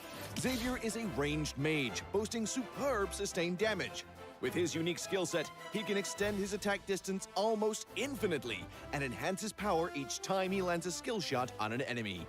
Hero skills. First skill, Infinite Extension. Infinite Extension is Xavier's foremost damage tool. Xavier fires a mystic bullet that damages enemies in a straight line. The bullet's flying distance increases each time it hits a target. Second skill, Mystic Field. Mystic Field is a functional skill that integrates pursuit, escape, and crowd control. Xavier conjures a mystic barrier that slows enemies and speeds up allies. When hit by Xavier's other skills, the barrier will expand into a forbidden field that immobilizes enemies within. Ultimate Dawning Light. Dawning Light is the first ever global attack in Mobile Legends. Xavier unleashes a beam of mystic magic that damages all enemies in a line on the map and directly enters the Transcendent state. Passive. Transcendence. Transcendence allows Xavier to scale steadily in battle. Each skill hit on enemy heroes grants Xavier a passive stack that enhances his subsequent skills. At max stacks, his next skill cast allows him to enter the Transcendent state, during which all his skills are enhanced to the maximum. Pro tips. Pro tip number 1. Make use of minions and creeps to extend the attack range of Infinite Extension and launch a surprise attack on enemies in the distance. Crumble into dust. Pro tip number 2. Cast Infinite Extension or Dawning Light and then Mystic Field on the path of the skill to control enemies in the target area. Pathetic. Pro tip number 3. For positional teamfights, accumulate 3 passive stacks with Infinite Extension and Mystic Field. Then cast Dawning Light to hit as many enemies as possible. For sudden encounters, directly cast Dawning Light to enter the Transcendent state. Then spam the enhanced Infinite Extension and Mystic Field for damage. Skill combos. Laning phase. During the laning phase, use Infinite Extension for wave clear and poke. Look for opportunities to slow the enemy with Mystic Field, then cast Infinite Extension again to activate the field and immobilize them. Finally, cast Dawning Light to secure the kill. Team fights. In team fights, cast Mystic Field to restrict the enemy's movements, and then Infinite Extension to activate the field for crowd control. Launch Dawning Light on the immobilized enemies and enter the Transcendent state. Then finish them off using the enhanced Infinite Extension. Double kill. Not even close. Tactics. Early to mid-game. Xavier's performance in the early to mid-game is mediocre. Relying heavily on cooldown reduction, he needs to wait until he gets his hand on a few pieces of equipment to unleash effective attacks during the Transcendent state. Late game.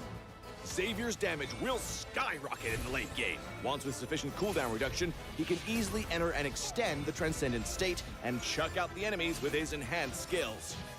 Enemy has been slain. Triple kill. For equipment, we suggest this build for maximized cooldown reduction and magic power. For emblem, choose the Mage emblem to further boost Xavier's cooldown reduction and damage capabilities.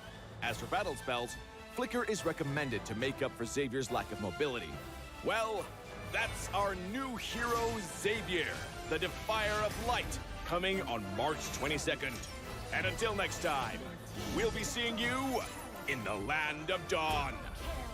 Defier of Light, Xavier, coming on March 22nd.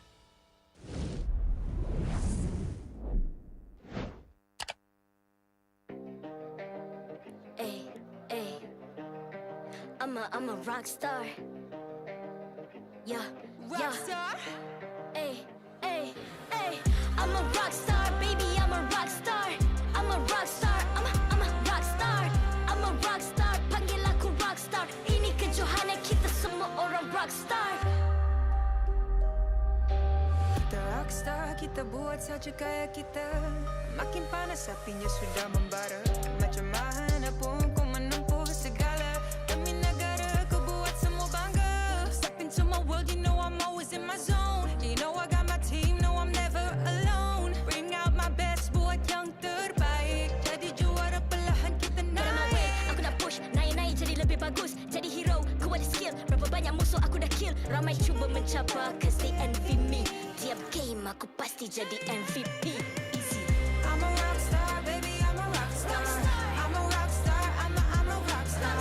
I'm a rockstar, panggil aku rockstar. Ini kejohanan kita semua orang rockstar. I'm a rockstar, baby, I'm a rockstar. I'm a rockstar, I'm a rockstar. I'm a rockstar, panggil aku rockstar. Ini kejohanan kita semua orang rockstar.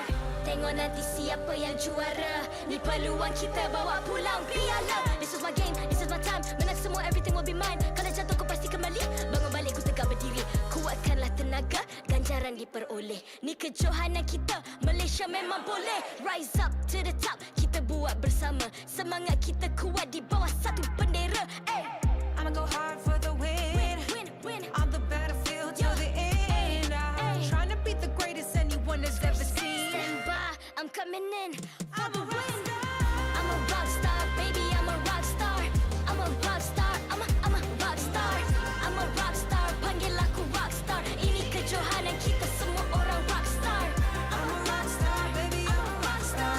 I'm a rockstar, I'm a rockstar. I'm a rockstar, panggil aku rockstar. Ini kejohanan kita semua orang rockstar.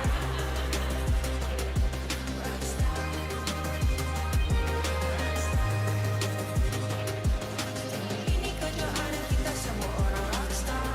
I'm a rockstar, baby, I'm a rockstar. I'm a rockstar, I'm a rockstar. I'm a rockstar, panggil aku rockstar. Ini kejohanan kita semua orang rockstar.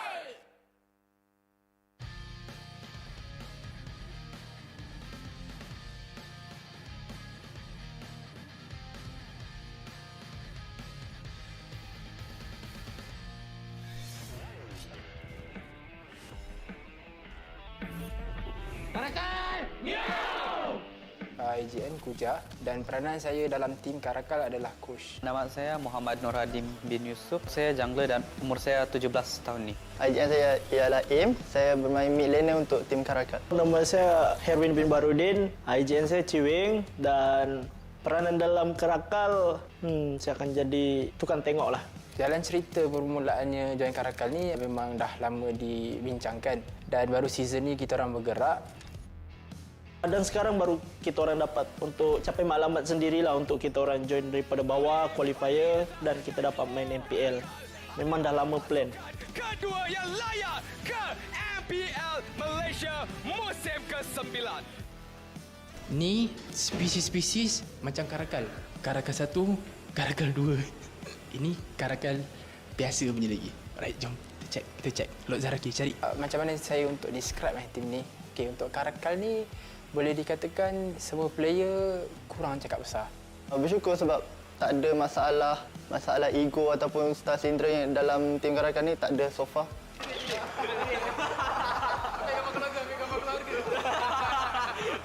Okay, kenapa Karakal? Sebab saya suka sifat dia. Dia macam kucing hutan kan. Kucing hutan yang sangat garang lah. So bila garang ni kita pun nak garang. Lepas tu dia boleh survive. Kita ambil sifat-sifat dia untuk kita contohi lah. Sebelum kita orang jumpanya nama Karakal ni, kita orang nak pakai nama Black Widow. Kita orang nak pakai nama Labah-Labah. Sebab apa Black Widow tu dia punya konsep color tu lawa, dia hitam merah. Tapi bila kita orang cuba search dekat Google, dia keluar Black Widow yang superhero tu. So jadi macam tak nak lah. Kalau tim yang dulu disebabkan semua baru je, kita ada satu leader je. Tapi disebabkan semua ni, 5 player ni semua yang orang cakap baguslah. Semua ada minda sendiri dan banyak pilihan sendiri. So susahlah nak communicate. Ini bukan saya yang cakap, ni majority netizen atau orang-orang luar atau pro player cakap. Diorang kata tim ni tim all star. Diorang kata every player yang ada dalam ni player-player yang berbakat. Tapi kekuatan dekat sini adalah bila kita kumpulkan semua all star dalam satu tempat. Problem dia akan timbul satu je benda. Bila semua menganggap diri ni hebat, diorang akan ada naik satu perasaan ego. So benda tu yang paling susah untuk kita orang kontrol sekarang, untuk turunkan semua ego dan semua orang kata apa, saling bekerjasama. Bagi aku masih kurang sikit lah, sebab apa? Sebab kurang chemistry, baru tukar line up. Tapi saya rasa bolehlah kita dapat fight yang terbaik di MPL season 9 ni. Bila dalam environment tu ramai yang matang berfikir, matang untuk bercakap, secara tak langsung Lieza dia akan turut join kematangan bila bercakap, kematangan untuk berfikir. So rasanya tak susah untuk handle Ling Eza even though dia punya umur 17. Tarakan! Miau! Squad playstyle tim ni lebih pasif daripada yang lain. So kita orang main apa je lah. Sebab setiap game, setiap draft different, jadi kita kena menyesuaikan diri.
I'm a rock star. Yeah, rock star. Ay, ay, ay. I'm a rock star, baby. I'm a rock star. I'm a rock star. I'm a rock star. I'm a rock star. Panggil aku rock star. Ini kejohanan kita semua orang rock star. Kita rockstar, kita buat saja gaya kita. Makin panas apinya sudah membara. Macam mana pun ku menempuh segala. Demi negara ku buat semua bangga. Step into my world, you know I'm always in my zone. You know I got my team, no I'm never alone. Bring out my best, buat yang terbaik. Jadi juara perlahan kita naik. Aku nak push, naik-naik jadi lebih bagus. Jadi hero, ku ada skill. Berapa banyak musuh aku dah kill. Ramai cuba mencapai, cause they envy me. Tiap game aku pasti jadi MVP. Easy. I'm a rockstar, baby, I'm a rockstar. I'm a rockstar, I'm a rockstar. I'm a rockstar, panggil aku rockstar. Ini kejohanan kita semua orang rockstar. I'm a rockstar, baby, I'm a rockstar. I'm a rockstar, I'm a rockstar. I'm a rockstar, panggil aku rockstar. Ini kejohanan kita semua orang rockstar. Tengok nanti siapa yang juara. Ni peluang kita bawa pulang piala. This is my game, this is my time. Menang semua, everything will be mine. Kalau jatuh kau pasti kembali. Bangun balik ku tegak berdiri. Kuatkanlah tenaga, ganjaran diperoleh. Ni kejohanan kita, Malaysia memang boleh. Rise up to the top, kita buat bersama. Semangat kita kuat di bawah satu bendera. Ay. I'ma go hard for the win. Win. On the battlefield till the end. I'm trying to beat the greatest anyone has ever seen. Stand by, I'm coming in for the win. I'm a rockstar, baby, I'm a rockstar. I'm a rockstar, I'm a rockstar. I'm a rockstar, panggil aku rockstar. Ini kejohanan kita semua orang rockstar. I'm a rockstar, baby, I'm a rockstar. I'm a rockstar, I'm a rockstar. I'm a rockstar, panggil aku rockstar. Ini kejohanan kita semua orang rockstar.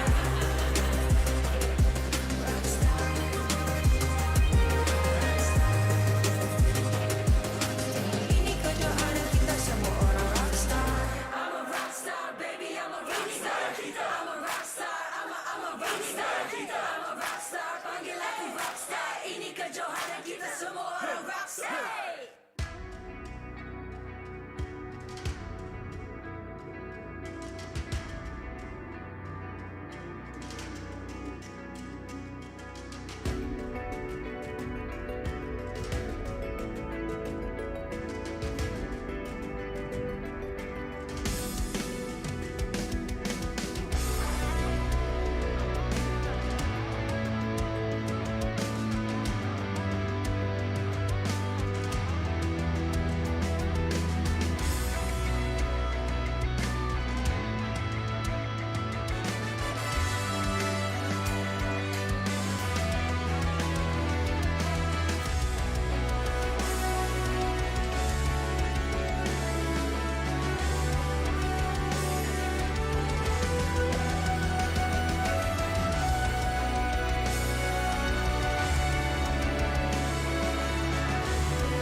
I'm a rock star.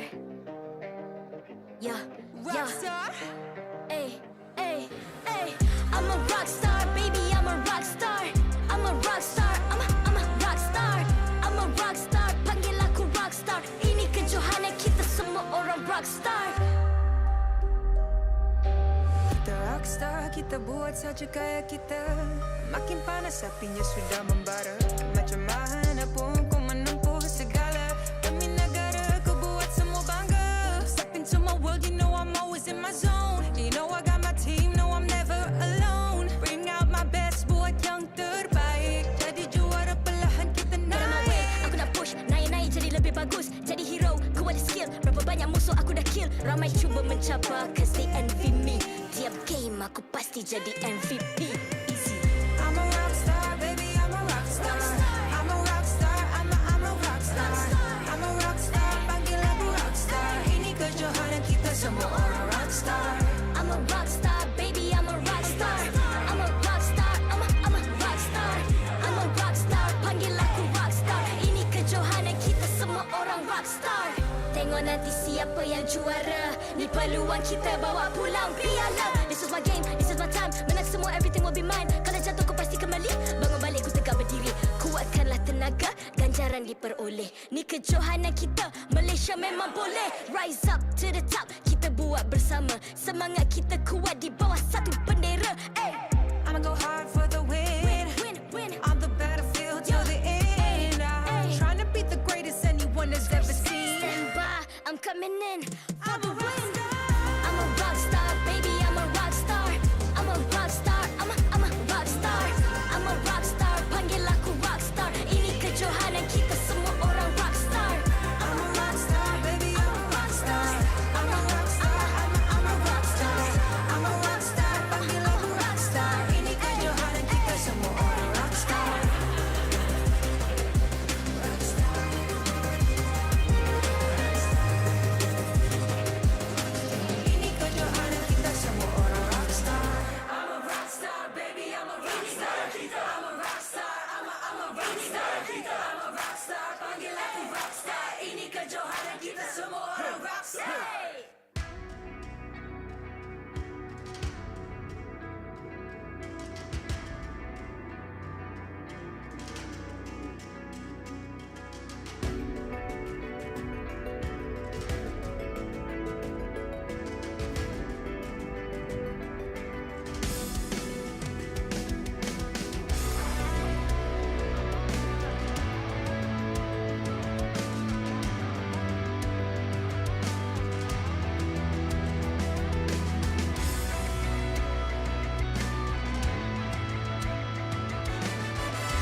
Selamat kembali ke MPL Malaysia musim yang ke-9 dikuasai oleh Munton, dipersembahkan oleh McDelivery.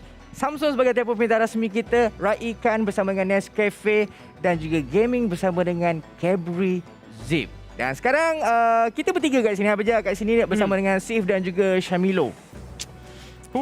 Hari ni kita dah rehat sekejap tadi kan. Lepas tu kita nak kembali merasakan kehangatan game yang akan berlaku di mana pasukan HomeBois menentang pasukan Geek Fam. Yes, satu perlawanan yang cukup menarik di mana kedua-dua pasukan, di mana mereka berada di kedudukan bukan nombor 4, tapi kedua-duanya berada di kedudukan nombor 5. Jadi bottom. Jadi kedua-dua pasukan sangat-sangat memerlukan kemenangan untuk pastikan peluang mereka pergi ke playoff semakin lama semakin cerah. Betul. Sebelum kita mengulas lebih lanjut tentang kita punya match yang ketiga, nak recap balik. Tadi TODAK lawan SUHAZ.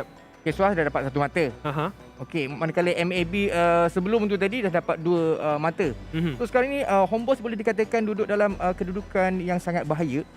Betul. Sebab mereka 8 poin. Okey. So nak kejar pasukan MAB yang telah pun naik ke tangga nombor 3 dan di bawah mereka ada pasukan Orange dan yang terakhir sekali kita ada HomeBois. Kalau HomeBois tak dapatkan kemenangan pada hari ni, agak sedikit usaha yang lebih lah perlu ditunjukkan oleh pasukan HomeBois lepas ini untuk berhadapan dengan pasukan-pasukan daripada grup B. Ya, sebentar tadi kita dapat saksikan pasukan SUHAZ mereka bertungkus lumus untuk pastikan at least satu markah. Walaupun mereka tewas sebentar tadi, tapi satu markah yang cukup penting untuk mereka untuk kekal berada di kawasan untuk bermain di upper bracket. Tapi kalau nasib tak menyebelahi mereka, mungkin mereka akan bermain di bahagian lower bracket. Tapi itu tentang apa yang berlaku sebentar tadi. Untuk pasukan MLBB yang telah pun menang 2-1, pasukan SUHAZ tewas 2-1, tapi 1 poin dan 2 poin untuk kedua pasukan. Jadi pasukan HomeBois untuk grup A, mereka sangat-sangat memerlukan kemenangan yang berbeza. Betul.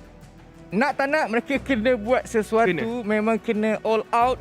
Senang nak kejar kedudukan yang boleh agak selesa sikit. Betul. Jadi apa yang kita boleh expect untuk match kita yang ketiga di antara pasukan HomeBois dan juga Geek Fam? Saya agak sedikit tentang pasukan HomeBois risau sikit sebab mereka punya drafting, mereka punya hero nampak yang hero-hero yang sama dikeluarkan, tapi kemungkinan minggu ni mereka dah tahu mereka dalam posisi yang bahaya, mungkin mereka dah ekstra mereka punya kerja, mereka punya homework mungkin dah berganda-ganda untuk pastikan mereka punya draft lebih selesa ataupun mengikut patch yang baru. Sebab kita nak tahu pasukan Geek Fam sekarang ni dengan hari tu walaupun mereka tewas, tapi dengan kemasukan zone di bahagian jungler sedikit membuahkan hasil untuk pasukan Geek Fam. Sebab kalau kita nak recap balik untuk pasukan HomeBois punya performance awal-awal, memang kita boleh tahu HomeBois memang betul-betul memang on fire lah kan. Tapi kalau kita tengok, kalau kita perasan beberapa hari ni kan, apabila patch baru keluar, pasukan HomeBois macam susah sikit nak dapatkan point.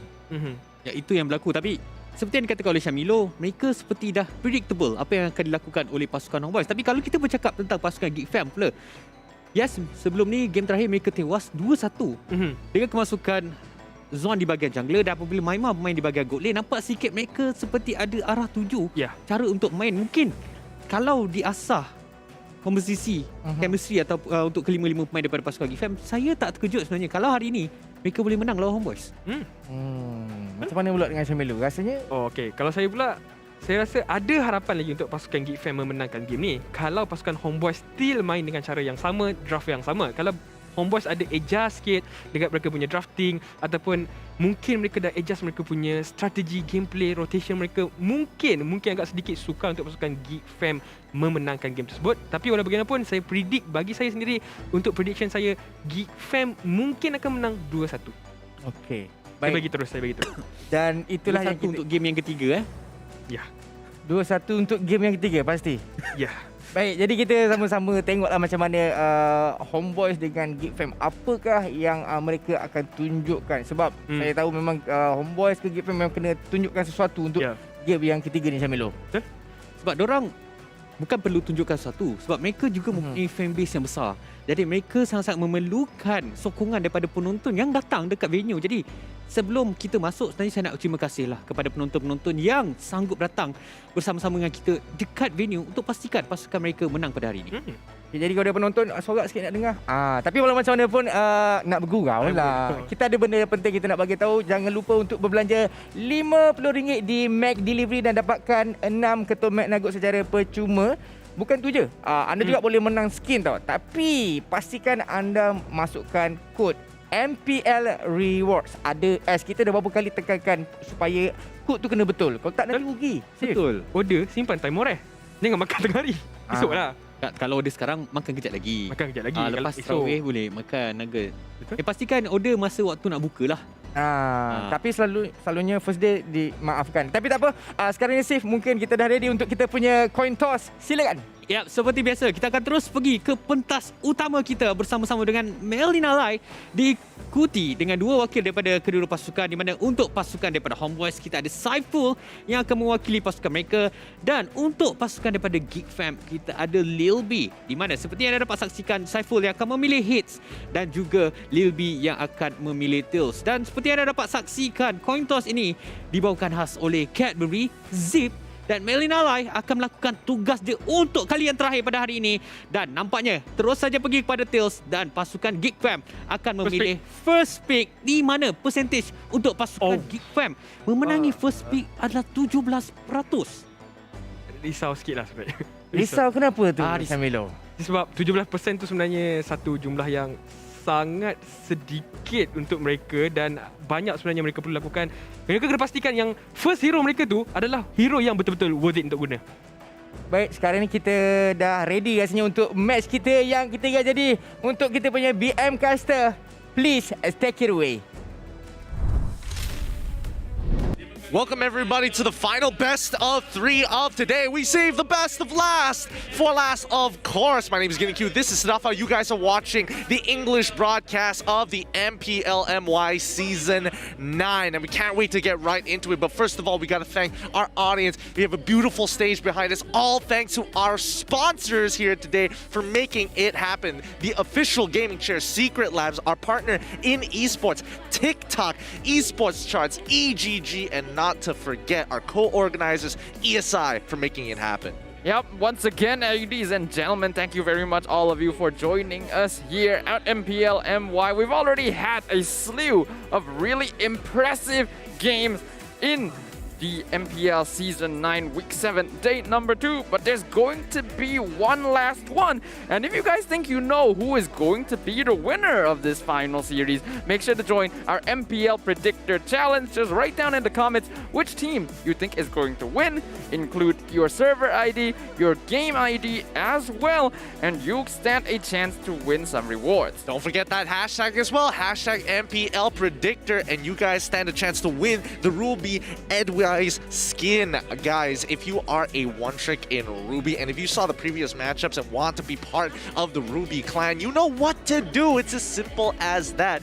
But we got to get right into the business here. It's going to be HomeBois up against Geek Fam, and this is going to be a very important game for Geek Fam as well as for the HomeBois, as these are currently the two teams at the bottom of each group. They're up for relegation, but they have to win 2-0s cleanly if they want to stand a chance to make it to playoffs. Yep, the stakes have never been higher for either of these teams. I think even more so for Geek Fam, because they literally need to win every single game they have left with a 2-0 to really find themselves in a comfortable spot to make it to the playoffs.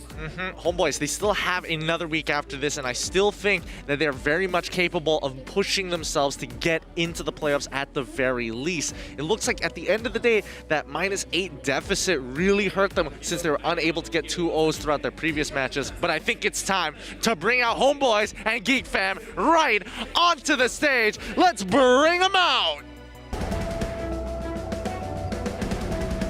HomeBois! The HomeBois finally return to the live stage. Will they be bringing with them a fresh new energy and strategy with the brand new meta that has been gracing the land of Dawn? I mean, the audience wanted, they want to see the chibi chili party to spice things up against Geek Fam. They're looking healthy, they're looking sharp. We are expected to have some good games today, especially with a brand new hotfix. Yep, indeed. We've already seen that HomeBois, so far their meta hasn't shifted very much, even though the patch has changed, so they're quite confident in their ways. Geek Fam! Zorn is looking to keep his role as the jungler. Is that the solution for Geek Fam? Yep, well, it looks like piggybacking onto the stage is going to be their solution here today. Obviously, Geek Fam still looking to be in a bit of a rough spot on their standings. It's going to be 2-0 or nothing for the fam to make it to their traditional spot in the playoffs. So much on the line for both of these teams. A spot in the playoffs up for grabs. Only one of these teams are going to be walking away with the opportunity to get it. It's only the beginning of their new chapter. Woo! Let's see how this is going to be played out, and especially by Geek Fam, the overall performance this season has not been the greatest. But let's pull up the stats for the players, starting off with the HomeBois. Obviously, we got the same old gang. It's Anip, Chibi, Saiful, Vince, as well as Irfan. Towards the beginning of the regular season, the HomeBois were undefeated, but ever since then, towards the middle part, they've been finding it a little bit difficult to keep up that sort of consistent gameplay. Regardless though, all of their players are very strong individually, Chibi and Irfan especially being notable playmakers for the rest of the team. Yeah, but who is that foundation in the back that makes sure the team is always going to have that late game scaling? It has to go to Vince. His Sicilian gameplay has been looking really, really good. And speaking of Chibi, we have to compare him to Zorn, who's been playing in the jungle rather recently for Geek Fam. Yep, if we look at the lineup, it's going to be Maima, Dominus, Zorn, Nelby, and Arts, which seems to indicate that Zorn intends to maintain his position in the jungle. Now that he's going to be going up against Chibi, arguably one of the favorites in terms of local junglers, will Zorn be able to strut his stuff? I mean, it's going to be a one-on-one matchup here, and the fact is, his Karina has been looking kind of fly, and with the meta shifting towards tank junglers, Karina being the perfect balance in between, it might be this situation, it might be the case, but now let's look at the keys to success, starting off with the HomeBois. They firstly need to respect and target Zorn playing in that jungle position. They also need to make sure to secure Saiful, a playmaking hero, to ensure that he can make space for Chibi, as well as work alongside Vince and Irfan. They also want to secure Chibi's hero early and avoid overextending themselves in fights. They gotta be extremely careful here because Zorn has two main priority heroes. It's either the Fanny or the Karina, but let's look at the keys to success for Geek Fam. Ban Paquito and Yves. Zorn must dominate, active in map control, and Arts must contain Irfan. Yep, I think it's very important to ensure that Arts is able to contain Irfan, because in comparison, Irfan is a much more aggressive EXP laner than Arts. Arts needs to be able to hold him in lane, play these types of heroes that's just going to occupy that side of the map, and force Irfan to play alongside him in that 1v1 rather than help out with the rest of his team. I think it's going to be tough. I mean, not everybody is willing to give up a lot of that lane dominance to match Irfan when he's willing to sacrifice the lane to try to make the big play for his team. But let's see what the talents here today think about this matchup. Who is going to win, with only Sith and Shamilo believing in Geek Fam to be able to take that 2-0. It's a tough call, but the rest of us are leaning towards the HomeBois. Yep, honestly though, in my personal opinion, this was a pretty difficult decision to make, because despite the fact that Geek Fam recently hasn't been performing that well, I feel like they have definitely adjusted to this meta a little bit better than the HomeBois, who so far still stick to their sort of traditional style of gameplay. Let's see what you guys have to say. Looks like a decent amount are leaning towards the HomeBois, but still the Geek Fam fan base holds strong as a staple name here at the MPL. And oh wait, it looks like the fans, once HomeBois, always HomeBois, I'm assuming. Yep, always HomeBois. The fans are ready to give their support as the HomeBois are back here on the live stage. But yeah, as you were mentioning about performance of Geek Fam so far, I feel like it's a band-aid solution. Putting Maima in the gold lane, putting Zorn in the jungle is just a small window that they're going to be performing decently well.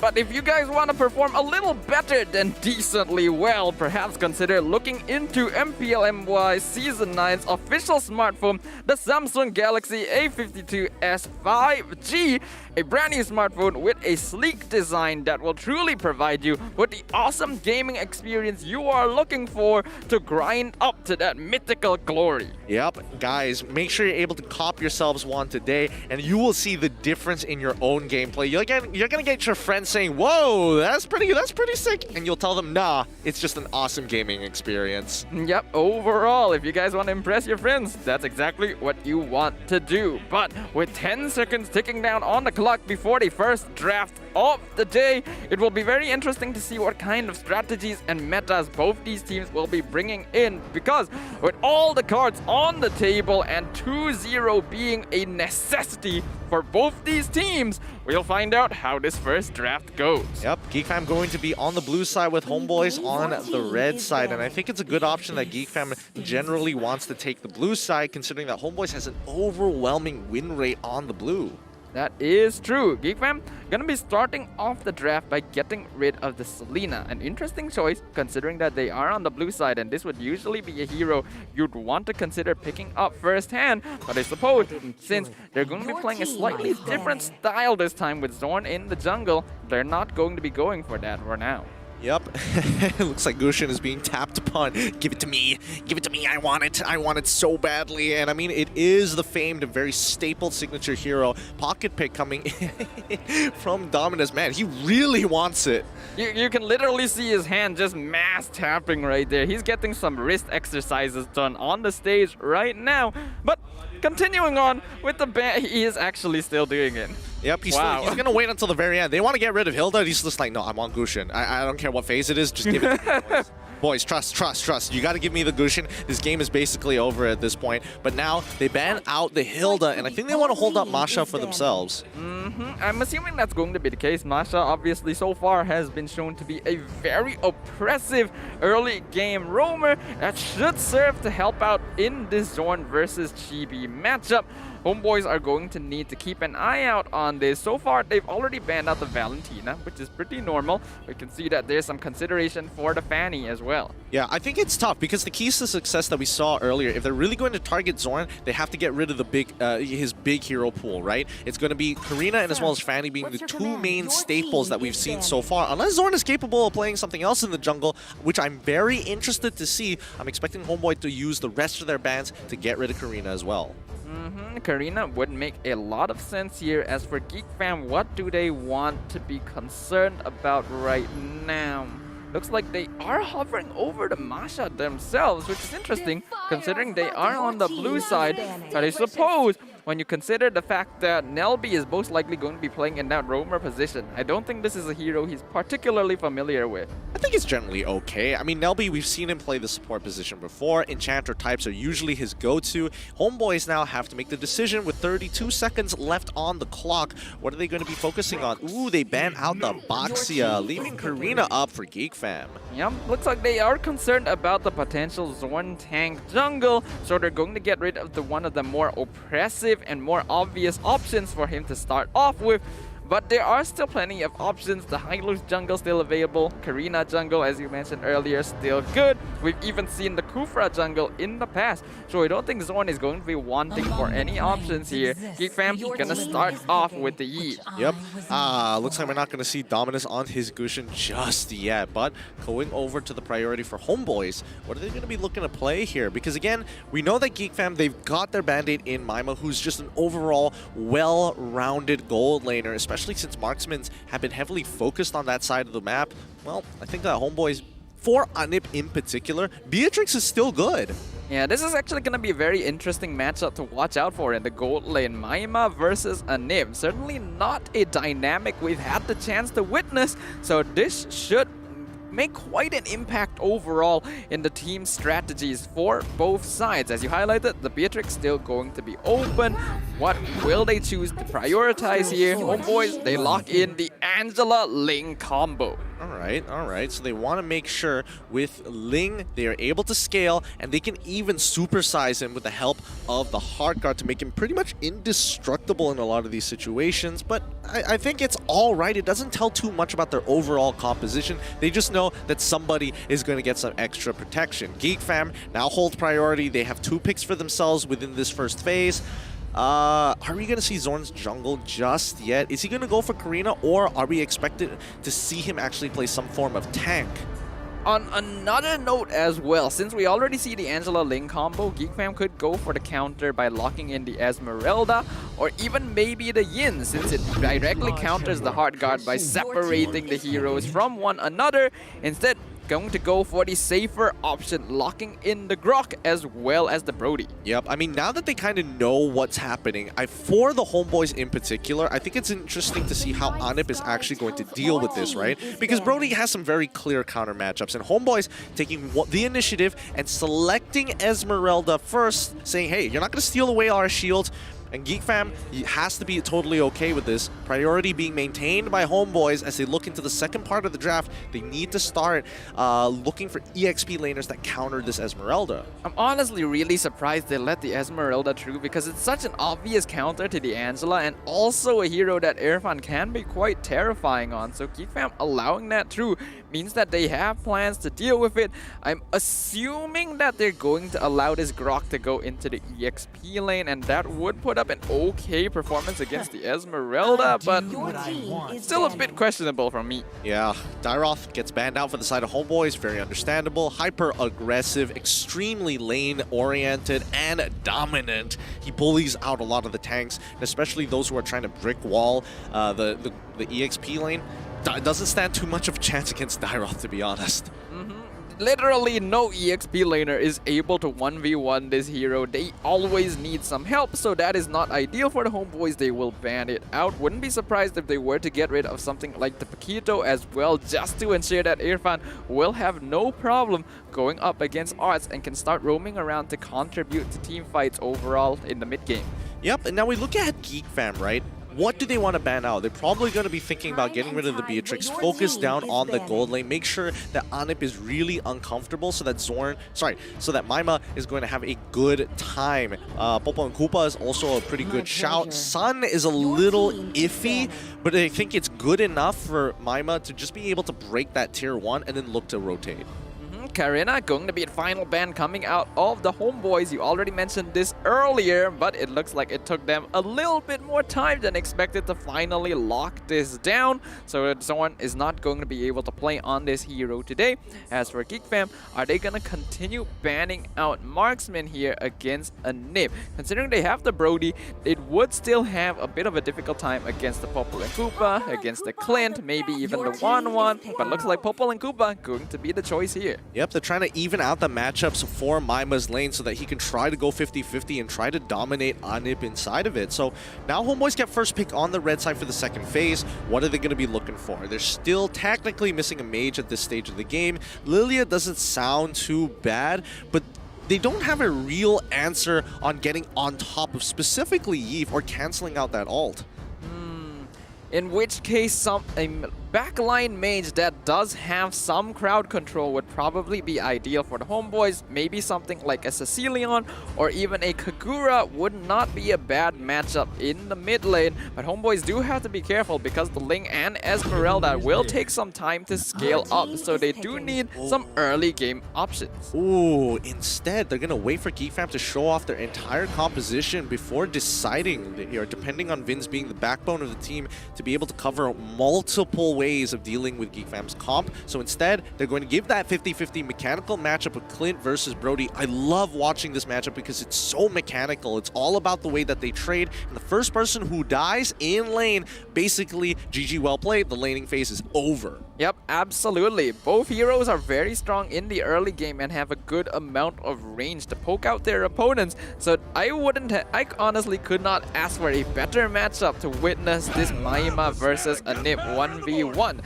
Geek Fam gonna be finalizing their draft, locking in the Franco. This confirms that this is not going to be a roamer Grok, and they're also going to go for the Aulus. Oh, alright, that's not... Okay, it seems like Zorn's capable of playing Aulus. It does mean that Arts will have Grok to keep Irfan in check because he just pushes out that wave way faster than the Esmeralda. So this is not bad. I kind of like where Geek Fam has their draft as of right now. They've got a lot of cool combos they can work with. They have a very clear idea of which lane they want to play for. HomeBois on the other side, now they're rethinking the strategy, seeing that, oh, they have some late game insurance. We could be considering Cecilion to actually maintain our range, but I think it's about priority. I think this is absolutely a Kagura game for Vince here. Oh, wait. Hold on a second. Is this a dedicated Angela mage? It looks like it is. That's really interesting. I'm not too sure how HomeBois is going to play this out. The lack of damage that I'm seeing from their lineup is a little concerning. For all I know, there could be a little bit of a substitute in terms of items coming in from Irfan. For all I know, he could look to rush Calamity Reaper first. We'll see how it goes. But generally speaking, I guess they believe that Ling is able to outscale everybody from the side of Geek Fam?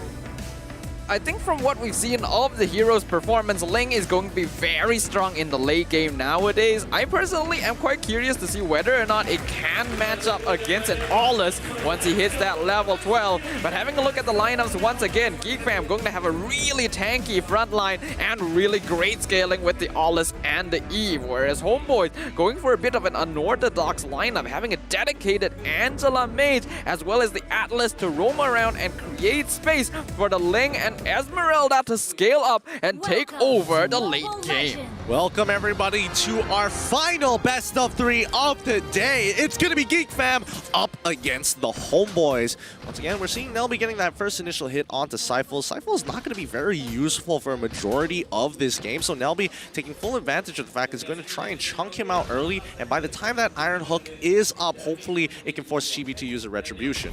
It looks like he did use the hook. I'm not too certain if he reset it, but he actually used the flicker as well, so I'm gonna assume he was successful, and Zorn going to be able to steal away the orange buff up top. Chibi still was able to secure the purple buff, so Nelby not quite successful there, but at the very least buying a bit of time. Yeah, with the lack of mid lane control and only having Vince on an Angela, it's not the greatest thing in the world, so therefore Lethal Wanderer falls into the hands of Geek Fam, and I think even HomeBois, they understand it, respect it, and they start moving on to focus on Chibi's farm. Yeah, understandable, but this is not too ideal for the HomeBois. When you are up against an Aulus, you expect them to be playing much more aggressively to make sure that Zone cannot farm as quickly as Chibi, because once he hits that level 12, well, it's going to be very interesting to see whether or not this new late game oriented Ling build will be able to take that 1v1. Yep, Zorn, hyper efficient, able to pull 2 camps at once so he can ensure his tip-top speed here. It looks like Zorn knows the mechanics of the jungle well. Ling is going to try and steal away this beetle, but he's already a level down. Zorn has slightly more EXP because of this clear speed and also because of the Lethal Wanderer.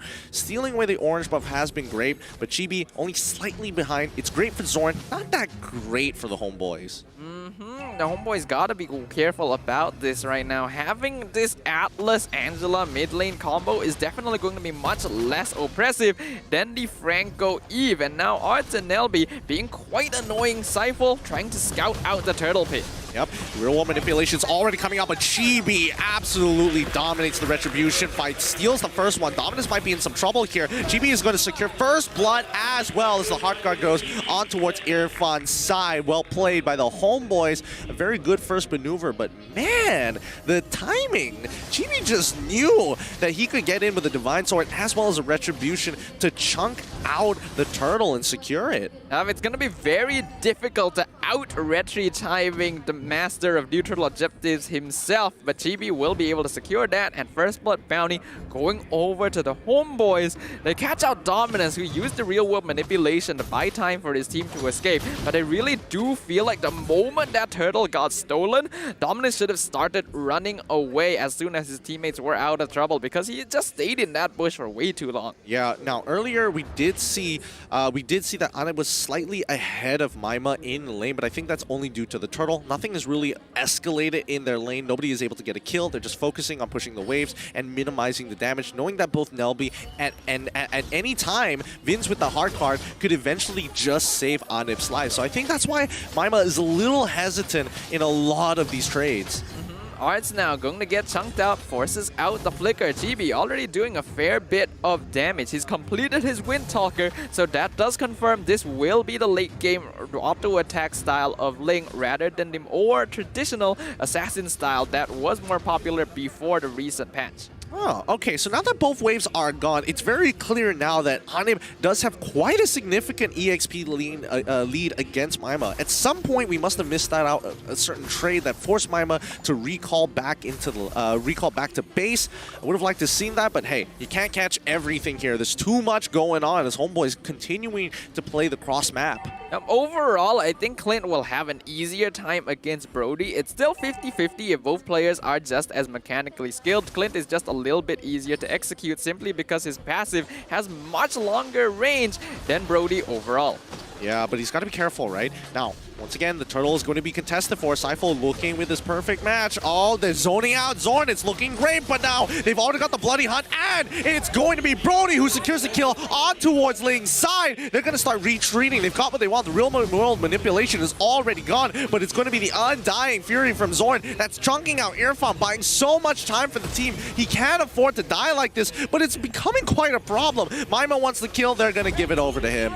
Yeah, he's going to be able to secure that, and that's going to be quite a plus for Geek Fam. Excellent target identification by Nelby, using the flicker to instantly get on top of Chibi and activate the bloody hunt. Even the Heart Guard not going to be enough to save him, as basically all of Geek Fam was focusing on this Ling to ensure Chibi would not get the retreat timing on the turtle, allowing MyMA to secure it. Yeah, not to mention that, I mean, Geek Fam themselves were able to actually take the turtle, so now they're even in turtles. The EXP lead shouldn't be that big between either or team, but more importantly, you can just see how valuable it is if Arts is able to find the right targets, especially if they have that hard guard. They're going to get stunned for so long if he is able to pull off the wild charge against the wall. That 1.7 second stun is so brutal. Yeah, HomeBois, they use this Angela as a way to counteract the Franco or the wild charge, but if they get hit by both, it's a little bit difficult to survive overall. As Syphil completely misses the fatal links and gets chunked out.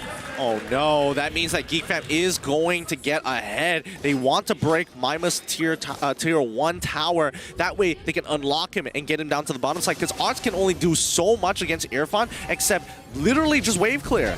Yeah, but honestly, that might be enough now, as Chibi gonna be coming down with Irfan to try and get the tower, but might have bitten off a midboard and he can do. Heartguard gonna be keeping him alive as he forces the Tempest, the Blades out, and gets the kill onto the Grok as well, literally just forcing down this bottom tier 1. Yep, they trade towers, but now the mid lane is the problem. Syphil gets initiated on with the Iron Hook, but he don't secure it. MyMA, once again, on top side, is going to start the snowball. He's got 3 kills in the bag. Anib won't be able to contest against him. He is a full level down.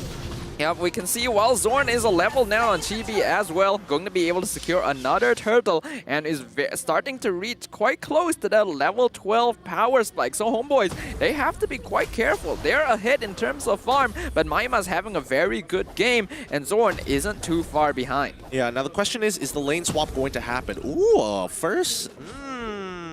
Let's pull up the item list real quick. I'm not sure if he already has the Blade of Despair, but I did see a Winds of Nature being purchased by MyMA quite early on. And yeah, wow, he rushed getting the Winds of Nature to protect himself against Chibi, knowing that he's going to have the Heart Guard. He even skipped the Blade of Despair despite having the components. Yeah, that's quite interesting from MyMA. He knows that he is ahead right now, so he's actually going for the defensive item just to make sure that he's not going to become an easy target for the Ling and give over a bunch of gold, since he's obviously on a killing spree. Yep, and now Syphil gets hit by the Iron Hook, but really doesn't matter. He is Atlas. He's not that priority target. And here we go. Syphil with the conceal, the extra movement speed. Wait, he flickers forward. He's looking for MyMA. Forces him to flicker, but now Nelby finds the hook. Syphil goes down, and Chibi looking for Dominus's head. Finds one. He's got the Heart Guard. He could go up against Zorn, but it's too late. He's got to get out. Arts doesn't want to actually punish just yet, but instead he finds Adam, gets hit by the Iron Hook, and Zorn finishes him off. A beautiful set of plays coming out of Geek Fam, not only punishing Syphil with his overextension, but being able to find a nip on top of that as well. That's exactly what Geek Fam are looking for. HomeBois still ahead in terms of net worth, but that is only because of Chibi's farming speed. And Zorn only one level away from that level 12, so this is starting to look quite dicey for the HomeBois. I'm surprised that Zorn opted to go for the chilling retribution rather than bloody retribution. I thought that would have been a little more useful, but I guess he wants to be able to run down his key targets at the end of the day. HomeBois looking to encircle them. They've got that flank, but now it's going to be the Undying Fury to get on top of Cypher, but so far MyMA as well as Dominus having a tough time in the back. Oh, the torn apart memories chunk out GB, but it's too late. 3 members of Geek Fam are already down. HomeBois with a quick wraparound take the fight. Yep, a beautiful play by the HomeBois. Once again, recognizing that the back line of Geek Fam is going to be very weak if the frontliners aren't able to protect their back line DPS. Knowing that Arts isn't in the area and separating Nelby with the Undying Fury is going to be very effective in allowing Chibi to jump into the back line. While MyMA did a good job of chunking him out, it simply was not enough. MyMA still survived, and that's the important part. He's got a Blade of Despair. He has more than enough damage. Anip as well, just recently purchasing it. MyMA a full item ahead of him, and Dominus finally getting the Ice Queen's Wand. That is such an important item for Geek Fam.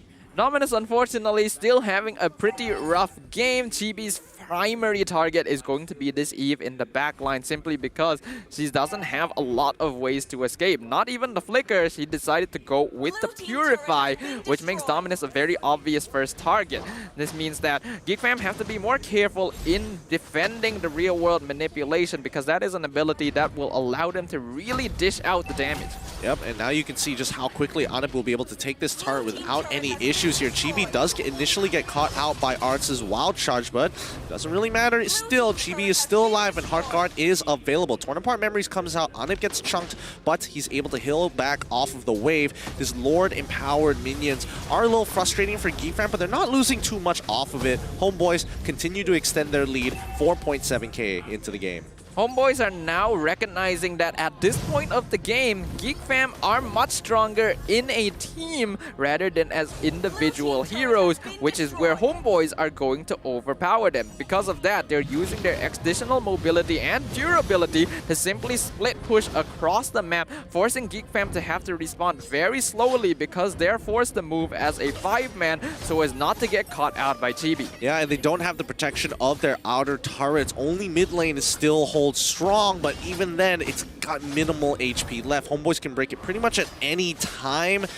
It's probably going to spark a fight as well. With 78 more seconds here on this turtle, Cypher is going to initiate on towards Zorn side. Irfan as well, finding the falling star moon. It's too late. The ult is done. Anip manages to walk away, but Chibi with the Heart Guard will look to get into the middle of the fight. It's going to be the Blade of Tempest as well being utilized. Can he get a kill? No, he doesn't. Arts manages to live, and even Irfan has to back off. Now, Geek Fam, I think they definitely cut their losses quite well there, but losing out Zorn is definitely not something they were hoping to happen. A really nice catch by Cypher. Even the one-man Fatal Links is going to be really clean if they're able to find the enemy core. And then Irfan coming in from the side, we're seeing that this Esmeralda really starting to scale up, being able to tank the damage from 3 members of Geek Fam all by himself. Yep, and so far, I mean, if we pull up the item list, I'm pretty sure that Zorn is getting close or already has his 3rd item. And I think at this stage of the game, it's going to be tough, right? Yeah, no, he's getting close to that 3rd item. He really needs that Berserker's Fury to come off. I'm surprised he has a health crystal, though. He might opt to go for something else, but we'll see in a little bit once Geek Fam have decided. HomeBois still maintain their 5k lead, which is great, but it's not a 10k lead, especially 12 minutes into the game. One team fight could turn this around. We did mention that we wanted to see... Hold on a second. Iron Hook onto Cypher. Looks like he's not going to go for that. So far, every time Nelby has hooked onto this Atlas, he has elected not to go for the Bloody Hunt simply because, I guess, he doesn't think his team would be able to follow up on the enemy roamer, and that's going to be a free Lord going over to HomeBois. Yep, HomeBois fans are happy with this current progression as HomeBois now have a 7.2k lead. So even if they lose a fight terribly, they still have an opportunity to survive. Hopefully they don't make the same mistake as before. I mean, too many times we've seen that a team will fight during the 13th minute, gets completely wiped out, and the opposing team runs down the mid lane with one single wave to end it all. So they've got to be careful for that. Yep, that is the main thing that the HomeBois have to be the most wary of, because yes, they are 7k net worth ahead of Geek Fam, but Geek Fam have all the tools they need to be able to completely take over a fight, as Zorn has just hit his level 15 and the Aulus is going to start dishing out a lot of damage. As long as HomeBois don't make a major mistake, they should be able to slowly whittle down Geek Fam's defenses with Lords. Yep.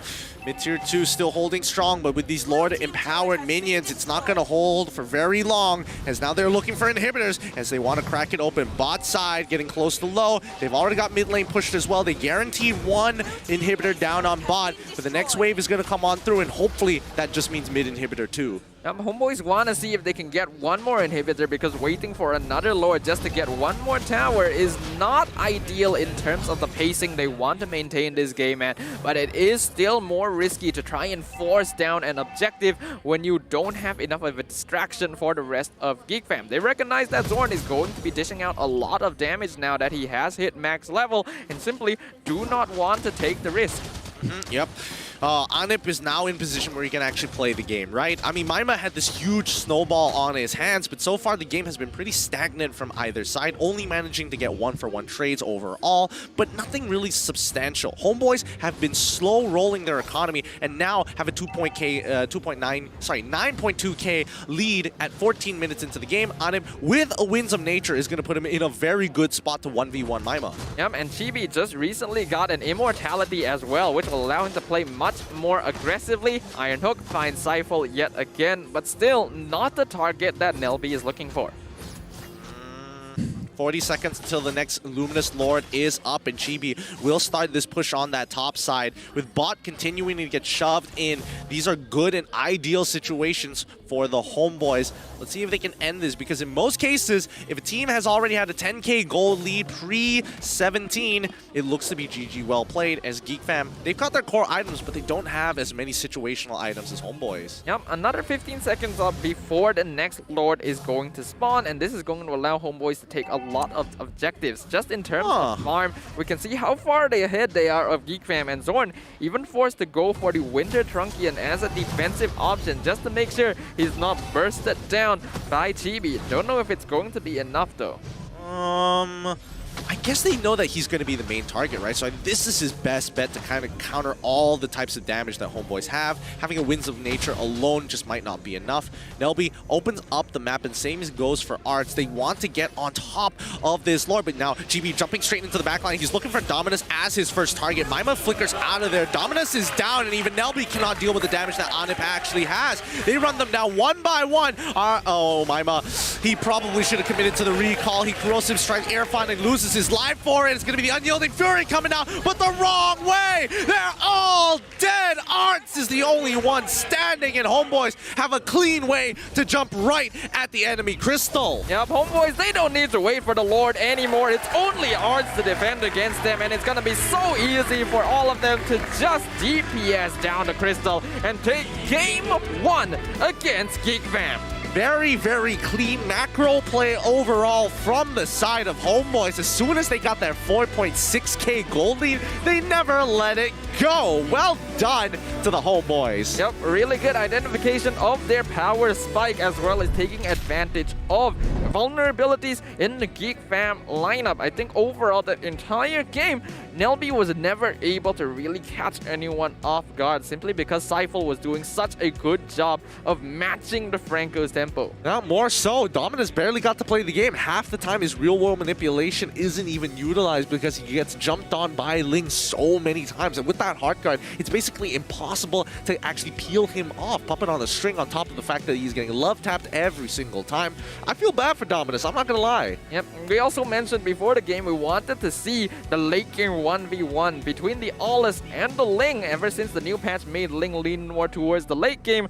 But we never even got the chance to really see that because Chibi was like 3 or 4k net worth ahead of Zorn the entire time. And most of the time those so-called 1v1s are technically 2v1s with the hard guard from Vince. So very effective play coming in for the HomeBois. Let's have a look at the item build and really start dissecting this, because you could tell that everybody from the side of Geek Fam was showing a good amount of respect. Winter Truncheon being purchased by Zorn to try to protect himself when really he just needed more damage. Yeah, but you can't really blame him. He does need a little bit of those defensive measures to be able to deal with the HomeBois, because he knows that although he has a good consistent amount of damage, it's not going to matter simply because Vince can always jump onto Chibi with the Heart Guard. He even went for a fleeting time just to ensure that, hey, anytime the HomeBois wants to take a fight, the Angela ult is going to be available. Such value the HomeBois got out of this Heart Guard. But more importantly, I think Seifel,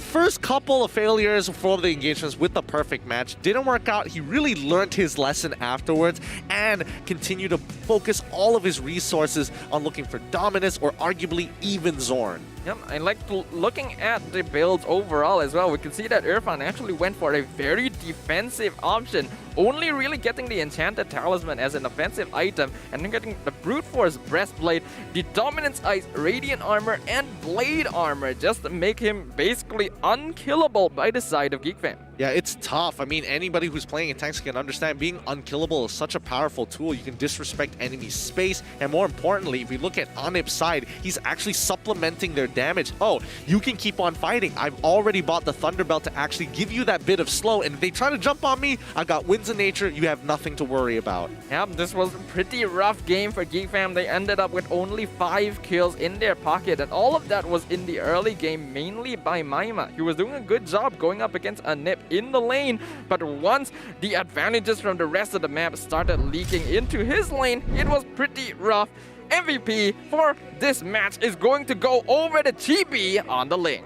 Yep, he's been continuously performing well in the MPL, and he continues to grow. His mechanics are second to none, and more importantly, his overall build. Like, look how greedy he's allowed to get. Blade of Despair on top of Endless Battle. I thought it was going to be Windtalker into Demon Hunter Sword. No, he doubled down on the damage. Yep, it's a very risky play, but he knows that he has a very easy way of keeping himself alive in Vince on the Angela.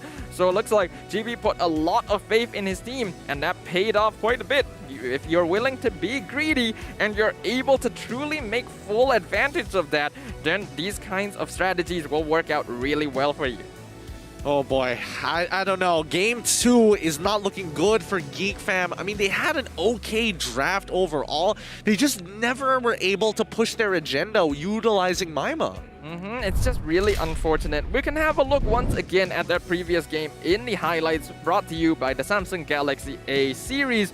But we can see, in the early game starting, HomeBois were already very aggressive, and the one time Geek Fam were able to get an advantage was when Nelby caught Chibi off guard. Yeah, and even after catching Chibi off guard, he was never able to replicate it. They've got some really good plays here with the help of Maima, securing him those important kills, but then you notice just the disconnect, right? Where was Maima walking towards when his backline was getting attacked? Where was the support for Dominus, who was supposed to actually control this space with his real-world manipulation? Half the time, HomeBois were able to eliminate one big factor for Geek Fam, which basically lost them the game. Yeah, but Geek Fam unfortunately has a lineup that is based too heavily around being able to fight together, because none of their characters are really that good at taking these 1v1 skirmishes against the kind of heroes that the HomeBois have drafted, especially when you consider they have the Heart Guard as well. So HomeBois basically just took advantage of this, pushed out separate lanes, allowed each of their players to get scaled up, and once they really started getting that advantage, Geek Fam could do nothing but try to take 5v5 fights and just not able to take any victories. There's got to be some kind of adaptation for game number 2. It feels like the HomeBois are quite prepared, but overall, Nelby, he's unable to make those big plays. Every time he has Flicker, he has to use it defensively, and once HomeBois are able to burn that resource, they know that Chibi is going to be alright. The Angela Ling combo, I think, has really received a new breath of life with this brand new patch, because in the past, it proved to be a little bit niche, because Ling would end up falling off in the late game anyway, so wasting the Heart Guard on him was a little bit not so good. Now though, Ling has enough late game to DPS to even match certain marksman picks, so having that Heart Guard to really amplify his late game presence is just chef's kiss. Yes, it really is chef's kiss, and more importantly so, I think man, Vince played a strong game. I really thought that mid lane was going to be the downfall of HomeBois, but, you know, with the proactivity we're seeing from Chibi, the way that they're actually utilizing these picks, it's quite nice to see that they go unpunished for now, unless Geek Fam have a better idea, because I felt that there was just a lack of initiative from Geek Fam's side to start helping and, more importantly, focusing their resources after the early stage of the game, and more importantly, after the first turret from Maima's lane. Yeah, I personally feel like the biggest problem in Geek Fam's lineup overall throughout the entire regular season is that their gameplay is a little bit disjointed. So if you guys want to make sure your gameplay is refreshed and coordinated and make sure that all of your team members are awake and refreshed, make sure you guys grab some Nescafe. Yep, scan the QR code and get yourself a 30% discount if you're thinking about, you know, the good old coffee flavors. They've got it. Don't worry, the originals are always going to be there, but Nescafe also has a new line, and more importantly, of delicious flavors, bandung, gula melaka, pandan, to spice things up, and that's what we're hoping to see from Geek Fams in particular. They put these band-aids over the problem, but still, the shot calls are not clean, and the team just feels very disconnected, especially when they're playing these team fights. Yeah, ever since the start of the season, Geek Fam seems to have this problem where all of their players seem to be focused on playing their own game instead of working together to take these big team fights. And you can really see the negative effects of that, especially now that we have a look at the damage dealt in the previous match. Yeah, Dominus was still able to get some good damage despite getting hard targeted by the HomeBois each and every time he reveals his position. Even Maima it pales in comparison compared to Dominus's damage. Oh, 27 to 35. Even Arts was able to kind of create that space and time, but unfortunately, there needed to be better comms. It felt like they dedicated too many resources to get one objective done, and eventually they fall off. Yep, Geek Fam's gameplay was unfortunately very one-dimensional. Once they started getting their items, once they said like, okay, we're going to start fighting, all they really did was just group up together and hope that Nelby was able to get a pick. On the opposite side, HomeBois were making really good macro decisions playing around the map. You can see Irfan especially. I don't think Arts was able to really hold this Esmeralda down in lane. Not just in the early laning phase, but because he started roaming around to help out the rest of his team, Irfan just got free space to scale up and become a huge issue. Yeah, and I think, you know, Arts, he did a pretty good job at keeping Irfan in the lane, but beyond that, it just felt that Grok, he was getting these picks, but there was no follow-up from the team. There was no way they could communicate to each other well, and I think that's the major issue. These band-aids that are coming in for Geek Fam are still bleeding, and they need to come up with a solution to fix it. Yeah, it's rough overall because if you look at the gold lane matchup, we talked about the Maima versus a Nim matchup before the game. Maima was doing a pretty good job, doing 9k more damage than the Clint overall. He was definitely the player for Geek Fam to play around towards the early game, but they weren't able to really take advantage of that. And towards the end of the game, Nim, he didn't even need to do a lot of damage because his team was just steamrolling Geek Fam. Yeah, guys, while you still have the time, there's still 1 minute and 45 seconds on the clock. Go and get yourself a Cadbury Zip. Now more chocolatey at your closest 7-Eleven, or if you're like me and you like to get things delivered straight to you, scan that QR code and purchase it online. Yep, I think most of us can say the same when we know that a little bit of chocolate goes a long way. And now that the Cadbury Zip is even more chocolatey than before, I'm sure it's going to be able to provide you all with that boost of energy you need to truly enjoy what is going to be an undoubtedly exciting game number 2. With 1 minute and 13 seconds left, what are some of the adaptations you think Geek Fam are going to take? Because I felt like that initial draft had a lot of potential. And I think playing from Maima's lane is a good idea. The way that they are focusing on making sure that he didn't have a bad matchup, and the same way that Zorn had something to play. Early pick of Yves coming in from Dominus, it felt like they had the right mix of things, and still it wasn't executable. And it was a good lineup from Geek Fam, don't get me wrong.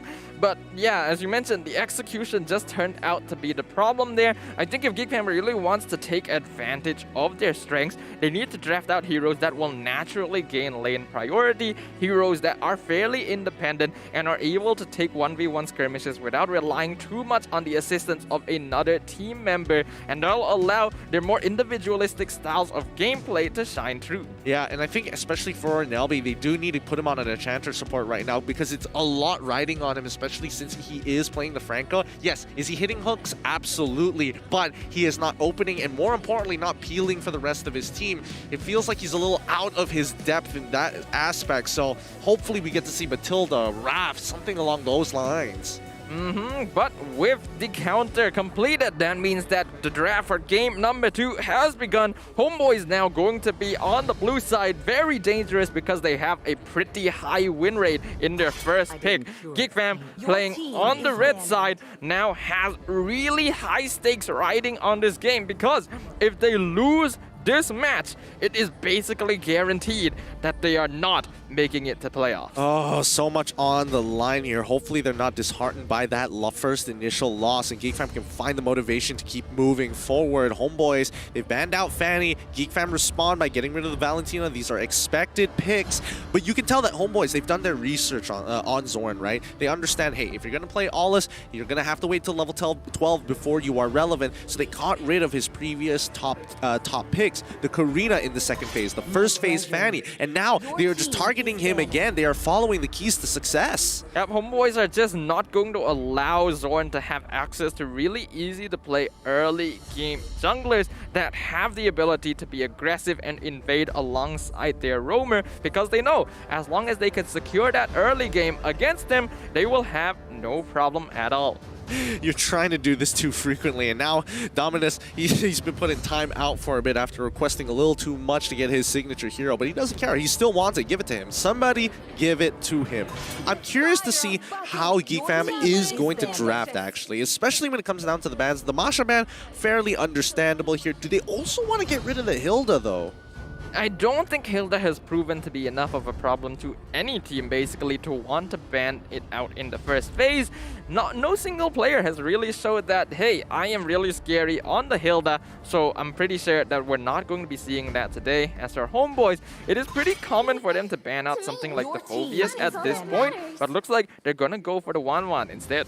Oh, okay. So they ban out the 1-1. It feels like HomeBois are setting up an understanding where Geek Fam is putting a lot of their draft priority on and have adapted to it by being on the blue side. Geek Fam now with the final ban to finish things off before the picks. Let's see what they're going to be focusing on. Are they going to get rid of the Hilda? Are they going to adapt to get rid of the Angela instead? Selena is going to get banned out instead. Fair enough. First pick goes over to HomeBois. Selena going to be a pretty obvious choice here, but that's going to leave a lot open for the HomeBois, as you have mentioned. The Grok going to be probably a hero that both sides want to prioritize. We know Irfan can be quite scary on it. Besides that, blocking in Chibi's Ling early on might not be a bad choice as well, simply because he's very comfortable on it. Yeah, but I do want to see Seifel play Hilda, and if he's able to complete the Holy Trinity of stealing a Lord, I mean, he's just, at that point, they're just flexing. They're just showing off that they can secure every objective in the game.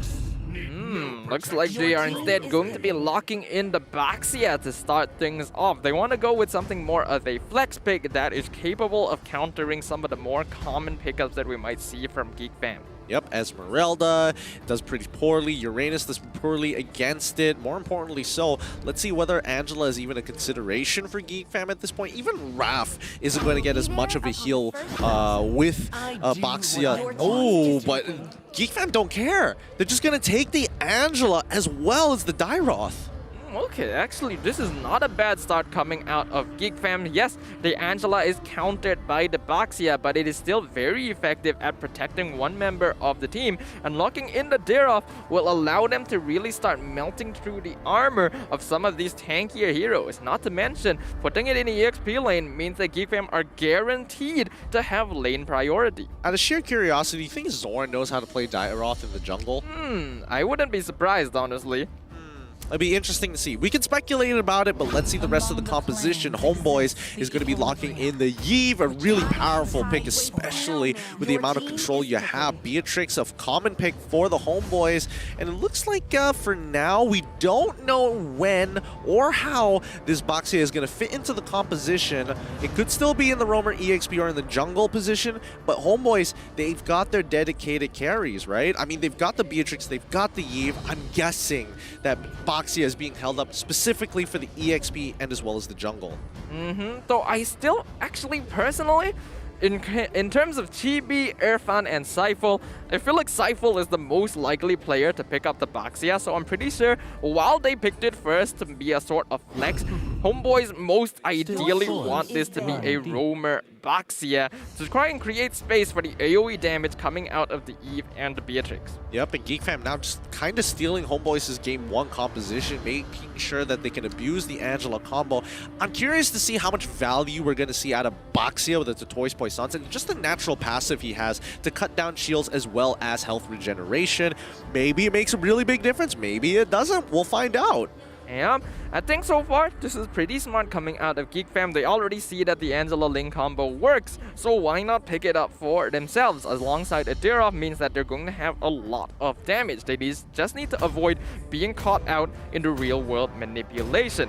And because of the fact that they picked up the Derov, it indirectly counters any potential for HomeBois to lock in the Esmeralda to try and counter the shields. Yep, Geek Fam now ban out the Hilda. We're not going to see it this time. I'm a little sad, but hey, eventually somebody is going to pick up Hilda and win a game with it. HomeBois now hold priority. HomeBois, what are they going to pan out now? They know the enemy is roamer, jungler, and EXP laner, so they know that they're still looking for a mage and a gold laner. Most likely, I think we'll see them start to ban out some of Maima's more common picks so that a Nip will be able to really tear up the field with this Beatrix. Yeah, oh boy. It feels like Anip is going to get away with a lot this game, but we'll see. I mean, Ling is always going to be an issue no matter what. HomeBois, they're making sure that mid lane doesn't have that priority, so they ban out the Lilia. I wouldn't be too surprised if they also get rid of Kagura as well, but I don't see... Actually, Geek Fam can actually avoid it, right? They've got the Ling, they've got the Angela. That combo alone should be able to punish this Yve. Yeah, absolutely. This is going to be pretty rough for the HomeBois. Hopefully they do have an answer for this, because Irfan is not going to be able to playmate with his usual Paquito, as Geek Fam will ban it out. As mentioned beforehand, they don't need to feel need to ban out the Esmeralda, because Derov will already win against it in lane. They're playing for their gold lane once again. They're waiting for Maima to get the very last pick, potentially the 4th pick even, depending on what HomeBois show off. Now, let's see what this ban is going to be. Maybe that'll give us a better idea of where they're putting a lot of their focus. They could double down on another mage, or they could just ban out Brody and see, hey, what else are you capable of playing, Maima? What will they ban here? Do they still want to ban out something like the Kagura or the Kadita against Dominus? No, they are going to be focusing down on Maima, getting rid of that Brody, which proved to be a bit of a problem for Anip in the early game of Game 1. Yeah, I mean, that's to be expected. I'm curious to see if Maima knows how to play Popo and Koopa, which is a great matchup into Beatrix. Beatrix is not going to have too much fun, and once again, Anip is going to be back to square one, similar to game number 1. I think Geek Fam can also actually just consider going for a fighter gold laner, maybe even a mage gold laner, simply because outranging the Beatrix would prove to be very handy for them. They're gonna start by locking in the Kagura, and that's going to be a really solid pickup for Dominus. Is able to match the Yve's mid lane presence, and even has an inbuilt stun to be able to stop the real world manipulation if necessary. Hey, called it, and now HomeBois need to finish off their comp, right? Where is this Baxia going? Are there any other jungle picks off the top of your head that you can think of that actually fulfills this role? I feel like Grok won't actually do too bad for Irfan in this particular situation, but mainly because it's just, hey, I don't want to interact with Dyrot, so I'm just going to clear the waves and just, let him have it. I don't really know. Grok is still alright, but again, I am not sure if there's any side laners that can actually 1v1 the Dira.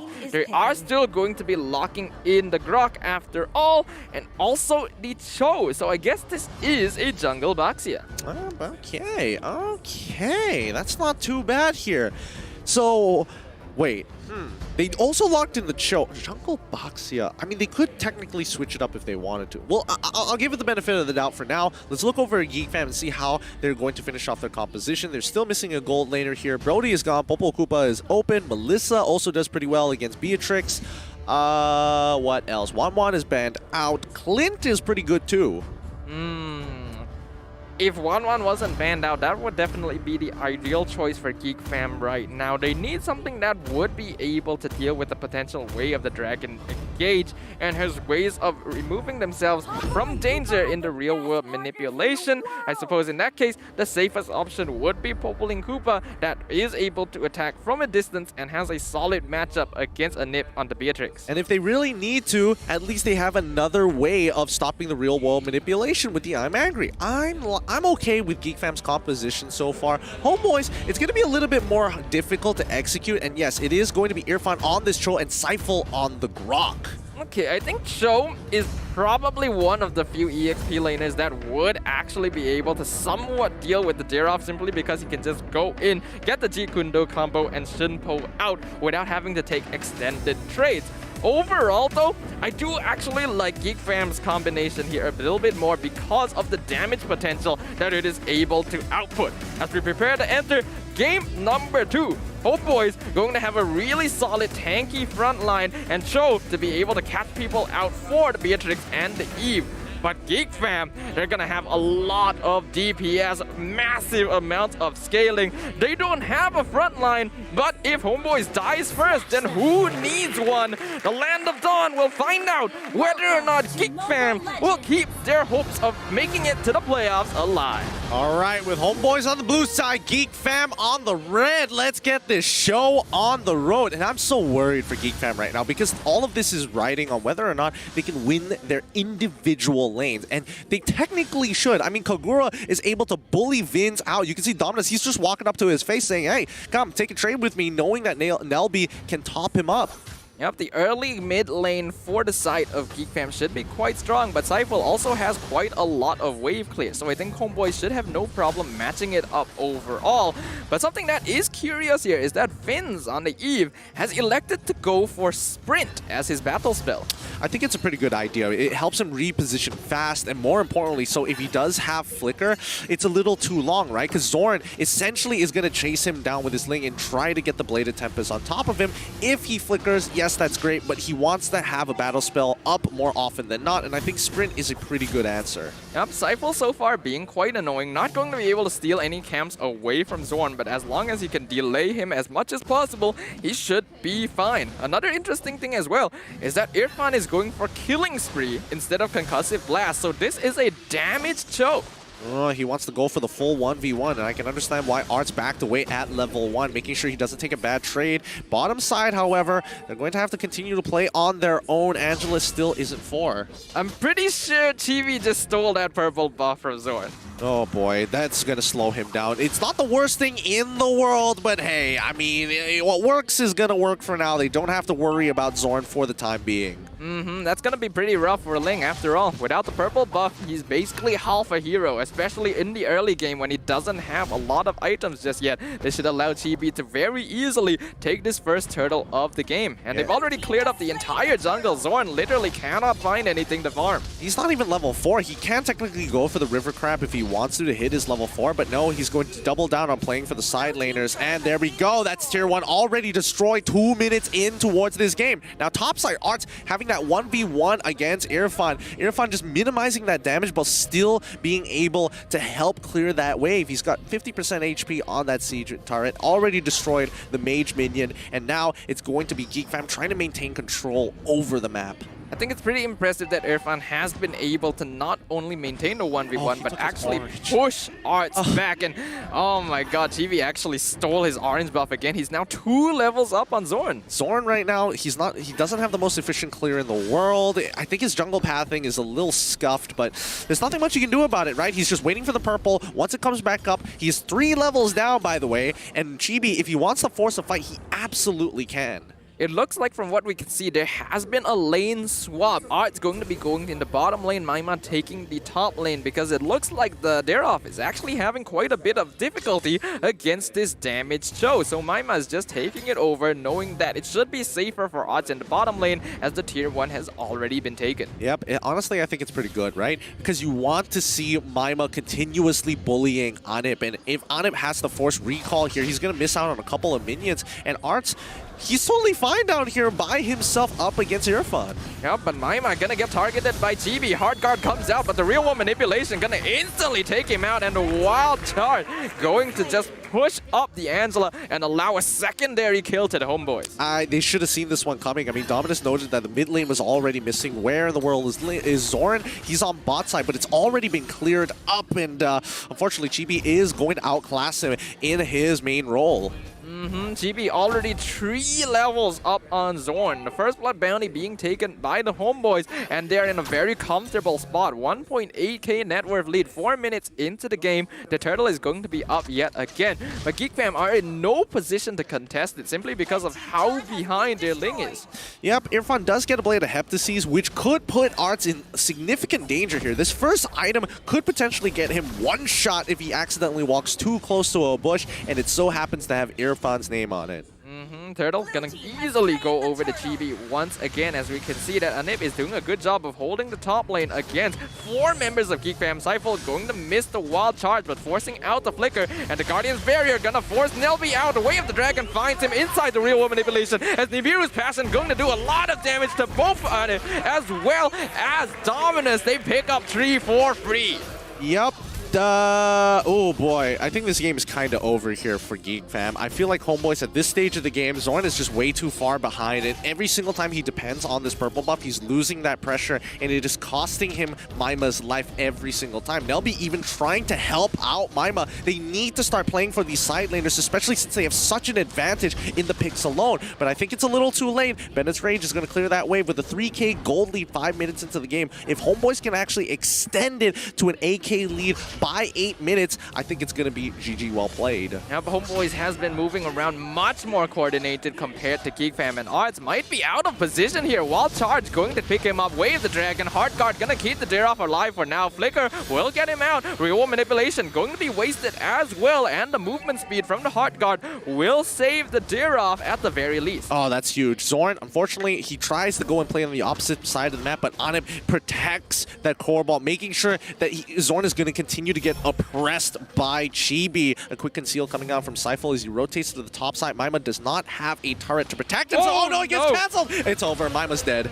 Oh, that is so unfortunate. I thought he would actually make it. MyMA trying to survive for as long as possible, but it does not matter. I'm pretty sure if that Bennett's Rage has landed literally 1 second later, he would have been fine. Irfan almost picking off Zorn, but Dominus is going to be able to save him and pick up a kill. Oh, that's great. At least Zorn is starting to feel like he's getting back into the game, right? He's now still 3 levels behind, but we are seeing some big purchases coming out of the HomeBois. Their next power spike is already here, and if they crack mid lane tier 1, it's going to be a tough time for Zorn, especially since his purple buff just came up. Chibi is going to head straight to Turtle. If he wanted to press, he could have invaded, but decided not to go for it this time. Yeah, but some really disjointed positioning by Geek Fam. There were 3 members attempting to defend the mid tier 1, whereas Zorn was farming the jungle, and Arts was for some reason trying to take a 1v1 against Syphol in the bottom side of their jungle. The resulting in HomeBois just very easily forcing the tower down.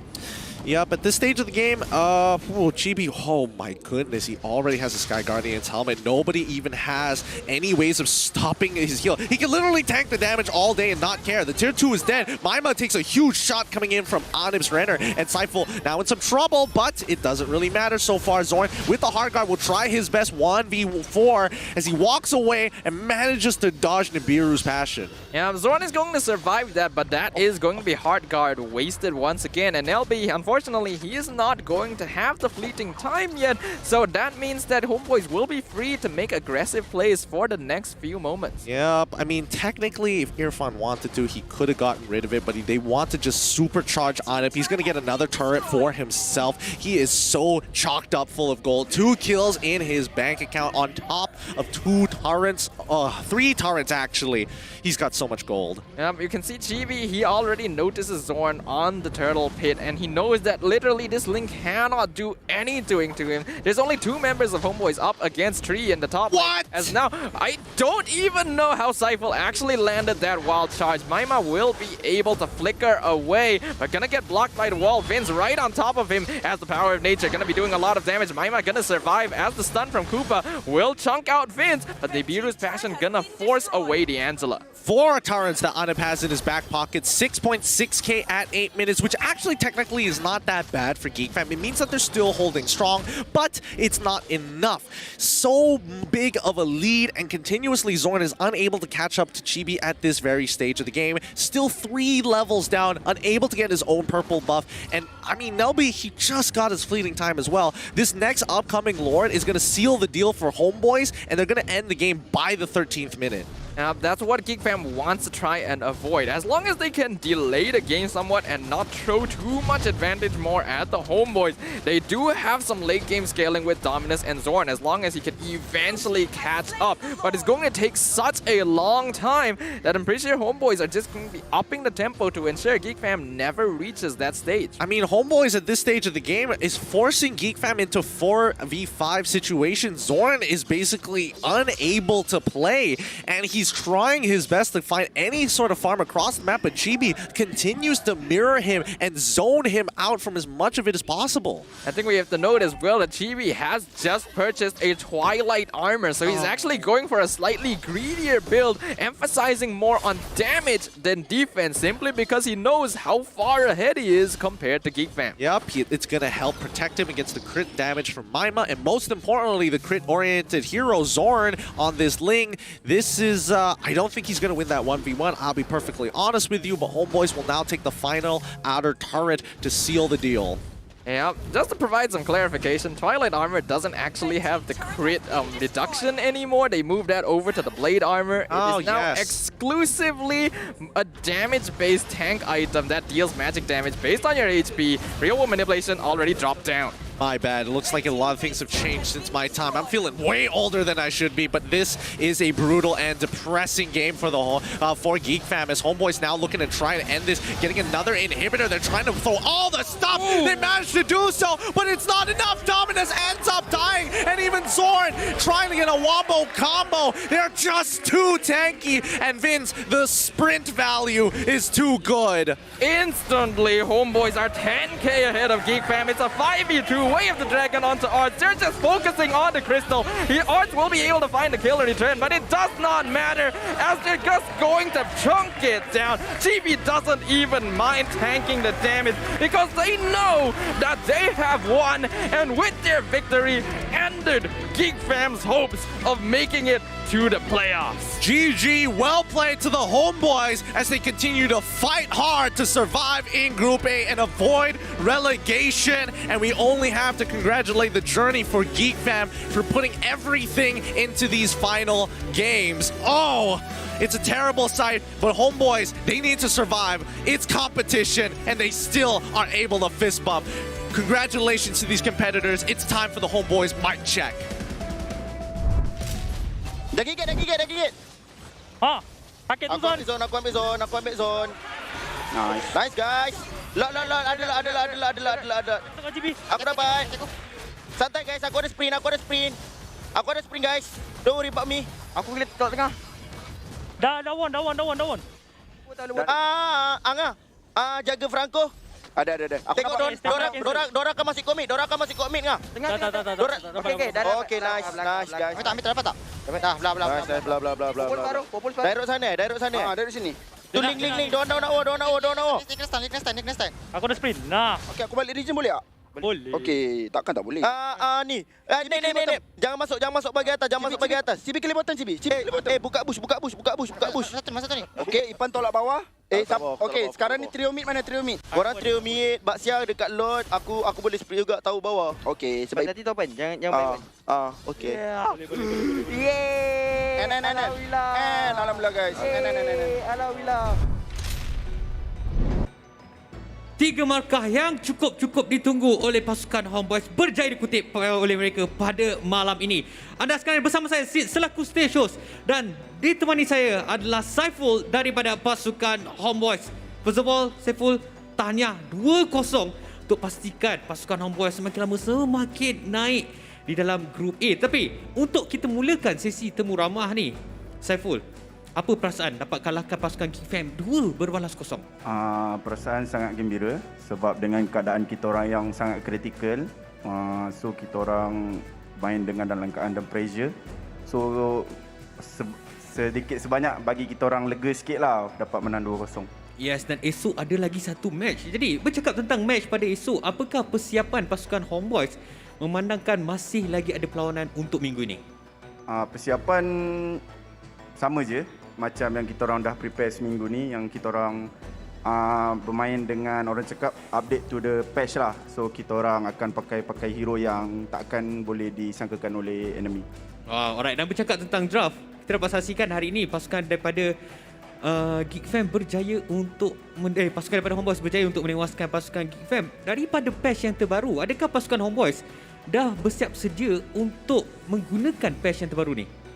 Untuk kita orang persiapan dah bersedia sangat sebab ada masa seminggu untuk kita orang catch up balik dengan patch, cuba update lah, macam up to date lah, macam tu lah. Ya, itu yang terbaik untuk pastikan mereka masih lagi mampu untuk dapatkan kemenangan. Dan sebelum kita lepaskan Saiful pergi bersama-sama dengan rakannya lain, mungkin ada kata-kata terakhir kepada peminat-peminat yang datang ke Queen City Mall dan juga peminat yang menyokong pasukan HomeBois baik di rumah ataupun di mana-mana saja mereka berada. Okey, untuk peminat HomeBois, terima kasih dan kita orang minta maaf kepada siapa-siapa semua yang dah beli tiket selama 2 minggu ni yang kita orang tak dapat datang akibat COVID. Terima kasih, doakan kesihatan kita orang. Dan untuk Daddy Hood, terima kasih kerana memberi sokongan moral walaupun kita orang dalam keadaan pressure. Dan untuk tak lain untuk mak ayah yang inilah bagi banyak sokongan moral lah.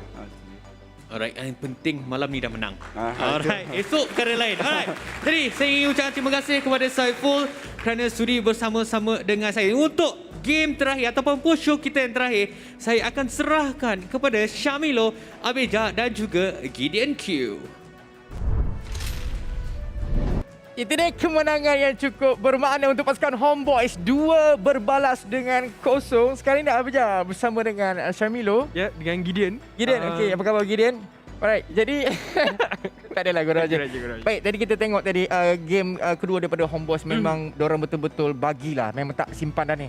Sebab sebelum kita start match kan, kita ada bincang tau yang kalau pasukan HomeBois main dengan mereka punya strategi, dengan still mereka punya drafting, pasukan Geek Fam dah boleh baca. Tapi game kedua, pasukan HomeBois totally tunjukkan yang mereka dah study, mereka dah adapt dengan patch yang baru dan menunjukkan bahawa mereka betul-betul bersedia untuk gunakan patch yang baru ni. Sebab kita akan lihat ketika ini di mana kita lihat daripada segi item yang disiapkan terlebih dahulu, di mana TB menggunakan Baxia Jungler. Kalau kita lihat daripada Baxia Jungler, dia gunakan Curse Helmet. Seperti biasa, kalau ada tank selaku jungler, item pertama Curse Helmet. Sebab apa? Sebab nak mudahkan anda clearkan lane, nak mudahkan anda farming. Kemudian ada Guardian Helmet untuk berikan regen yang pantas, dengan adanya Blade Armor untuk pantulkan balik damage yang besar. Twilight Armor juga akan pantulkan damage. Jadi boleh katakan kalau anda attack Baxia, dalam masa yang sama Baxia boleh attack anda balik. Dan Baxia kat sini peranan dia adalah untuk berikan masa kepada Anip untuk dapatkan free kat bahagian lane. Dan pasukan Geek Fam, apa yang mereka cuba adalah kali ini mereka try nak counter balik ataupun gunakan strategi pasukan HomeBois di game yang pertama. perkara tersebut kurang menjadi. Sebab apa? Sebab dekat bahagian lane, Popol dan Kupa sering kali diganggu oleh pemain pasukan HomeBois. Jadi dekat situ gold lane dah berat. Dekat bahagian mid, Link perlukan farm, Kagura perlukan item, Baxia dia tak perlukan item, dia boleh gerak dengan agresif. Adanya Grok boleh juga bermain dengan sangat-sangat pantas, mengeluarkan damage yang sangat tinggi pada awal game. Dia tak kisah, dia damage yang sangat besar. Dia juga tank sebab dia gunakan Roma. Dia bermain selaku Roma. Dan Heath pula sangat-sangat mudah untuk buka ulti, dan tak seperti benda yang berlaku di game yang pertama. Setiap kali Heath buka ulti, dia akan diganggu. Tapi untuk HomeBois, Vince tak mati langsung walaupun pasukan Geek Fam ada hero seperti Link, hero seperti Angela untuk cari di bahagian backline. Jadi ada sedikit sukar untuk pasukan HomeBois untuk lihatkan pada post game stat, di mana kita akan lihatkan damage yang dikeluarkan oleh pasukan Geek Fam, di mana mereka punya yang paling tinggi pun 18,000 daripada Dominus, dan Zone tak boleh nak buat apa-apa sangat. Kalau kita lihat damage dealt, jauh beza kill 10/4. Tower yang boleh diambil oleh pasukan HomeBois jauh lebih besar nak dibandingkan dengan pasukan Geek Fam. Soalan macam, apa yang mereka nak buat ni Beja? Apa sebenarnya? Tak ada apa. Tak ada apa yang boleh mereka buat. Dengan tu lah, macam Syamil cakap tadi lah, macam walaupun diorang dah dapat baca pergerakan pasukan HomeBois, tapi diorang macam okay, kita orang dah plan macam ni, so kita orang akan execute apa yang kita orang nak buat. So berjalan dengan lancar, dan itulah result dia sebenarnya. Ya, betul tu. Sebab kalau kita lihat tadi mereka ambil Grok, dan saya rasa ini macam mungkin Grok kat bahagian side, tapi mereka nampak macam okey, tak boleh ni kat Grok bahagian side, kita ambil Cho. Dan saya ingatkan Cho tu Roma dan Grok tu bahagian side. Tak, Grok bermain bahagian Roma dan Cho dekat bahagian side, di mana menggunakan ESP. Sebab dia tahu kalau dia gunakan Grok kat bahagian side, dia akan berhadapan dengan D-Rox. D-Rox kalau sangat baik untuk counter hero yang kebal seperti Grok. Jadi itu agak sedikit sukar untuk dia. Gunakan Cho lebih fleksibel untuk bergerak, dan kemudian kalau ada masalah dia gunakan The Way of Dragon untuk pick off D-Rox, supaya D-Rox tak boleh nak buat apa-apa dekat team fight. Kat sini kita dapat lihat yang peranan pasukan HomeBois sangat-sangat baik daripada segi drafting, mengharapkan damage daripada Anip, kemudian follow up daripada Irfan. Kalau kita lihat Cho kat bahagian EXP gunakan emblem Killing Spree, dan itu bermakna dia menggunakan damage item. Dan jarang kita lihatkan Cho kat bahagian damage item bahagian ESP, selalunya akan buat item tank. Tapi kali ni nampak yang pasukan HomeBois betul-betul kreatif dalam mereka punya drafting, Beja. Sebab mereka tahu yang mereka dalam kedudukan yang sangat-sangat baik. Namun begitu, apa kata kita tengok untuk kita punya MVP akan diberikan kepada Vince dengan KDA 305, kill participation 80%, match goal per minit 660. Tak ada mati. Tak ada mati. Walaupun ada Link, walaupun ada Angela, itu sebenarnya satu prestasi yang sangat membanggakan untuk pasukan HomeBois, dan mereka berada di tahap yang bawah. Tapi kalau prestasi mereka atau performa mereka macam ni, saya tak terkejut kalau mereka boleh climb up balik dekat bahagian atas dan menendang tim-tim yang lain dekat bahagian bawah. Sebab kalau kita lihat Vince tadi, dia punya posisi baik, dia punya damage sangat-sangat tinggi, boleh keluarkan damage yang sangat besar. Kemudian dia ada Ice Queen Wand untuk memperlahankan pergerakan pasukan lawan. Dia ada Enchanted Talisman. Kat sini kenapa dia siapkan Enchanted Talisman adalah untuk memastikan yang dia tak perlu nak recall banyak, dia ada cooldown yang mencukupi untuk sering kali gunakan dia punya skill, sering kali gunakan dia punya real manipulation untuk memberikan tekanan kepada pasukan Geek Fam, perlahankan mereka. Kalau nak cari dia, tak ada masalah, dia ada sprint. Betul. Sekarang ni jom sama-sama kita tengok highlight yang telah disediakan oleh Samsung. Asif? Ya, kita dapat saksikan bagaimana pasukan HomeBois daripada awal sehinggalah ke saat terakhir mereka melakukan serangan terhadap pasukan Geek Fam. Kita dah tak nak cakap pasal drafting. Sekarang ni kita nak berborak bagaimana mekanik, skill untuk individu pasukan HomeBois. Mereka berjaya untuk mendapatkan satu demi satu, serangan demi serangan.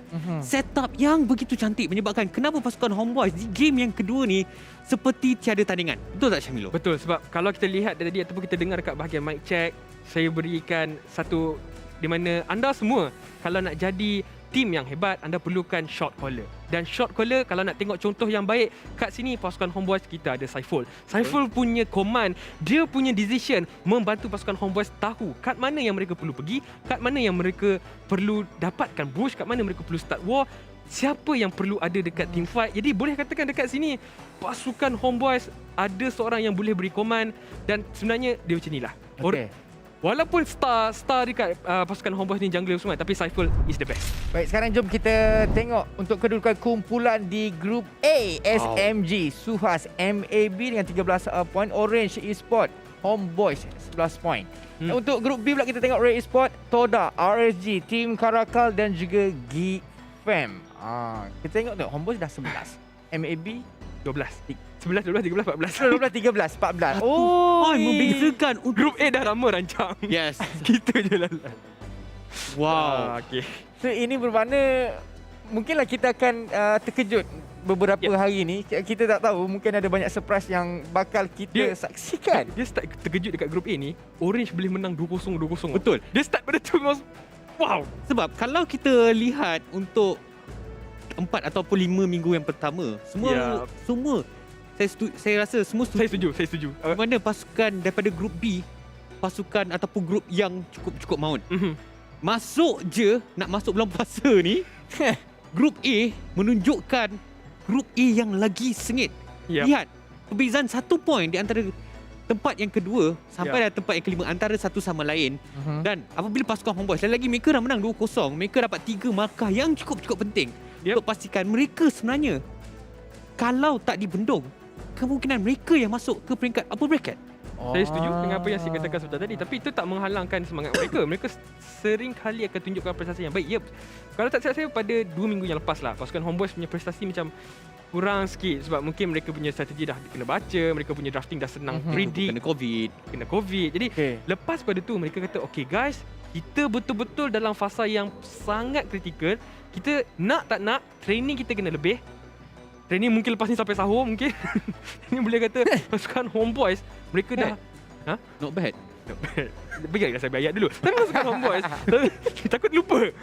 Pasukan HomeBois boleh katakan mereka dah lakukan tugas mereka.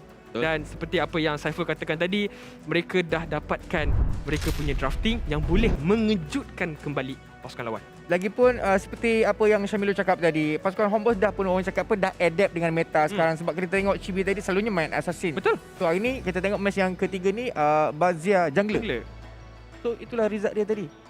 Maksudnya dia, Saiful dah cakap di mana mereka dah adapt dengan meta terbaru, di mana kalau kita dapat perhatikan banyak tim dekat MPL ataupun banyak-banyak tim yang bermain dekat MPL, mereka dah mula menggunakan tank sebagai jungler, di mana sebelum ni kita pernah sedikit hypercritical dengan pasukan HomeBois di mana drafting mereka mudah dibaca, tapi hari ini mereka menunjukkan mereka dah masuk ke meta yang baru. Meta yang baru, dan tadi kita nampak macam mana Cho Irfan sebelum ni, sebab kita nampak dia pakai To, Esmeralda, Uranus. Kali ni dia gunakan Cho, dan Cho kat bahagian ESP gunakan damage. Dan dia punya setup bukan calang-calang setup. Dia berhadapan dengan As seperti tadi. Dia boleh katakan D-Rock tu tak boleh nak buat apa-apa langsung. Dan saya boleh cakapkan pasukan HomeBois ni adalah satu pasukan yang mungkin kalau prestasi mereka macam ni, drafting mereka macam ni, pasukan yang pencabar paling kuat juga. Untuk grup A? Untuk grup A, dan mereka menang dengan grup B. Lepas ni kalau tahu mungkin mereka akan berhadapan dengan pasukan SMG. Kalau tak silap, mereka boleh lagi keluarkan. Mereka tak boleh lawan SMG. SMG sama grup. SMG pula. Okey, maafkan saya, dekat grup B mungkin pasukan RSG, sorry. Ya, pasukan RSG. Jadi boleh kata yang mereka dah bersedia lah. Mereka dah bersedia. Mereka tunjukkan mereka sangat-sangat profesional. Wow. Namun begitulah hendaknya, kan. Jadi apa kata sama-sama sekarang ini kita lihat key to success. Jadi banyak-banyak key to success kat sini, kan. Dekat mana, key yang mana kita patut utamakan terlebih dahulu? Saya sebenarnya, Syamilo, sebelum Syamilo masuk line saya nak cakap pasal secure chibi hero early. Alright. Game pertama mereka menunjukkan mereka dapat chibi. Mereka dapat chibi. Mereka dapat link. Mereka dapat link. Okay. Sebab link dengan chibi dah lama.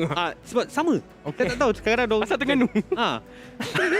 Asal Terengganu main negeri. Tapi apa game yang kedua, mereka menunjukkan meta yang mereka dah tahu mereka dah boleh nak guna.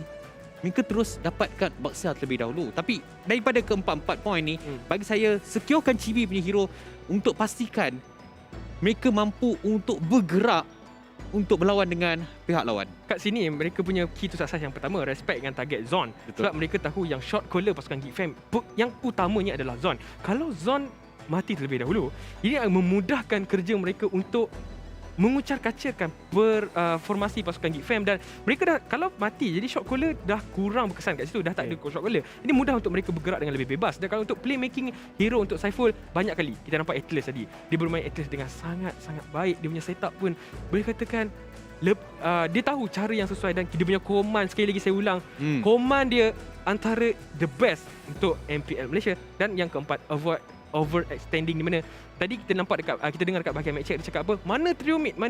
So jangan terlalu terburu-buru nak end, pastikan dapat trade terlebih dahulu, dapat seorang ataupun dapat dua orang, dapatkan turret, kalau ada potensi untuk jatuhkan Kristen baru pergi. Ya, seperti yang dilakukan di game yang kedua. Ya. Mereka menjaga mereka punya positioning sangat-sangat baik, menyebabkan daripada pasukan Geek Fam mereka tak boleh nak pergi ke arah depan.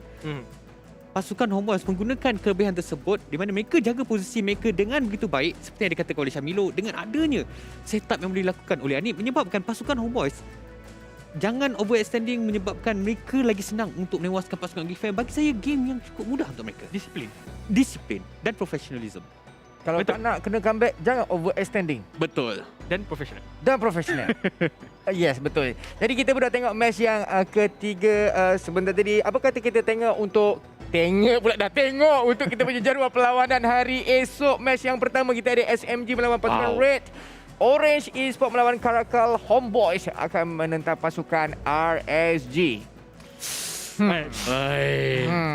Tiga orang serentak kan. Satu sebab game yang pertama. Kenapa? Sebab ada orang komen, diorang cakap ini mungkin menjadi salah satu bakal ataupun bayangan game final untuk MPL. Kita tahu? Sebab ini adalah perlawanan di antara pendahulu Liga Grup A dan juga Grup B. Untuk tempat yang kedua atau game yang kedua, pasukan Orange bertemu dengan Karakal. Orange sekarang ni yang digembar-gemburkan antara pasukan yang kuat yang berjaya menewaskan pasukan TODAK, mungkin akan buat kejutan kat sini. Tim Karakal pun boleh katakan prestasi mereka berkurangan sebab mereka baru je tewas 2-0. Jadi untuk pasukan Orange, mereka, saya tak terkejut kalau sekali lagi mereka boleh menangkan game tersebut 2-0 ataupun 2-1. Dan game yang terakhir, pasukan HomeBois menentang pasukan RSG, di mana mungkin akan menjadi penentuan untuk pasukan HomeBois naik ke atas. Dan bergantung dengan game Orange. Bergantung juga dengan game Orange. Dan juga kat sini, sememangnya kedua-dua pasukan yang akan bermain pada game yang ketiga, HomeBois dengan RSG nakkan kemenangan. Pasukan RSG pun pasti kalau boleh mereka nakkan kemenangan juga. Pasukan HomeBois perlu lakukan kerja ekstra sedikit, tapi kalau bermain seperti tadi, sepertinya kuranglah masalah untuk pasukan HomeBois. Dia Abeja. Camilo, kalau Orange menang 2-1, HomeBois menang 2-0, mereka sama markah. Wah, betul juga kan? Wow. Kat sini matematik dia. Tu maknanya sama markah. 11 campur 3, 14. 12 campur 2, 14. 14. Ya betul. Baik, namun kita tak tahu kan. Boleh dikatakan mereka penonton-penonton kita memang kena excited untuk ketiga-tiga match sebab kita nak kena feel the vibes. Tapi sebelum tu, apa kata kita tengok dulu untuk kita punya MPL Predictor. Untuk match yang kita sebentar tadi, Irfan Hamzi, Rico Toraja, Chrome Shark in. Untuk MPL Predictor ni saya nak bagi tahu lah kan. Macam anda semua kalau nak predict untuk dapatkan skin, dia senang je sebenarnya. Anda semua boleh komen, kemudian letakkan anda semua punya ID dan juga server. Oh, patut saya tak dapat. Tak. Ni Irfan HomeBois ke Irfan orang lain ni? Bukan. Nama sama. Nama. Irfan Ojang. Oh, sorry lah. Saya excited. Si Ojang? Si Ojang kan. Tapi betul kata Abid. Apa yang betul? Komen apa? Sebab ID. Sebab ID dan juga ni sebab nanti kalau tak letak nanti kita nak bagi hadiah tu macam mana kan. Betul lah, tim mana. Jangan letak sebab ID. Maksudnya kena teka tim mana yang akan menang lah. Kalau betul. Nak senang. Betul. Komen 2. Mula tak tim A. Wah. Komen tim B. Pandai, come on lah. Itu adalah idea untuk anda semua. Jadi terima kasihlah kepada yang menonton. Jadi untuk kita punya jadual perlawanan esok memang perlawanan yang ditunggu semua best. So pastikan korang jangan terlepas. Dan sekarang ini kita dah pun terima kasih kerana menonton. Jadi kita kembali, kita berjumpa hari esok. Bye bye semua. Selamat puasa. Selamat berpuasa.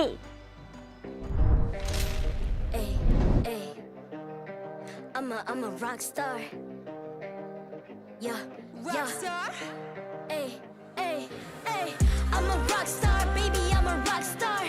I'm a rock star. I'm a rock star. I'm a rock star. Panggil aku rock star. Ini kejohanan kita semua orang rock star. Kita rock star, kita buat saja gaya kita. Makin panas apinya sudah membara. Macam mana pun kau menempuh